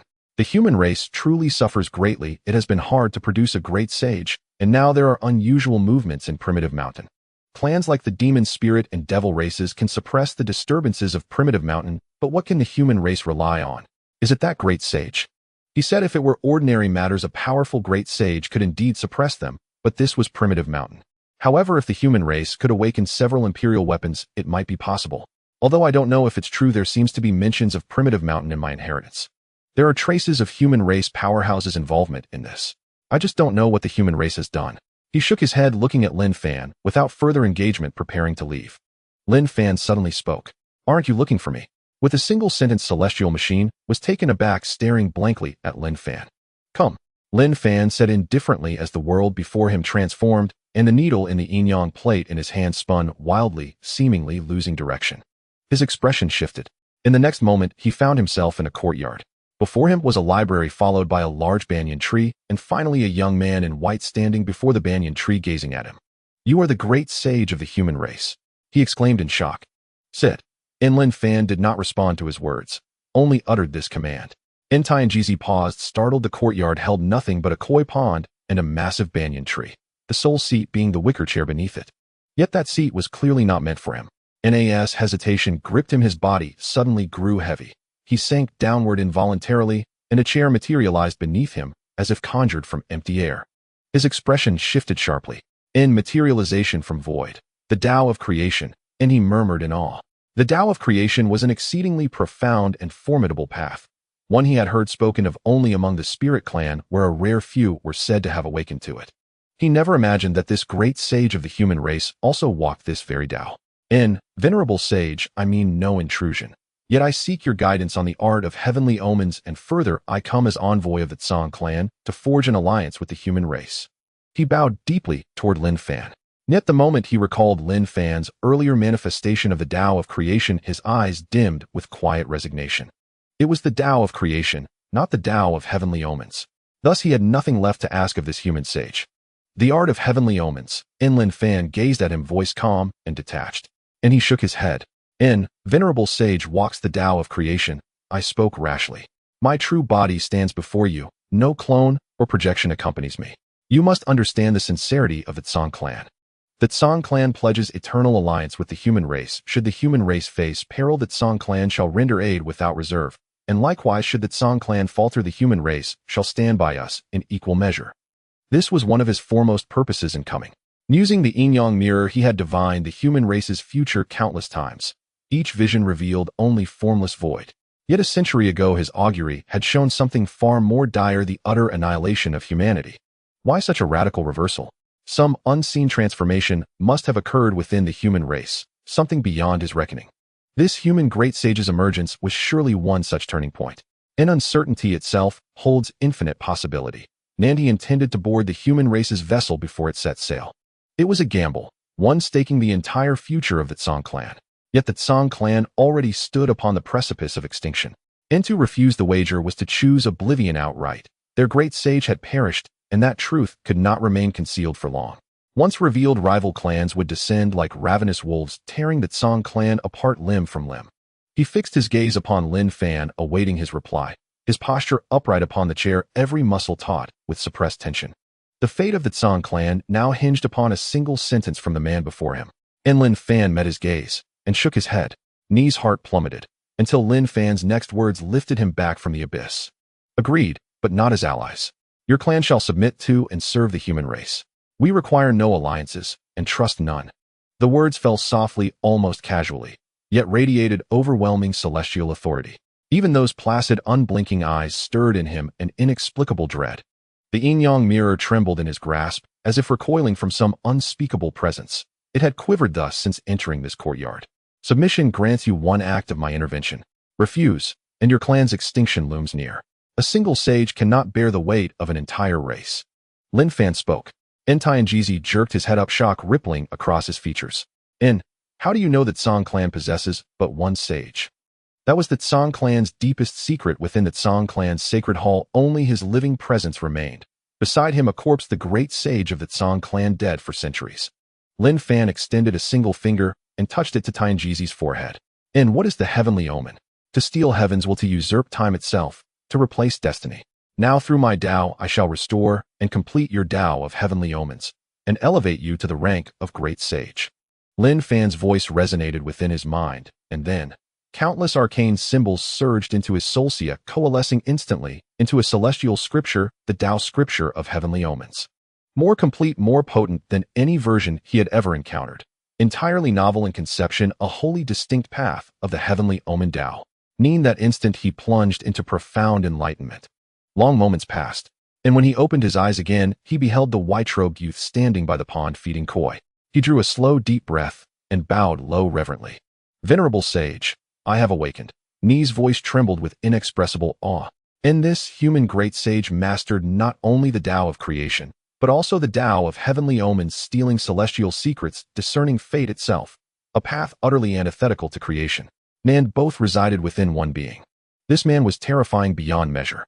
And I pledge my submission to the venerable sage, and the Tsang clan shall become a vassal clan of the human race. Should the human race call upon us, we shall answer, without hesitation or reserve. He spoke without shame, only hope for his clan's future. And with this sage at its helm, the human race's ascent would be unstoppable, and greatest variable in all of history. Lin Fan nodded. Na willing clan offered itself. He accepted without delay. The human race, after all, sorely needed an ally. The Tsang clan was precisely the right choice. Ni's gaze drifted toward the Tang imperial palace, where Emperor Liu sat upon the golden throne listening as ministers debated affairs of the realm. With sages manifesting openly, the human race once more flourished in golden age splendor. Of course, the sage, whose emergence stirred the world, was not Lin Fan, but Feishua Sage, the human race's nominal sage. Wielding the painting that obscures heaven with snow, he had once frozen the Starlight Sea along the Qin coast for 10 million li, leaving the Sea clan too terrified to approach human territory even today. The painting that obscures heaven with snow, an almost flawless imperial-level artifact, and so spoke the alien clans of this treasure. Even their own sages grew solemn at its name. Yet Liu's brow remained furrowed with unrelenting gravity. He had learned of the Jianzhou incident, the primordial mountain's mutation and alien cultivators emerging from the mistlands. And in the shadows, the 10,000 clan overseers watched the human race ceaselessly. Under such scrutiny, even the slightest movement risked catastrophe. And at that very moment, a voice sounded in his ear. The Tsang clan has submitted to the human race. Should you require aid, consult Tianjizi, their sage, who shall ascend to great sagehood within days, In Lin Fan said. The calm voice struck him like thunder. In the Tsang clan. And he blurted aloud. Silence fell over the court, every minister turning toward him. Liu had already begun to command reverence. His ministers no longer dared ignore him. They reported to him with meticulous care. But why now did he speak of the Tsang clan? The Tsang clan ranked 41st among the 10,000 clans, and possessed a great sage. What then did Liu intend by naming them? This is Tianjizi of the Tsang clan. Honored greetings to the human emperor. And another voice echoed in his mind. Liu's expression tightened. This was real. His master had forged a pact with the sage of the Tsang clan, and this 41st ranked clan had chosen vassalage to the human race. He knew full well it was not the human race's strength that compelled submission. Only his master possessed such power. The Tsang clan had come solely for him. What are your thoughts on the Tsang clan? He gazed upon the assembly of court ministers and asked. Listening to their deliberations, he gradually grasped the nature of this formidable clan, and a subtle tension tightened his expression. The allegiance of such a powerful lineage would grant him unprecedented latitude to act. Your Majesty, word has arrived from Jinzhou. A sage has intervened, temporarily quelling the chaos at Primitive Mountain. Yet countless lives were lost across Jinzhou. It was a scholar from the Tang Dynasty Academy who spoke, bowing deeply before Liu with solemn gravity. At his words, the entire court stiffened in unison. Liu had dispatched elite cultivators from the Tang Dynasty Academy to investigate the situation in Jinzhou, and this envoy had just returned straight to the imperial court. How many?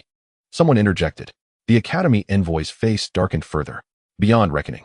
No fewer than those perished in the northern border.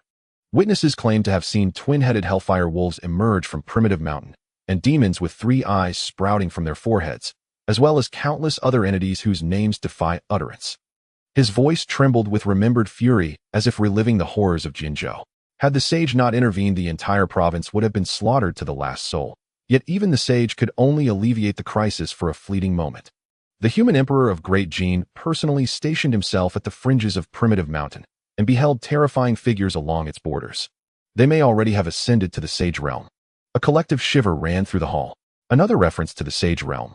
Every tongue poised to speak froze midair, yielding only to profound, heavy silence. Matters touching the sage realm could be resolved solely by sages themselves.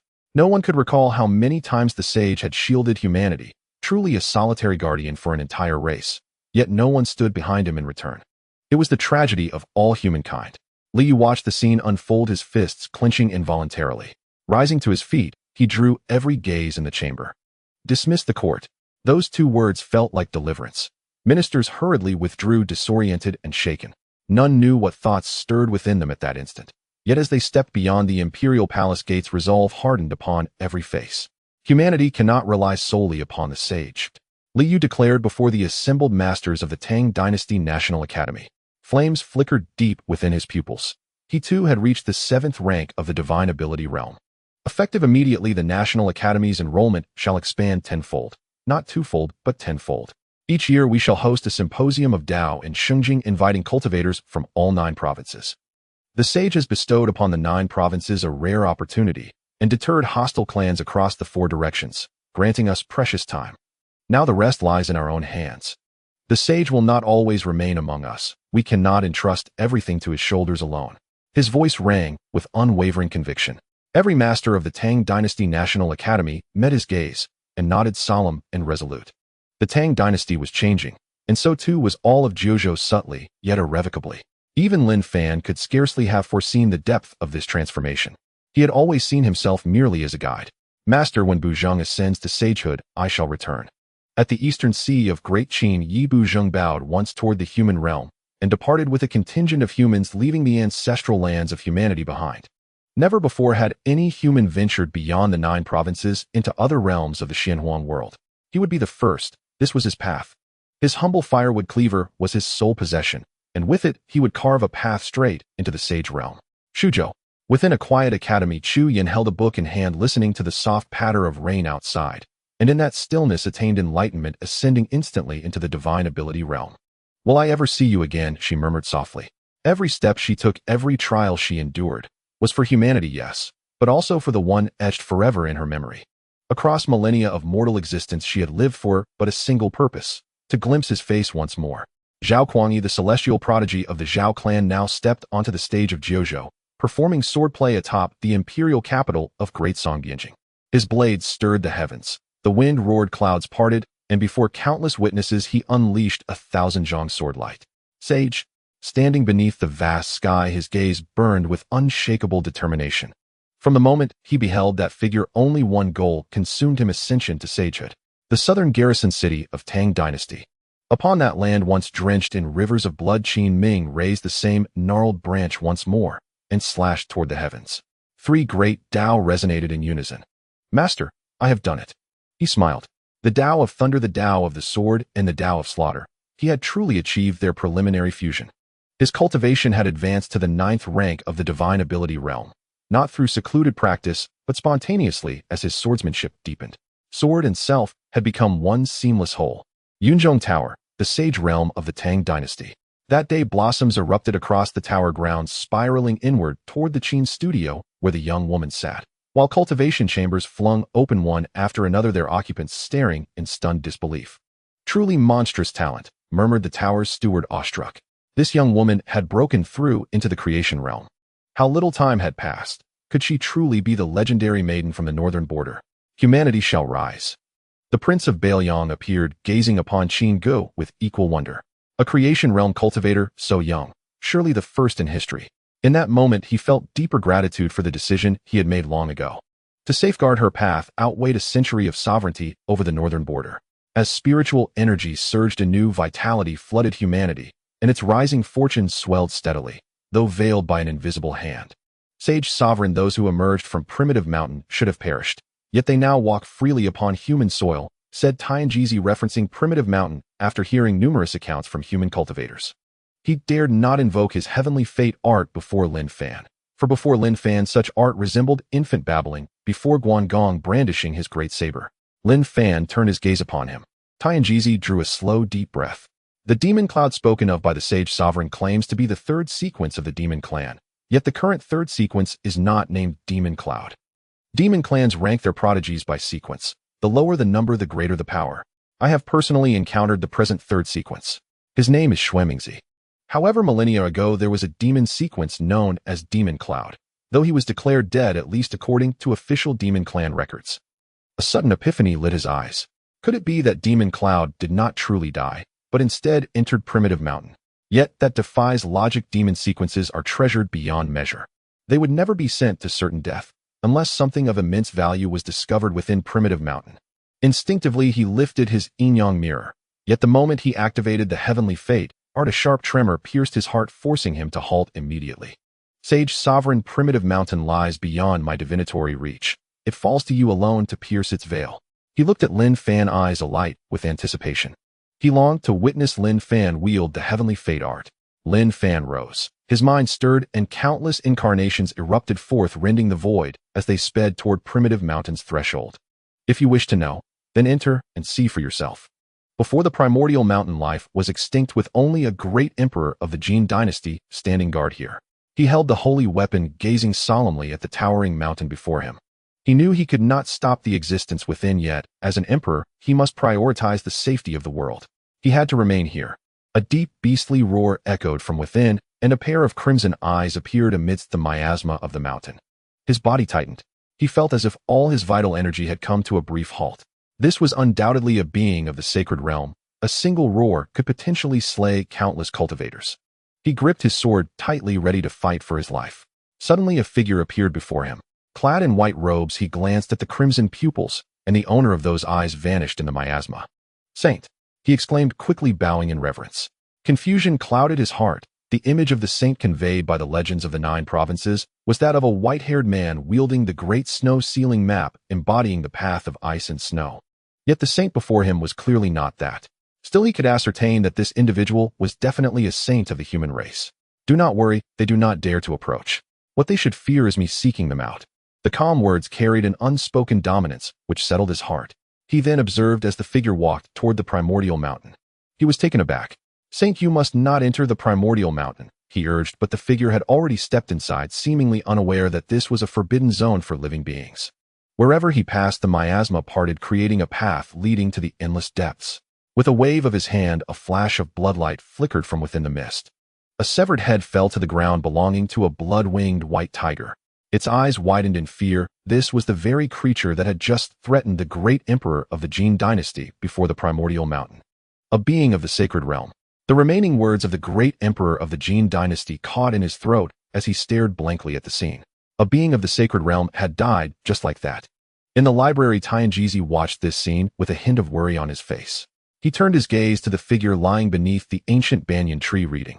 Using an avatar to enter the primordial mountain, there have been demon clans who have done this before, and they later met with ill fate, dying a tragic death. Certain existences within the primordial mountain can locate the original body through avatars. "You should not have done this," he said. Lin Fan slightly raised his head. "Is that so? Then I am quite curious to see what comes to find me to save me the trouble of seeking them out." His indifferent words seemed to dismiss the ominous existences within the primordial mountain. Tianjizi looked at him, shaking his head slightly. Did he truly not understand the terror of the primordial mountain? One of the 7 forbidden zones of the Xuanyuan world. Even quasi-emperors do not dare to tread here, yet he was merely a great saint. He began to doubt whether coming to the human race was the right decision. This great saint of the human race seemed rather arrogant. "I want to go for a walk," he said to Lin Fan, who nodded in response. After he left, he glanced back at the path he had taken and smiled faintly. The human lands were not solely inhabited by him as an outsider. The starry sea had been frozen for thousands of miles, indeed, causing quite a stir. However, as long as they did not display any unusual behavior, Lin Fan paid them no mind. If they came, then their lives and deaths were beyond their control. Lin Fan continued reading, while simultaneously sinking his mind into his divine consciousness avatar. As he traversed the miasmic area, he entered a primordial jungle. Towering trees reached the sky, some over 1,000 feet high, with various vines sprawling throughout the jungle. Of course, there were far more bones here. White bone fragments drifted through the jungle, with countless corpses of living beings piled between the trees, and the streams flowing through the jungle were blood-red. This place seemed like a land of the dead. Yet from time to time strange sounds could be heard, chewing flute music and incomprehensible whispers. But when a sound of footsteps echoed, all those noises vanished. It was as if the entire world had been paused. A burial ground for myriad races, yet no human corpses in sight. Why is that? Lin Fan walked through the jungle, speaking softly to himself, as if inquiring about the living beings in this deathly silence. Suddenly he smiled. Could it be that this is the handiwork of the human race? He exclaimed, causing ripples of shock among the many strange existences in the jungle. Human race, this is not a place you can enter. A massive bone snake thousands of feet long lowered its head, a menacing red light glowing from its eyes, as if it were about to swallow Lin Fan whole. Lin Fan looked up. But I have already come. He stated, I am quite interested in this place, and I find you all rather intriguing. He extended his hand, and the massive bone snake trembled violently, its eyes filled with a fierce red light, as if it had encountered some great horror. The thousands of feet long bone snake transformed into a small snake that landed in Lin Fan's hand. He examined it for a moment before crushing it. A handful of bone shards appeared in the primordial jungle. He then looked deeper into the jungle, where the aura of many beings rapidly retreated, leaving behind a deathly silence. Is this all there is? Lin Fan said, continuing forward. He did not know how long he had walked, but at the end of the path a figure finally emerged, the most human-like being Lin Fan had encountered on his journey. Except for the fact that he was missing half of his body. Enough. This is not your true form, merely a fragment of divine consciousness. To reach this point is already sufficient. If you go further, you will not be able to turn back. He appeared to be human at least once.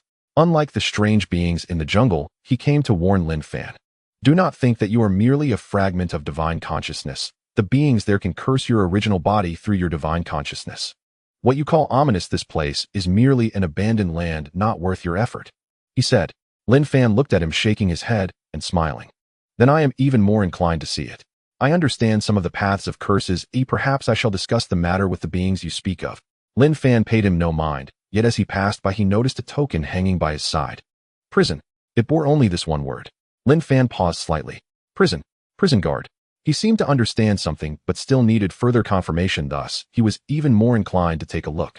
Though merely a fragment of divine consciousness, it was not so easily extinguished, at least the beings he had encountered thus far could not do anything to him.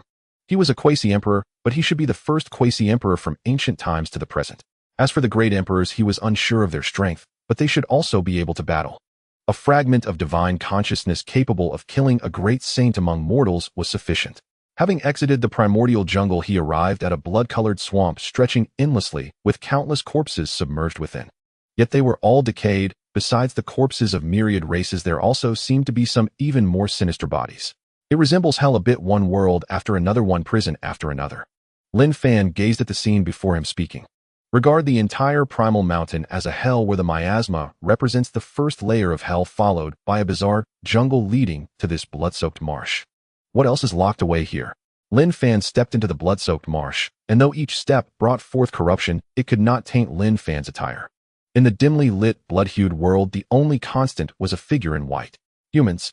A blood hand reached out from the marsh, attempting to grasp Lin Fan, but at a mere glance the blood hand turned to ashes. Moon Clan. Lin Fan spoke lightly, recognizing the clan of the Blood Hand. A member of the Moon Clan at the 7th layer of the Sacred Realm was forcefully suppressed beneath this blood marsh, its lifeblood drained. In the blood marsh what flowed was sacred blood. Over endless ages the sacred blood had become murky, giving rise to some creatures unique to this realm. A mass of murky blood gathered, transforming into a blood figure that charged at Lin Fan with an ancient spear. It was extinguished by a single palm strike from Lin Fan. Surveying the surroundings, more blood figures emerged from the marsh, hundreds and thousands of them recklessly attacking Lin Fan. Blazing fire consumes the world. Lin Fan spoke calmly as invisible flames erupted, engulfing the entire land, unleashing countless wailing voices from the blood marsh. Lin Fan observed this scene with indifference, continuing his journey forward. Demon annihilates all beings. This time, it was a member of the demon clan who struck, having not been suppressed beneath the blood marsh. He sat atop countless corpses. He launched a palm strike at Lin Fan. Lin Fan descended with a single step, crushing him underfoot, and moved on. At the pinnacle of the sacred realm, he could be regarded as a supreme ruler in the Xuanghuang Great World, yet here, he was effortlessly slain. Having been eroded by the blood marsh for countless ages, the beings here had long lost their former strength, especially when facing Lin Fan. Wasn't it said that the human race is nearly extinct?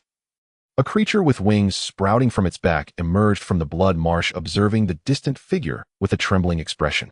It's merely a manifestation, How powerful could the original body be? What if it is strong? Can he withstand that person's curse? The blood marsh churned as a massive blood-red python slithered out, its gaze fixed on Lin Fan, filled with coldness. It seemed to understand Lin Fan's terror, and apart from the reckless blood figures, no other beings dared to act. As the blood sun set into the marsh, a figure stood up from the place where the blood sun fell. All must die. A voice as if born of bone and flesh echoed, causing Lin Fan to pause. Lin Fan's first glance fell upon the token hanging from his own body, bearing the same character for prison, signifying his identity. Yet he was no longer the guardian here, but had become the most terrifying anomaly. Born of endless cursed power destined to slay all beings that approach. He has appeared. This human is doomed, and not only this manifestation of divine thought, but even the original body will be annihilated together. The beings that followed gazed at the entity born from the blood sun, their expressions quaking. It was due to his existence that no being could leave the blood marsh. Any who entered could never escape. All beings must die. Boom. Countless blood-red patterns crawled across Lin Fan's body, resembling ghastly faces that sought to tear him apart. Lin Fan's expression remained unchanged. He had sensed that this manifestation of divine thought was about to be obliterated. It's a pity not knowing how many layers lie beyond. I can only wait for the next time to come. Lin Fan said as he gazed at the being born of endless curses just before this manifestation was to be torn asunder. Quasi-Emperor Realm. Though endless ages had passed, he could still see traces of its past within the being's form. This was a quasi-emperor. The human race's quasi-emperor. Just as he had surmised, this primal mountain was indeed the handiwork of the human race. During the height of the human race, an emperor had created the primal mountain to imprison the guilty beings of all clans. However, it seemed that this method was not necessary for merely the beings of all clans. There must be even more terrifying entities beneath this primal mountain. Finally, he looked at the blood shadow with a slight sigh. You've suffered. After glancing at the next layer of the world behind the blood shadow, Lin Fan furrowed his brows and then vanished among countless ghostly shadows. Die. The furious voice of the blood shadow echoed throughout the blood marsh, causing countless beings to tremble and cower in the most polluted place. Following this, the figures also disappeared. In the library, Lin Fan's original body also bore a curse, but it was brushed away in an instant. In the path of curses, he could not outmatch Lin Fan. Is the primal mountain related to the decline of the human race? Lin Fan pondered slightly. The primal mountain resembled an 18-layer hell with one guardian per layer, and the guardian of the bizarre jungle was that half-dismembered figure. The blood marsh was the domain of the blood shadow. Yet the guardian of the miasma forest was nowhere to be seen. Of course, the primal mountain might not necessarily have 18 layers, it's just that all later comers were blocked by that blood shadow in the blood marsh. Not only those who have come, but also the beings suppressed beneath. He stood like an indomitable wall within the entire primal mountain. Flying Snow. He spoke, and far in the Qin Empire, the saint of flying snow opened his eyes, witnessing the transformation of the world before him, and then he arrived in the small courtyard. He took a deep breath and bowed to Lin Fan. Sir. The sir seemed even stronger, increasingly reminiscent of the quasi-emperor of Weiyang. Do you know of the primal mountain? Lin Fan inquired. He shook his head. In my era, there was no so-called forbidden zone of life in the Xuanghuang Great World. The heavens were vast, all belonging to the human race. I have never heard of the primal mountain, but I believe this primal mountain must be related to the human race. He stated not as a guess, but with certainty. Lin Fan looked at him and waved his hand, causing a scene to appear before his eyes. An endless blood marsh, a remnant sun sinking at the world's end, and a blood figure slowly rising from there. Its pupils held no life, only endless desolate despair. He couldn't help but tremble. Just seeing this image filled him with dread. Do you recognize him? As the image faded, Lin Fan asked. Flying Snow's expression quivered, and after a long while he finally calmed his mind and looked towards the back courtyard of the library, his eyes filled with sorrow. I recognize him, he said. Then he turned to Lin Fan, revealing the origin of the blood shadow. His name is Chun Wu, the older brother of the quasi-emperor of Weiyang, who once followed the great emperor in battles beyond the starry sky. That single sentence made Lin Fan's expression tighten. A figure beside the great emperor. That was the pillar of the human race before the rise of the quasi-emperor of Weiyang. Unexpectedly, he did not die in the outer realms, but perished in the primal mountain. He was already dead, and what remained was merely a shell sustained by an indomitable will and boundless cursed power. It seems I must collect the corpse again, Lin Fan said. Sir, where is that place? Fei Shui looked at Lin Fan, a sense of urgency on her face. The primordial mountain. Just 3 words made his expression tremble. The ideas that had initially surfaced sank instantly. The primordial mountain, a forbidden zone of life in this era, had claimed the lives of many quasi-emperors. He was merely at the third level of the sacred realm. How could he venture there? Going there would be like sending himself to his death. He then looked at Lin Fan and bowed solemnly. Sir, I know you possess extraordinary talent, and it's possible you could become a quasi-emperor or even a great emperor in the future. I only hope that on that day you can bring out young Master Xuanghuang. Young Master Xuanghuang has dedicated his entire life to the human race. He should not perish in such a manner, he said. Though he had often accompanied the quasi-emperor Wei Yang, he had not seen Xuanghuang many times, mostly hearing news from distant starry skies.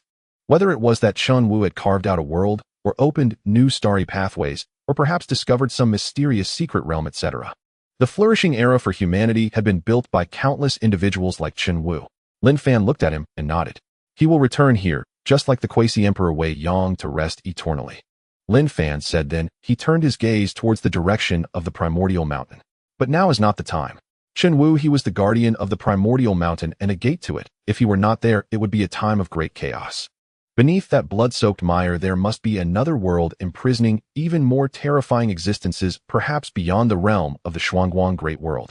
When Lin Fan's true body descended upon the primordial mountain, a certain will manifested one that was not weaker than Lin Fan's. It should have belonged to a living emperor. Previously Lin Fan thought that was the will of the primordial mountain, but after visiting the primordial mountain his thoughts changed. The existence of an emperor was suppressed beneath the primordial mountain. The disturbances of the primordial mountain were due to him resisting its suppression. Xuanghuang was born from the endless power of curses driven by an indomitable will standing at the end of that blood-soaked mire. He must be part of that seal. However, that day should not be far off. The human race cannot rely solely on you. New saints are needed. When the human race has the capability to stand in this world, it will be enough. Lin Fan said, to revisit the primordial mountain, I must descend with my true body, and I do not know how long I will be gone. Once I go, I must witness the entirety of the primordial mountain. To completely resolve the threats of the primordial mountain, the blood-soaked mire may be just the beginning. If he were to leave, the human race would lose its support. Fei Shui looked at Lin Fan, her expression changing, as if she understood something. She then bowed deeply to Lin Fan. I understand. You suffer more than my master, and more than young Master Xuanghuang. In that era, the human race still had great emperors while you stand alone. She looked at Lin Fan, seemingly wanting to see a hint of exhaustion on his face, but there was none, only a faint smile. It seemed that no matter what he faced, he remained this way. I once heard a saying, those with the ability must do more than the ordinary, and besides, I have not done much. I fear death too, Lin Fan said with a smile. Did he fear death? Probably. He feared that beneath the primordial mountain lurked even stronger existences, feared that among the myriad races there were emperors, or even beings surpassing emperors in hiding. He feared the unknown terrors that lay beyond the Xuanghuang Great World. Yet Lin Fan also believed in one thing: time could wear down all enemies. He simply needed more time and more knowledge. Go ahead, didn't you establish a Wei Yang palace? Find more talented disciples to nurture. I hope that someday a saint will be born in your Wei Yang palace. Lin Fan looked at him, observing his worried expression, and shook his head. I need to read more. Do not worry about the future. When that day comes, everything will be resolved. If not, I will crush all problems myself. His words, though spoken lightly, contained immense dominance and confidence, causing Fei Shui to tremble. The young man before him lay under the great banyan tree, holding a book, looking like a scholar. Yet in him he saw the shadow of an emperor from his own era. Fei Shui takes her leave, he said, cupping his hands as he departed the courtyard. The world before his eyes blurred. In the blink of an eye he arrived at Wei Yang Palace. A palace stood atop the snowy mountain with only a few disciples, but no one knew that this was actually the Dao lineage of the quasi-emperor Wei Yang. Nor did they know that the little-known master of Wei Yang Palace was the widely renowned Saint Fei Shui. As spiritual energy revived, the various Dao lineages of this land awakened as well. Numerous human powerhouses emerged, and the entire human race was undergoing some sort of transformation. Some saints from foreign races walked upon this land. They witnessed these changes, and some foreign saints attempted to disrupt the rise of humanity. However, when Saint Fei Shui descended with the great snow obscuring the heavens, no foreign saint dared to cause trouble on the earth of the human race. A painting great snow covering the heavens truly obscured a vast area, and no one could see what transpired within. When the great snow dissipated, the foreign saints had already fallen within. Tianjizi ascended to the realm of the great sage, visiting the library once more. Upon seeing Lin Fan connect the void of the primordial mountain to the library, he dared not come again. You must be insane. Oh, how many people avoid the primordial mountain? You dare put it before the library. Your divine sense avatar did not encounter a curse, but that does not mean the primordial mountain is safe. That was merely luck, he said. Lin Fan ignored him, merely waving his hand to move him a million miles away, ensuring he could no longer find the library. The library was located on the western mountain of Xuanghuang, but it had already been merged into the void by Lin Fan. A yard's distance could be a step away or a vast distance, everything lay within Lin Fan's thoughts. Now outside the courtyard, a patch of void emerged in a strange dark color. Traversing this void would lead directly to the primordial mountain. And stepping out from the primordial mountain would also bring one directly into the courtyard. It was as if the primordial mountain had become a secret realm outside the little courtyard. Years passed, and Liu arrived at the little courtyard. Now he possessed the might of an emperor, and the naivety in his eyes had completely faded. He was now the renowned emperor of Tang, commanding the lands of Qingzhou and Xianzhou. The Tang had become the most powerful dynasty of the human race. "Sir, I wish to unify the human race," he said earnestly. Lin Fan set down his book and looked at him. He took a deep breath and continued.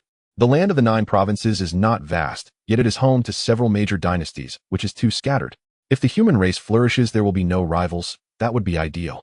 However, our current situation is not suitable for such divisions among the 9 provinces with many dynasties. Though the foreign races have slowed their incursions against us, it is only temporary. A bloody battle is inevitable in the future. The human race must unify to face the upcoming challenges," he said with determination, clearly having contemplated this decision for a long time. Lin Fan smiled upon hearing this. "Perhaps one day you will become a sinner, but will you still pursue this?" He nodded. "Yes." "Then go and do it." Liu left. All he wanted to know was Lin Fan's thoughts.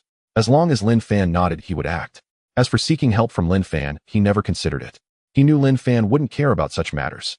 Who among the human race is king who claims the title of emperor perhaps pales in comparison to reading another book. The world's changes have nothing to do with him. "I am merely a scholar." This was Lin Fan's answer the time Liu asked. Later he understood that the only thing the master cared about was the human race.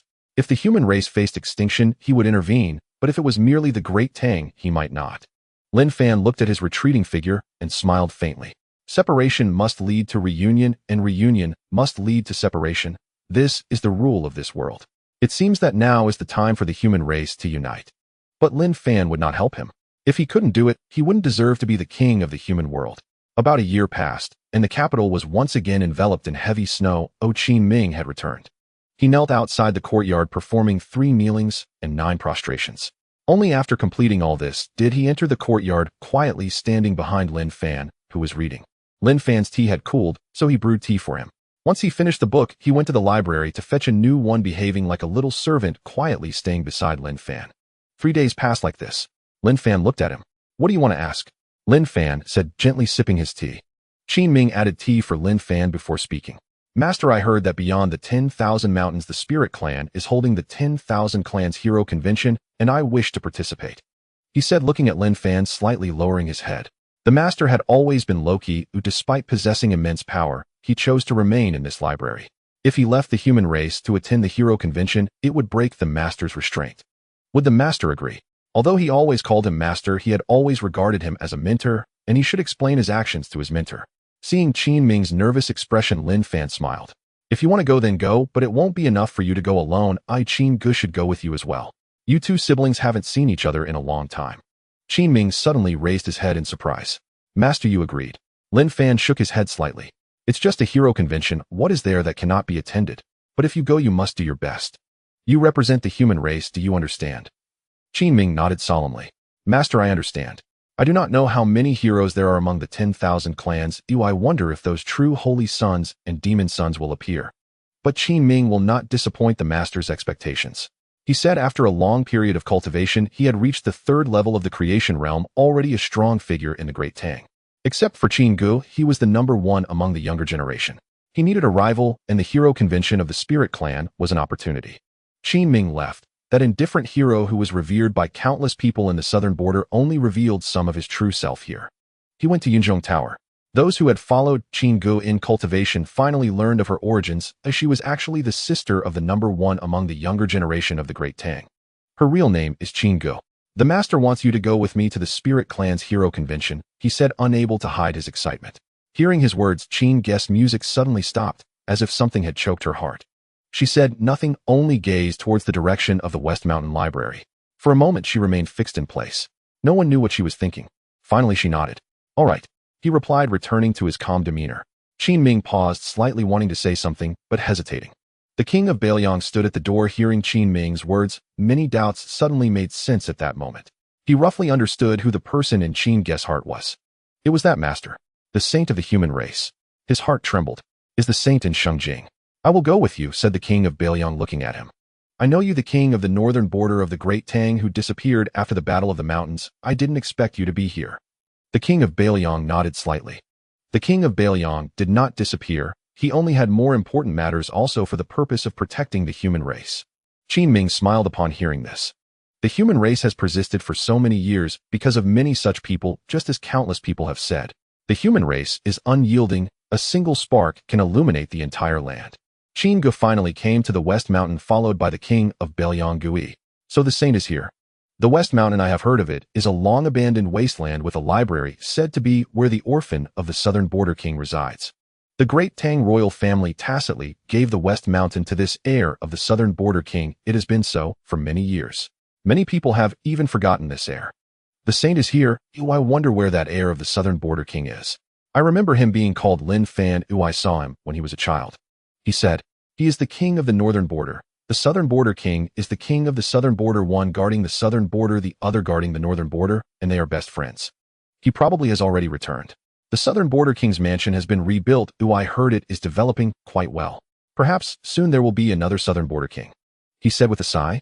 Mentioning the southern border king made him more talkative. He was from the same era as him, one guarding Qin Ge's side as a protector, while the other had already been buried in a foreign land. Qin Ge glanced at him, said nothing, and stepped into the West Mountain. The scenery of the West Mountain remained much like it had years ago, with little change, a stone path leading deep into the dense forest all the way to that library. Qin Ge walked slowly, as if reminiscing about something. The king of Bailiang Gui appeared solemn, even reverent. He was about to meet the true saint of the human race, the one who once appeared in the mountainous region and slayed the master of the mountains. At that time he only saw a shadow, but could not see his face, and no one could remember his appearance. This time he would likely see him. A library, a small courtyard, a narrow door surrounded by pear blossoms, which by rights should not bloom in this season. But the pear blossoms here bloomed brilliantly. Master. Stepping into the courtyard, Qin Ge bowed to the figure reading under the large banyan tree, and the king of Bailiang Gui quickly followed suit. Perhaps too excited, his body trembled. The saint really resides here. Welcome back, Lin Fan's voice came, and Qin Ge walked over Gu. He also raised his head. At a glance his gaze froze. Then came disbelief. You are. His face was full of daze, unable to believe the appearance of the person before him. He turned out to be the heir of the southern border king, the one he had seen at the southern border king's mansion, only at that time he was just a child. King of Bailiang Gui, I remember you, Lin Fan said. With those words, Gu's expression trembled. Is it really him? But how is that possible? A somewhat hazy memory surged to the forefront of his mind. It was about 30 years ago when he visited the prince of Southern Town's residence. In a courtyard amidst the artificial hills and green trees, a young boy sat there reading. He was as exquisite as jade, serene like a quiet pool. It seemed that in his world there was only his book, even as he stood right in front of him. Do you enjoy reading? He asked. He knew the identity of the young boy before him. He was the heir of the prince of Southern Town, naturally aware of his own status, with an unparalleled talent for cultivating his mind. Yet all he saw was a boy devoid of any cultivation. The young boy looked up. Yes. It was unclear whether he was aware of his identity. He simply replied succinctly. What is the use of reading? He inquired again. If the people of this world were divided into 9 ranks, those who read were among the lowest 3. Why would an heir of a prince aspire to be a scholar? The young boy glanced at him, then disregarded him, standing up and disappearing at the end of the long corridor with his book. Perhaps one day this world will need someone like me, a scholar. Those were the words the boy left him with. At that time he could only shake his head and smile. The boy's words felt like naive expressions, untempered by worldly experience, imbued with a hint of stubbornness. Little did he expect that one day those words would prove true. The once young boy had become a sage, now standing before him. Indeed, this world needed someone like him, a scholar. Yet he still dared not believe it. How little time had passed, scarcely 30 years, and that boy, without cultivation, had reached such heights. Is it really you, Lin Fan, the heir of the prince of Southern Town? He asked, his eyes filled with deep shock. Lin Fan nodded and offered a faint smile. It has been quite a while since anyone referred to me in such a manner. In fact, I haven't heard that name in ages. Lin Fan glanced at Qin Ge, who had already made himself comfortable beside him, brewing a pot of tea and quietly waiting. It was indeed him. But how could it be possible? In just a few years, how did you reach such a realm? It was beyond description. He could only stare blankly at Lin Fan, struggling to accept this reality. Lin Fan simply smiled lightly, accepting the tea from Qin Go. What is impossible? I merely took a path different from yours, just a bit faster. Isn't it always like this in the world? Some people walk slowly while others walk quickly, and as long as the outcome is good, what difference does it make? His calm words seemed to contain a certain Taoist rhythm, calming his restless heart as he looked at Lin Fan and nodded heavily. Indeed, it was fast. But this was too fast. I have grown old and likely won't live much longer. I only wish to see humanity no longer oppressed by foreign races, to witness true prosperity while I am still alive. As for everything else, it matters not. After saying this, he respectfully bowed to Lin Fan.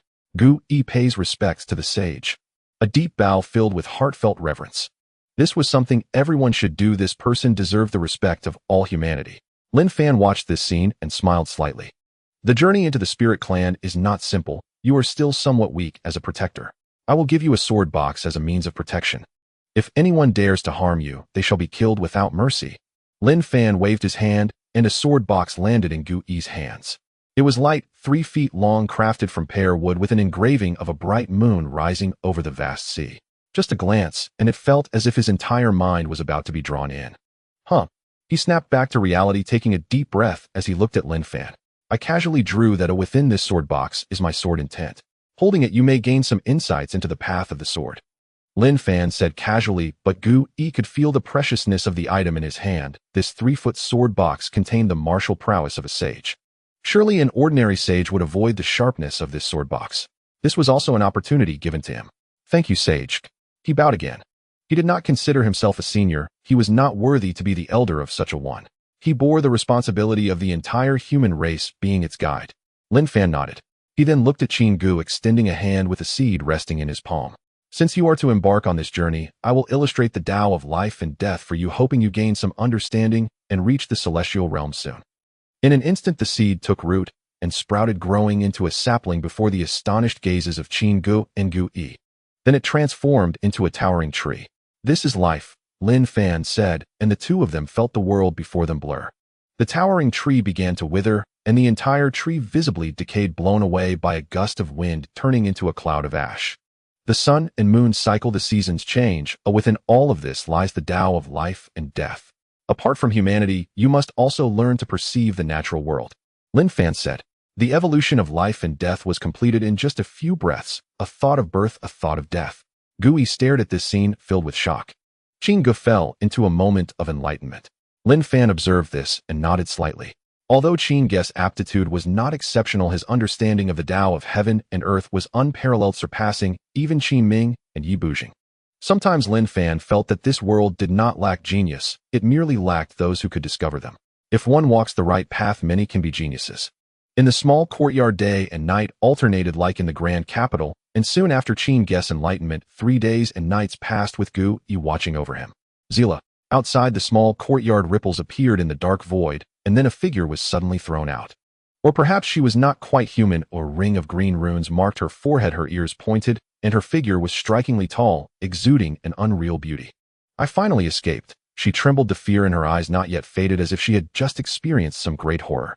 Suddenly she looked around, slightly startled. Where is this? She asked, glancing backward at the dark void, straining her eyes to see a mountain within it. A void passage, she exclaimed in astonishment. Then she turned her gaze to the courtyard before her. It was neither too big nor too small, with pear blossoms blooming at the entrance, and beyond the red walls a large banyan tree could be seen. The gently swaying banyan tree radiated an exceptionally rich spiritual energy. She could even see traces of the Tao on its branches. Its Tao was not weaker than hers. This was a spirit tree that had been born with intelligence. What kind of place was this? Could it be that she had entered a secret realm within the original mountain? At this thought, she shuddered involuntarily. A secret realm nestled within a forbidden zone of life. Surely an even more terrifying place. She stepped backward, attempting to return to where she had been, yet the void she sought remained utterly unreachable. A single step's distance had become an unbridgeable chasm. There is no turning back. She drew a deep breath, abandoning all attempts to retreat, and instead gazed toward the small courtyard before her, and the pavilion nestled within it. She approached the courtyard. Pausing briefly before a pear tree in full bloom, she then crossed its threshold. Before her unfolded no grand horror as she had imagined. Only a towering banyan tree, a tranquil pond, a few stone steps, and a library pavilion. A serene, hushed stillness pervaded the scene. more akin to a secluded haven beyond the mortal world. Are you here to see the master? A voice rang out. She recoiled sharply, retreating instinctively, then turned toward its source, a middle-aged man. He regarded her steadily, but upon truly seeing her face, his expression shifted to one of profound shock. An immortal clan member. His voice trembled as he took a step forward. Only then did she notice a woman standing behind him. A human woman. They were humans. Had they arrived here before her? She focused her divine sense, discerning their cultivation realms, and though her fear subsided slightly, her wariness remained undiminished. This was Xuanghuang. Every element here was untrustworthy. Death could strike at any moment. I never imagined humans still dwelled within Xuanghuang, a newly Tao-severing cultivator, and another only at the creation realm. How did you reach this place? She asked, her tone grave. She had entered Xuanghuang under the protection of a peak sovereignty elder of the immortal clan, yet became separated from him after encountering a malevolent spirit amid the mountain's mist-shrouded forests. To her knowledge, humanity possessed no sovereignty or cultivators. So how had they not only reached Xuanghuang, but also penetrated this secret realm hidden deep within it? Gu Yi froze at the name. Xuanghuang, one of the life-forbidden zones of the Xuanghuang Great World. He knew it well. But what did she mean by it? This is the master's courtyard. A voice spoke before he could respond. It was Qin Gu, awakened after 3 days of downlightment. Her cultivation had ascended to the 7th layer of the creation realm. Beyond Lin Fan's Tao transmission, the great banyan tree, the Bodhi tree, also played its part. Born here, it nourished this land, in return enriching its spiritual energy to 10 or even 100 times that of the outside world. Who are you? Qin Gu rose and met her gaze. Though facing a peerless heaven-ascended sovereign, her eyes betrayed not the slightest trace of retreat. For this was the master's domain. Even a sovereign would perish here. Upon hearing this, the immortal clan woman stiffened. After scrutinizing Qin Gu closely once more, she glimpsed her bonage, and her heart surged with disbelief. Not yet a century old. So young, and yet so formidable. At this age, she herself had fallen far short of such attainment. This human woman's talent surpassed even hers. Ling Yu, heir designate of Wanling Valley of the Immortal Clan, she declared, a flicker of pride crossing her features. Wanling Valley ranked 9th among myriad powers across the Immortal Clan's ancestral lands, a lineage itself a mark of supreme honor. Yet as she looked upon the 2 humans before her, she faltered. They showed no reaction whatsoever, not even a flicker of recognition, especially the human woman. You are of the Immortal Clan? Qin Gu asked, voice calm and detached. Then, as if comprehension dawned, she turned her gaze toward the Library Pavilion, where unnoticed until now stood a white-robed youth. He appeared to have observed the entire scene for some time. Following Qin Ji's gaze, Ling Yu recoiled, instinctively startled. This human had approached and taken his place here without her awareness. Was he then the sovereign master of this secret realm? A true existence of ultimate dread. Lin Fan gazed at her and smiled. This is the 9 provinces of humanity, he said. Ling Yu's expression tightened further, her vigilance sharpening to a razor's edge. She had been in Xuanghuang, within its dense fog-choked forests thick with toxic miasma, when she first encountered the malevolent spirit and lost contact with her elder. And now he claimed this was humanity's domain. Who would not be terrified? The Immortal Clan and humanity were separated by hundreds of races and billions of li. How then had he brought her here? Where is the elder? She demanded, fixing Lin Fan with an intense, unblinking stare. Lin Fan raised a hand to the air before her, tore open, revealing a vision. Her elder alongside several heir designates of sovereign rank. They were frantically searching through the miasmic fog. Is Ling Yu dead? One Immortal Clan member asked, trembling violently. The others shook their heads. They had been here for decades, originally led by the elder for trial and cultivation, preparing for the upcoming 10,000 race genius contest. Though Xuanghuang was indeed a life-forbidden zone, its periphery posed no overwhelming terror. Rather, it served as an excellent training ground. Yet they had never anticipated that once entering they would lose all sense of exit. Of the original party of dozens, only a handful remained. Moreover, during their most recent battle, their elder had sustained grievous wounds. Though he clung to life with desperate resolve, his strength was fading fast. Sovereignty or malevolent spirits dwell here, one Immortal Clan member murmured. At those words, despair dimmed every pair of eyes. Lost in this realm, without the elder's survival was nearly impossible. Elder, I am here, Ling Yu cried out toward the vision, but those within could not hear her. They remain in Xuanghuang. They cannot hear you, Lin Fan said. Only then did Ling Yu turn back to Lin Fan, her face now etched with deeper trepidation. So he was no mere malevolent spirit. Far worse. He had spirited her away without sound or trace. What do you intend? She asked, striving to maintain composure, though her body trembled despite herself. Lin Fan merely smiled faintly. I require you to escort several individuals to the Immortal Clan for the 10,000 race contest. Should you accept, they shall find their way out of Xuanghuang Mountain with ease. Lin Fan gazed toward Xuanghuang Mountain as he spoke. Ling Yu recoiled anew. Them. She drew a slow breath and pointed toward Qin Gu and the other human. Lin Fan nodded. You claim this is the 9 provinces of humanity. How then can you aid those stranded in Xuanghuang Mountain? Lin Fan smiled again and extended a single finger toward Xuanghuang Mountain. Endless miasmic fog dissolved beneath his fingertip, and across that poisoned realm a chorus of wails arose. Within the vision, the group of Immortal Clan members suddenly beheld the path home, the road leading not to humanity, but to their own ancestral lands. Xuanghuang Mountain existed within the interstitial folds of space, each fissure opening onto a distinct world, one belonging to humanity, another to the Immortal Clan, and countless others scattered across the void. Xuanghuang Mountain manifested in many places across the Xuanghuang Great World. They truly departed. Ling Yu stared awestruck. With a single finger, the very laws of Xuanghuang Mountain had yielded. Who was he? She looked upon Lin Fan, and for the first time felt genuine bewilderment toward humanity. Was it true as legend held that humanity possessed no sovereignty or cultivators? Why me? Ling Yu looked at Lin Fan and asked. The young human before her exuded no aura, appearing as an ordinary mortal, yet her heart was filled with dread. Within the primal mountains there are rules, and each layer has its own great order, yet this person has shattered the so-called rules. Lin Fan smiled faintly upon hearing this. I just happened to see you. It was that simple. She could not help but take a deep breath as she glanced at Qin Gu and Gui. All right, I agree, she said, not bothering to ask what would happen if she refused. Upon reaching this point and seeing the young human, she realized there was no option to decline, merely a few more questions to ask. In the eyes of such a forbidden existence, she was no different from anyone else. He could just as easily see her as he could see others. And when his gaze shifted away, that person might cease to exist. Lin Fan nodded. Ling Clan, I will make a visit when I have time, but there is something more urgent to attend to, so please wait a moment. Lin Fan glanced at the primal mountain, then returned to the rattan chair beneath the banyan tree. The great banyan tree stretched its branches, perfectly shielding her from the sunlight. Then came the sound of pages turning, going to the Ling Clan. She looked at Lin Fan, slightly focused, then turned her gaze to Qin Gu and Gui. With just one glance, she recognized that the leader among them was the woman named Qin Gu, while the middle-aged man seemed to fulfill a protective role. As for the protector, should they go to the Ling Clan, a practitioner at the Cutting Path realm was unworthy of such a role. If this is truly the human realm of the 9 provinces, then it is still several billion miles to the Ling Clan, crossing over 100 tribes. This journey will not be easy. However, there are still 17 years until the date of the great competition among the 10,000 tribes, so there is no need to rush. There is enough time, she said, beginning to arrange the itinerary. She also mentioned many secrets of the tribes along the way and some details regarding the great competition among the 10,000 tribes, which was an area completely unfamiliar to the human race. The human race has never participated in the great competition among the 10,000 tribes. Your appearance will undoubtedly attract the attention of many tribes. You must prepare yourselves mentally. At this point, she slightly focused and cast another glance toward Lin Fan. Under the banyan tree, that figure was quietly reading, seemingly completely engrossed in it, indifferent to her words.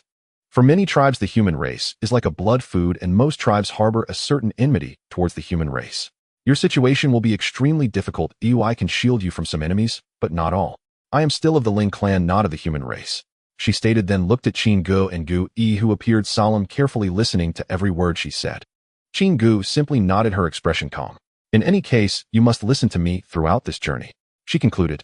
As she finished speaking, he noticed a young man at the entrance of the courtyard, seemingly having listened for quite a while. What level are the geniuses among the 10,000 tribes? This young man asked, his eyes filled with sharp light.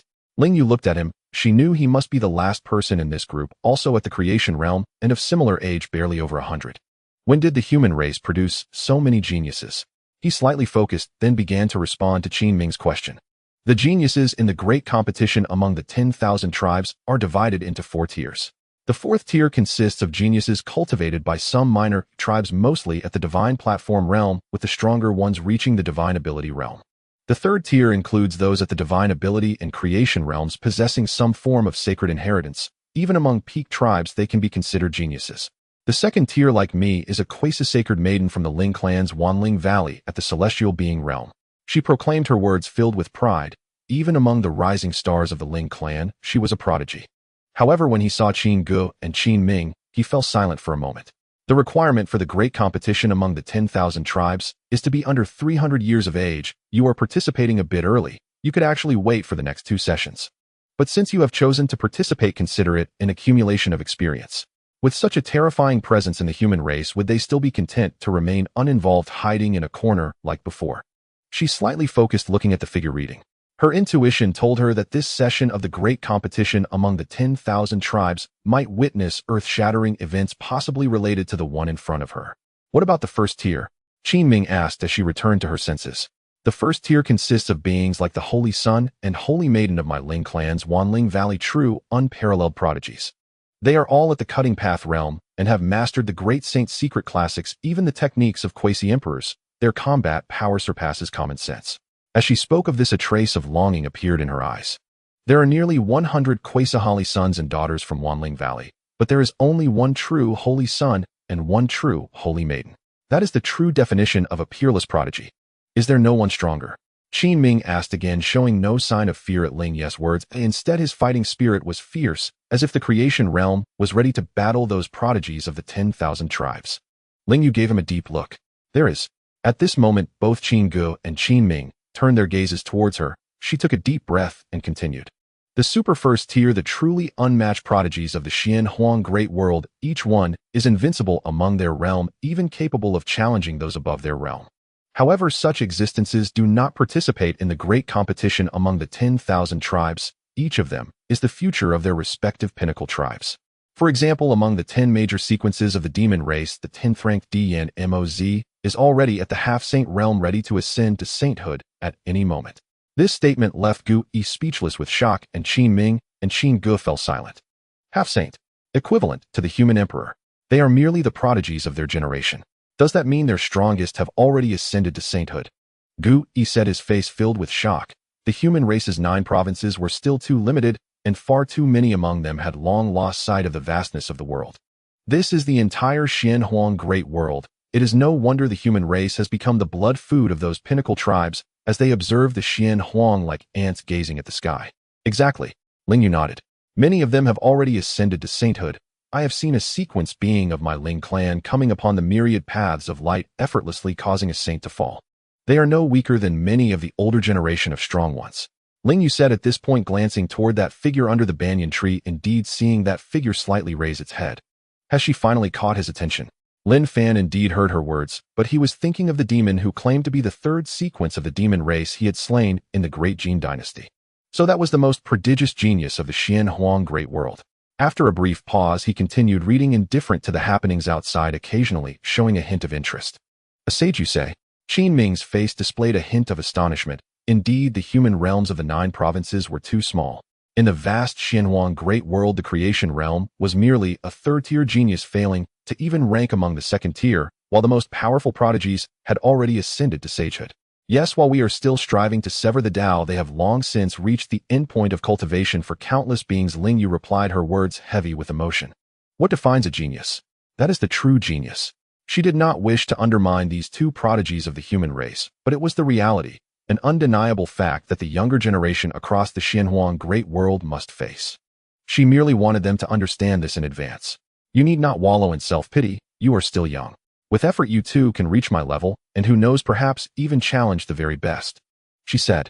Her gaze fell upon Qin Gu and Qin Ming, yet she did not see disappointment on their faces. Instead, she witnessed a dramatically different scene. Qin Ming looked up at the sky as if trying to peer through the heavens to glimpse those so-called top-tier prodigies, and he actually smiled. They are indeed strong, but so what? Some people merely move faster, arrive earlier. The future is uncertain, and in the end, who can say who will reach the forefront? Qin Ming will walk to the very front and take a look, he declared, his eyes shining with brilliance, and an invisible air of invincibility radiated from him, leaving Ling Yu in shock. This aura she had only seen in that lineage of the spirit race, yet it now manifested in a young man of the human race. She then turned her gaze to Qin Gu. Qin Gu was merely plucking at her zither, seemingly unaffected by the existence of the top-tier prodigies. An ethereal quality surrounded her, evoking a sense of inexplicable apprehension at times. She was stronger than Qin Ming. Suddenly, beneath the banyan tree, Lin Fan lifted his head, not moved by their words, but by the grandeur of Shengjing City outside the courtyard. After a moment, he smiled. That was indeed a clever idea, he remarked, drawing the attention of everyone in the courtyard with Qin Ming, Qin Gu, and Gu Yi all displaying respect. Ling Yu regarded him with awe. As if aware of something, Gu Yi stepped slightly forward. Sir, this is the Dao Discussion Conference of Xinjing. The Tang Emperor has already sent out invitations to all cultivators of the human realms through the Great Tang Academy years ago. It aims to gather the world strong to discuss the Dao in Xinjing, presenting an opportunity for all cultivators. Lin Fan nodded upon hearing this. His gaze fell upon the Tang Emperor's palace, where tens of thousands of cultivators sat cross-legged in meditation, while more continued to arrive behind. Do you wish to go? Lin Fan suddenly asked, and the others were taken aback. Then let us go. As the words fell, the void before them shifted, and in the next moment they found themselves before the Tang Emperor's palace. It seemed to appear out of thin air, yet no one noticed. Qin Ming and Qin Gu were already familiar with such techniques, while Gu Yi and Ling Yu were utterly astonished, especially Ling Yu. Hailing from the Yuling clan of Wanling Valley, a powerful spirit race, she understood much more and comprehended what this method represented. The Tao of space. Alongside the Tao of time and destiny, it constituted one of the three supreme Taos, the most difficult to comprehend and the most enigmatic and powerful. However, it was also the most arduous to cultivate. Throughout the endless ages of the Xuanghuang Great World, those who could ascend to sagehood through these three paths were few and far between, each one a supreme existence. In this generation, humanity actually birthed one. Tianfeng, Sect Li Qingfeng here to impart the Tao to you all. An old man stepped forward before the imperial palace, floating gracefully in midair, and then gazed at the cultivators before the palace. The cultivators below all focused intently, looking up. Ling Yu also turned her gaze. This was a cultivator at the third level of the celestial realm. Not particularly strong. I cultivate the Tao of Tianfeng, and today I shall share my understanding with you all, hoping to assist my fellow human Taoists. After he finished speaking, he began to demonstrate his Tao. A fierce wind howled, carrying a sharp aura, transforming at times into swords, at times into spears, and then into a rain of swift arrows. All the cultivators directed their attention to him, either comprehending or verifying with each other, while some began their own demonstrations before the imperial palace. Soon Li Qingfeng's teachings concluded, but immediately a second figure stepped forward. Rogue cultivator Mingyu. This was a woman dressed plainly who stepped into the void and landed before the imperial palace. Another celestial realm cultivator. Meanwhile, outside the imperial palace on the rooftops, throughout Xinjing, countless cultivators had gathered. They watched the Tao demonstrations before the imperial palace with utmost focus. Qin Ming also sat cross-legged. The Sir mentioned that all myriad Taos in the world have connections. Their Tao can also validate my own, he said, and Qin Gu nodded, putting down her zither to begin contemplating the Tao. Ling Yu observed this scene, then glanced at the myriad human cultivators around her, expression one of astonishment. They were not powerful, few surpassed her, but in this moment she felt a profound shock. Could such a race truly be subdued? Mingyue Palace, Nian Bodhisattva. Sangjian Sect, Jianshan. Yinshao Palace, Lei Ming. One by one, individuals from various corners of the 9 provinces of humanity gathered here, openly demonstrating their Tao. Before the Tang Emperor's palace, at every moment some were achieving enlightenment. Rays of breakthrough brilliance appeared all around. Many laughed joyously, rising to bow to the one giving the teachings above, and then bowing to those around them. Here everyone was a master. So how does it feel? Is it shocking? At that moment a voice whispered in Ling Ye's ear. Looking over, she saw Gu Yi, who watched the Tao presentation before the Tang Emperor's palace with a broad smile. That smile conveyed a confidence rarely seen in humanity for a long time. He paused, falling into silence. Are you puzzled as to why such a human race has become prey for those peak races? Gu Yi said. She lifted her head, recognizing this as her confusion. Gu Yi glanced at her, offering a faint smile. That is because someone has obscured the heavens for humanity, shackling them so that they cannot see hope. But now things are different. He looked towards the direction of the western mountains, his expression filled with respect. One has lifted the heavens for humanity, severed the shackles binding them, and allowed them to see hope. Humanity endures. Even if blood flows endlessly and mountains and rivers are upturned, we have never bowed our heads. This is the legacy etched in our very bones. What we lack is merely a guide. And now we have one. He spoke, and Ling Ye's expression shook. She understood that Gu Yi was referring to the young man in white from that small courtyard whom they called Sir. She was unaware of what had transpired among the human race over the decades, but at least decades ago the human race she had heard of was merely a species nurtured by the peak clans.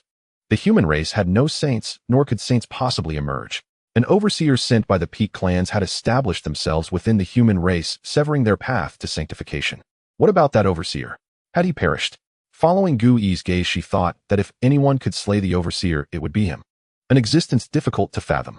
Deep within the nebulous void a figure shrouded in black mist and possessing wings sat cross-legged. This was the celestial overseer. Swish! Suddenly he opened his eyes, and a beam of black light pierced the silent void. The human race. He gazed through the endless void at the human race's 9 continents, his eyes sweeping over each regional dynasty, pausing momentarily at the coastline of the Great Qin dynasty. There the sea clans were still invading the human race, a vast ocean stained crimson with blood. Ultimately his gaze settled on the prosperous capital of the Great Tang.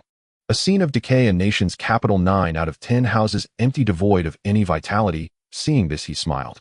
Let the human race slowly fade away. He spoke, then sank back into a deep slumber.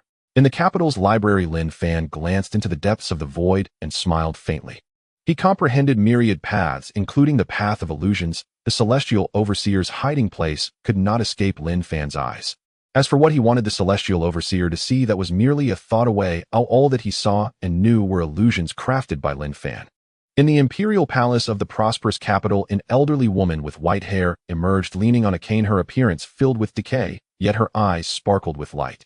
I am Wei Yu, she said, also standing in that void, looking at the people before the imperial palace with eyes full of kindness and satisfaction. She was the first human race's path-cutting powerhouse to appear.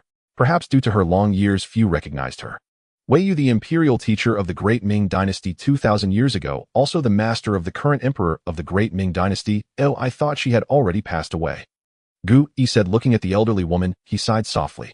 He too should have met the same fate. It was Lin Fan who had extended his life, allowing him to witness the rise of the human race for another 300 years. So it is her. Many sighed, and then bowed to the elderly woman. She had once devoted herself entirely to the human race. Perhaps she had once hoped to create a path for the human race. But it was too difficult. I cultivate the path of water. Let me demonstrate to you all what the path of water is. She said, evolving her path in the sky. 2,000 years of accumulation released entirely at that moment. Raindrops began to fall from the heavens, harmonizing with her great path, countless people immersed in it. After a long while she paused, nodded to the great points around her, and descended before the imperial palace. She was more here to witness. In this way, even death would be without regret. Wei Yu, I never expected you to still be alive. The last time we met was 500 years ago. Who would have thought there would be another chance to meet? Another path-cutting powerhouse of the human race, also an elderly man. Similar in portrayal, yet entirely opposite to Wei Yu's evolved path. It was the path of blazing fire. Perhaps they had been rivals long ago, but at this moment all grudges were forgotten, for where would there be enmity before the entire human race? Several other path-cutting powerhouses appeared, each akin to living fossils, every one of them having left behind great achievements in history. They all appeared. Young ones, this is all we can do for you now. Under the guidance of saints, I believe the human race will surely rise again. The flame of the human race will never extinguish in this lifetime, only grow ever brighter. The path-cutting powerhouses demonstrated their paths. It was a sight unseen for many years, yet so many appeared all at once. Finally, it was Gu Yi's turn. It's my turn now, he said, stepping into the void under countless gazes, holding a sword case, quietly standing in front of the imperial palace. I am the aged Gu Yi here to demonstrate my path to you all, he said. Even while demonstrating his path, he did not release the sword case, as if it had become the most important thing to him. It is Bailiang Wang, he has also come. In the imperial palace's star-picking hall, the president of the Great Tang National Academy stood beside Li Yu and said. He too was profoundly shocked by the scene before the imperial palace, but what shocked him more was the Great Tang Emperor beside him. This grand spectacle was facilitated entirely by him. For this, he even traveled across the 9 continents. All these powerful beings were personally invited by him. He had already begun to exude an emperor's aura, a presence never before seen, even in the human emperor. Li Yu merely responded lightly. He gazed at the grand spectacle in front of the imperial palace, and no one knew what he was thinking, only that his hands were trembling slightly. He too was anxious. He was waiting for someone. This was the first time he had taken the initiative. Would it displease that person? If he were to be displeased, what should he do? Whoosh! Suddenly snow began to fall across the heavens and earth, swirling amidst an indescribable rhythm of the Tao. Li Yu and the president of the Great Tang National Academy both turned their gazes, their expressions slightly shaken. At the end of the heavens and earth, a figure slowly appeared. With each step, he seemed to momentarily traverse the void. Saint of flying snow. Countless people were shocked before the Great Tang Imperial Palace. With hair like a waterfall and a scroll wrapped around his waist, he arrived accompanied by wind and snow, standing in the void before the Imperial Palace. Countless people bowed down. Ling Yu was also shaken. Was there still a saint among the human race? Weiyang Palace flying snow here to impart the Tao to you all. He sat cross-legged in the void, a phantom of a snow mountain appearing behind him. Then his domain descended, pulling Lingyu into that realm of Tao. In this lifetime, Weiyang Palace was merely in its early construction, not many knew of it. However, in endless ages past, Weiyang Palace had been the foremost power of the human race. It was the last imperial Tao lineage of the human race. Imperial Sutra. After listening for a while to Flying Snow's teachings, Lingyu trembled suddenly, incredulously looking at the white-haired man in the sky. What he spoke of was actually an Imperial Sutra. In the Valley of All Spirits, there was a fragment of an Imperial Sutra, the treasured script that had sustained the Valley of All Spirits' legacy for countless ages. He had caught a distant glimpse of it. Just a glance, the Tao was birthed in his mind, as if his entire being had been cleansed. Even after 100 years, he had not forgotten it. It is not a fragment, it is a complete Imperial Sutra, she exclaimed in astonishment, her face filled with disbelief. The human race actually possessed an Imperial Sutra. Although it was only verbal and not the sutra itself, it was still shocking, and moreover it was shared without reservation with so many people. Though he wove the Imperial Sutra into his domain, explaining it in the simplest way possible, she understood, after only a moment, that this was undoubtedly an Imperial Sutra. If he could articulate it, then he must know where the original Imperial Sutra was. The Imperial Sutra was inscribed by the great emperor, using the Tao as his pen. Each stroke carried boundless imperial intent, gaining sentience the moment it was born. The Wanling Valley owed its esteemed status among the Spirit Clan, and its recognition as a quasi-imperial level power, to possession of a fragmented Emperor Scripture. The cataclysmic upheaval an intact Emperor Scripture would ignite across the Xuanghuang Great World was beyond imagination. Could it be that he rose to supremacy solely because of such a scripture? She thought of Lin Fan. Can the human race truly safeguard an Emperor Scripture? Can he safeguard it? Her voice carried quiet gravity, her expression deeply solemn. Today this human saint had revealed the Emperor Scripture here. Word would inevitably reach every apex race. And then what fate awaited humanity? Would they perish? No one noticed the weight in her gaze, and none suspected that Feishua's discourse was in fact an exposition of an Emperor Scripture. Each listener was wholly absorbed in grasping its profound essence. To comprehend even a fraction of a saint's Tao was an immense blessing. Lingyu paused in silent contemplation, then cast aside all distractions, and likewise immersed herself in Feishua's recitation of the Emperor Scripture. This too was an extraordinary opportunity for her. In the small courtyard on Shishan Mountain, Lin Fan set down the book he held, lifted his teacup, and sipped gently, his gaze settling upon the Tang Emperor Palace. A breeze stirred, closing the book and revealing its cover, the Ice Emperor Scripture. Discovered upon the corpse of Prince Regent Weiyang, the text was indeed born with spiritual sentience, yet it had fallen silent upon entering the courtyard. Especially in Lin Fan's hands, it behaved no differently from an ordinary book, even bearing his marginalia in places where the original text had been blank. Your comprehension of the profound Ice Tao is sound, but lacks a certain vivacity. Might it not be elevated by integrating elements of the life Tao to transcend by pursuing a single Tao to its absolute zenith? I do not subscribe to that view. It is overly intricate. Elegance lies in simplicity. The Xungjing Discourse Assembly drew countless human cultivators of supreme strength and attracted the wary attention of several alien saints. Yet when they gazed toward Xungjing, all they beheld was a sky veiled beneath endless snow. The blizzard obscured not only their vision, but reality itself. It is that imperial artifact, they murmured, halting their advance in trepidation. Numerous alien saints had already perished beneath the snow veil heavens diagram. None dared test its wrath again. Feishua preached for 3 days, and snow fell for 3 days. Only when the ice and snow melted did all awaken transformed. Sacred resonance shimmered about Feishua. He had broken through from Saint Realm 3rd tier to 4th tier. Before the Tang Emperor Palace, far more cultivators ascended, some leaping multiple realms at once. Awe suffused every face. Is this the path of a saint? They gazed upward at the celestial figure, stunned into silence. 3 days of discourse had wrought rebirth, soul-deep metamorphosis, crystalline clarity in their understanding of the great Tao. I spent decades searching for the Tao of severance, yet here at last it stands unveiled. Is this the power of an Emperor Scripture?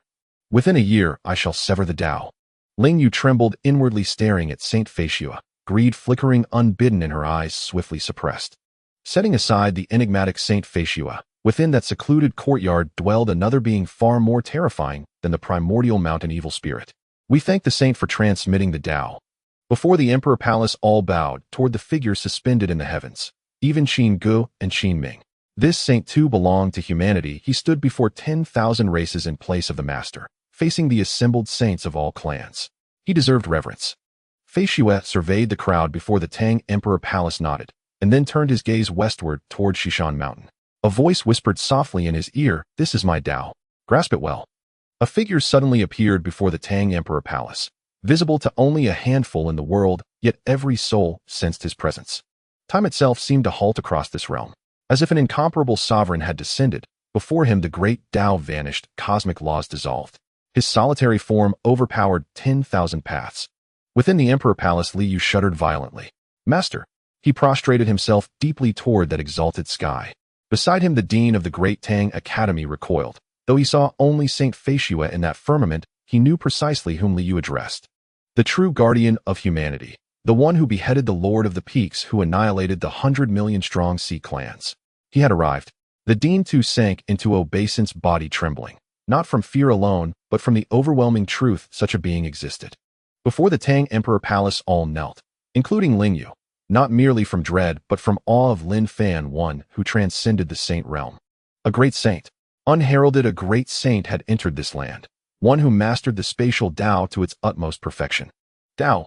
Lin Fan spoke, voice calm.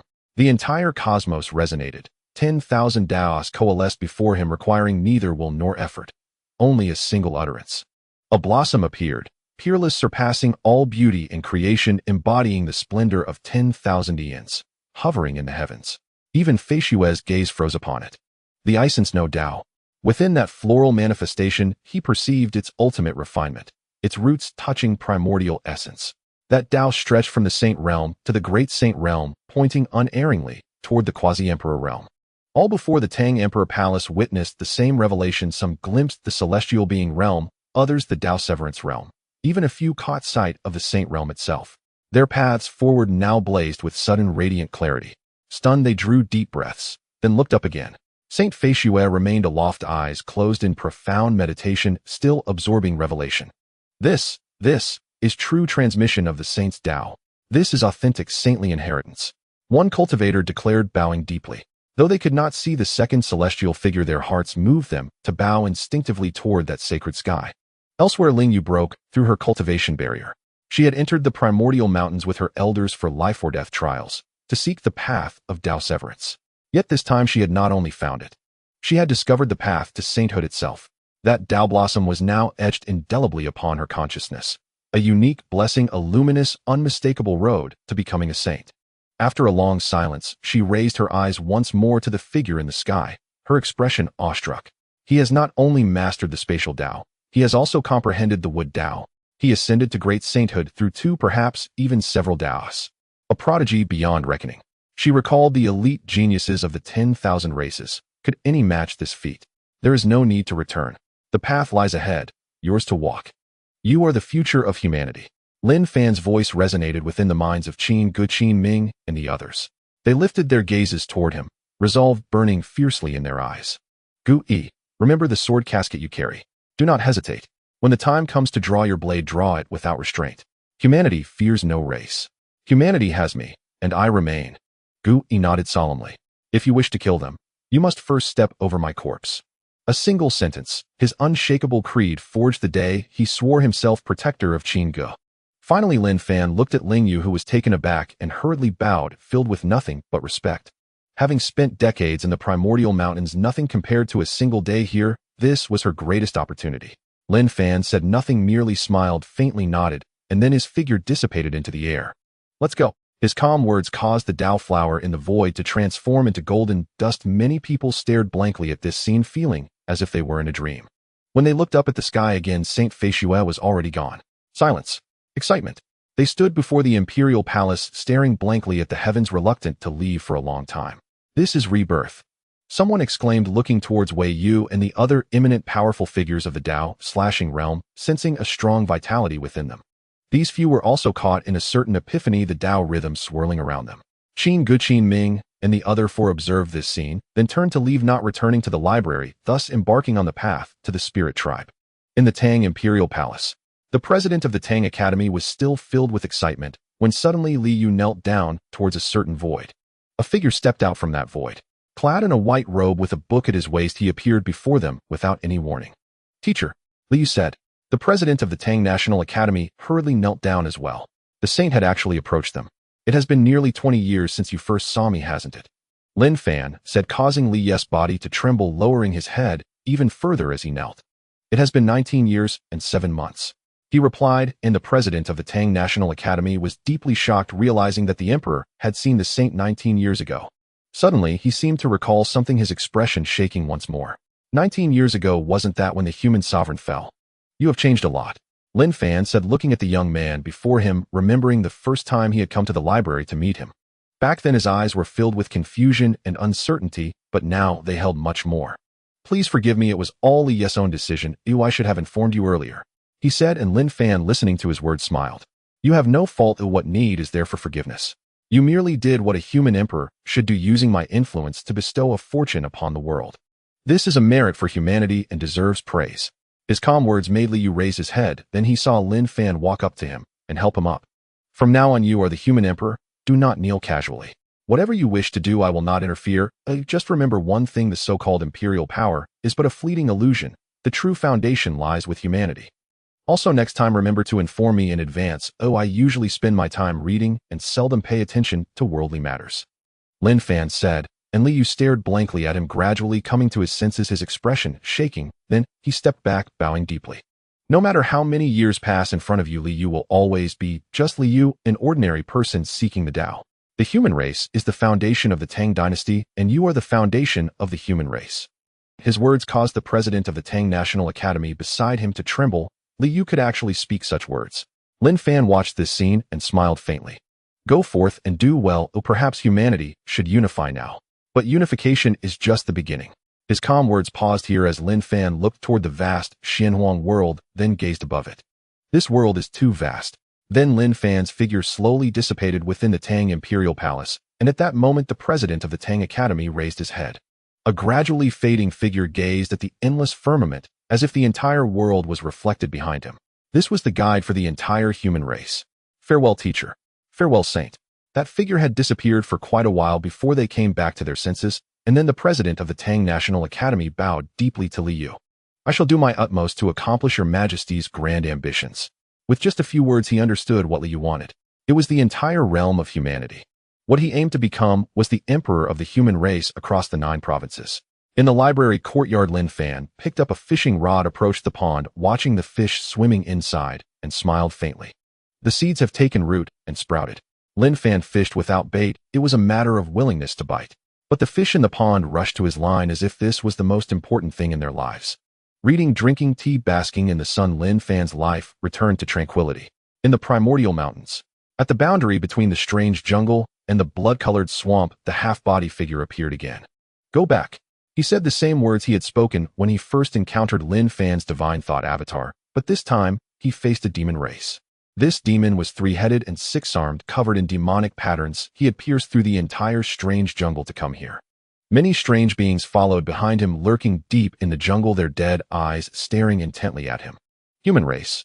The demon looked at him slightly, focusing, then stepped forward. The aura of the great saint surged forth, causing the void before him to tear apart inch by inch. He showed no anger, merely gazing calmly at him.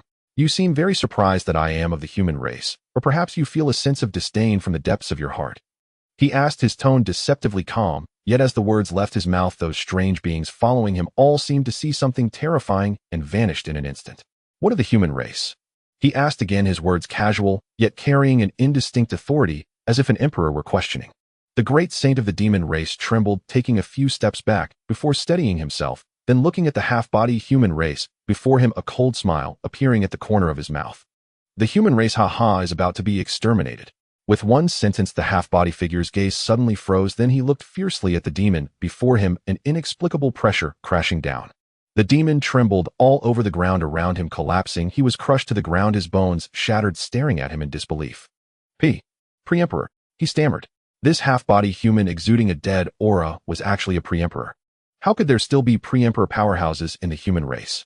Suddenly he felt a dizziness in his mind, a powerful consciousness invading his brain in an instant. I haven't visited the mortal realm for a long time. A voice resonated, emanating from the demon great saint, and then that great saint walked into the strange jungle like a marionette. Passing through the miasma jungle, he entered the land of the demon race. Before the eerie forest, a human, reduced to only half a body, stared blankly into the void before him, his eyes flickering with an unsettling bewilderment. "Why am I not yet dead?" He murmured softly, his robes seemed dredged from antiquity itself, thick with the dust of ages. "No, I am dead."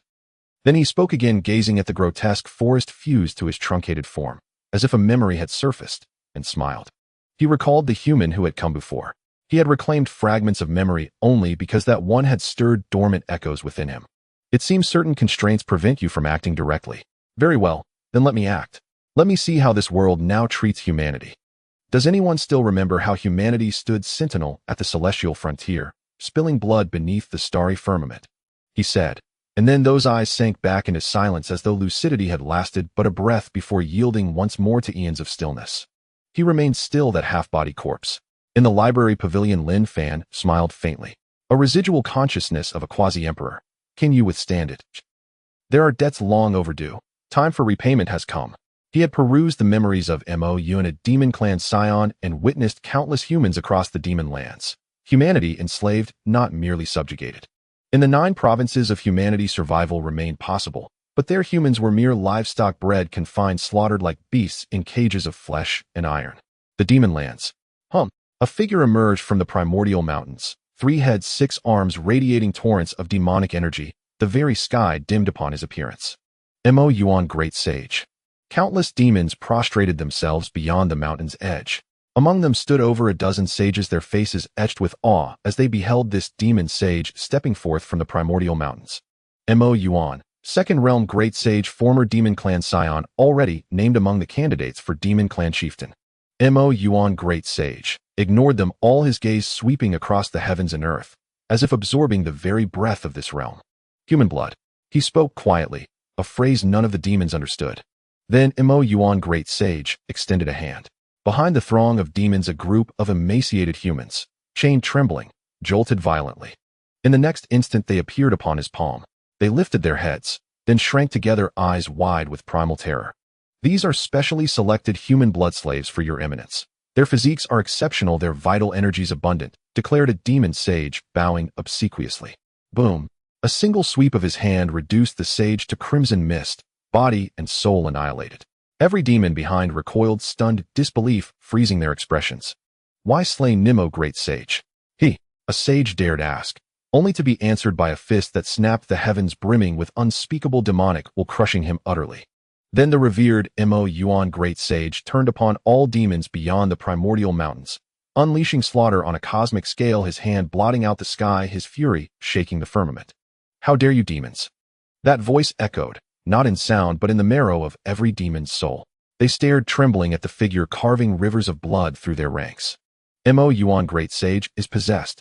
The primordial mountain's anomaly has taken hold. He must be exorcised. Flee, summon Elder Sage Xuanghuang. Countless demons fled, yet none escaped that cataclysmic wrath descending from the heavens. Long after the surrounding world fell silent, Mo Yuan, Great Sage, lowered his palm and set the group of humans gently upon the earth. They huddled together, staring up at him in raw, uncomprehending fear. They knew the primordial mountains were a forbidden zone of death, where even quasi-emperors had vanished without trace. Had this demon sage been possessed by the mountain's anomaly? Humanity. Mo Yuan, Great Sage, gazed upon them, his eyes holding a sorrow so ancient it seemed carved from time itself, 2 words bearing the weight of 10,000 years of grief. They trembled at his voice, and deeper still at the unmistakable anguish in his gaze, especially when he uttered those 2 words, humanity. As if scorning their weakness and drowning in boundless remorse, he thrust them toward the primordial mountains, then strode alone into the endless expanse of the demon lands. Behind him rivers of blood flowed, blood staining 10,000 li of land. That day countless demon citadels crumbled, millions of li lay drenched in slaughter, mighty demon sages, once enthroned above mortal law, fell one by one. This once dominant race faced its greatest calamity in all recorded eternity. Outrageous. A demon great sage intervened, summoning a sword wreathed in wailing specters, provoking only greater fury from Mo Yuan, Great Sage, who tore him apart barehanded before the eyes of countless demon elites. Even a great sage had perished.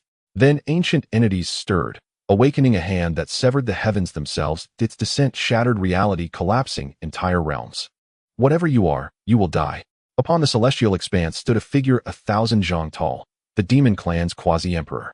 His face was ice, his gaze locked upon Mo Yuan, Great Sage. Boom. Xuanghuang Great Sage did not perish. Though his half-body shattered, he dragged his ruined frame forward, charging the quasi-emperor. Like the most brilliant firework in the night sky, he collided with the quasi-emperor's form. Xuanghuang Great Sage died, reduced to a pulp of blood and viscera. Yet from his corpse rose an intangible spectral silhouette.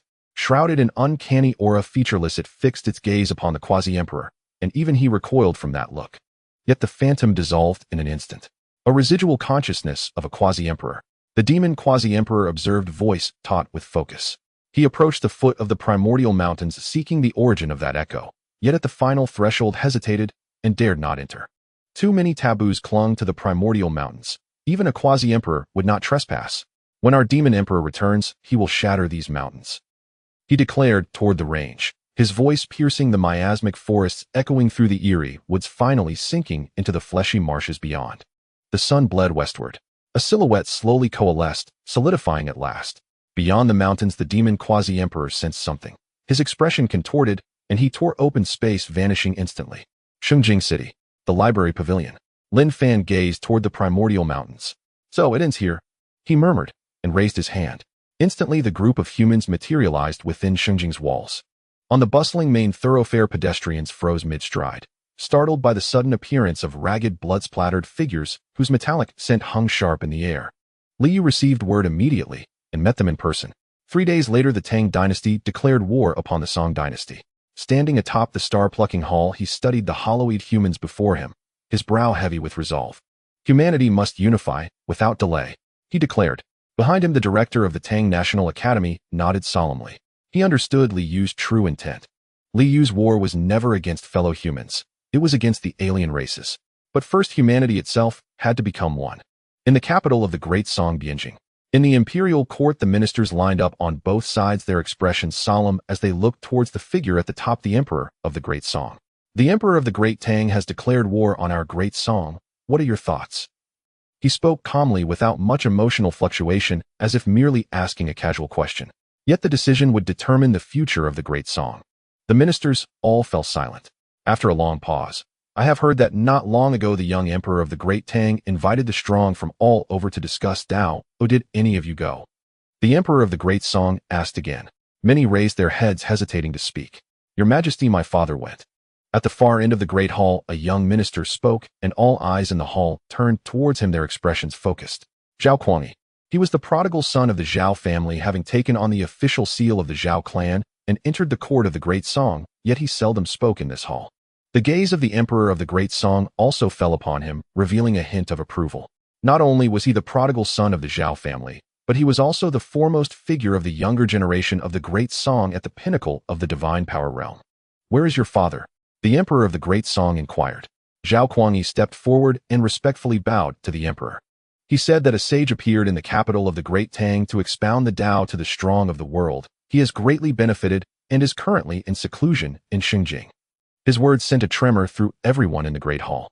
The Great Tang had declared war on the Great Song, and now they were in a state of hostility, yet a high-ranking minister in the Great Song was in seclusion in the enemy's capital. What does this mean? Is it treachery? They turned their gazes back to the emperor of the Great Song, only to see him smiling. The sage appearing to expound the Tao seems to indicate that the sage has chosen the Great Tang, he said, and all the ministers knelt down, not daring to look up except for Xuanghuang, who remained standing. Xuanghuang, what are your thoughts? The emperor of the Great Song looked at Xuanghuang and asked. Xuanghuang raised his head, meeting the emperor's gaze, then slightly bowed again. The Great Tang declares, but does not fight. I believe they are waiting for your Majesty. The emperor of the Great Tang has no intention of waging war against our Great Song. The conflicts between the two nations need not necessarily result in war, or another path can be taken. Unity, he stated, then raised his eyes to look at the surrounding ministers, his gaze slightly firm. Elders, do you believe our human race can withstand another internal strife? Would the sage wish to see the human race in civil war? Our only enemy is the other races. The blood of the human race must flow on the battlefield against the other races. His calm words resonated through the great hall, and all eyes fell upon him, unable to believe such words came from a young man. Your Majesty, if I am not mistaken, the Emperor of the Great Tang is likely waiting for you. I believe your Majesty should make a visit. He continued. The Emperor of the Great Song looked at him, his gaze slightly tightening, and the entire great hall fell silent, followed by the booming laughter of the Emperor. Good Xuanghuang, I did not misjudge you. You are indeed the clearest-sighted person in this court, even discerning my thoughts. Since you suggested it, then you shall accompany me on this visit. Xuanghuang bowed deeply. I will obey the command. The Emperor of the Great Song descended from the dais, walked to Xuanghuang's side, helped him up, and then looked at the other ministers. You all see that no young man is as insightful as this one. In this world, it is the human race that must come before the nation. A single sentence echoed in the great hall, and all gazed at the departing figure of the Emperor of the Great Song, bewildered. A few days later in Shengjing, in the star-picking hall, Liu brewed tea and played chess with the head of the Great Tang's National Academy, standing behind him. At some point, a figure descended from the sky outside the star-picking tower. Dressed in green with a golden robe, stepping on cloud-like boots, accompanied by a young man, he sat down before Liu and took a sip from a nearby teacup. I have waited long, the Emperor of the Great Song said. Liu looked at him, stood up, and slightly bowed. As long as your majesty is here, Liu can wait as long as needed. The Emperor of the Great Song looked at him, a smile appearing on his face, then glanced at Xuanghuang beside him. The sage has brought vitality to the human race, and individuals like you are increasingly becoming numerous. I truly see hope for the rise of the human race in you all. I am old, I have carried the burden for you for most of my life, and should now rest. Henceforth this land shall be entrusted to you all. He spoke with great openness, as if he had long awaited this day. However, although I am old, I can still fight. One day, when the armies emerge from the 9 provinces, do not forget about us. As he finished speaking, several individuals arrived outside the star-picking hall. The emperors of the Great Ming, Great Sui, Great Yuan, Great Shu, and Great Wei arrived, except for the Emperor of the Great Jin. The emperors of the other states of the 9 provinces gathered. The Emperor of the Great Jin remained outside the primordial mountain. Though he knew a sage was watching over it, he had yet to leave. A prosperous age requires the paving of countless bones. While we can still move, let us help you unify this world. In the coming battle, we shall all take part. That night, they all coincidentally gathered in Shengjing. Perhaps they had long awaited this day. The human race must have an emperor, so they stepped forward, but the current human race needs a sovereign to unify them all. They need not remain standing there. Liu watched this scene, slightly shaken, took a deep breath, and bowed to the several emperors, as did the head of the Great Tang's National Academy, and Xuanghuang. This was a transition of generations, a passing of the torch for the human race. Right there in the star-picking hall, Liu will not fail the expectations of the emperors. He said with an unprecedented firmness. This is the human race, oh why worry about not rising? With just a single word, the entire human race can unite as one. They did not care about the position of the emperor, but were only concerned for the human race. Haha, we should bow to you. After tonight, you will be the emperor of the entire human race. However, if one day you forget your original intention, we may have to come back. Although I do not know you well, the sage has chosen you. I trust the sage.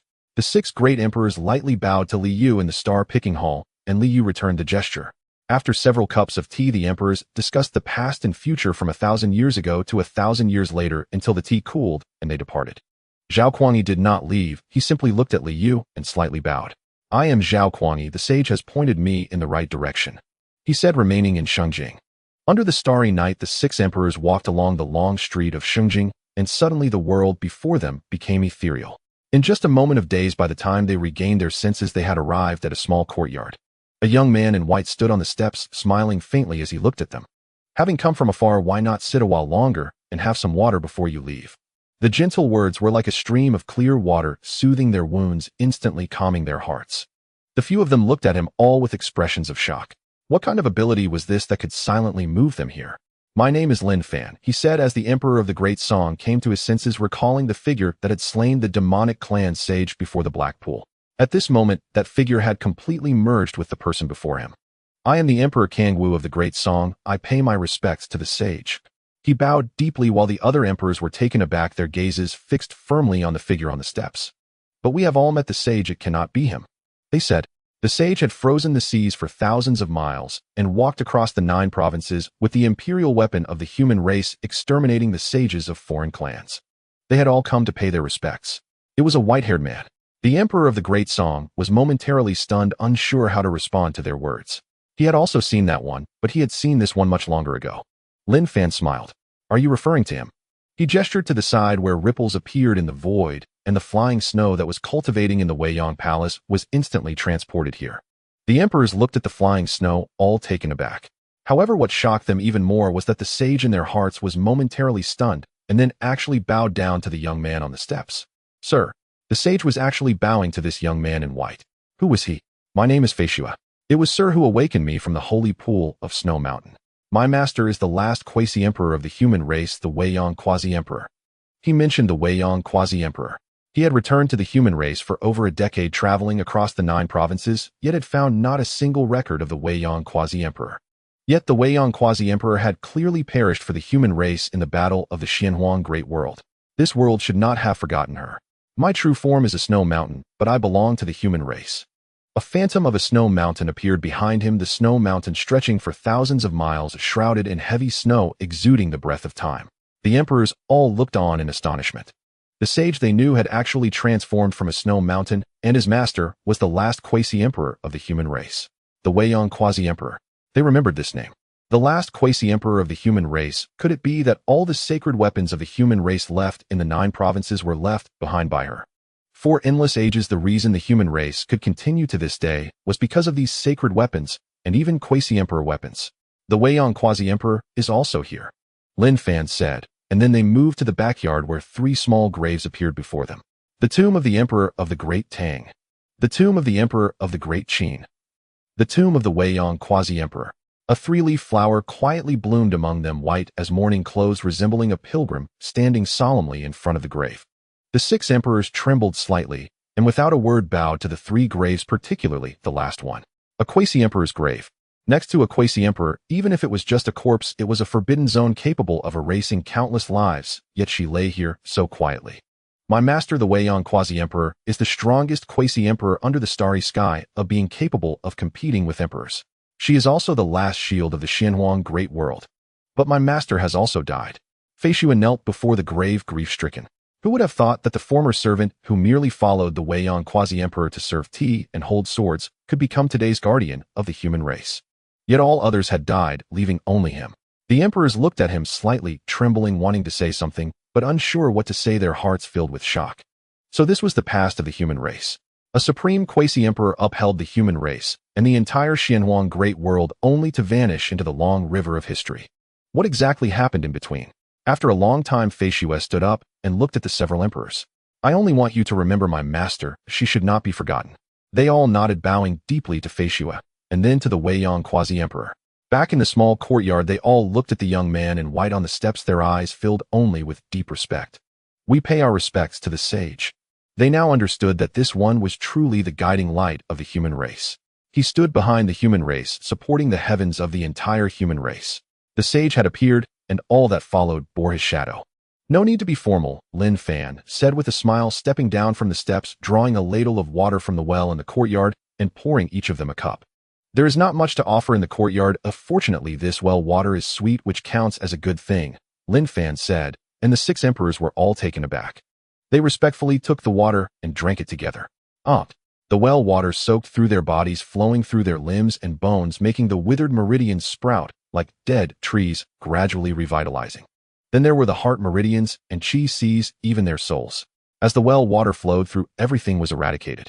During the ascension to sainthood, an unknown being in the void had attacked them, severely injuring their souls and leaving them with indelible injuries. The well water transformed into mist, rushing into their souls, completely erasing the remnants of the holy power deep within their souls, then merging into their souls. Buzz! Their minds trembled as a primordial world unfolded before their eyes. With just one glance, they were immersed in it. They did not know how long had passed. When they awoke again and looked at Lin Fan, they saw him extending his hand, revealing a primordial world in his palm. This was the primordial world they had just comprehended. One hand, one world. They were shocked. I can sense the Tao domain now. The Emperor of the Great Shu suddenly exclaimed in disbelief. He could feel that given a period of time to cultivate, at most not exceeding 100 years, he would ascend to sainthood. The other emperors felt the same. They exchanged glances and bowed to Lin Fan. The broken path has been reconnected. The rest of the journey will be walked by you. Slaying the Tao is just the beginning. The future of the human race still needs you. Ascend to sainthood as soon as possible, Lin Fan said. They were the most prodigious geniuses of the human race, shouldering the pressure of the entire 9 provinces, yet still managed to reach the semi-saint realm despite being obstructed by foreign overseers. If it were in Fei Xue's era, they would have already become saints. Sage, we were all attacked by unknown mysterious beings during our ascension to sainthood, and it was they who destroyed our foundations. The Emperor of the Great Song said solemnly. Then he saw Lin Fan smile. Lin Fan pointed to the void where layers of void tore apart, revealing a celestial being with wings surrounded by black mist. Are you referring to him? The others were all shocked, including Fei Xue. He cannot awaken for now. Lin Fan said, referring to the overseer from the celestial race who had completely fallen into the illusionary world created by Lin Fan. It's him. Although they had never seen his appearance, they all recognized him, the mastermind hidden deep within the void. His existence was like a sword hanging over the heads of the entire human race, forcing them to remain hidden within the bounds of the 9 provinces. They focused their minds recognizing his identity. He came from one of the peak clans of the Xuanghuang Great World, but why would the Tian clan target the human race? They were perplexed and turned to Lin Fan. Lin Fan looked at them and shook his head slightly. That is because they are afraid. His words left several emperors of the human race in disbelief. The decline of the human race, which almost led to its extinction, what is there to be afraid of? Lin Fan smiled faintly. Because they fear that the human race may once again produce figures like the Emperor Wei Yang, and they also fear that the human race will seek to settle old debts with them. However, they are also afraid that the human race still harbors some unknown depths, which is why they do not dare to truly push the human race into a corner. Heh! A casual chuckle seemed to mock the myriad clans. The several emperors listened to Lin Fan's words, their faces filled with shock as they recalled the words inscribed on the tombstone in the back courtyard. Wei Yang Emperor. The human race once had an emperor. Humph, when my master was around, there were no so-called peak clans of the Xuanghuang Great World. In the Xuanghuang Great World, the human race was supreme. The so-called demonic clan emperors would have to bow before my master. As for the Tian clan, they did not even exist. Fei Xue said, his face filled with pride as he spoke of the past. Although I do not know what happened, the current history of the human race should have been severed by those so-called peak clans. It is also possible that the human race is not limited to just this branch of the 9 provinces, and that there are other histories outside the 9 provinces. After all, the human race once spread throughout the Xuanghuang Great World. The several emperors listened to Fei Xue's words, all struck with astonishment. The human race was supreme. Was that truly the past of the human race? However, they quickly became tense. So does this mean that it is not just the Tian clan targeting our human race? Are there other observers from peak clans in the 9 provinces? They asked. Lin Fan shook his head. They should be on a rotation. The current observers are from the Tian clan, and when the time limit is up, another peak clan will come to observe the human race. The several emperors were shaken by his words. They could rotate. This meant that the observers of the human race could change at any moment, and once a new observer arrived, the Tian clan's compromised situation would be exposed. At that time, the human race would face unprecedented calamities. Realizing this, they all took a deep breath, turned to Lin Fan, and bowed respectfully. Saint, we understand. The human race's crisis has not been resolved. It is just that you have extended the time, giving us more time. The war for the human race has only just begun. They said, their faces grave, and Lin Fan looked at them slightly taken aback. We will not fail to live up to your expectations, Saint, and will ascend to the Saint realm as soon as possible. If anyone tries to obstruct the rise of the human race, they will have to step over our corpses. In the future battle, you certainly will not be alone, Saint. They said, and Lin Fan fell silent. Was this what he thought? Perhaps it was. But could they truly help him? One by one, the emperors bid him farewell, and soon only Fei Xue and Lin Fan remained in the small courtyard. Fei Xue looked at Lin Fan, hesitating to speak. Lin Fan glanced at him and smiled faintly. What do you want to say? Fei Xue focused his mind. Sir, do you think it's too early to send Qin Gu and Qin Ming to participate in the Myriad Clans tournament? The current human race is still not strong enough to face those peak clans. He said, which was also his concern. The human race participating in the Myriad Clans tournament was unprecedented, and he did not believe that there were no methods from Lin Fan on Qin Gu and his companions. Once those methods were used, it would be a bloody affair, just like the endless ice that once frozen the land. If that happened, it would be a matter of life and death.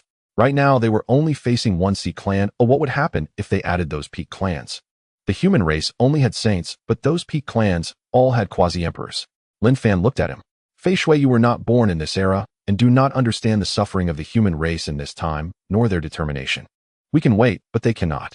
There is not only one branch of the human race in this world. The 9 provinces are merely the last bastion of the human race that has not yet fallen. He said, and Fei Xue looked at him stunned. He looked at Lin Fan, gazing toward the horizon, where countless clans of the Xuanghuang Great World lay beyond the 10,000 mountains. Then he saw Lin Fan smile. How do you know that the current human race does not have the strength to confront the myriad clans of the Xuanghuang Great World? As long as I am here, the human race will endure. His calm words carried an overwhelming dominance. Fei Xue looked at him astonished. Fei Xue remained silent for a long time before finally bowing deeply to Lin Fan. I understand. He did not know Lin Fan's cultivation level, To him, reaching the Great Saint realm in this era was already an impressive feat. However, there were indeed great saints in the history of the human race who could slay quasi-emperors. The one before him should be such a being. He had always compared Lin Fan to the Emperor Wei Yong, believing that Lin Fan could achieve what the Emperor Wei Yong did in this life. Fei Shui left, but this time with a heavier heart. He had already foreseen the battlefield that the future human race would face. One Lin Fan alone was not enough. More people were needed, and he had to become stronger. Lin Fan watched his retreating figure, merely smiling faintly. The myriad clans, huh? He murmured, often gazing not at the Xuanghuang Great World, but beyond it into the vast universe. The true battlefield of the human race should be there. However, the strongest beings of the human race from the past should all have perished, and the only one who can fill that gap is Lin Fan.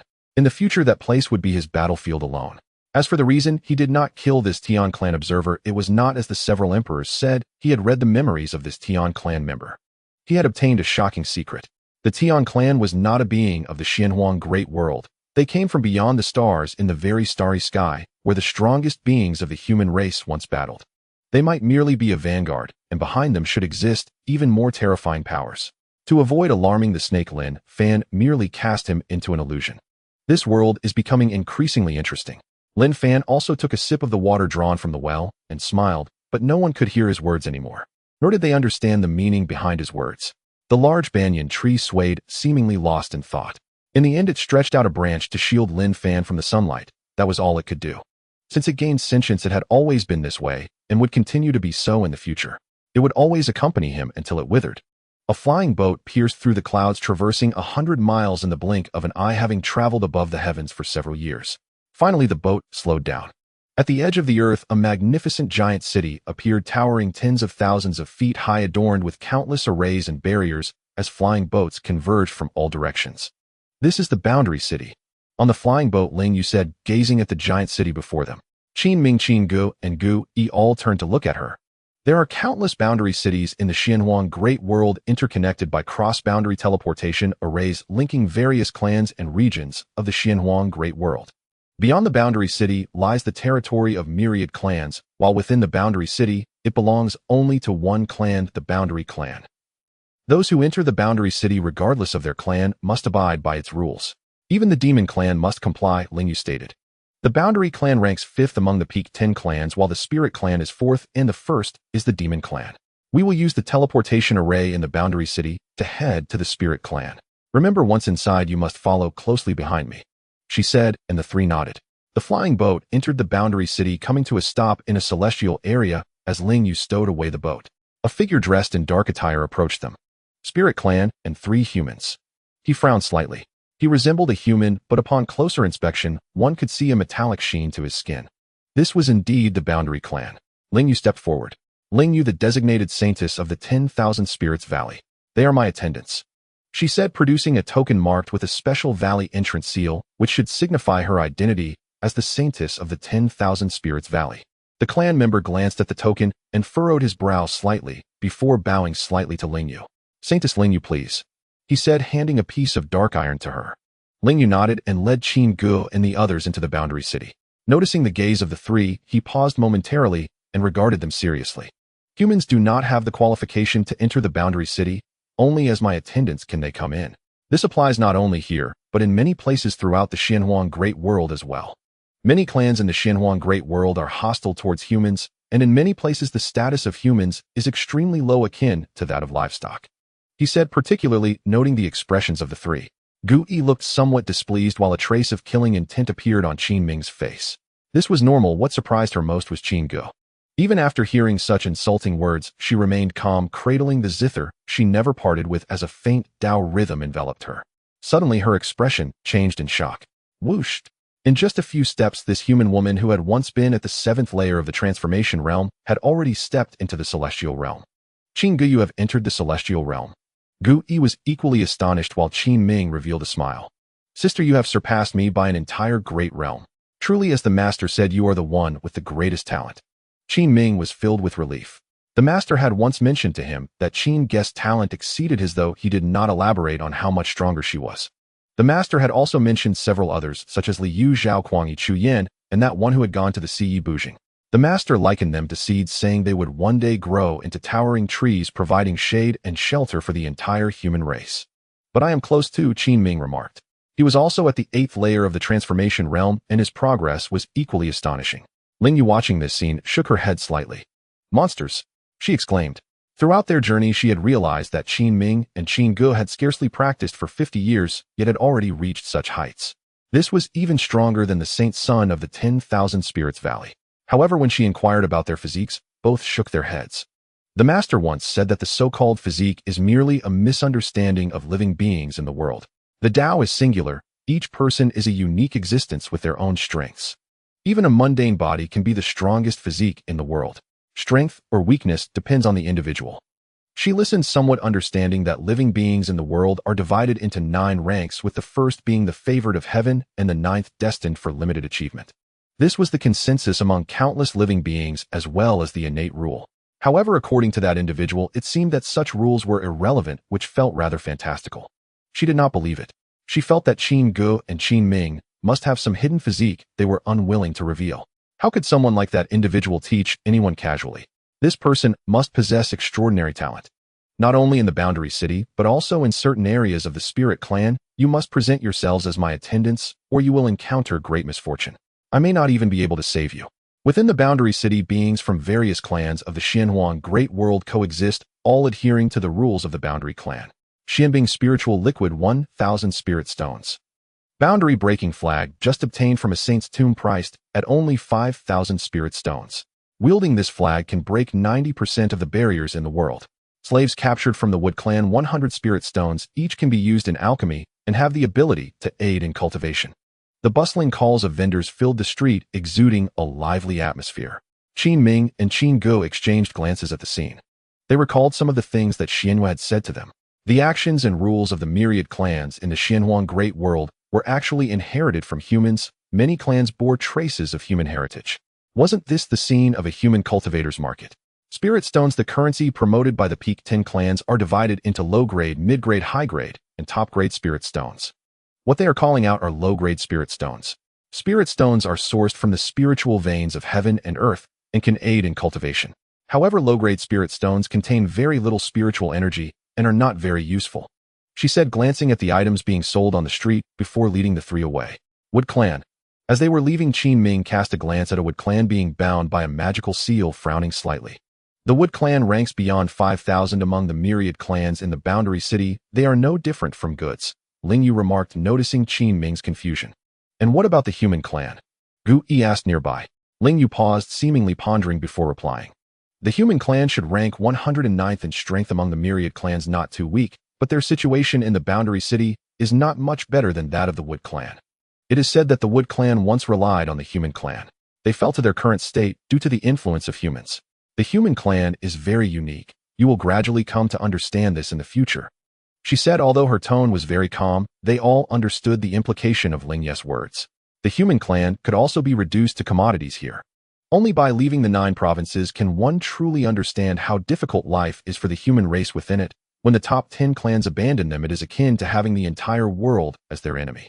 Though the Xuanghuang Great World is said to be a place where myriad races coexist, many of these groups actually reside under the dominion of the top 10 clans.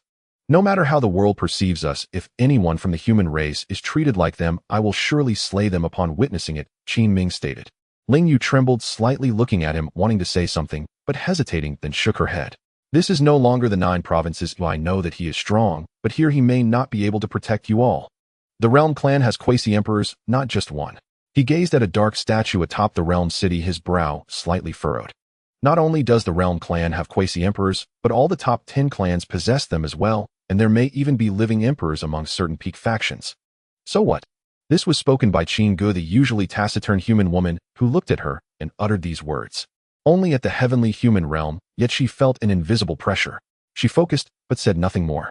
She already realized that this journey would not be simple. It was not as she had imagined, merely taking them to the Spirit Clan to participate in the grand competition of myriad races. What that person wanted was likely not just this. The Realm City was immense, like a world with a long street dividing it in 2, stretching forward toward an unseen horizon. Let's rest for the night and continue tomorrow. Ling Yu led the 3 into an inn, feeling she could not just bring Qin Ge and the others back to the Wanling Valley. She needed to report this to her master, a powerful sage of the Wanling Valley. The three glanced at her, understanding her thoughts, but still agreed. The nine stirred and gathered people from various clans discussing all manner of topics, but most were centered on one matter. A great sage of the demon clan was possessed by a malevolent spirit from the primitive mountain, slaughtering millions of demons, even drawing out the quasi-emperor of the demon clan. This statement instantly sparked countless discussions. To provoke the demon clan's quasi-emperor, this malevolent spirit must at least be of quasi-emperor level, truly worthy of being called a forbidden zone of life. I also heard that the malevolent spirit in the primitive mountain is a transformed human, one who fell there and over countless years became a quasi-emperor malevolent spirit. He still retains some memories of his human past, hence he particularly targets the demon clan, who have long kept humans as livestock. Mentioning the human race made Qin Gu and Qin Ming stop to listen. Ling Yu was equally shocked. A quasi-emperor human. She glanced at the three, recalling that person, but then shook her head. How could there be a human quasi-emperor? Humans have no saints. It is difficult to even give birth to one who can sever the Tao. Who would dare to set foot in the primitive mountain? It is merely baseless rumor. Someone spoke skeptical of such claims. This was a being of the crystal clan, entirely composed of crystal, with a life core providing energy to its form. Ranked 10th among the top 10 clans. My friend of the crystal clan, you are unaware. The current human race is no longer the same as before. Humans have produced saints, even annihilated the Stone Clan, and frozen millions of miles of the Stellar Sea, causing the Sea Clan to fear stepping onto land. Another being flowing with magma spoke, though his words were filled with disdain. He belonged to the Elemental Clan, ranked 8th among the top 10 clans. I also heard that this human saint has only recently ascended, but controls a fragmentary imperial weapon. It is called the Great Snow Covering the Sky Map. The Lord of the Stone Clan perished beneath this great snow covering the sky map. Beings from various top clans discussed, their words often lighthearted, but occasionally mentioning the primitive mountain with a hint of seriousness. Qin Gu observed this scene with a calm expression, while Qin Ming tightened his grip on his sword, and Gu, he stood quietly beside them holding the sword box. Ling Yu gently shook her head. This is how the human race is in the Xuanghuang Great World. You must adapt well, for it is not good to have disputes with them here. However, her reluctance to engage in disputes does not mean others won't come to provoke. An elemental clan being passed by them stopped upon seeing Qin Gu, Qin Ming, and the others. Humans? He frowned, then looked at the manager of the Realm clan. Humans can enter the Realm City, even an inn? He asked directly, his aura emanating from the heavenly human realm's second level, carrying a hint of disdain and disgust when mentioning humans. Ling Yu focused slightly and stepped forward. They are my attendants, or what are you forbidding them? The pressure from the Tao severing realm made the elemental clan being take a small step back, but soon more gazes converged on them. The spirit clan actually takes humans as servants, and they do not look like your servants, especially him, said the earlier speaker from the crystal clan, whose cultivation was on par with Ling Yu, referring to Qin Ming. For he saw Qin Jian resting his hand on the scabbard, a murderous intent emanating, as if he were about to draw his sword and kill. Ling Yu's expression tightened slightly, about to say something, when Gu Yi pressed her down. This human man, who always appeared calm in her eyes, smiled and shook his head at her. Sir did not bring them here to be humiliated. This statement caused Ling Yu's expression to shift. It carried many meanings. They did not wish to consider themselves her attendants, but wanted to walk this land as humans. Even when facing the Peak clans. Do you want to kill me? The elemental clan being looked at Qin Ming stunned, then laughed heartily, with others from surrounding clans laughing along. You, a human merely at the 8th level of the creation realm, wish to kill me. Even if I let you strike with a sword, can you achieve it? They were far removed from the 9 provinces, and what they knew of humans were those raised as livestock by various clans or some slave clans. They thought little of their combat power or heroics. Over time, they had long ceased to regard humans with respect. In their eyes, humans were weak, and even those a few realms higher could easily overpower them, let alone someone of a lower realm. One sword, Qin Ming said lightly. Ling Yu watched this scene without intervening, knowing she could not stop Qin Ming, as she also wanted to see his combat power. Just how strong was the person brought out? Would it overturn the long-held impressions of humans by the top 10 clans? Arrogant. The elemental clan member was engulfed in raging flames, transforming into a magma giant, striking down at Qin Ming. Even with the restrictions of the inn, a terrifying power erupted. Swish! A sword carrying the thunderous light flashed before everyone's eyes, followed by a head rolling to the ground, the flames gradually extinguishing. All beings in the inn stood up at this moment. It turned out the one who died was not of the human race at all, but of the elemental race. With a single sword, he was struck down across the border, executed in one clean stroke. Could a human be so formidable? They wore grave expressions, all eyes fixed on Qin Ming. This was the upper domain pavilion of the border city, a place only those of distinguished status could enter. Those present, great and small, all held unusual ranks. In their view, this should never have happened. The apex clans were called so because they wielded powerful inheritances and bloodlines, their combat prowess far exceeding that of ordinary peoples. But the humans, let us go, Ling Yu said, stepping before the three. She set the techniques of the Ling race's Xuanghuang Valley into motion, announcing her status. A cluster of beings watched the scene and frowned slightly. Xuanghuang Valley of the Ling race. Ling Yu departed from the upper domain pavilion and did not take the border city's interrealm transport. Instead, she headed straight for the outskirts. This border city sits upon the land of the elemental race. Whoever can enter the upper domain pavilion of the city invariably holds exceptional standing within their clan. For example, me, I am the Xuanghuang Valley's quasi-saintess. She explained. Qin Ming understood her meaning. They had offended a great figure of the elemental race. Night pressed down like a weight. A flying vessel streaked from the city, and after a while another, and another took wing. A human slew one of the prodigies of my Huayan Flame Tribe's talent camp. From within one vessel a person burned with a dim yellow flame, and spoke with killing intent that chilled the blood. Inform the Divine Fire Army. Pursue these three humans and the Ling of Xuanghuang Valley as well. When did humans dare attack my elemental race? They court death, he said through clenched teeth. This was not merely the fate of one prodigy of the Flame Tribe. Their pride, as an elemental people, had been affronted. Suddenly a curtain of flame rent the black night, as if a mighty existence had slashed across the world with a single sword severing the sky.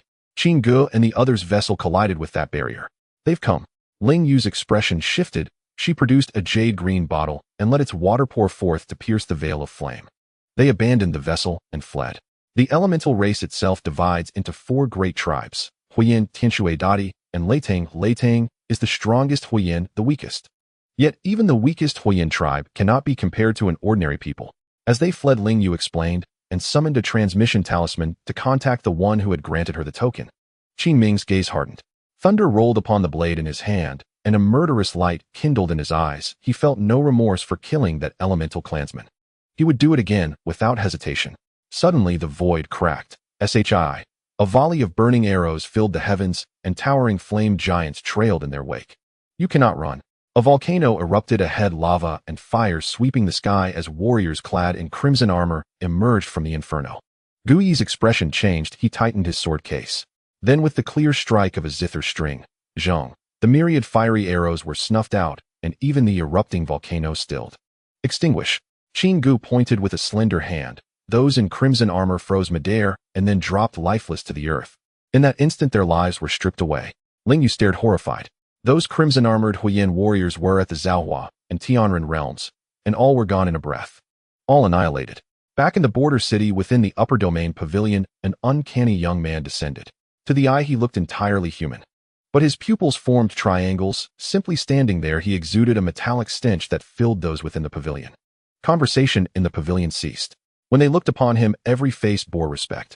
Even the Jing race individual who had earlier confronted Ling Yu. I scent the presence of humans, he said coolly, then turned his gaze to the Jing clansmen who immediately bowed. Lord Qing, 3 humans were here, just now, but they have already left. The elemental people pursued them, he reported. Everyone present knew his rank and why he stood there. They had come for the same reason. A servant of the Yao race of a certain rank had appeared. A quasi-imperial tomb had been discovered on these lands. A Yao sequence would soon descend, and they had gathered to pay respects. To become an attendant to such a figure would be a prodigious opportunity. Human prodigies. It has been years since I last saw such, he murmured. This young master will need some human scouts. Not ordinary humans, but those with cultivation.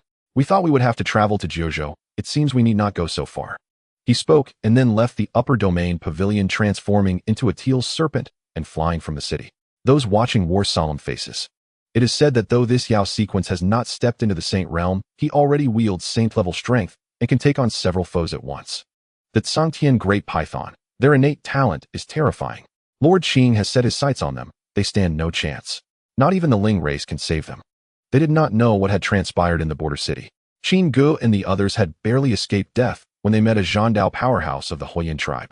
He could snap his hand into a sea of fire and even stir at the flame of their hearts, trying to burn them utterly from within.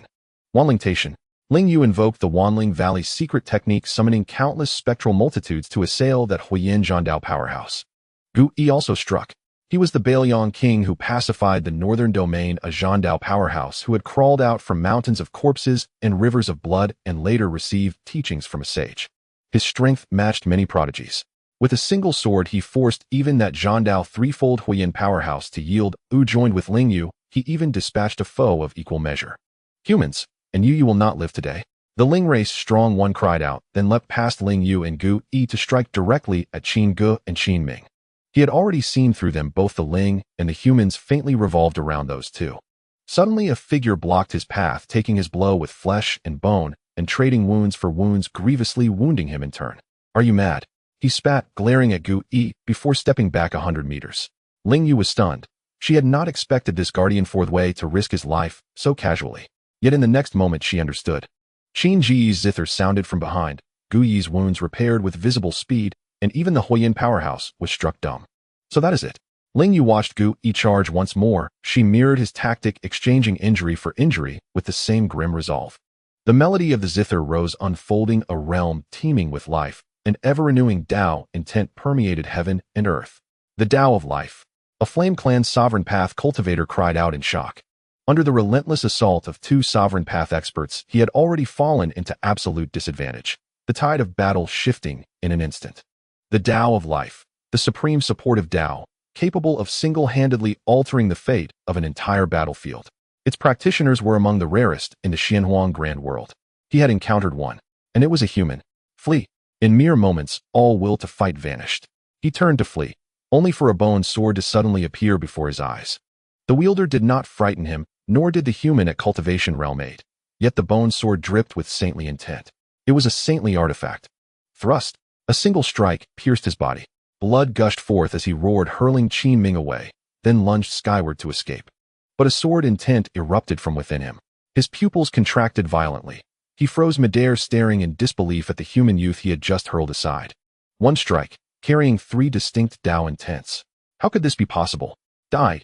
In that fleeting instant, Ling Yu and Gu Yi's attacks struck true, shattering his body entirely. He perished beneath that very sky. A Flame Clan sovereign path expert at Realm 3, slain so abruptly. Ling Yu turned, gazing at Qin Ming, her face etched with astonishment. Sword Tao, Thunder Tao, and the Tao of Slaughter. You have comprehended so many Tao principles. Most terrifying was how these three Tao did not clash within him, but instead resonated with an ineffable harmony. Can Tao paths walk alone, and yet coexist? Suddenly, she recalled that figure, and involuntarily drew a sharp breath. That being too had mastered more than one Tao. As if struck by a thought, she glanced again at Qin Ge. If Qin Ming could grasp three Tao, then what of this human woman, whose talent defied even celestial norms? It is time to go. A voice sounded. It was Qin Ge. Her expression remained serene, untouched by circumstance, acting only as duty demanded. Every gesture precise, every step inevitable. The four ascended once more toward the heavens. This time Ling Yu brought up the rear. She watched the two retreating silhouettes, lost momentarily in reverie. What manner of prodigies had she truly brought back?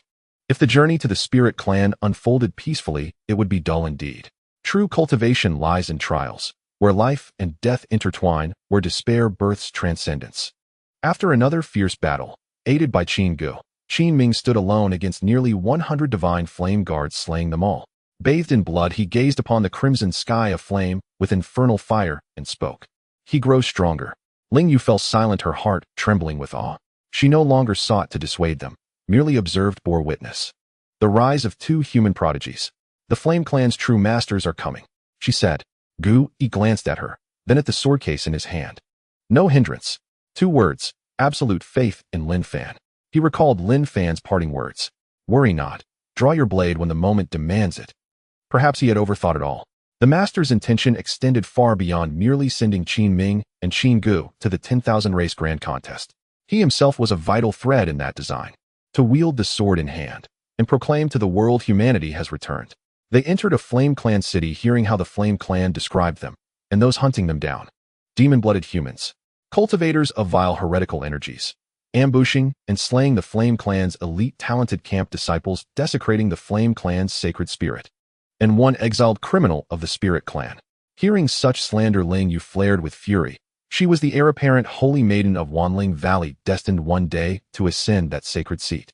Yet as she moved to rebuke, she saw Qin Ming and Qin Ge, and restrained herself. Their faces bore no ripple of anger, Only fierce battle lust and killing aura in one, a profound stillness like a fathomless abyss in the other. Rumors say a retainer from the demon race's sovereign sequence has joined the pursuit, and even one of our flame clan's peerless geniuses has taken action. They cannot run much longer. That news made Lingyu shiver. The demon race's sovereign sequence.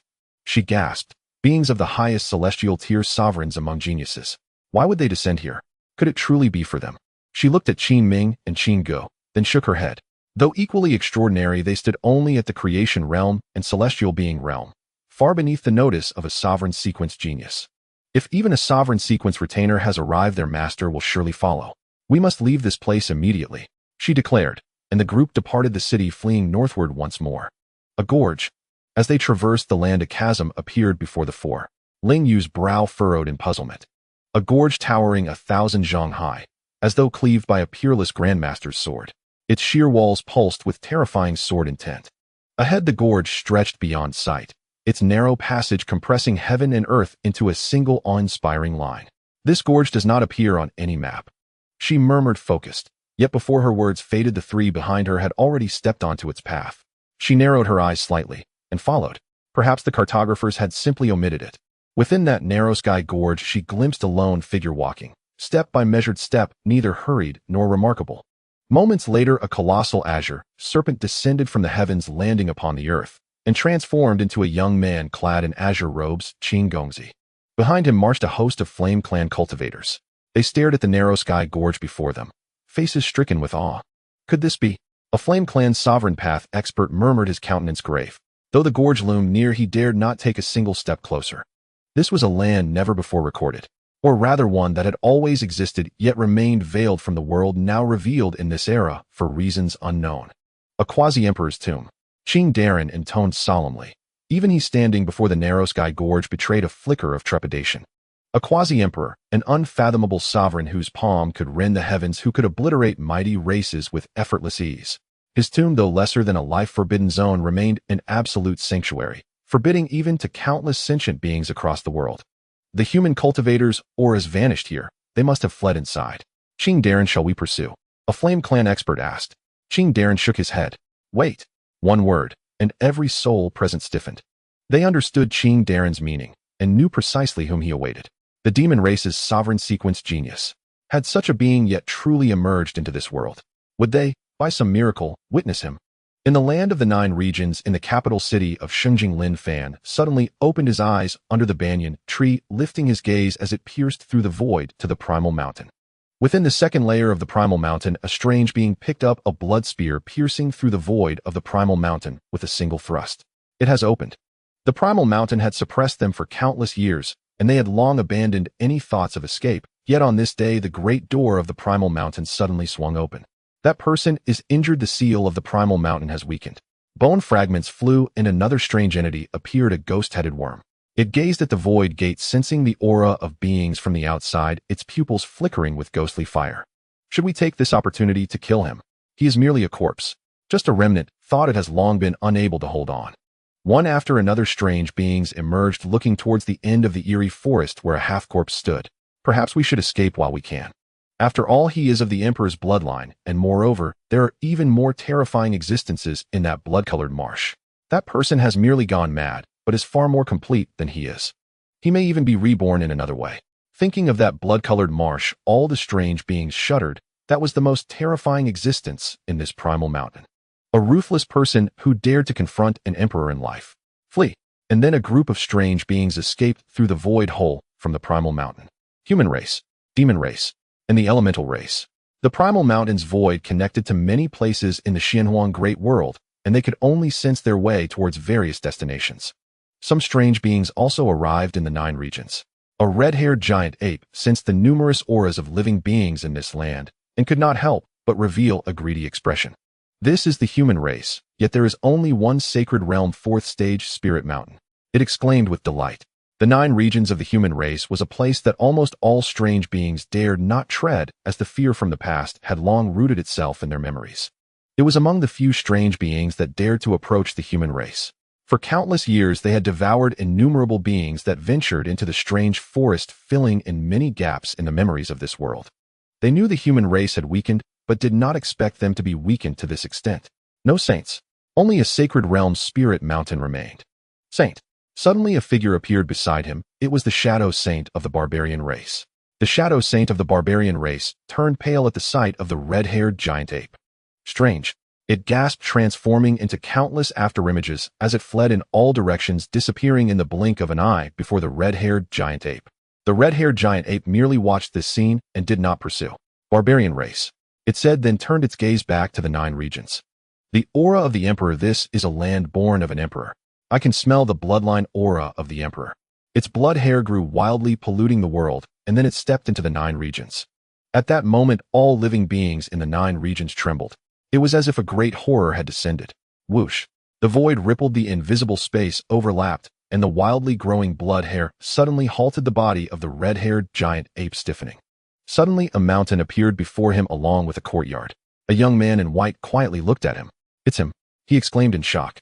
The one who had once passed through the strange forest and entered the blood-colored marsh. How is he still alive? Since ancient times, any being that entered that blood-colored marsh had never survived, not even if they just transformed into a shadow. But what is this person before me? He wanted to turn and flee, but no matter how hard he tried, his body wouldn't move. Then he saw the young man in white flick his finger towards him. Boom! Like a bubble's illusion, the blood-colored giant ape was obliterated in midair. Lin Fan then turned his gaze back to the primal mountain, his thoughts stirring as an avatar descended before the half-core. Although it was only a half-corpse, he still gazed at the eerie forest, fully aware that the strange beings within were fleeing. Are you awake again? Lin Fan said. The half-corpse turned its stiff neck to look at Lin Fan, its pupils filled with a deathly stillness, yet amidst the endless deathly hue a hint of another color flickered. It responded as if merely replying was already quite difficult for it. They are not beings of the Xuanghuang Great World, are they? Lin Fan stated, not as a question, but as a confirmation, his gaze fixed on the eerie forest, seemingly believing that the earlier hint of color was merely a fleeting occurrence. It's fine to let them go, even if you did much, who would remember? If you are no longer here, not many beings will remember the sacrifices of the human race. Perhaps only by truly seeing will one understand. Maybe even seeing wouldn't make them understand, but fortunately, I will make them understand, however it will take some time. Lin Fan spoke almost as if to himself. He looked towards the blood marsh and saw the blood-colored slanting sun. What exactly is suppressed beneath the primal mountain? It wouldn't be an emperor, would it? Lin Fan said, his expression remaining rather calm, chaos filling his pupils as countless worlds shattered before his eyes. Yet in the end it was all blocked by a blood-colored slanting sun. He smiled faintly and withdrew his gaze. It wasn't that he truly couldn't see through it, rather if he did, the situation for that person would only worsen, and perhaps even recovering the corpse would become a problem. Forget it, I will know eventually. Lin Fan shook his head. Then he also looked towards the void hole opened by the strange beings peering through the void to see the elemental race and the narrow sky canyon. Let me borrow this for a moment, Lin Fan said, and then one of the peak sacred realm strange beings trying to escape through the void hole was suddenly immobilized. In the next moment, a powerful suction force emanated from the void, pulling him into another realm before his terrified eyes. A world filled with deathly stillness, a sword river, hanging like the Milky Way with countless phantoms flowing upstream within this river. These were not truly existing beings, but rather the remnants of memories left behind by what had occurred here. It had once been a sacred land for sword cultivators. Quasi-Emperor. He turned back, seeing a figure standing atop a giant, sort of man of 8 feet tall, gazing skyward, his gaze eternal. Could it be him? He trembled, the earlier terrifying suction making him shiver all over, bone fragments trembling and falling from his body. A giant serpent formed from skeletons coiled around the sword river beneath the great sword, surrounded by a misty aura. It glanced around, its ghostly colored soul fire flickering in its pupils. Master, what orders do you have? It called out to the empty void, but received no response. It dared not move, feeling as if a pair of eyes were watching it from the void, as though any sign of disobedience would mean death. With a single step, it felt as if one had crossed from one world to another, a breath of decay and desolation striking his face. This is the intent of the sword. Qin Ming halted, sensing the aura emanating from the surrounding canyon, his expression filled with shock. Every blade of grass and every tree here, even the path beneath his feet, were formed from the intent of the sword. This was a world of swordsmanship. Turning back, the road he had taken was already lost from sight, just like ahead a canyon stretched out endlessly before him. We have entered a secret realm. Ling Yu focused, still trying to connect with the talisman in her hand, but the spiritual light on the talisman had faded, leaving it utterly still. She couldn't help but take a deep breath. This is a terrifying secret realm, one that surpasses the holy realm, it is highly likely to harbor dangers beyond the Holy Realm. This is not a place for us to be. Her expression was extremely grim. Qin Ming and Qin Gu exchanged glances, their faces tightening, while Gu Yi moved closer to them, his fingers resting on the sword box. Looking up at the canyon, countless strands of sword intent were gathering above, solidifying into swords that hung overhead. With no path above and no door below, we can only move forward, Qin Gu said, and Qin Ming nodded, feeling as if something at the end of the canyon was calling out to him. Then the two of them moved forward. Ahead there were still figures walking, but as they approached, those figures vanished. This is a trace of memory. This canyon has recorded some individuals who once came here, forming these indelible remnants. From their appearance, they all seem to be sword cultivators. This place cannot be a place of inheritance, can it? Wujin Canyon. At last they saw a stone tablet on which 3 characters were outlined with sword intent, but they also saw countless skeletal remains in front of Wujin Canyon. It is a place of inheritance, but also a place of death. Too much time has passed for anyone to know what has happened here. Perhaps there are unknown mutations, Gu Yi said seriously. They saw many characters carved into the ground with a sword. Sword, demon, human race. The fragmented phrases puzzled them even more. We will know what it is when we reach the end, Qin Ming said as the sword intent surged from his body, warding off the encroaching sword intent around them as they pressed deeper into the canyon. Outside the narrow canyon, thousands of members of the Flame Tribe hovered in the air. Among them were several gifted individuals from the Flame Tribe, with the strongest having already reached the pinnacle of the path-cutting realm. Standing on crimson flames, a massive ring of fire hovered behind them, resembling a deity of flames. In addition, there were members of other tribes standing at a distance.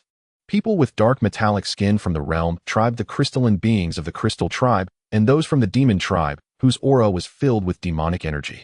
They all waited silently. Lord Qing stood at the forefront, gazing intently at the canyon ahead. At some point his expression suddenly stiffened as he turned and bowed towards the sky. "We respectfully welcome you, young master." The beings of this land trembled at these words. Looking towards the sky, the first thing that came was a shroud of demonic energy, followed by a massive figure emerging from within. Who? A figure stepped out from the swirling demonic energy, clad in gray robes, eyes as strange as blood crystals, with patches of snake scales faintly visible on his cheeks. The Demon Clan sequence has arrived, and it is from the Celestial Giant Python Clan. Xuanghuang ranked 9th in the Demon Clan sequence.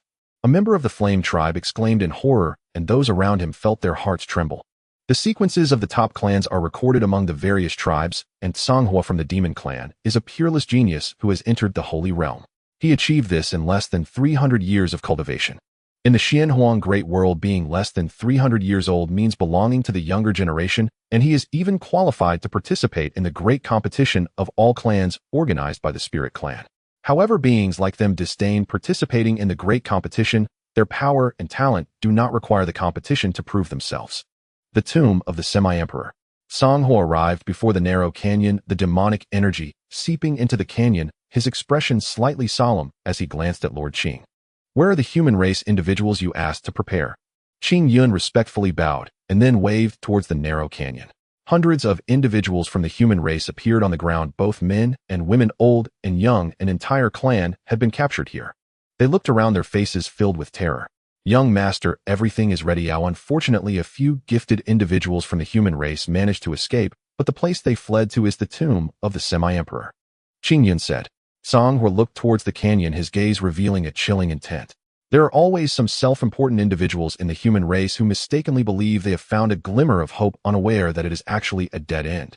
Can they even touch the tomb of the Semi-Emperor? Going in is fine, it was originally intended for them to enter, he said, looking at the group of individuals from the human race below. They trembled, huddled together with children and weaker elders inside, while the strong and youthful surrounded them, staring fixedly at Xuanghua.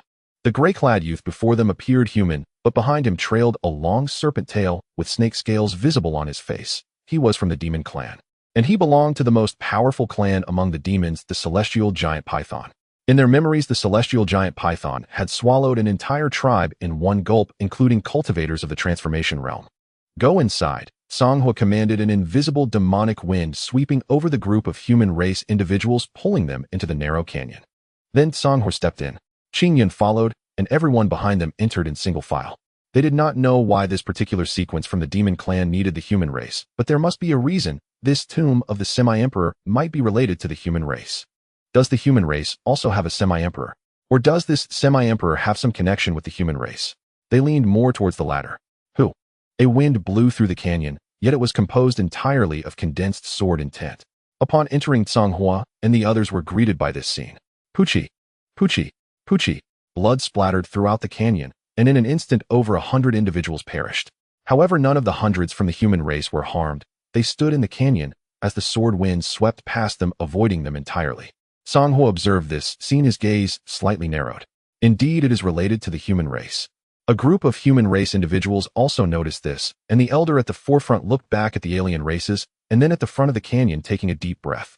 Perhaps there is a chance for life ahead, he said, and as he spoke his gaze suddenly became resolute. Move forward, he instructed, leading the group ahead. Above the river of swords beneath the giant, sword-a-bone serpent eerily gazed at the lower end of the sword river, its gaze landing within the canyon. The flesh and blood of living beings. Phantom flames burned upon its body, each spark capable of corroding the void itself and eroding all living matter. Yet they flickered and died the moment they neared the river of swords. It turned its gaze toward the figure standing atop the colossal blade. You are but a spirit of the vessel. It spoke, having already discerned that the figure was no true being, but merely a spectral echo, a manifestation of the sword's spirit conjured from the memory of its long-departed master. The sword's master had perished eons ago. The phantom form solidified, descending from the great blade to stand before it, eyes locked in silent scrutiny. You fear me not, yet do you not tremble before him? He spoke with veiled meaning. The bone serpent's eerie pupils, flickering with soul fire, trembled faintly before sinking into stillness. It knew precisely whom the sword spirit meant. The one who had seized it and cast it here, a being of unspeakable dread. Remain still for now, the sword spirit declared, gazing down from the river of swords, first upon Qin Ming Qin Go and their two companions at the vanguard, then upon the host of alien races trailing behind. Who he was, what manner of existence he embodied, or whether his gaze still lingered upon this place, the sword spirit could not say. Yet it knew with certainty that the bone serpent dared not stir, to forcibly rend open the master's sovereign sword domain and hurl such a grotesque entity into this realm. Such power defied imagination. Even the master in life could not have accomplished it. Do you know him? The bone serpent asked, voice laced with uncanny resonance. The sword spirit fell silent. I pray he is of the human race. After a long pause it replied, but even within its own heart it held no faith. Having dwelled here across incalculable eons, it understood humanity's plight better than any. How could such a sovereign arise beneath the suffocating siege of 10,000 races? Most likely a sovereign designate of some apex race had discovered it, and now sought to turn this sanctum into a crucible of trial. It beheld Xuanghua, half-saint cultivator revered by a throng of alien races, hailed as a scion of the demon clan's sacred lineage. Thus, he must be a sovereign designate of the demon clan. A bitter sorrow crossed its face, then a deep, abiding desolation. After guarding this legacy for countless ages, had it truly failed to protect the master's inheritance? Human prodigies. It watched Qin Gu and her three companions approach the river of swords, and a fleeting warmth softened its countenance. But only for an instant. With the bone serpent standing nearby, it dared not reveal too much. Before the river of swords, Qin Ming and his companions gazed upon that vast torrent forged entirely from sword intent, awe etched upon their faces. What caliber of sovereign could condense such overwhelming sword intent? A saint, a great saint, or perhaps, Ling Yu murmured, transfixed. She even dared imagine a sovereign designate. Like a reversed Milky Way, the river stretched left and right beyond measure, above only an endless expanse of void, its origin lost in infinite obscurity. She reached out to touch the river. Hiss! A cataclysmic surge of sword intent erupted. She recoiled violently, yet countless gashes still scored her flesh. Only when Qin Ming stepped forward and restrained the river did the violent backlash subside. What just happened? She cried in shock. She noticed Qin Ming too had touched the river, yet it stirred scarcely at all. Gentle ripples shimmered across its surface, and the sword intent flowed toward him not as assault, but as refinement, tempering his very body. Qin Gu too extended her hand, letting the sword intent wash over her palm, then lifted her eyes toward the river's unending horizon. I believe the river's master was of the human race. She spoke plainly. Ling Yu recoiled anew. This was the land of the elemental clans. How could a human sovereign leave behind so titanic a testament here? I too sense it is human, said Qin Ming, already stepping into the river, letting the torrential sword intent scour his frame. His eyes closed gently as if he had already dissolved into the river's eternal resonance. The world had forgotten humanity, but their master had taught them otherwise. In ages beyond reckoning, humanity ruled the heavens and earth. Thus encountering the legacy of a human sovereign here was neither anomaly nor impossibility. Let us go. Saying nothing more, Qin Gu approached Ling Yu and guided her into the river, whereupon the sword intent true to expectation ceased its hostility. A river carved from pure sword intent, ceaseless boundless, scouring this realm like an eternal tide. Within it 4 minuscule figures drifted upstream, dwarfed as motes of dust in the cosmic current. We found them. A sudden cry echoed from behind the river.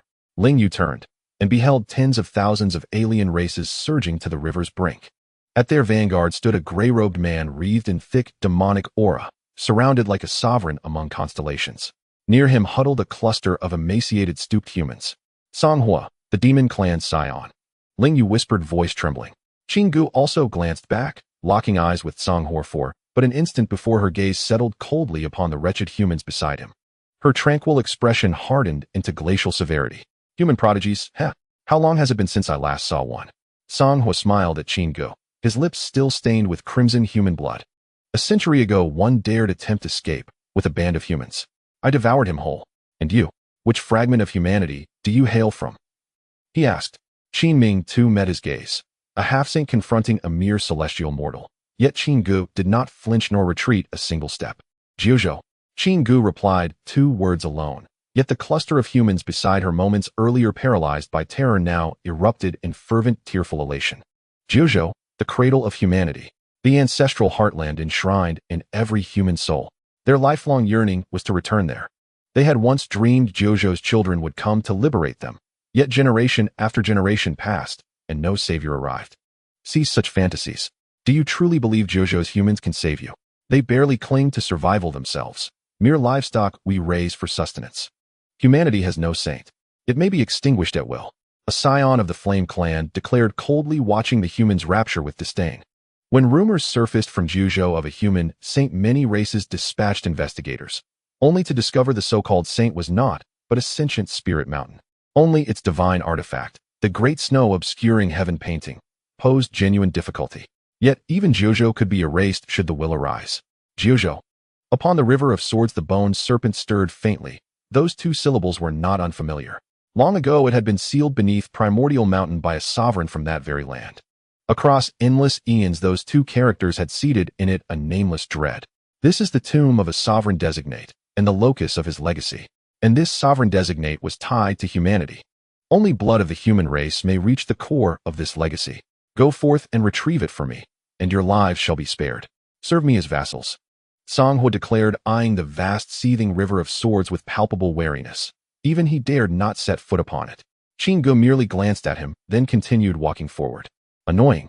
That single quiet word froze his expression, then unleashed a maelstrom of murderous intent warping the surrounding void. You seek death. He roared, shoving the cluster of humans into the river, then striding after them, ascending the river of swords. Follow them. Behind the followers of Xuanghuang, Qingyun, and a group of Flame Clan people narrowed their eyes and followed closely behind Xuanghuang. This is a place of inheritance from a quasi-emperor, and this sword river is likely left behind by that quasi-emperor during his lifetime, surely harboring unimaginable opportunities.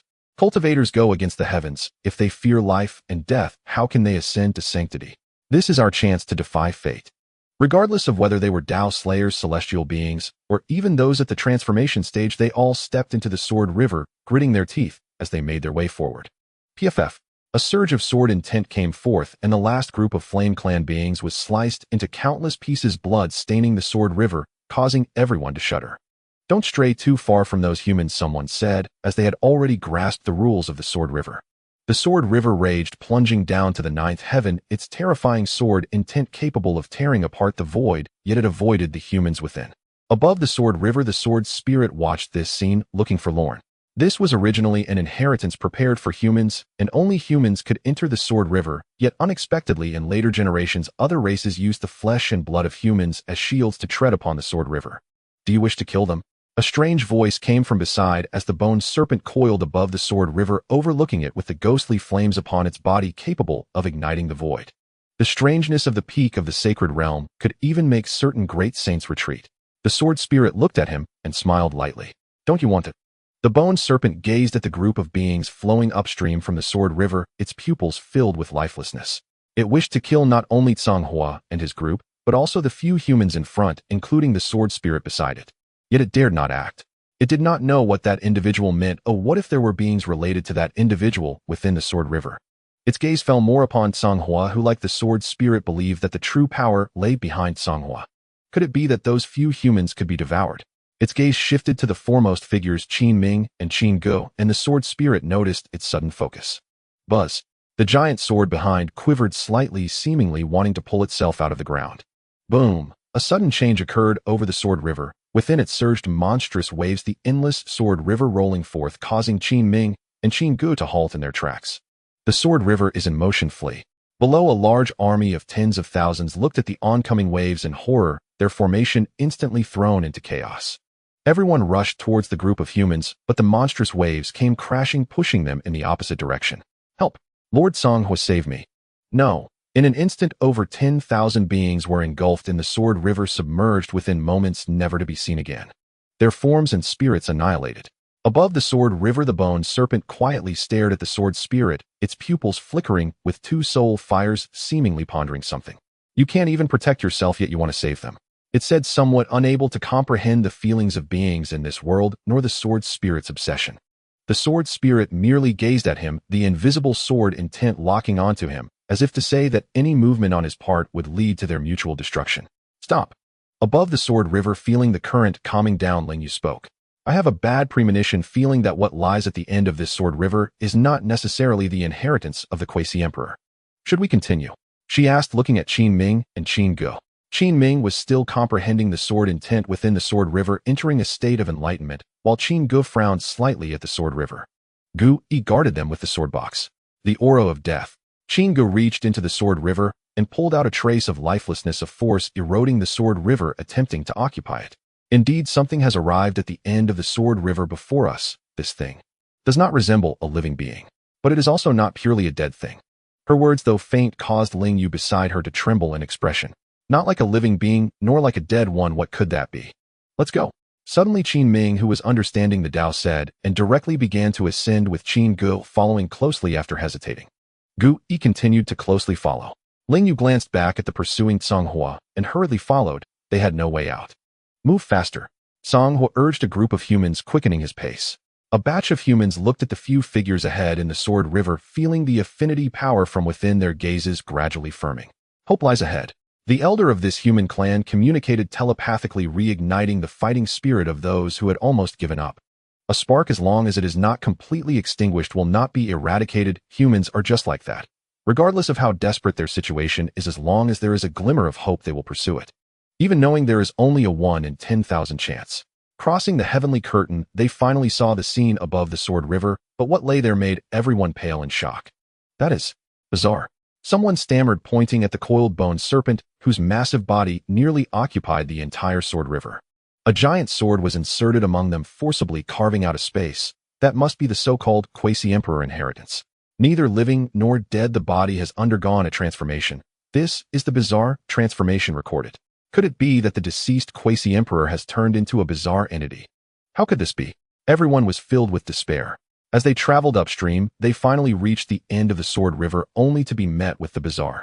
Bizarre, a taboo for living beings, those who see it perish. This was everyone's impression of the bizarre. Such existences are nearly immortal, evolving through the consumption of other beings. Flee. Someone lost their reason, heading towards the bottom of the Sword River, and a splash of waves surged, leaving only a splash of blood on the Sword River. Quick, grab those humans. Suddenly, they noticed those humans approaching Qin Ming and Qin Go, their expressions instantly changing. Come back. Xuanghuang reached out with a massive hand, attempting to scoop up the group of humans, but a figure blocked his path. It was Qin Ming, who slashed with his sword, connecting with the entire Sword River, causing the sword intent of the Sword River to move with his blade. Boom. Qin Ming was blasted back 1,000 meters, blood staining the Sword River, but delayed Xuanghuang's strike, saving half of the people. Seeing the other half was about to fall into Xuanghuang's grasp, the entire Sword River suddenly rolled up, and a sword curtain appeared, forcibly separating Xuanghuang. A phantom appeared above the Sword River, and he slashed his sword towards the river. Everyone come here, he said, and all the humans, including Qin Ming and Qin Go, were swept behind him by the current of the Sword River. The bone serpent watched this scene, its tail probing into the Sword River, bringing Xuanghuang and the Flame Clan people all behind it. Humans, you are still so foolish, knowing that the one behind this demonic clan is that individual, yet you still wish to save them. Do you want to oppose him? The bone serpent said, gazing at Xuanghuang and the others, its cold pupils filled with shades of death. The sword spirit merely gazed at the bone serpent, then looked towards the others behind it, a hint of murderous intent leaking out, shaking the entire Sword River world. The eerie flames spread from the bone serpent, eroding the Sword River, turning half of the Sword River world into a land of silence. The others, including Xuanghuang, were stunned by this sight. Strangely, it seemed to be protecting them. Could it be my uncle? Xuanghuang was bewildered. His uncle was a great sage of the Zhangtian giant python clan, but he should not have known he was here. He learned about this quasi-emperor tomb from an auction where a being from a boundary tribe inadvertently discovered it. It was only said that it might be related to the human race, but he did not know the specifics or the dangers, nor did he inform the other members of the Zhangtian giant python clan. Perhaps his uncle had been secretly protecting him, knowing he would come, so he entered this legacy place in advance to arrange everything. Upon realizing this, he suddenly felt that everything was clear. Xuanghuang understands my uncle's good intentions. If my uncle needs anything in the future, he will definitely do his utmost to help. He bowed to the surrounding void, seemingly certain that his uncle was nearby. Qingyun and the others from the Flame Clan breathed a sigh of relief at this moment. It turned out that this legacy place was actually a trial ground set up for Xuanghuang by the Demon Clan. Indeed, as expected of the Demon Clan, a grand scheme. The quasi-emperor legacy was used for trials. Upon hearing this, the bone serpent's soul fire quivered involuntarily. Glancing at the surrounding void, the fear was palpable. The sword spirit's expression turned grim upon hearing this. It was indeed the case. This bone serpent was a bizarre creation cast here by a powerful Demon Clan member. In a moment, I will open a void portal. I will hold it back, and you all take this opportunity to escape. However many can escape, do so. The sword spirit said, and the group of humans looked at him, all shuddering. Senior, the clan leader at the forefront, looked pale. Having finally found a glimmer of hope, was it about to be extinguished so quickly? They had escaped all this way. Must they continue to flee? The master is already dead. I am merely a sword spirit. Although I have manifested a fragment of the master's divine form, I am ultimately not the master. With an 8-foot-tall figure and a great sword standing behind him, he stood on the surging Sword River, resembling a deity from ancient times. Yet upon closer inspection, one could see that his body was ethereal and did not truly exist. If only the master were here, he said as the giant sword rose from the ground, landing in his hand, a terrifying sword intent piercing through the nearby void, revealing a void portal. Let's go, he said, then turned to face the bone serpent and the group of alien beings, as well as the potential strongest Demon Clan member that might appear. After his words fell for a long time, no one moved behind him. They merely stood quietly, a determined look on their faces. He trembled slightly. We have run for too long. Even if we escape now, what will it change? We would merely continue to live in their shadows. This time we do not wish to flee. This time it was not the old clan leader speaking, but a young man, likely the most talented among this group. Under 100 years of age, he had already attained the peak of the divine ability realm. The sword spirit looked at them, shaking his head slightly, feeling both comforted and a hint of despair. You cannot escape. Xuanghuang's voice came, seemingly affirming his words. Eerie flames spread throughout the Sword River world, sealing the void portal. The bone serpent was listening to his command. Very well, then let us follow me into this final battle, human race. Even if we die, we must die on the battlefield, he said, glancing at Qin Ming and Xuanghuang, letting out a faint sigh. These should be the peerless prodigies of the human race. If they survive, the human race would likely fare much better, but he could not protect them. Do you think you have a chance? The bone serpent's voice echoed like a sound from the netherworld. The power of death had already occupied much of the Sword River world, and this area was lost. The sword spirit focused. Even without a chance, I will fight. He raised his sword, and the entire Sword River surged, infinite sword intent gathering on the blade, ready for a desperate battle. Yet in this nearly stagnant atmosphere, a voice suddenly rang out. Is there no other possibility? It was Qin Ming's voice. In an instant, all eyes turned to him. At this moment, 3 paths surged from Qin Ming, startling Xuanghuang.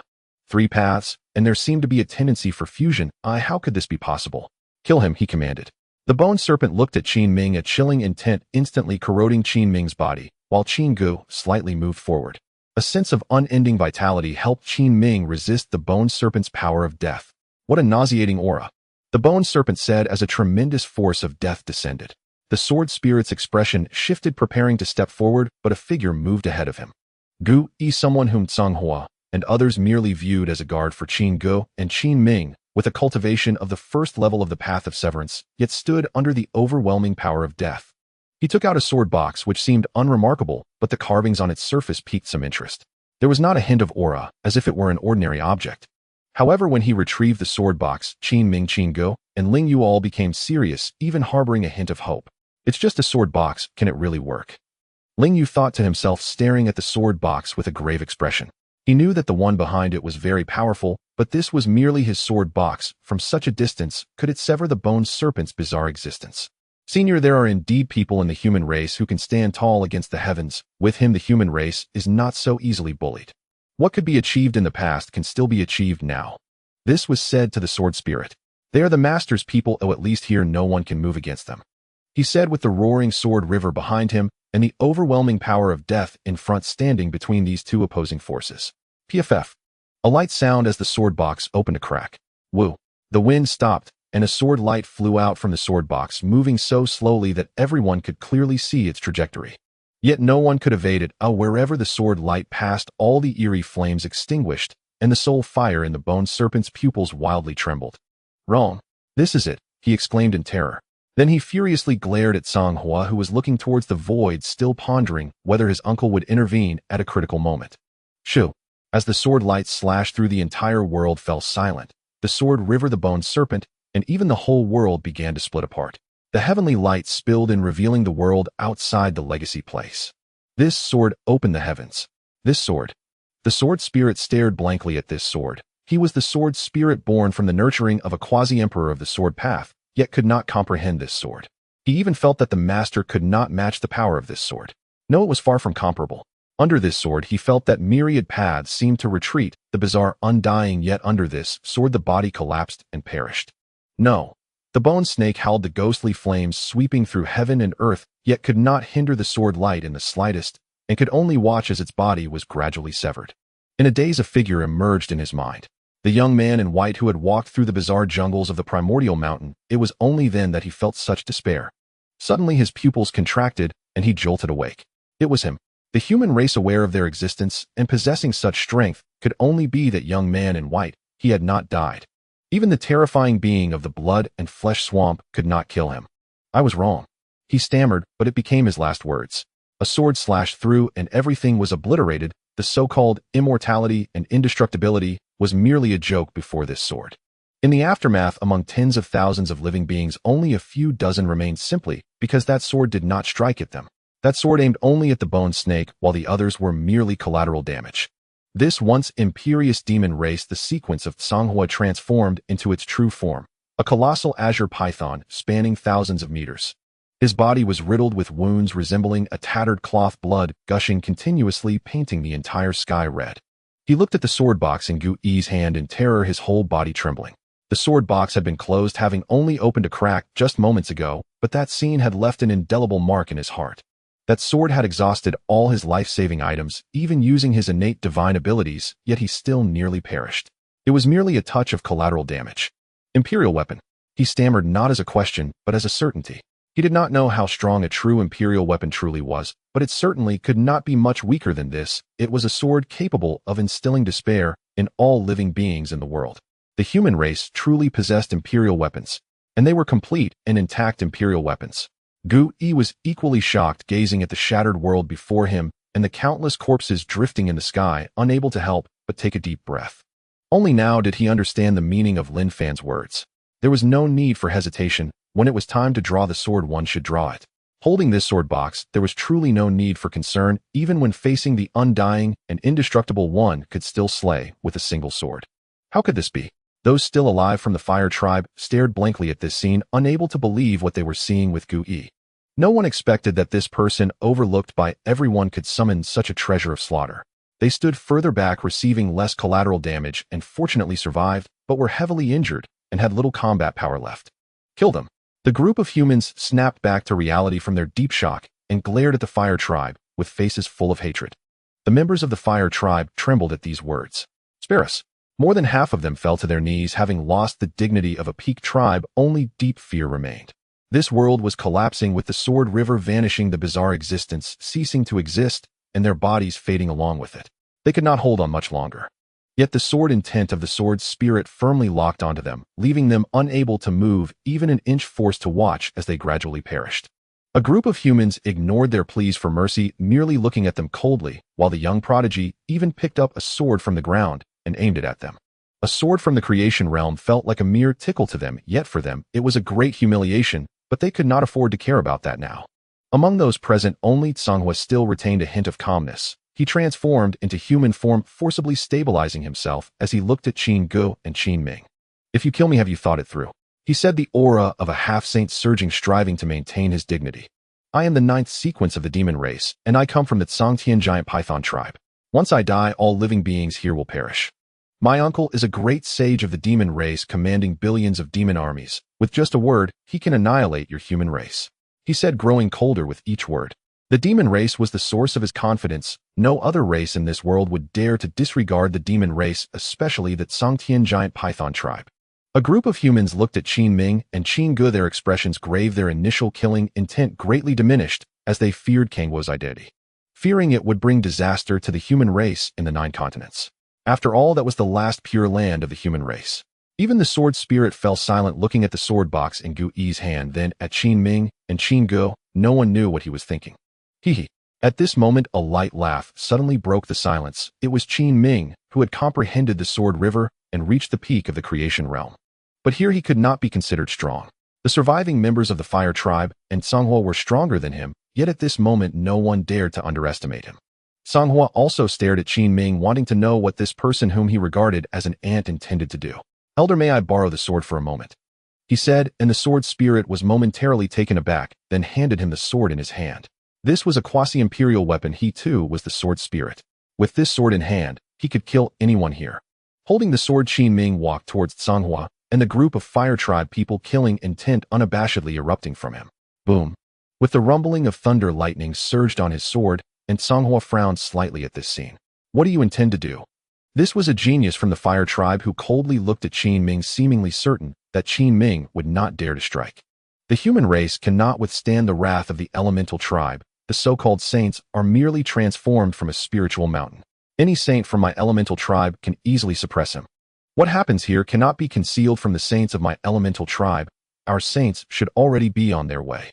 He said, his face indifferent, carrying an air of superiority. But what awaited him was a sword from Qin Ming. The sword intent of the entire world converged on that sword, and with a single strike it severed his head. Any saint can suppress my human race's saint, can they? He moved on to the next member of the fire tribe, slaying him under the terrified gaze of the fire tribe. If that's the case, why haven't we seen the saints of the elemental tribe descend upon the human race? Or have they already come, but simply met their demise, With each step he killed, and the so-called peak tribe at this moment resembled sheep waiting to be slaughtered. "As long as the gentleman is still here, who dares to speak of exterminating the human race?" he said, killing the last member of the fire tribe, then directing his gaze at Xuanghuang, whose expression changed slightly. He wanted to struggle, but a wave of quasi-imperial sword intent pressed down on him, leaving him to glare fixedly at Qin Ming. "Are you insane?" he shouted in astonishment and anger as he watched Qin Ming approach him. Qin Ming merely smiled faintly, casting a glance at the humans watching this scene behind him, then raised the sword in his hand and struck down. "What if you are of the demon race? The gentleman never told me that the demon race cannot be killed. This is just the beginning, and you will not be the first demon to die at my hands." As his words fell, Kangwo's head had already been severed and then crushed by the fragments of the collapsing world. The sequence of the demon race, a super genius of the world, thus perished. Boom! The entire Sword River world crumbled violently as a colossal sword surged skyward, carrying a group of people beyond the boundaries of that realm. Glancing back, they saw only a collapsed void. The Sword River had run dry, and the canyon that had stood for eons had vanished entirely. Go! The great sword vanished in an instant, bearing its passengers away from this world. After a long silence, the heavens tore open, and a blue-robed woman descended. A torrent of monstrous aura erupted from her, making the very firmament tremble around her.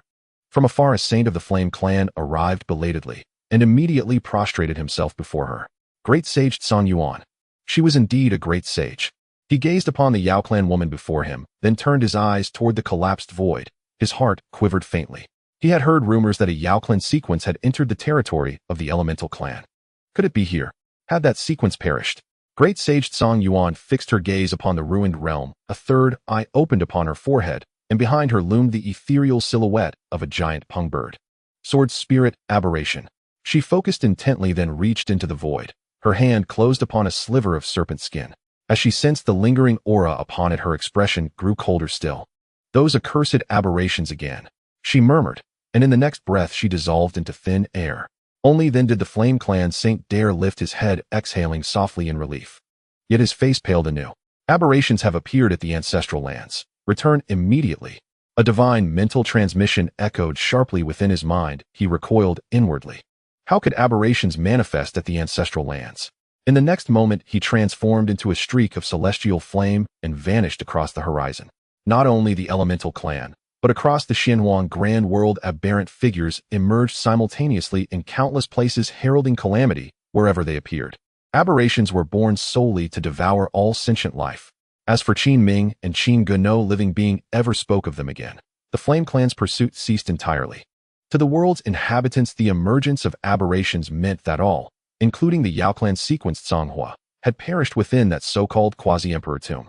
Deep within a remote mountain range in a desolate valley nearly devoid of spiritual energy, the sound of a zither rose, melancholy, piercing, haunting, as if tolling a funeral dirge.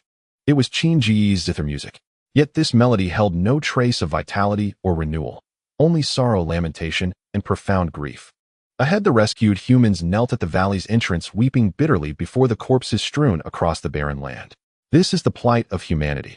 Ling Yu observed the scene quietly. This is but one such place. Across the Xuanghuang Great World, humans are slaughtered without cease. Yet their capacity for reproduction remains astonishing. They seem inexhaustible, unquenchable, unkillable. She added, recalling tales she had heard. For reasons unknown, many clans across the Xuanghuang Great World harbored inexplicable hostility toward humanity. Qin Ming remained silent, standing quietly beside Qin Ge, yet he sensed inexplicably another force stirring within her. It resembled the aberrations, but was not the same. Beside them a sword hovered midair, and beside it stood a translucent figure, the sword spirit, still manifesting in the image of its master. One day they will pay the price. Gu Yi spoke, clutching his sword casket tightly, suppressing a seething fury. Only now did he grasp how wretched humanity's existence was beyond the 9 provinces. While humans there clung precariously to survival, those here lived no better than beasts. Even surviving in these narrow cracks between powers offered no guarantee of survival. They faced extinction at every turn. When the moon passed zenith, the humans returned to the valley to rebuild shelters and bury the dead. Then a young prodigy approached them. Behind him, the elder chieftain watched intently.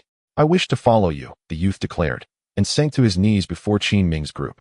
Qin Ming gently raised a hand, halting the bow. The youth looked up at Qin Ming, who responded only with a gentle smile. "You are their hope. Are you certain you wish to journey with us? We head to the Spirit Clan for the Myriad Clan Grand Contest. There we shall confront countless alien races, and death may come at any moment." The youth nodded, unwavering. "I know, but I also know humanity needs people like us. To hide endlessly is to live forever as rats. Humanity needs pioneers, those who carve paths for those who follow even unto death. I choose to be one of them." His voice rang with unshakable resolve. Qin Ming met his gaze and nodded. And so they departed the valley, without looking back. He knew the elder chieftain watched him from behind, yet he knew too that he must not turn. "What is your name?" "Xuanghuang." "A fine name. Truth be told, our deaths are not inevitable. The master has already shielded us from the most formidable foe. We need only walk the path he forged. Humanity is not as weak as imagined." Thus the quartet became a quintet, with Xuanghuang, a young human man, now among them. Shungjing City, the Archive Pavilion. Xuanghuang, a splendid name. Lin Fan withdrew a book from the shelf, paused briefly, and spoke. That night, Xuanghuang dreamed. In his dream, he beheld a white-robed youth. "Would you learn archery?" The youth smiled at him, and his heart stilled completely. All prior anguish softened, as if the road ahead were no longer so arduous. "Yes," he replied. Then the white-robed youth drew back his bow and loosed a single arrow into the heavens, using heaven and earth as his bow, the Tao itself as his shaft, piercing 10,000 li of sky. That image seared itself into Xuanghuang's soul. Huff! On the great sword, Xuanghuang jolted awake, and beneath Qin Ming's astonished gaze seized the bow at his waist and fired an arrow toward the heavens. At that moment, they all glimpsed Lin Fan's presence reflected in him. A collective shiver ran through them. The great sword halted mid-flight. The sword spirit manifested fully, watching Xuanghuang draw and release, its expression grave and solemn. Shoo! The arrow carried no overwhelming power, yet it bore an ineffable resonance of the Tao, nascent, raw, yet profoundly unsettling. After a long silence, Xuanghuang stirred from his daze, meeting their stunned gazes with equal bewilderment. "I had a dream." He recounted its details, and the others aboard the great sword recoiled in shock.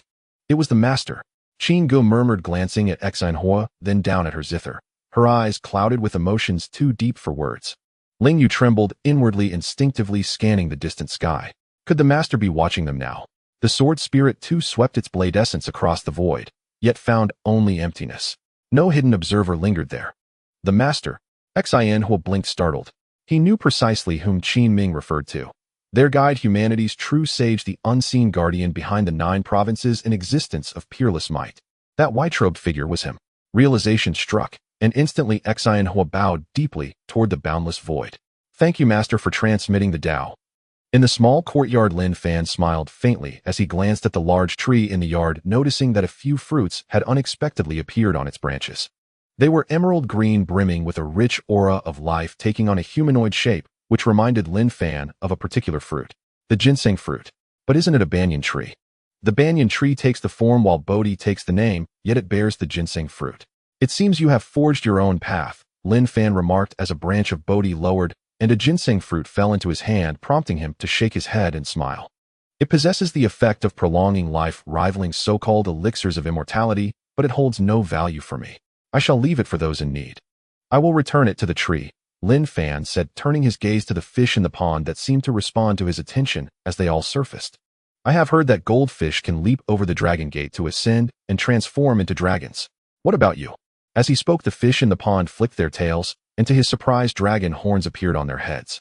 Lin Fan chuckled, gesturing lightly to project the image of a dragon into the minds of the goldfish. The more one sees, the more intriguing the world becomes. What lies beyond? Lin Fan gazed up at the vast starry sky. Name Lin Fan. Age 57. Cultivation level 5th stage of the Quasi-Emperor Realm. Talent unparalleled in eternity. Sword Dao simulation opportunities 3 unused. Life Source Insight opportunities 2 unused. Thunder Source Insight opportunities 6 unused. Once he ascended to the Emperor Realm, Lin Fan would be able to venture out and explore the boundless starry expanse. What mysteries lay within? The root of the decline of the human race lies within the starry sky, and many mysteries of this world can likely be resolved there. Lin Fan turned his gaze beyond the western mountains to the Imperial Palace, where Li Yu stood upon the star-gathering hall surrounded by countless humans standing in reverence. The 6 human emperors stood at the forefront. I pay my respects to the emperor. The voice echoed like the sea, resonating throughout the heavens and earth as everyone bowed towards Li Yu in the star-gathering hall. From this moment on, the entire landscape of the 9 provinces was altered. The 9 great dynasties have ceased to exist. From now on there shall be but one imperial dynasty in the 9 provinces. The Great Tang. I hereby proclaim that today marks the establishment of the Great Tang dynasty, with the capital set in Xinjiang, governing 9 prefectures, as Emperor Li Yu ascends to the throne of the Great Tang. A voice rang out, and standing beside Li Yu was another person resplendently dressed who declared this edict to the world. Zhao Kuangyi, who had now become Li Ye's sole close minister. Bow. His voice echoed from the imperial palace, spreading throughout Xinjiang, shocking countless people who all bowed towards the direction of the palace. This was the day of transformation for the human race. Bow again. The masses bowed to Li Yu, but he instead bowed towards the western mountains, honoring the sacred will with his gesture. Today only humans dwell here, but there will come a day when I desire the myriad races to pay homage to the Great Tang Xinjiang, and the world shall bow before me. Li Yu proclaimed this statement from the star-gathering hall to all. Countless people were shaken. Even Lin Fan couldn't help but be stunned for a moment, then he smiled. Was he overly arrogant? Not at all. The human race needed such an emperor who dared to declare war upon the world, possessing the vigor to unite all under heaven. Soon centered around Xinjiang, 8 major cities were established across the 8 provinces, collectively guarding the human imperial court in Xinjiang. The human race had stepped into a new era. Exterminate the barbarian race. This was the first decree Li Yu enacted after ascending the throne. For this, he sought out Fei Xue, determined to annihilate the clan that had troubled the human race for countless years. Lin Fan did not intervene in this battle. It was Li Ye's first act of establishing authority, and there was no need for Lin Fan's involvement.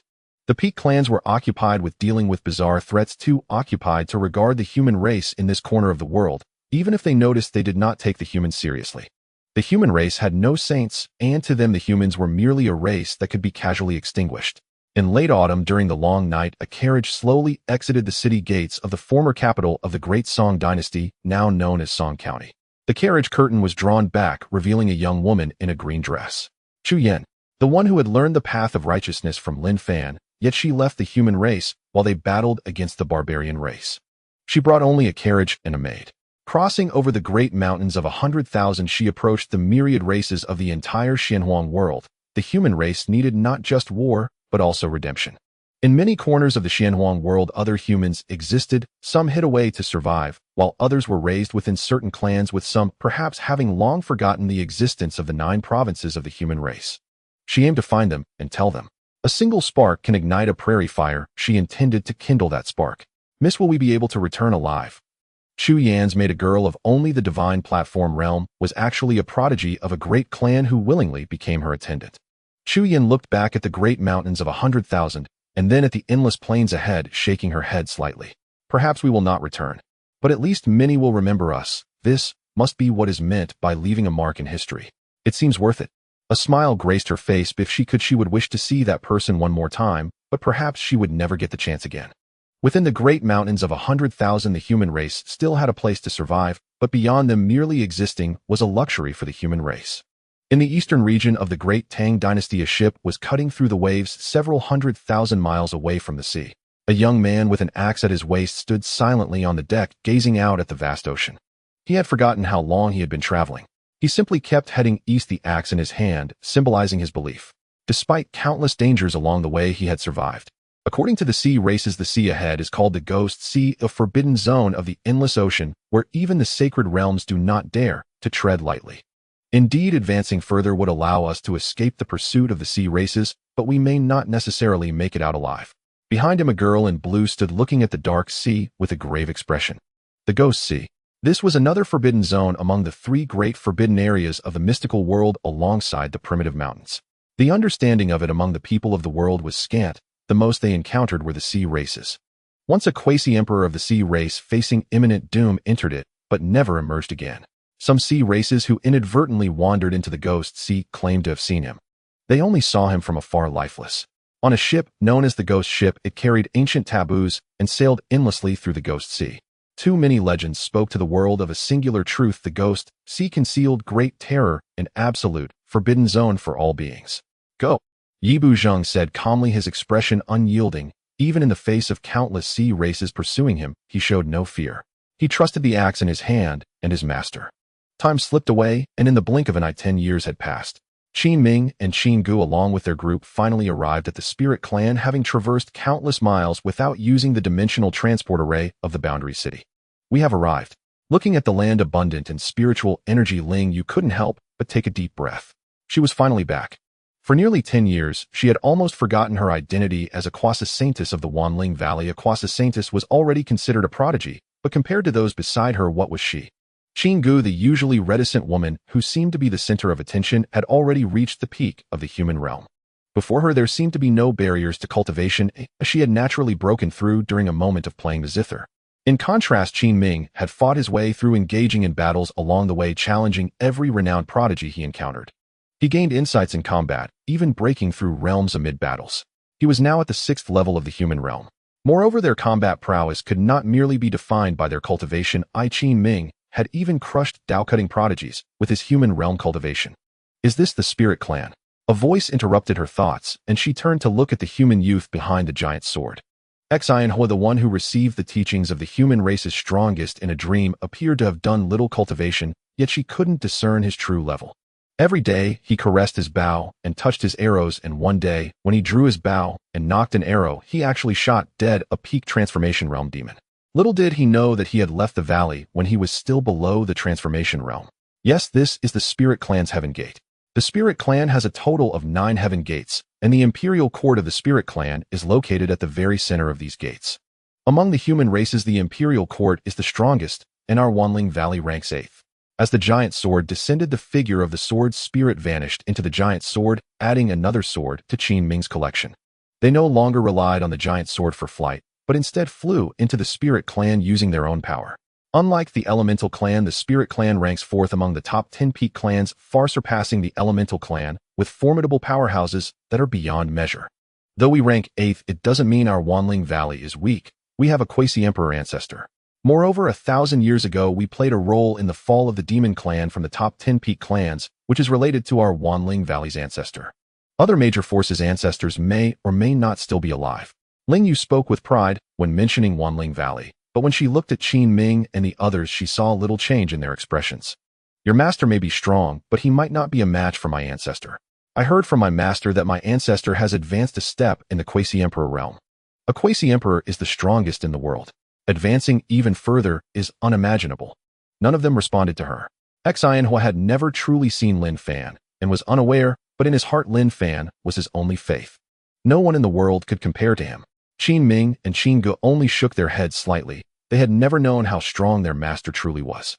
Some said he was a sage, others said he was a great sage. There were even claims that he was a quasi-emperor. However, arriving at the Spirit Clan is not entirely safe. The Great Clan competition is approaching and many beings from other clans have come to the Spirit Clan. Let us first go to Wanling Valley. Crossing the Heaven Gate, they entered a boundary city without delay, directly departing via the dimensional transport array. Human race. Outside the transport array, someone noticed Qin Ming and the others frowning slightly, but the next moment, as if recollecting something, his expression changed. It's him, Qin Ming, he exclaimed, drawing the attention of others. Qin Ming, a name many were familiar with, was a prodigy from the Jiuzhou, having defeated countless prodigies. He has come to the Spirit Clan. Could it be he intends to participate in the Great Clan competition? A member of the Crystal Clan involuntarily took a deep breath. The human race participating in the Great Clan competition, this must be the first instance. But who gave them the courage to join the competition? I heard that the geniuses of the human race in Jiuzhou have always hidden away, fearing discovery by our inspectors sent to Jiuzhou, yet there are those who proactively reveal themselves.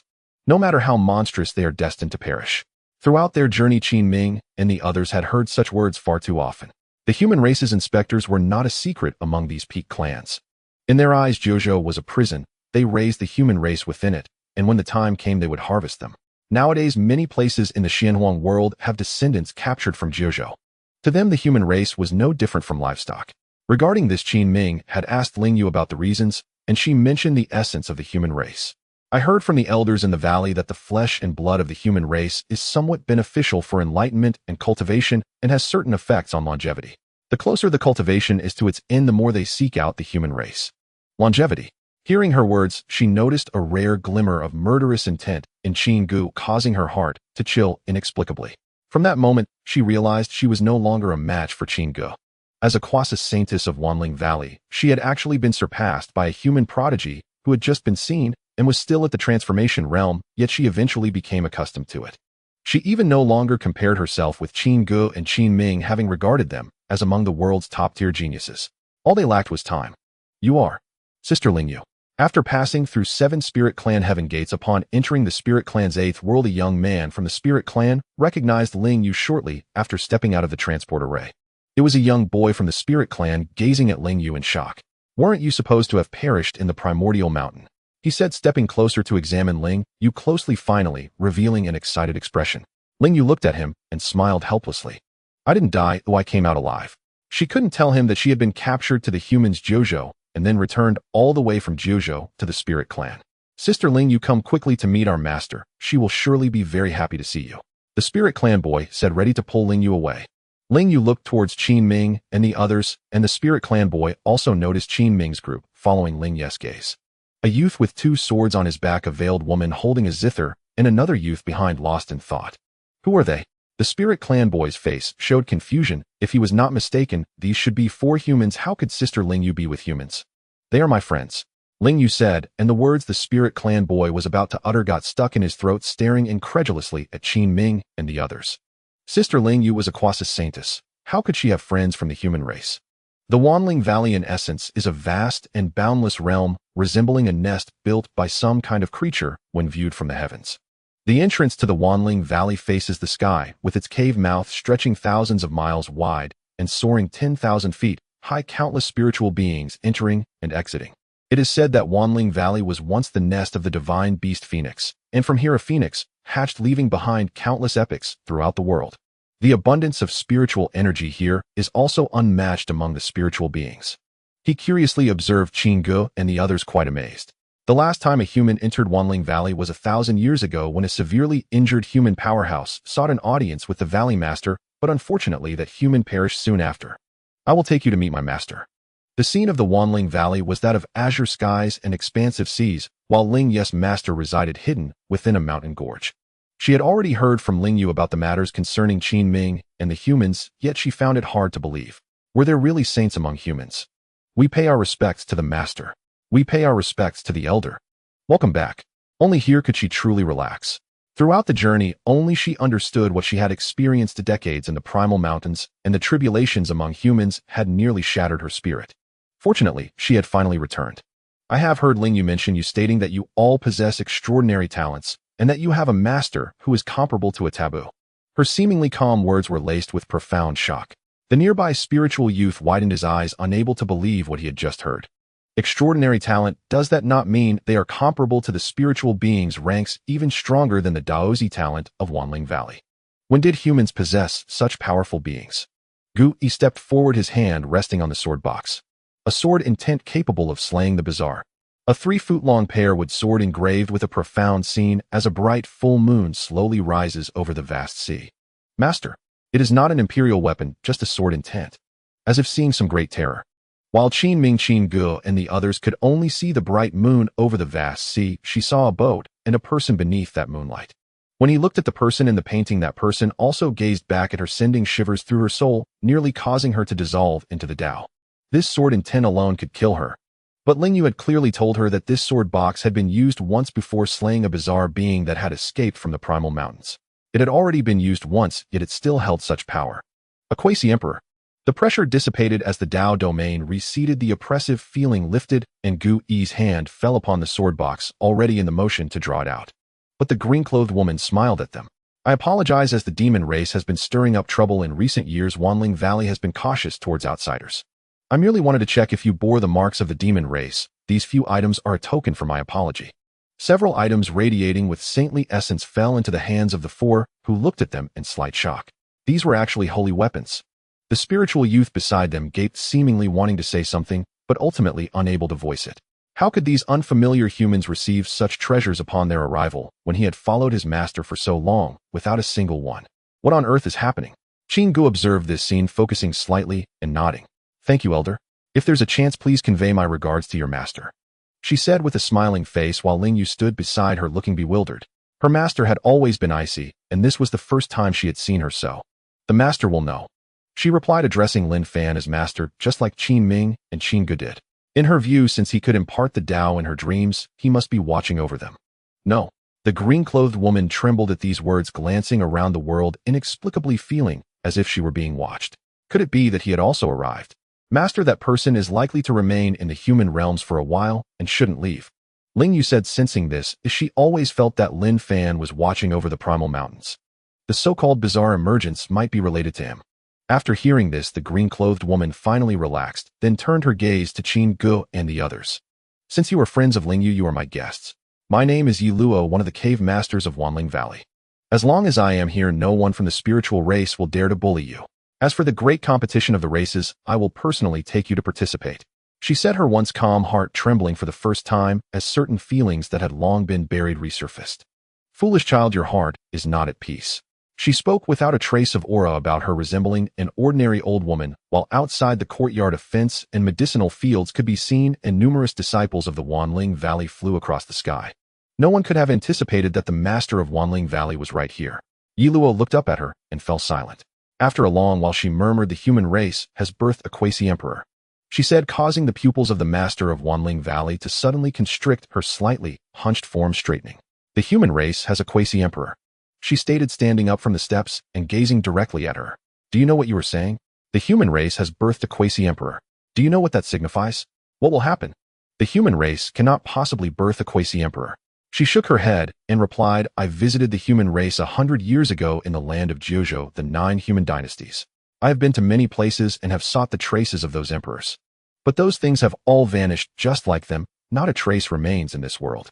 Let alone a quasi-emperor. The human race cannot even produce a sage. Their path is severed, she said, letting out a slight sigh afterwards. If there was a force that was close to the human race in this world, it could only be Wanling Valley.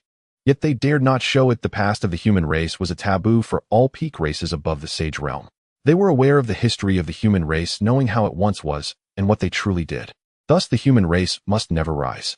But I saw it, Yi Luo said, initially swayed by the master of Wanling Valley's words, but when she recalled the figure descending from the vast sea and moon, her expression turned solemn. It was a sword box. I initially thought it was an imperial weapon of the human race, but it was merely a will of the sword, and the sword box bore a carving of a painting. I could tell that the existence of that painting was not long-lasting. My disciple said that a certain being of the human race pulled him out from the primitive mountain, disregarding the taboos within. She spoke with a grave expression. The master of Wanling Valley fell silent upon hearing this, looking towards the outside of Wanling Valley in the direction of the human race's Jiuzhou, her focus sharpening slightly. Could it be that he was hiding at that time? But why? She murmured, then took a deep breath, looking at Yi Luo, her gaze falling upon the waterfall from which Yi Luo had come. Qin Gu was playing the zither, the sound melodious, while a flock of birds seemingly from nowhere circled around her, and the spiritual beasts of the forest slowly approached. 100 birds facing the phoenix, myriad beasts paying homage.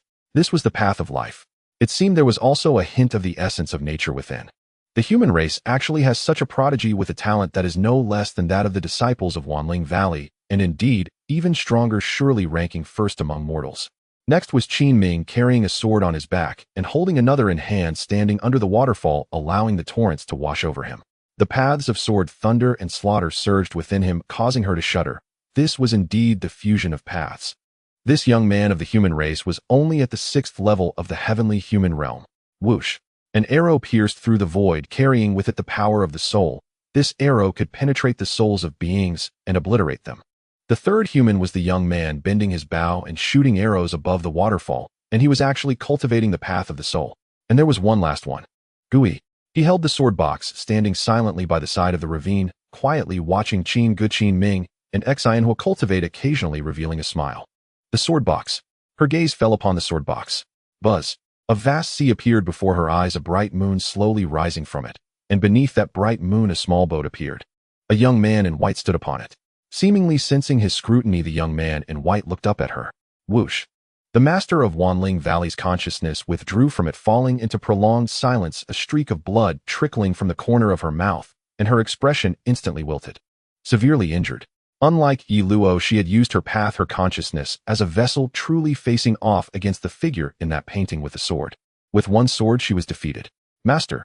Yi Luo stepped forward to support her, slightly aware of the terror of that painting, knowing that the master would certainly test that figure. But she could not stop it. The master of Wanling Valley bore the lives and deaths of countless beings upon her shoulders, as she needed to be certain, with not a single error allowed. Lower, the heavens are about to change. Suddenly the master of Wanling Valley spoke, looking up at the heavens and earth, her eyes filled with an indescribable emotion before letting out a faint sigh. His long period of dormancy must be in preparation for a grand move. He may not be simply newly ascended to quasi-emperor. When he moves, it will be the time of chaos in the Xuanghuang Great World. At that time, it is likely that the entire Xuanghuang Great World will undergo a cleansing, the endless humiliation of the human race unrecordable in words. She shook her head as if already seeing the heavens stained with blood and the myriad races lying dead. She even began to worry for the spiritual race. Master, I want to take them to participate in the great competition of the myriad races. Yi Luo said, and the master of Wanling Valley looked at her, pondering for a moment before nodding. This should be the intention of that being, since he wants them to participate in the great competition of the myriad races. Let them go. Your disciple is named Ling Yu. Declare her as a saintess.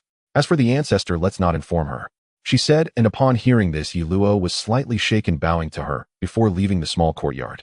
In Xuangjing, at the Library Pavilion, Lin Fan finished reading another book, smiled at the reminder sound in his mind, and then walked out of the Library Pavilion.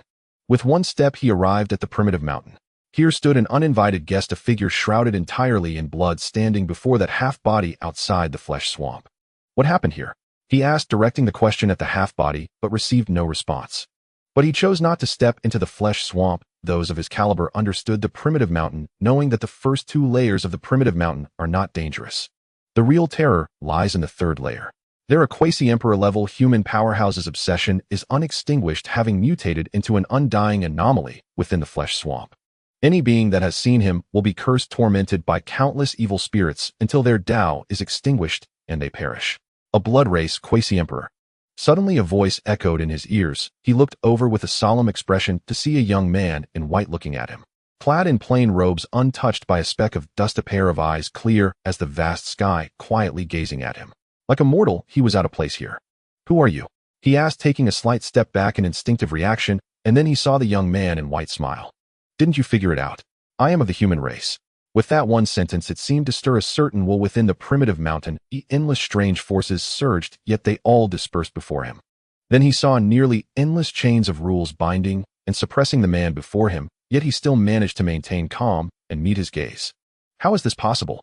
His face was filled with horror as the rules pressed down upon him, and the heavenly Tao restricted him a forbidden existence. How could such a being exist in this world? Still human. Suddenly, he seemed to recall something, and boundless blood energy surged from his body, turning the entire bizarre forest into a sea of blood. You have come from beyond the heavens, he said, his expression grave, causing Lin Fan to pause slightly. Beyond the heavens must refer to the vast expanse of stars outside the Xuanghuang Great World, a place they had never set foot, and hence it was called beyond the heavens. Lin Fan looked at him and smiled faintly. The Blood Clan, one of the top 10 peak clans, but I have heard that in his era there was no such blood clan existing. So how did you come to be? Lin Fan scrutinized him, causing him to tense up, intending to obstruct Lin Fan's inspection with overwhelming blood energy. But as a trace of chaotic energy rose in Lin Fan's eyes, everything within him came to a standstill. Blood ceased to flow, cells became inactive, and the soul sank into silence. It appeared that under this gaze the order of rules in this world had lost its effect, and in an instant everything about him was laid bare. This was no different from the soul-searching technique of the demon clan, and it was even more thorough, revealing the very essence within him. So it is. When the voice echoed in his ears, his consciousness returned to his body, and upon looking at the person before him, he was now filled with terror. He was a quasi-emperor of the Blood Clan, one of the most powerful existences in this world, yet at this moment, he felt a sense of fate slipping beyond his control. Life and death lay within the thoughts of the person before him. The Blood Clan, so it originates from the human race, then why do you slaughter and enslave your own kind? Is it out of fear or a desire to keep this secret hidden? Lin Fan said casually. He saw a scene within the bloodline of this quasi-emperor of the Blood Clan. Eons ago, when the heavens collapsed and stars fell to the earth, an emperor's corpse landed upon a certain land, the emperor's blood flowing and transforming into waves upon waves. Thus the Blood Clan was born. They emerged from the emperor's blood, transformed from the blood of the human emperor, created by that human emperor. The quasi-emperor of the Blood Clan looked at him, his face filled with horror.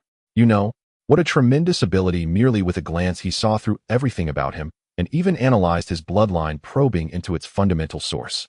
Lin Fan nodded. Then he glanced at the severed corpse nearby, and shook his head slightly. What exactly happened that caused the emperor to fall, and turned you into this form, willingly becoming a bizarre being that remains in this world? He then looked towards the blood-soaked swamp. This time, he truly intended to take a look. Come with me, Lin Fan said, and the accompanying quasi-emperor of the Blood Clan understood Lin Fan's intention, his expression trembling. You cannot go in there, he said, but the next moment an irresistible force descended upon him, causing his body to move forward, landing directly in the blood-soaked swamp. Behind him was a void, no longer able to see the bizarre forest, only the crimson world before him, with countless flesh and blood piled up within this realm. Yet ahead stood a figure that seemed out of place, clad in white robes, quietly observing this world. The blood-soaked swamp is more like a graveyard, burying myriad races as well as the extraterrestrial races and even the human race. Lin Fan said, walking towards the depths of the blood-soaked swamp. The quasi-emperor of the Blood Clan followed behind, not out of his own will, but because an invisible hand was pushing him forward. It felt as if he was shackled. And the one who could do this was only the person ahead. Is he an emperor? He felt a shock within, countless thoughts emerging from his heart. Could it be that the Blood Clan's karma has come so quickly? Born from the human emperor, yet destined to perish because of the human emperor. It's him again, he hasn't died yet. A whisper arose from beneath the blood-soaked swamp as blood hands reached out from the swamp, all being crushed under that figure. Can even that person not kill him? Could he be the human emperor? Is there a great emperor among the human race again?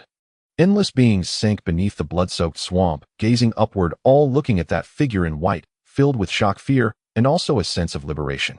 In this realm, perhaps death is also a form of liberation. The corpse of the Dapeng clan, a pure-blooded divine beast. The quasi-emperor of the Blood Clan saw a massive corpse with only half a head remaining, his face filled with astonishment. The Dapeng clan, a race second only to the Tian giant python among the demon race, but now the bloodline of the Dapeng clan had long since faded, hardly qualifying as a divine beast.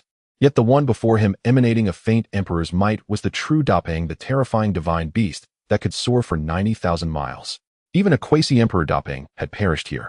Blue blood, this is not a creature from the Xuanghuang Great World. How many beings have died here so long ago, yet this terrifying domain still remains? He saw broken ancient halberds, tattered burial shrouds, and broken flags under the setting sun, all exuding a desolate aura. And all of these originated from the human race. Did all the strong from the human race perish here? He said as they originated from the emperor's corpse, knowing the past of the human race the best and aware of how glorious the human race once was. Now the so-called #1 clan in the Xuanghuang Great World, the demon race, is merely a mount of the human race, while even the legendary dragons and phoenixes are auspicious signs of the human race. Of the top 10 peak clans, more than half rely on the human race's lineage.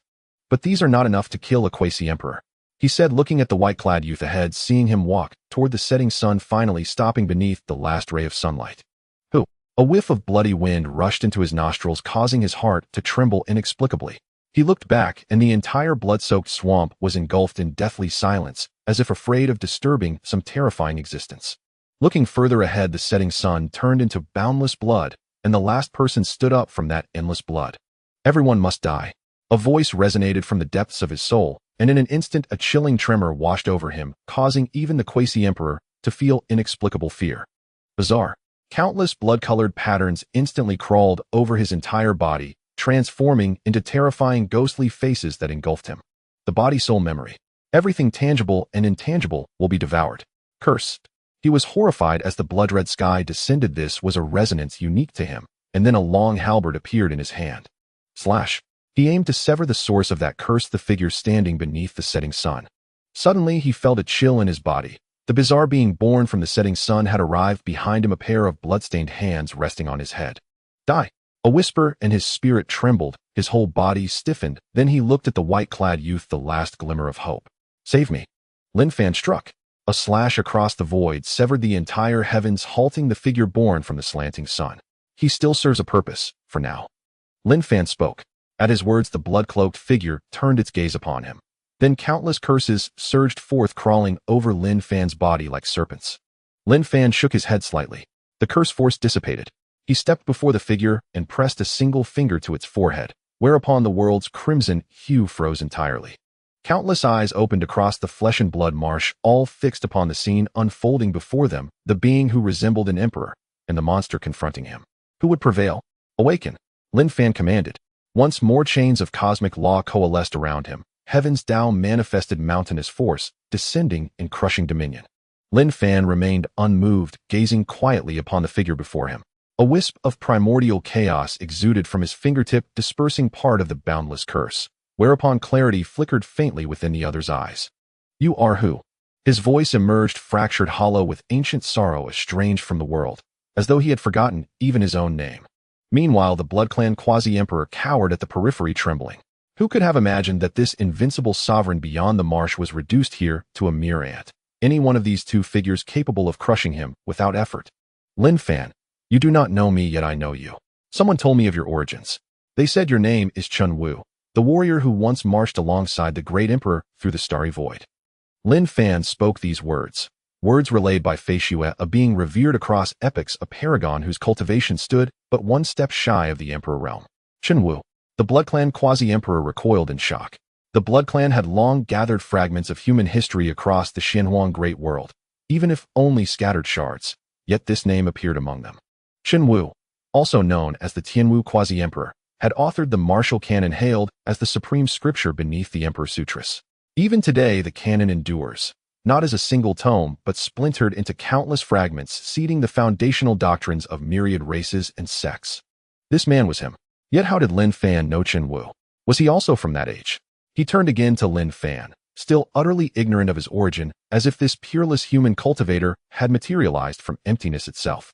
Yet his presence alone bore down upon him, suffocating. Xuanghuang, the blood-shrouded figure paused, seemingly stirred by the name, as if memory stirred deep within oblivion. After a long silence, the blood-drenched face revealed faint contours, youthful, unlined, bearing the visage of a young man. He gazed at Lin Fan, long unblinking. Then he smiled. So humanity still has descendants. The flame has not gone out. His words carried infinite desolation. His aura fluctuated violently, shifting ceaselessly between monstrous aberration and human form, while the latter was steadily erased. He seemed aware his time was short. First he looked upon Lin Fan, then lifted his gaze toward the heavens. Finally, he sighed softly. Remember, never seek the stars. We have already borne the karmic burden of the past. The price was all of humanity. That humanity endures at all is enough. He looked at Lin Fan, his expression softening with quiet solace. Then his gaze fell upon the Blood Clan quasi-emperor and his brow furrowed. The aura of Emperor Kongtong. Are you of his bloodline? No, you are not. Suddenly killing intent flared in his eyes. The Blood Clan quasi-emperor shuddered, darting behind Lin Fan, whose calm gaze met his own. Lin Fan smiled faintly. With a thought, the power of the great Tao descended upon the Blood Clan quasi-emperor. Then another force stripped him entirely of his bloodline essence. He is my gift to a race, a vessel still possessing utility, Lin Fan said. The Blood Clan quasi-emperor stared in terror at both Lin Fan and Xuanghuang, awestruck by the chasm between them, even as fellow quasi-emperors. Xuanghuang looked upon Lin Fan and nodded. I trust you. Then his gaze drifted toward the far edge of the flesh and blood marsh, as if sensing something, whereupon the curse force surged anew, gnawing at his fading humanity. Lin Fan's brow tightened, anchoring the last vestige of Xuanghuang's human essence. You have not ascended to the Emperor Realm. Do not descend beneath that threshold. Though I am dead, my body remains. It shall guard this land in my stead. Unbroken resolve, eternal vigilance. He spoke, knowing full well he was but a lingering will sustained only by fragmented memories awakened by Lin Fan. Yet he did not lament it. He had placed his corpse here precisely for this purpose. Not merely for Lin Fan's ears, but as a proclamation to the beings dwelling beyond the marsh's horizon. He still endures. Lin Fan watched him, and gently shook his head. Does it not feel too bitter, he asked. Xuanghuang stiffened, turning his gaze fully upon Lin Fan. You must know Quasi-Emperor Weiyang. Lin Fan set his gaze steady upon the world beyond the slanting sun, not fearful of what lay beyond, only serene. Weiyang. Xuanghuang's focus sharpened. My sister, what has become of her? He looked to Lin Fan, his voice for the first time edged with urgency. Lin Fan traced a line through empty space. A library appeared, then a courtyard, and finally a tomb. I buried her in my courtyard, and I prepared a grave for you as well. You have done enough. Rest now. Lin Fan's tone was tranquil, but Xuanghuang reeled as if struck. What do you intend? Lin Fan only gazed at him in silence. After today, your final memory will fade. What remains will be only your will and your suffering. This is not the ending future generations of humanity wish to see. Their pioneer deserves peace, not a life shackled by curses, trapped forever in endless torment. Xuanghuang staggered inwardly. That last fragile ember of humanity dimmed further, curses creeping like ink across his flesh. No, if I vanish, you will guard this place. They will emerge, capable of contacting alien races beyond the stars. They must never be released. His voice was grave. Lin Fan met his gaze and smiled faintly, shaking his head. When you are gone, I remain. He turned toward the world beyond the slanting sun, his reflection spanning the heavens as if a single man bore up the weight of all creation. You are but a quasi-emperor, Xuanghuang murmured. His human consciousness dwindled to a sliver, on the verge of dissolution into monstrosity, yet fear gripped him that Lin Fan might truly act. He knew Lin Fan rivaled his prime self in strength, capable of fulfilling the vow. Yet he was no emperor. Lin Fan smiled gently. Must one be an emperor to succeed? Then he slashed his sword toward the world beyond the slanting sun, a blade dividing yin and yang, birthing life and death, cleaving that realm cleanly apart. Cross this line and die. His voice echoed into the minds of countless beings within that realm, and each beheld Lin Fan's image imprinted upon their consciousness. Dressed in a white robe with eyes like starry rivers, he stood in the void, gazing at them with an expression of serene superiority, as if a supreme deity looking down upon the mortal realm. Who is he?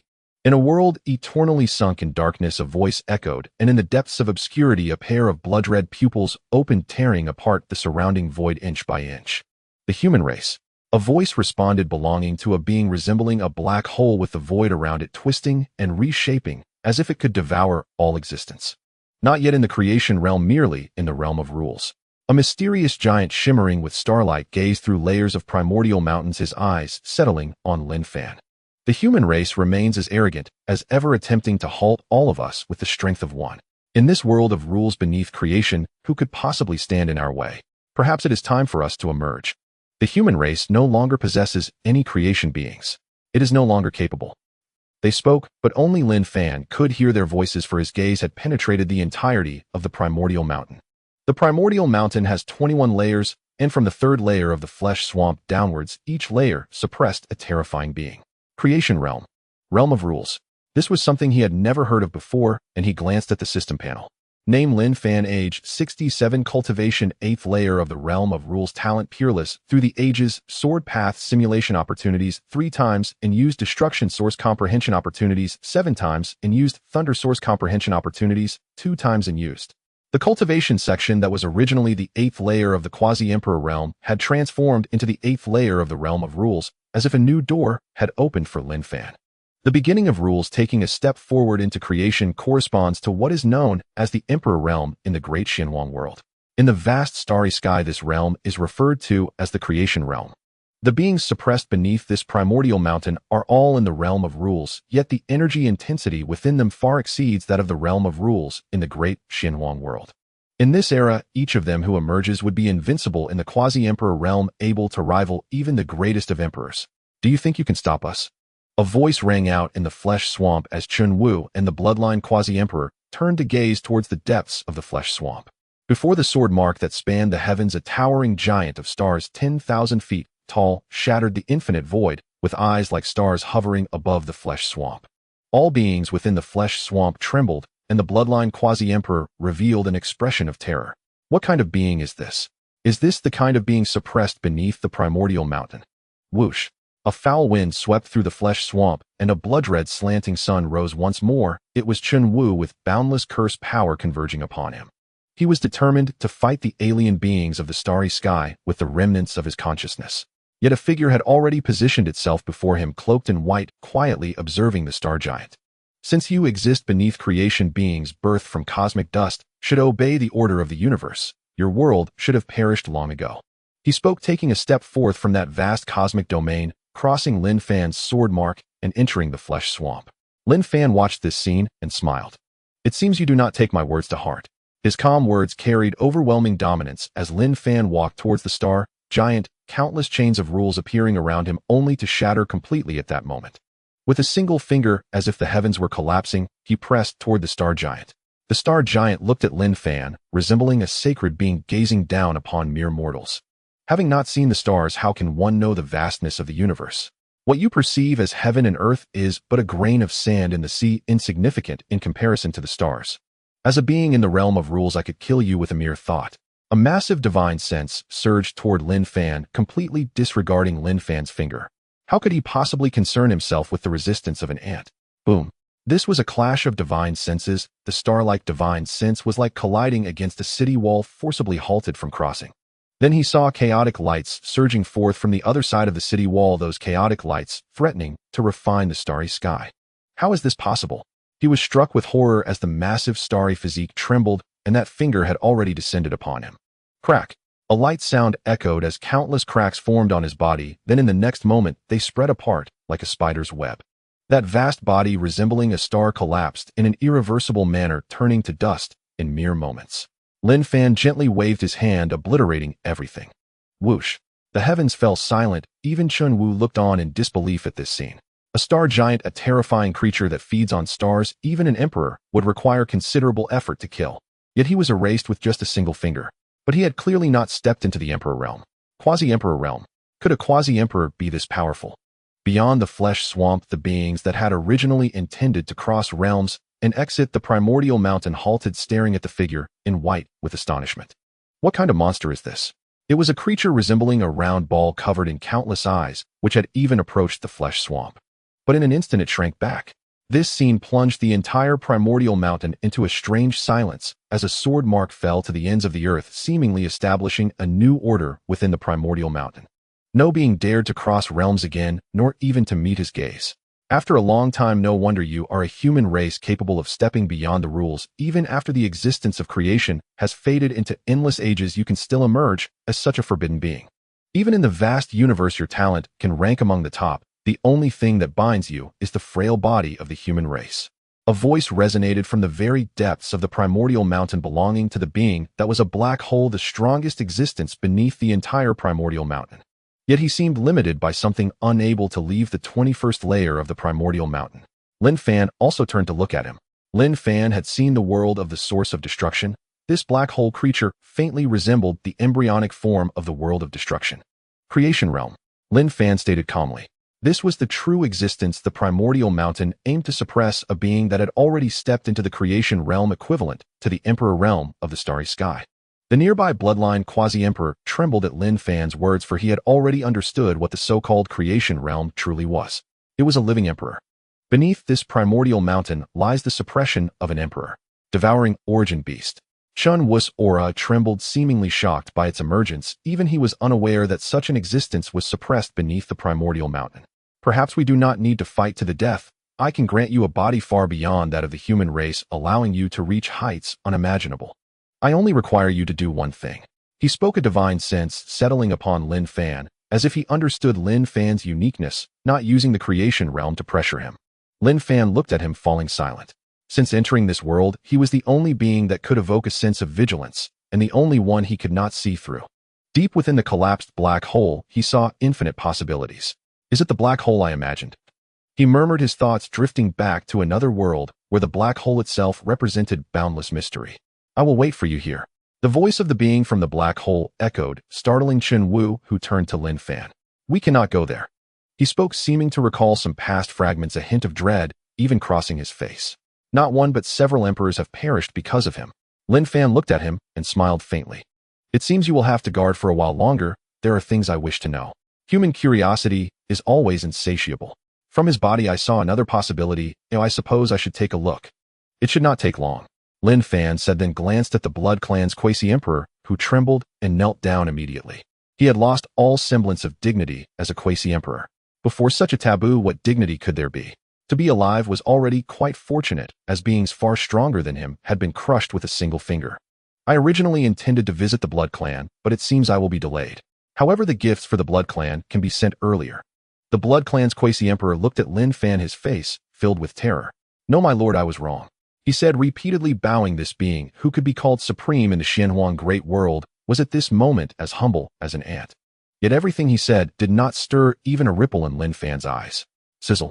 The void of the flesh swamp tore apart, revealing a corner of the human realm, causing all creatures in the flesh swamp and beneath the primal mountain to tremble. That glimpse of the human realm was the longing of their endless years. Now it was within reach, yet no one dared to approach.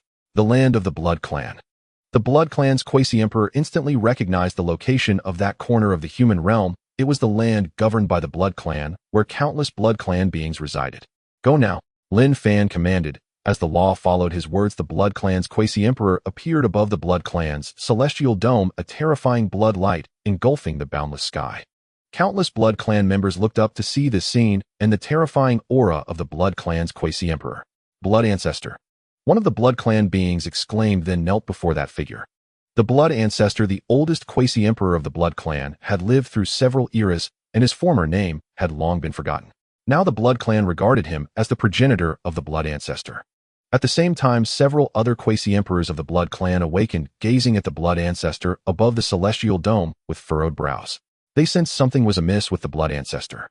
A hint of fear seemed to flicker across the Blood Ancestor's face. It is the Blood Ancestor. What is he doing? In the Xuanghuang Great World, countless gazes opened, falling upon the Blood Clan's celestial dome. Then, under the watchful eyes of countless beings, the Blood Ancestor's body trembled, his limbs severed, his head crashing to the ground, as blood rained down, drenching the Xuanghuang Great World. Flee. These were the last words left by the Blood Ancestor to the entire Blood Clan. The Blood Ancestor was dead. In the gaze of the entire Xuanghuang Great World, his head severed, crashing into the land of the Blood Clan, akin to an execution. It was as if some existence was warning them. Flee. A Blood Clan quasi-emperor stood beneath the blood rain, his expression grave. Who killed the Blood Ancestor? Their gazes pierced through the entire celestial dome, yet only emptiness met their eyes, as if the Blood Ancestor had appeared out of thin air. Xuanghuang, the Library Pavilion. Fei Xue was paying tribute to the unyielding quasi-emperor when a voice suddenly resonated in his ear. I will be leaving for a while. During this time, the human race will be in your hands. It shouldn't take too long. These words, though light, caused him to tremble. He then looked beyond the western mountains where blood rain fell, as if telling of the fall of some great being. What had happened? He trembled. In the Ling clan at the Wanling Valley, a phantom suddenly appeared in a courtyard, and everyone in the courtyard looked at him. In white robes, he simply smiled at them. Sir. Qin Ming, Qin Gu, and several others bowed, while Yi Luo and the Wanling Valley master were stunned, unable to believe this scene. This was Wanling Valley. How could a projection arrive without warning? I will be leaving this world for a while. the great competition of the myriad clans is approaching, and I am here to offer you an opportunity for fortune. Lin Fan said, gesturing with a finger, transmitting the comprehension of myriad paths into their minds, rooting it deep in their souls. Then it was Yi Luo and the Wanling Valley Master. The two inhaled, deeply bowing towards Lin Fan. Supreme of the human race, they addressed him, their tone filled with reverence. Before them stood a being who was undoubtedly a quasi-emperor, even stronger than the master of Wanling Valley. I have some matters that require my absence. During this time, they will be in your hands. As the blood rain fell, they raised their heads to see the figure of the Wanling Valley ancestor, awakening, gazing at the celestial dome with a grave expression. Yet, even the Wanling Valley ancestor had not noticed Lin Fan.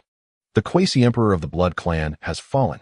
The master of Wanling Valley said in shock, as if realizing something. She suddenly looked at Lin Fan, only to see a smile on his lips as he gazed at the celestial dome.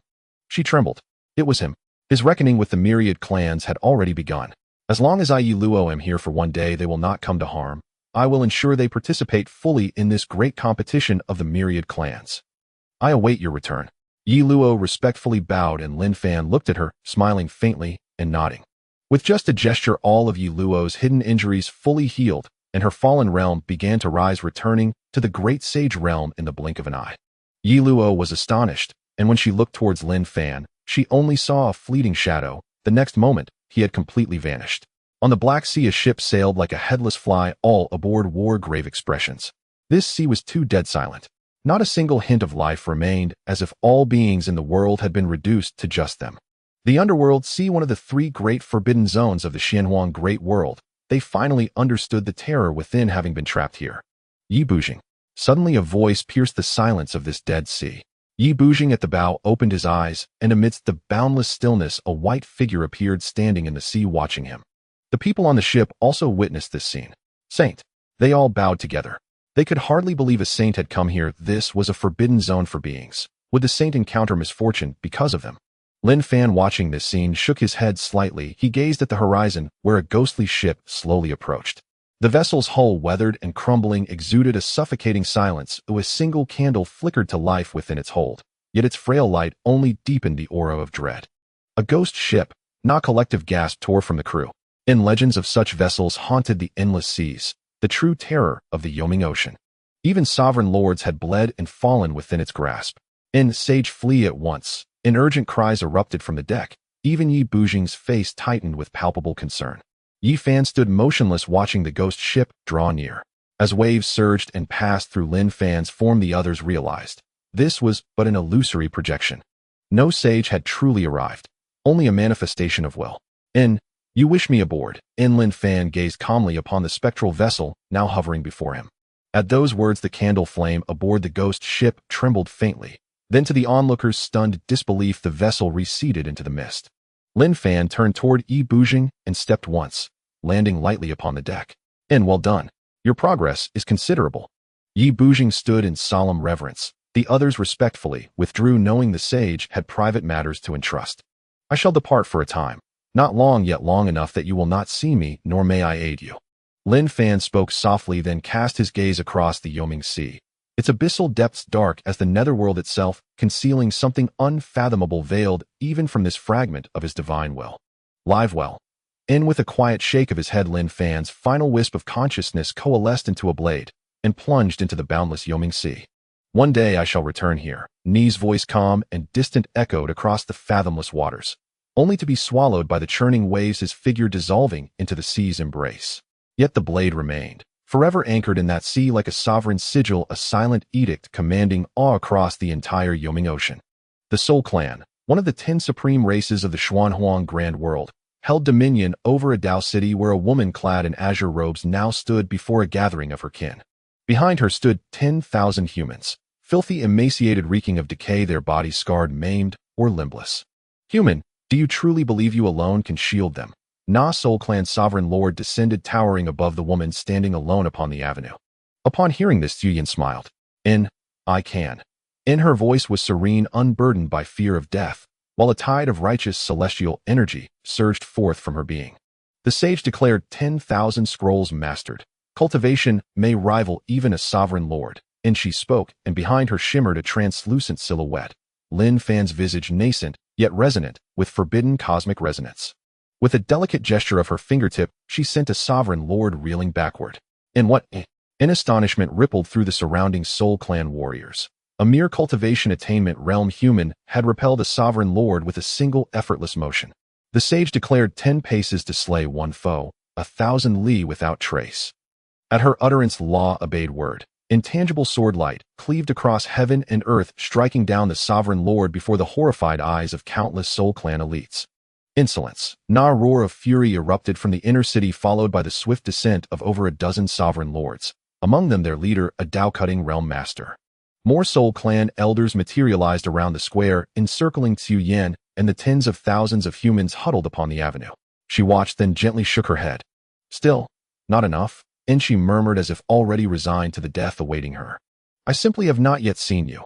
And she whispered, her sole regret. Yet in that moment of haze a figure appeared before her. It mirrored the image etched in her memory. In an illusion before death, and she mused bitterly, until a voice rang clearly in her ear. The Tao of righteousness is not wielded thus. In her expression jolted. Then her gaze locked unblinking upon the figure before her, just as it had been in days long past. She stood upon the earth while he hovered high above the heavens. It was him. And then came the voice. 1,000 li without trace. 10 paces to slay one foe. Same verse, yet utterly transformed in essence. In the sword stroke was invisible, not because it was too swift, but because it existed beyond mortal perception. In the blink of an eye, heaven split asunder. Every Soul Clan warrior suspended midair fell in two, while only one figure remained aloft in the firmament. Live well, for humanity's future depends upon your survival. Ni's final words lingered in the sky as she stared upward motionless for a long while, then turned slowly toward the humans behind her. We have survived, and she smiled, and her attendant stunned realized she had never before witnessed such radiance upon Xuanghuang's face. That had been the sage, undoubtedly. And so the sage truly was the one who dwelled in her heart. In glancing toward the heavens where he vanished, the attendant sighed softly. How could one grasp the moon suspended in the sky? And finally, in Shungjing within the Zhaixing Hall, Liu pored over historical annals, while Zhao Kuangyi studied military treatises. Moonlight spilled through the window, coalescing into a figure. Master, as if sensing his presence, both men lifted their heads, then rose swiftly and bowed deeply before the apparition. I shall be absent from Shungjing for some time. Ni's quiet words struck their hearts like thunderclaps. Without the master, Xinjiang would be no different from any ordinary city. Only with the master present did it remain humanity's imperial court. And should a foreign race's apex cultivator descend, the city would be reduced to dust in mere heartbeats. Yet neither asked where the master went, or when he would return. They exchanged a glance, then fixed their gaze upon Lin Fan with solemn resolve. Rest assured, master, we shall guard Xinjiang and guard humanity. Lin Fan regarded them, nodded, and dissolved into moonlit motes, leaving behind threads of silvery light that converged into a jade seal. This seal embodies humanity's celestial mandate. I bestow it upon you. Nan this manual of strategy. I pinned it myself. Study it well. It will serve you well. A jade seal, a manual of war, resting silently in their palms, like a sacred trust stirring profound awe within them. What purpose drove Lin Fan? They did not know, but they knew. The Xuanghuang Great World was on the cusp of upheaval. It seems our pace must quicken, Liu said, glancing at Zhao Kuangyi, who nodded gravely. The barbarian tribes have fallen. Next, the Xuanjin clan. The Tang Empire's borders must extend beyond the 10,000 li mountains. This time there will be no master to shield us. Are you afraid? The master is weary. Humanity cannot rely solely upon him. In ages beyond reckoning, it was not only great emperors who upheld the Tao, but countless pioneers, uncountable and unnamed. I shall be this age's pioneer. Primitive Mountain. Under the gaze of countless beings in the blood-soaked marsh, Lin Fan stepped into the world hidden beneath, filled with countless unknowns. Lin Fan said lightly as he first laid eyes on a grotesque creature covered in eyes, a mass of flesh. In a corner of its world, it looked at Lin Fan in terror. Lin Fan ignored it, walking past, stepping through the endless darkness, and entered the next world. This terrifying primitive mountain welcomed a true taboo, a figure clad in white, a human. As Lin Fan entered the blood-soaked marsh, his aura vanished from the Xuanghuang Great World. It was as if this place existed outside the Xuanghuang Great World, merely brought here and named Primitive Mountain. Yet everything here was unknown, and Chun Wu could only strive to maintain the last flicker of human consciousness as he gazed into a world that had never been trodden by anyone. He was waiting for Lin Fan's return. Could this post-era human powerhouse accomplish what several past emperors could not? The devouring beast was also one of the most terrifying beings in the vast universe. Time passed swiftly, and in the blink of an eye several years had gone by. Due to the demise of the Blood Ancestor, the entire Xuanghuang Great World erupted in several quasi-emperor battles.